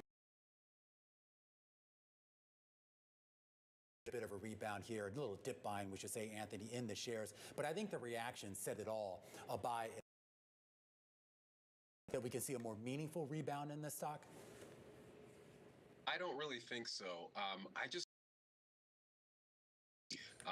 that would lead to a significant appreciation or re-rating of these shares. I mean, stir fire for quite some time. I mean, every time they report earnings, it's like Groundhog's Day, right? They miss some sort of strange, like one-time items in the numbers, but we're just not seeing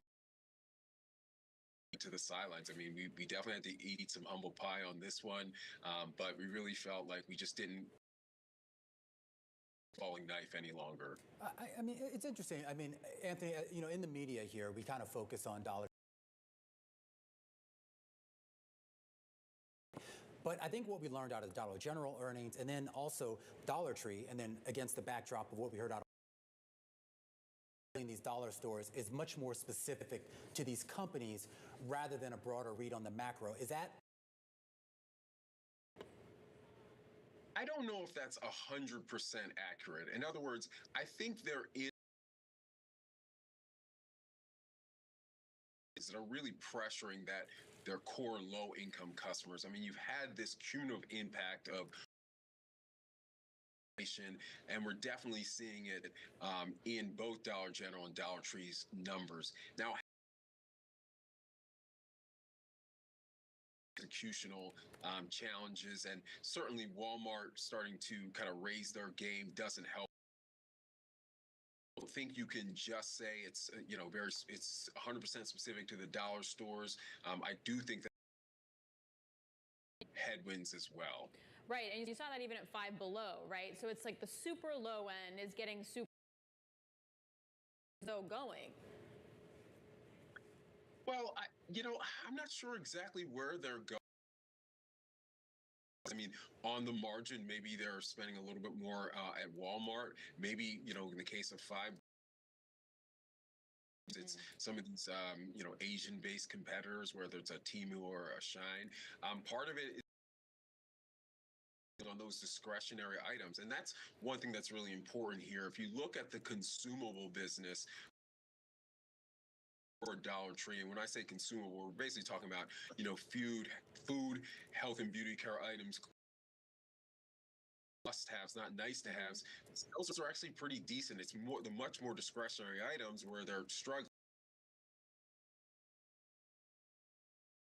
items than they do on the consumables. Okay, that's a great distinction on that, actually. And also, if you get food at Walmart, shop kind of situation. So what do you think happens when the Fed cuts? Like, how many Fed cuts are we going to have to see for those consumers, Dollar Tree and Dollar Generals, to buy those discretionary goods? I'm not really sure if Fed cuts are. I mean, these folks don't really, for the most part, have credit cards. So, it's a sharp stick in the eye, but I'm not sure, the Fed suddenly starting to cut rates is going to be, enough for or have more money in their pocketbook to spend at these dollar stores. So I'm curious of this. I mean, they're not just going to go away. I mean, there are still communities out there, I'm sure, as you know, Anthony, where this is one of the goods. And I'm just curious, is there any way that they can sort of find a broader niche here, or Costco or even Target, it's say breathing down their shoulders? Well, I 100% agree. I mean, these are large businesses, and they definitely feel a need in these communities. It's just the earnings power, and it's clearly not as high as it once was. I mean, look, I'm not sure these reinvent themselves. I mean, I'm sure that there's some changes that they can be making on the margin, and both, Dollar General, some things on the margin. I think it's the question. I think the more important question is just long-term earnings power, and then from that, like, what multiples you put on that earnings power. Earnings power is less than it has been historically, and if it is going to be less, then you probably have to put on a lower multiple. As much growth potential as we once envisioned.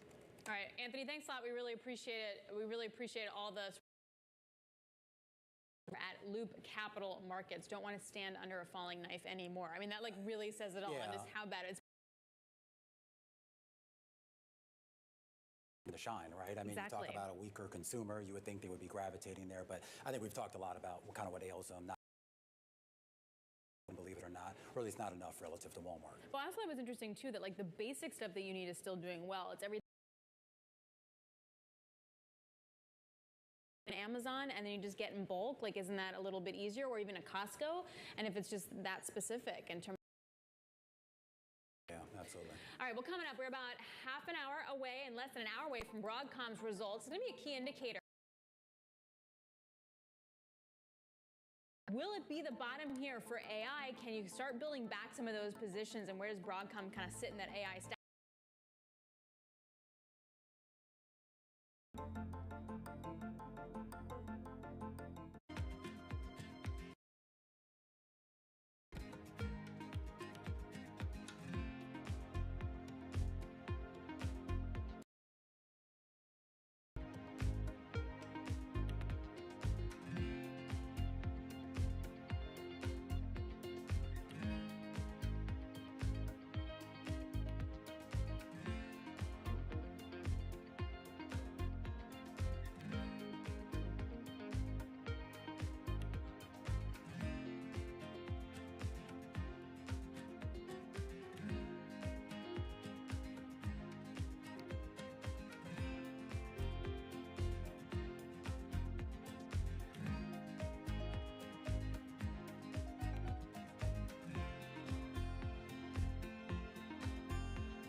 We want to make sure that we're exposed to categories that continue to be relevant to consumers, that we're positioned in categories where we have a competitive right to win.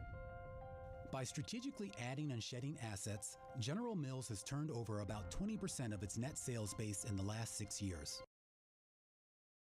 Platform, starting with the purchase of Blue Buffalo pet products in 2018. That expansion does. Pet in the U.S., pet feeding and treating, is a $50 billion category. It's almost 5 cereal. Is this the future of the company? I mean, we so much associate General Mills with breakfast and cereal.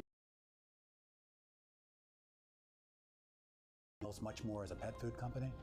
I think you'd be thinking about General Mills as a food company, where we treat all the of pets is actually the biggest driver of pet food and pet treating growth. It has, which is the core thing that you know most households where most of the dollars go against the pet. Start to branch out to things like vitamins and minerals and supplements. People really love their pets. They want to take care of their pets. It's a global phenomenon. That's why we recently entered the China market with Blue Buffalo. That's why we bought Edgar & Cooper recently. And the trends that have played out here in the U.S. playing out all over the world. The top name. So we know that unemployment rates have gone from about 3.4% to 4.3%. It's from super hot to solid, right? So I don't want to make it seem like labor markets are weak. Things are much more imbalanced than they have been for quite some time. Nobody covers Jackson Hole like changes everything. Bloomberg Surveillance covers the latest.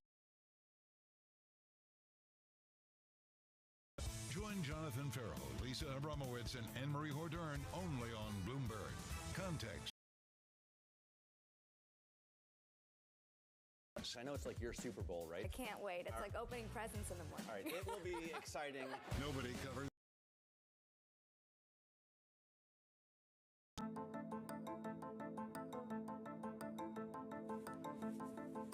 Just about 3 is the countdown to the close. I'm Romaine Boston. And I'm Alex Steele, and I appreciate we're waiting for the jobs number tomorrow. But Romaine, America says, look, buy the dip. Yeah, and that's what we're seeing, right? I mean, and like I said, if you want to stay invested in this market. And also, if you buy now, then you have a nice 17% slide in the last 6 days. Like, why not at the end of the day? It feels like we will get some direction when it comes to the AI story, when it comes to Broadcom. So shares are pretty much flat on the day. The chips market and for AI, and whether that boom can finally continue. Joining us now, who apparently doesn't sleep, a senior analyst over at Wedbush Securities. Hey, Dan, just for Broadcom, $1 billion, making up about a quarter of total sales. Do you expect that to continue to incrementally grow? I mean, that eventually could be about 15 billion. I mean, when you look annually, look, this is actually an starting to form. But as you talked about, it's putting pieces in the puzzle together. I expect strength.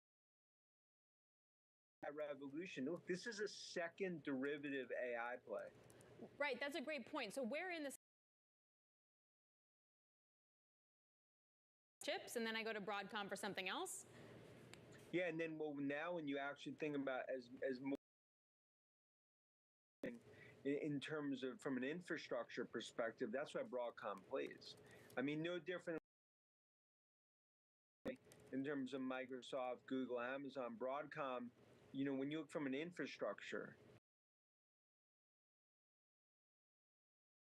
and it's positioned them well to benefit here. And I think investors are still not really appreciating that they could actually be. So it gets to the broader question, though, Dan. I mean, I know this is kind of that longer term in the show, and as a lot of investors do, they tend to fret over the shorter term things here. How long do you think we clarity about the profit potential, the tangible profit potential of some of these AI rollouts? I think look, we're starting to see use cases explode. When you look at names like Pound, I think by the end of this year, we're actually going to start to see these use cases, even going into December, start to explode. What that means is the second, third, fourth derivative, that's where you're going to see the beneficiary. Every dollar spent on an NVIDIA chip, based on all of our research, $8 to $10 multiplier for the $1 trillion of AI capex coming to the rest of tech, and that is not stopping. That's actually be our bull thesis. I also want to break this down, Dan, because there's, obviously kind of the corporate side and the more consumer-facing side that most of us are familiar with, the chat GPTs. Apple has a big event planned for next year. Will have the software capabilities to run certain types of AI programs. How much of a, adoption, because a lot of people are saying that if you get a company like Apple that's able to convince its massive ecosystem of people and then hopefully use it in a more meaningful way, that this could be kind of a more of a focal point, more of a... Yeah, look, I think that's a great... I view it, it's a historical moment, not just for Cooper. This is the consumer AI revolution now going through Apple. Where would AI be right now on the open AI path? It wouldn't be where it is today. You need the install bases and the stalwarts to go after pieces going through Apple. And that's why I think next week it starts an AI-driven super cycle. And the world, when they access AI, it's through an Apple device. Well, but Dan, does that mean that having a pure play like an NVIDIA? Because in some arguments, that's why Broadcom has lagged, because it is diversified. In our call to investors is that you still own godfather of AI, Jensen and NVIDIA, along with Microsoft. That's where Palantir plays, ServiceNow, Oracle. You'll get Broadcom plays. I'd argue they're going to play. Even some of the cyber security players, that speaks to the revolution playing out.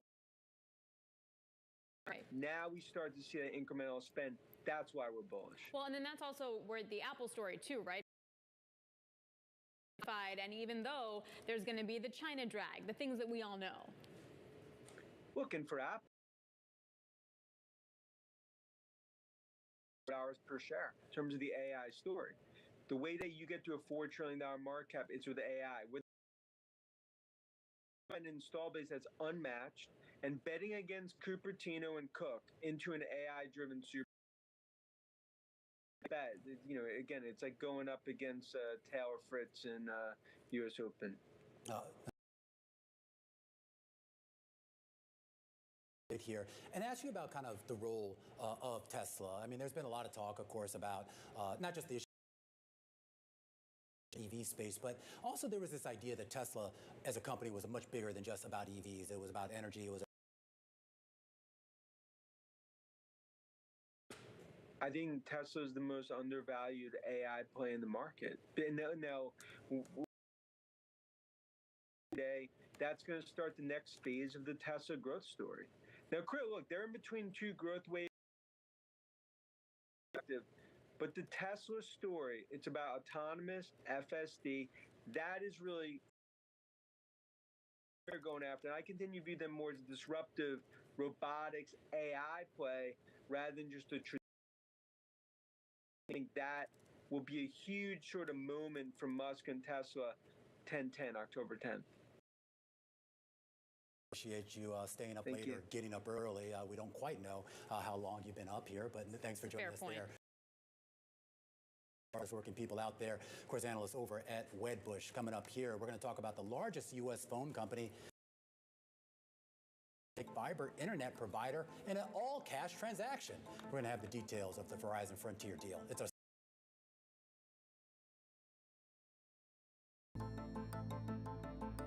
right. And happening in our headquarters right now. Investors and athletes who are revolutionizing the business of sports. You get right now Steve Pelugia, a co-owner of the Boston an NBA championship team. You can tune into the panels on LiveGo on the Bloomberg terminal or stream it on Bloomberg.com now. A panel focusing on the future of women's soccer. You don't really own these teams. They can do an enormous amount of good. So we set up, the first day, we set up something called the Boston Celtics Shamrock Foundation.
Fixed income fix. Watch Bloomberg Real. Bloomberg. Context changes everything.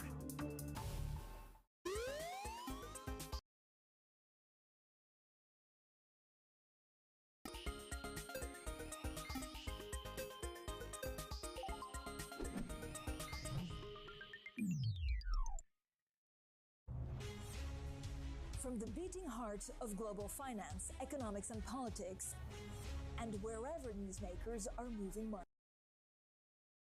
Conversations that allow for deep discussions and important insights. What do you think the future is for inflation? Is this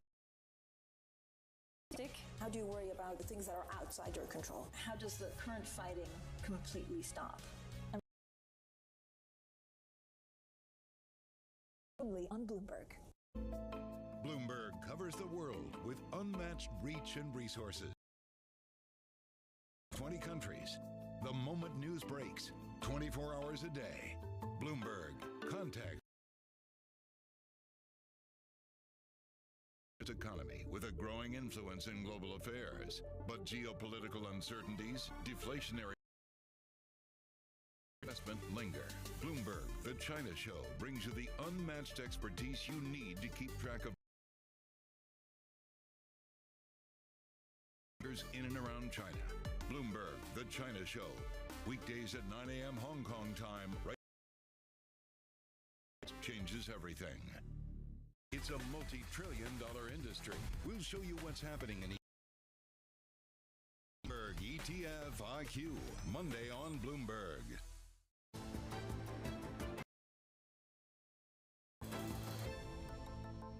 This is very straight into our core strategy. We are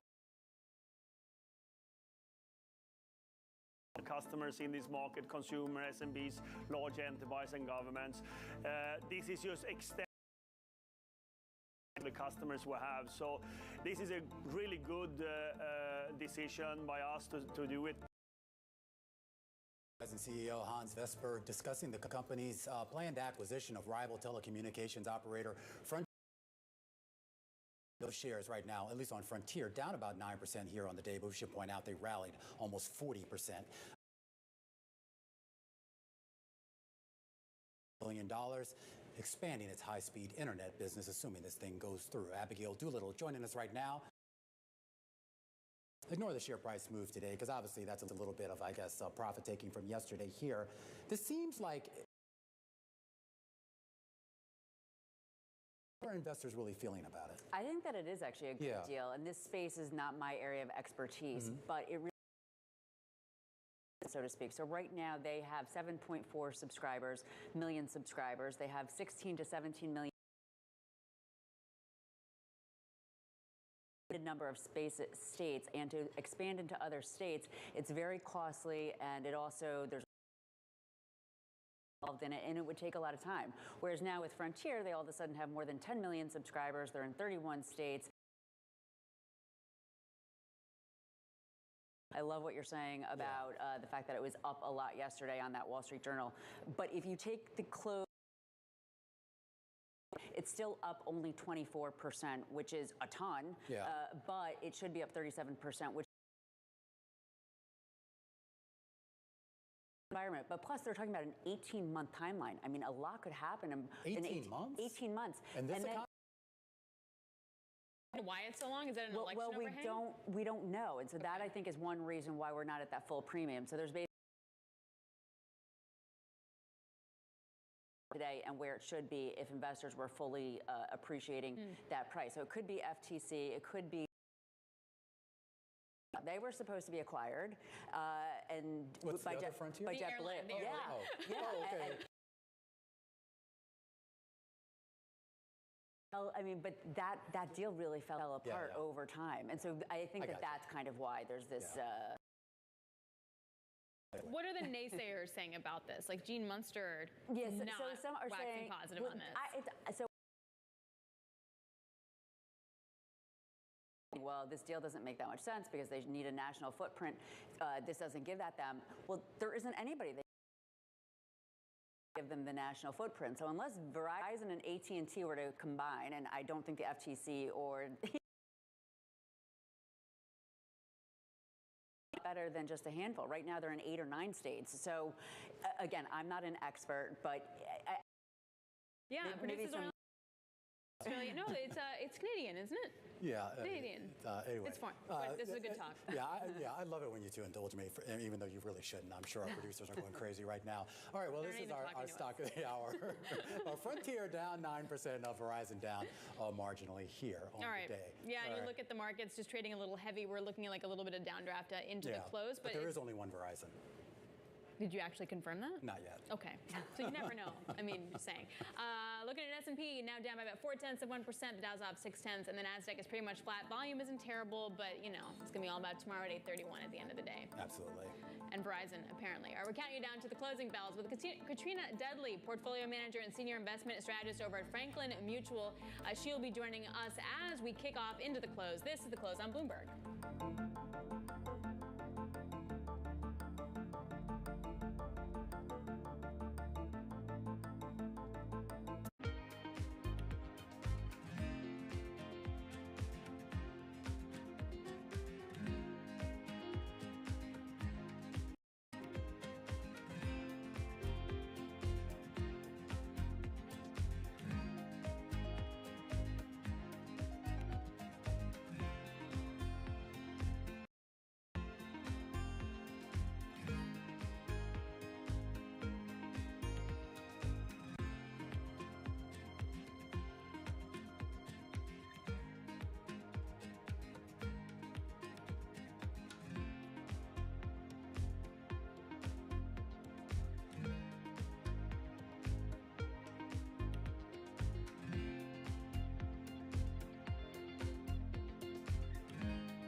money, culture.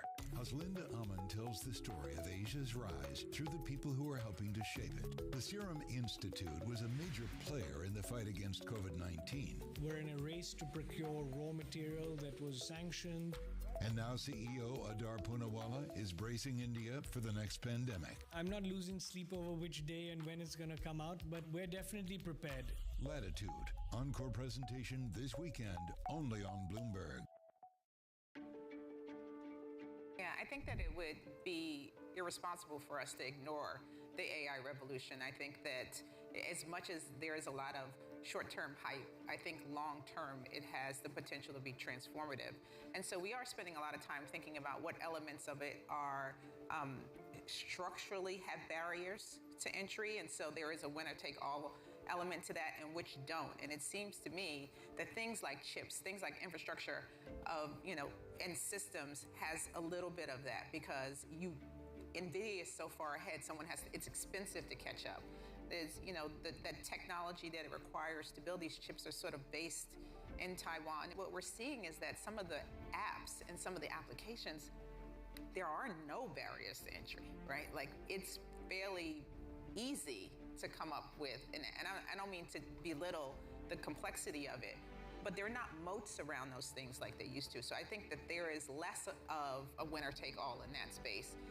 You're gonna have to earn that spot, whereas it'll be fun to watch what happens. And I think there's gonna be a lot of money burned in the process because somebody will develop something and a fast follower will come along and make it better and cheaper because data gets cheaper and more pervasive, and it's gonna be easy for new players to come in and do interesting things.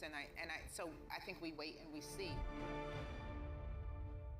Lots happening on Wall Street. I couldn't have been more wrong. It's going to stay volatile for a while longer. It's a bifurcated market. Need to catch up? This is Bloomberg Wall Street Week. I'm David Weston. We've got the information and insight. Year over year, you could start to see some cracks. It might be overhyped short term, but it's underhyped long term. From businesses most influential and instrumental. A lot of the doom and gloom has been somewhat overblown. If you're not living near the edge, you're taking up too much space. Bloomberg Wall Street Week, live Friday with replays all weekend on Bloomberg Television and Radio. Good morning from our world headquarters in New York. I'm Manus Krennic. And I'm Danny Berger. Let's set your agenda. Bloomberg Brief delivers the market news, data, and analysis you need live every weekday at 5 a.m. Eastern. Bloomberg. Context changes everything.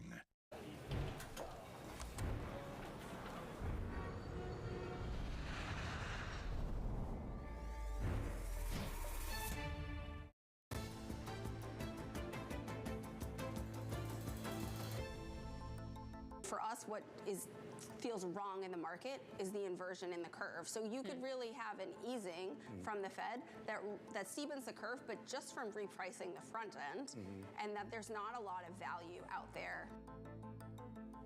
All right, that was Christina Campmani, Senior Portfolio Manager of the Global Debt Team over at Invesco. She kicked off the show with us here on The Close. Romaine Bostick alongside Alex Steele. And interesting, she makes this comment just as we're getting a headline across the wire, the latest ICI data on money market funds. Stop me if you heard this before. Another record. Oh, my goodness. Everyone's staying in the short end of the curve. So what's it going to take for that money to come out? How many cuts do we have to see? One cut ain't going to do it at the end of the day. 25 basis points ain't going to do it No. here. Yeah, and that's the setup for tomorrow, right? It is. You're taking a look at the S&P just off by the 0.5%. So picking up a little bit of downside into the close. Consumer discretionary, though, outperforming. And the why behind that is Tesla doing really well. NVIDIA also getting a little bit of a bid. Bank of America says buy the dip there. Tesla also have its best intraday since about late July. It's going to launch some full driving self-technology in China, Europe, all that cool stuff. Oh, yeah, I can't wait for that here. Looking at the yields slightly down here on the day. The VIX actually attained, at least for now, right around 20. The big setup, the big march, the big drumbeat to that 8:30 a.m. report out of Washington. U.S. monthly jobs. Katrina Dudley, Portfolio Manager and Senior Investment Strategist at Franklin Mutual Series, joining us here in Studio 2. And let's just talk about it. We get a big jobs report tomorrow. I'm not sure how much we need to react to it, but I guess the market is going to react to it. What are they positioning for right now? Is this going to be a ratification of all these rate cuts that have been priced in, or something else? Okay, so you have to first, what is big? Is it just big because it's such an event, given the last time we had some jobs data, there was just such a significant revision. I think it was the biggest revision in 15 years. If I look at consensus, it's 165. If we look at some of them, now casting forecasts, it's actually looking for over over 200. So I think if you get a print that's in that 165 to 200, the market's going to be fine. The bond market, however, is actually pricing in 2 cuts, not just 25, it's pricing in 50 cuts, as we kind of see it as more than just one. And I think that that's where that strong data is going to temper that enthusiasm for such a large rate cut. I think that the Fed wants to keep a little dry powder. Is the market pricing, and forgive me if this is a completely dumb question, but are they pricing in rate cuts or are they pricing in a softer economy? I think in terms of the rate cuts and the soft economy, both of them are interlinked.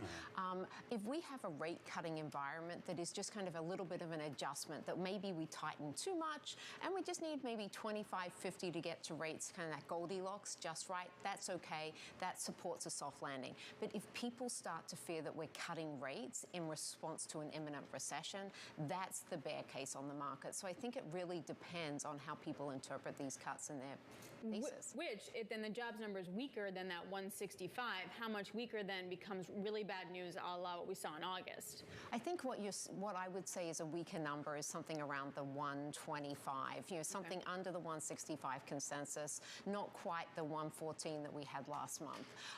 People are looking for people to be employed because it's just a really good sign. We talk about some of the traditional economic indicators. I look at things like a Dollar Tree, and unfortunately some of those indicators that we have are not giving indications as we normally would expect because there's other trends going on. We've got Walmart competing with Dollar Tree in their backyard. So we're also looking at the jobs data to give us a bit of more of an indicator as to how that lower end consumer is doing. But you think the action tomorrow will be in the bond market, the FX market, or the stock market? I think it'll be the equity market, because the equity market is really the discounting mechanism. And if we look at valuations, we look at them with the Magnificent Seven, we look at them without, it's a little bit on the expensive side. So if we start to see that jobs number, coming in very weak, I think we're going to start getting more of those bear market commentaries that says we're going for a recession. Does that also sort of split up the sort of, I guess, broadening trade that we were talked about? We had seen kind of the S&P equal weighted index, at least if not outperform, certainly start to keep pace with the SPX, and even, of course, for a short period of time, we saw the Russell and some of those other small and mid-cap stocks also outperform. I think that that's exactly the case because those smaller companies tend to be a little more, exposed to economic trends. They don't have that portfolio that the larger companies have. So I think your analysis is right on point that any type of imminent recession is first going to be felt in those smaller cap companies. They usually fall off in the beginning, but then they are really good stocks to own if you can time them right. This gets to a question, too, about whether the market should wait to react, because we do have a Fed meeting coming up in basically less than 2 weeks, or a Fed decision coming up in 2 weeks here. So no matter what that says on Friday with this jobs report, we still need to hear from Jay Powell and what he thinks of it before we... She's laughing at you right now. I know. No, I'm not laughing. Yeah. Number one, they're not going to tell you anything ahead of that meeting. I think they go into blackout period over the weekend. So you've got nothing to do. So if you're waiting on that, first of all. Number two, you do have the CPI print that's going to happen next week. So you do want to pay attention to it to make sure that we continue to be on trend. So I think that should you wait, though, until the Fed actually announces? What happens if the Fed does nothing? I mean, no one seems to be contemplating that. The consensus is they're going to cut 25 or 50. But what if they say, look, the jobs number is still very supportive. Inflation is coming down to trend. It's slower as it comes down to trend, but it is on trend. The GDP number was just revised up slightly. Things are okay, so maybe we'll just wait again. And that's the type of commentary that we think really supports a steady landing. But I'm not necessarily sure that investors are prepared for something like that. When you take a look at the bull market in bonds, is that played out no matter kind of what number we get tomorrow? It's really tough to see if something's played out completely in terms of a bull market expectation. But I do think that we are overly focused on this one number, and that does worry me when the market tends to be myopically focused on just the number of jobs that we're going to add, particularly in this environment where we're just seeing such revision to these numbers. And I think that the reliability of it is a little more tenuous. Well, especially if we come in bang in line with estimates, what are the chances tomorrow is actually a complete snoozer?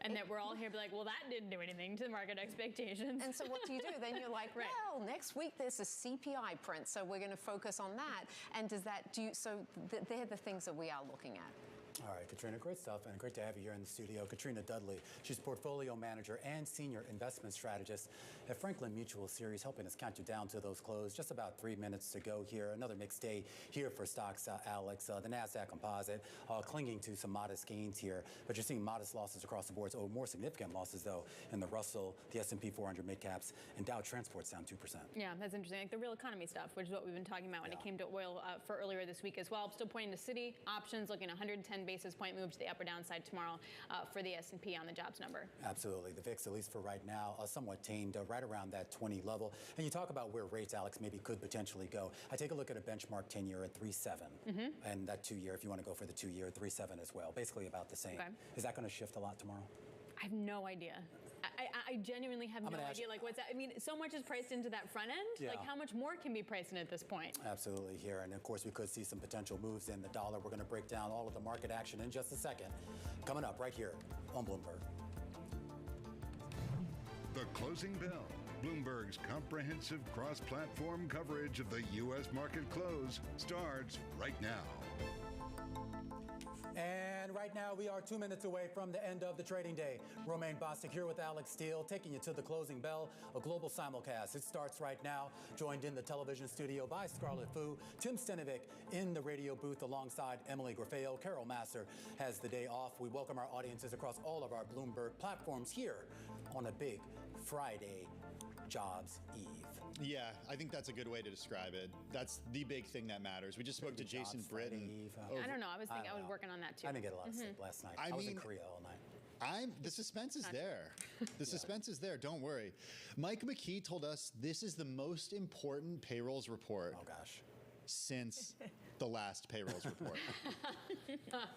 It's going to be a snoozer. That means we're going to see. It's not going to be how can it be a snoozer? Nothing in bond yields. Okay, well, here, the number is 165K jobs added. So if it comes in line, then, I mean, we typically wouldn't see the market move. So but you know what? We'll just lurch forward and hyper-fixate on the next big data point, CPI next week, right? That's what we do. Yeah, well, there's always something to anticipate. Well, and then to that point, 22V Research polled in a survey said that 44% of investors think the reaction to Friday's job will be risk on, but you have 27% risk off and 29% mixed. I don't know what that means.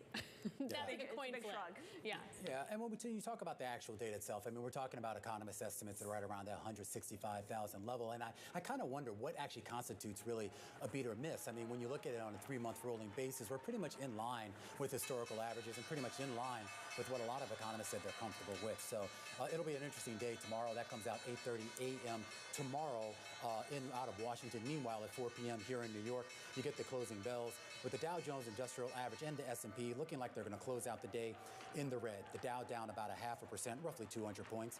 The S&P down 0.3%, roughly 17 points. The NASDAQ composite, though, inching out a gain on the day, roughly about 0.25%.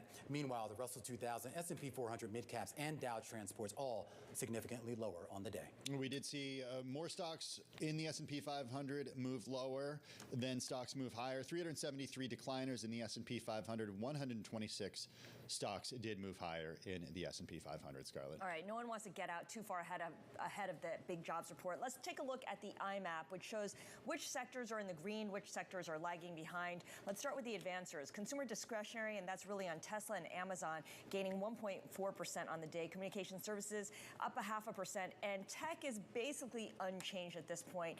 You do see pockets of green there within the tech sector. Well, in terms of decliners, healthcare and industrials and in financials, each losing at least 1% on the day. All right. Well, you mentioned my first gainer there, Scarlett, a nice little preview for what did move higher, starting with shares of Tesla up close to 5%, 4.9%, the highest intraday going all the way back to July. It did say that it plans to launch its full self-driving tech in China and Europe in the first quarter of next year. Separately, Adam Jonas over at Morgan Stanley had a note out that highlighted Tesla's underperformance versus other tech megacaps and suggested keeping near-term expectations regarding the firm's robotaxi, quote, well managed. Remember that robotaxi is set to be unveiled at an event next month. It was supposed to be unveiled back in August, but October 10th is the date that they're targeting now. Let's go to the skies for the next stock that moved higher, JetBlue Airways. The shares jumped after the company boosted its revenue forecast for the third quarter. Look at that, higher by more than 7% today.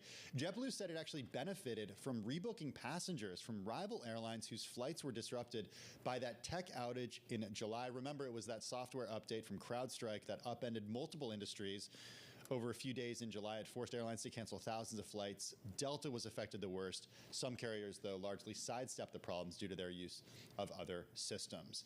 And finally, one of the most actively traded stocks today was Applied Digital. They do data centers. APLD is the ticker. Shares surged more than 65%. The company entered into definitive agreements for a $160 million private placement financing period from a group of institutional and accredited investors, including NVIDIA. Still down a little more than 20% so far this year, though, Emily. All right, well, I'm looking at the decliners. First, watching Old Dominion Freight Line, those shares sliding as much as 7.2%, but paring back some of the loss to finish the day around 5%.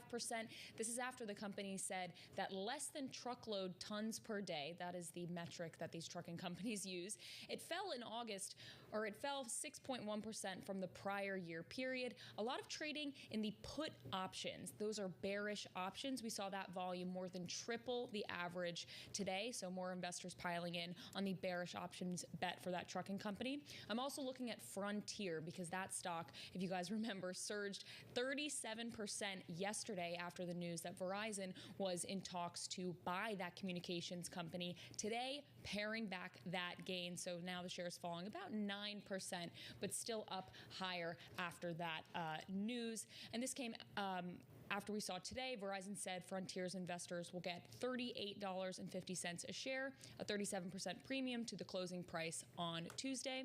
Finally, I'm looking at ChargePoint Holdings. This is an EV charging solutions company. Those shares down as much as 23% on Thursday, paring back some of that loss, but not much. This was the most intraday drop since November after the company's revenue forecast for the third quarter missed estimates, and the firm announced that it plans to cut 15% of its workforce. Some analysts downgraded the stock, citing an unclear path to revenue growth and an EV recession. Ooh. Well, that's not very good. I mean, if you don't have the charging stations, then how do you buy an EV? And that can be stressful if you are a car buyer. All right, I'm looking at the bond market here. Yep, the bond bull continues to reign, particularly in the back end. You have the 2-year flat, and you have the 10-year just down by about 2-3 basis points here. Basically a parity for the 210s. But the volatility is definitely picking up within the bond market, all set up for Jobs Friday. All right, well, we got to go. We're too excited for Jobs Friday to stick around. We don't even have time to hang out with you guys anymore. Emily and I are heading back to radio and YouTube. Alex, you're heading out. Scarlett and Romaine, you're going to continue on TV. That is going to do it for our cross-platform coverage of the market close on Bloomberg TV, radio, YouTube, and Bloomberg Originals. We'll be back tomorrow, same time, same place. All right, now that markets are closed, we want to take you to what's happening right now in New York at our world headquarters, Bloomberg Power Players, where we gather industry leaders, investors, and athletes revolutionizing the business of sports.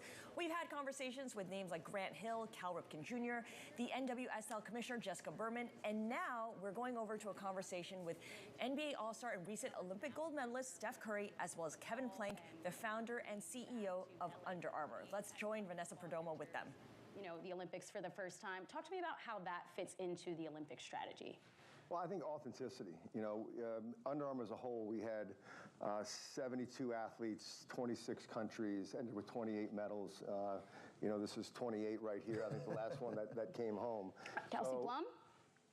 Kelsey Plum won another one as well. So, I mean, this is where we want to be there for sports. So Under Armour is meant to be, you know, one of the very few global brands that can show up in any athletic endeavor, on every court, any pitch, any field, and be seen as credible. And that's something that we refer to as, we're a podium brand. We call ourselves a sports house. So we want to be in those moments, and we want to be outfitting athletes where it matters. And so, you know, we were founded on field in the sport of football. And so football making a debut in LA is going to be super cool. It is going to be a really neat opportunity for us, especially as we look at in 28 of, you know, that'll be the first year we'll be outfitting the flag football team there. So we'll see what kind of athletes, and we'll see who's going to be throwing the rock. But We will Stephen, definitely see that. have you ever played flag football? I have. No, I'm watching my 6-year-old play now, so I think you could use another one. There you go. 10-year-old flag football 2028, maybe. You know, Steph, you both had talked about it there, the global outreach of the Olympics. And, you know, you've obviously been on the winning train before in the NBA. Does this feel different in when you're talking about the way that this impacts global business? For sure. There's no bigger international stage than what we just experienced. Starting with being on the barge and opening ceremonies with all 590 plus, you know, Team USA athletes across all the different sports, events, skills. And, you know, just being in that environment, for me, I felt it. Like, I was a kid in the candy store taking pictures with everybody. Everyone would take pictures with us. And I'm like, make sure you introduce who you are, because I want to know. I want to educate myself. What sport they were and all that. And you feel like, you know, how much passion there was from fan bases everywhere. And, you know, the amount of reaction I got from that gold medal game and just what we were able to accomplish, how I played, that obviously is something I'll be talked about for a long time, but it drives exactly what Kevin was talking about, the things that kind of have to go right for it to happen, from, you know, my product all the way to being able to celebrate it in different parts of the world. You know, so it's definitely amazing, and I think we're going to capitalize off that momentum. And that goes into the tour that you're talking about. Is it a global tour for the next few sneakers? Is that what you're talking about, Kevin? It'll be the first time Steph will be over in Asia, doing a 4-cities tour there, starting in Chengdu, and we've got a colorway called the Pandu that's going to be dropping then as well, which is, Chengdu is where the pandas are in China. So it's going to be really exciting. The product will be terrific, but the way that Stefan's sort of received there is, it's like nothing I've ever seen before.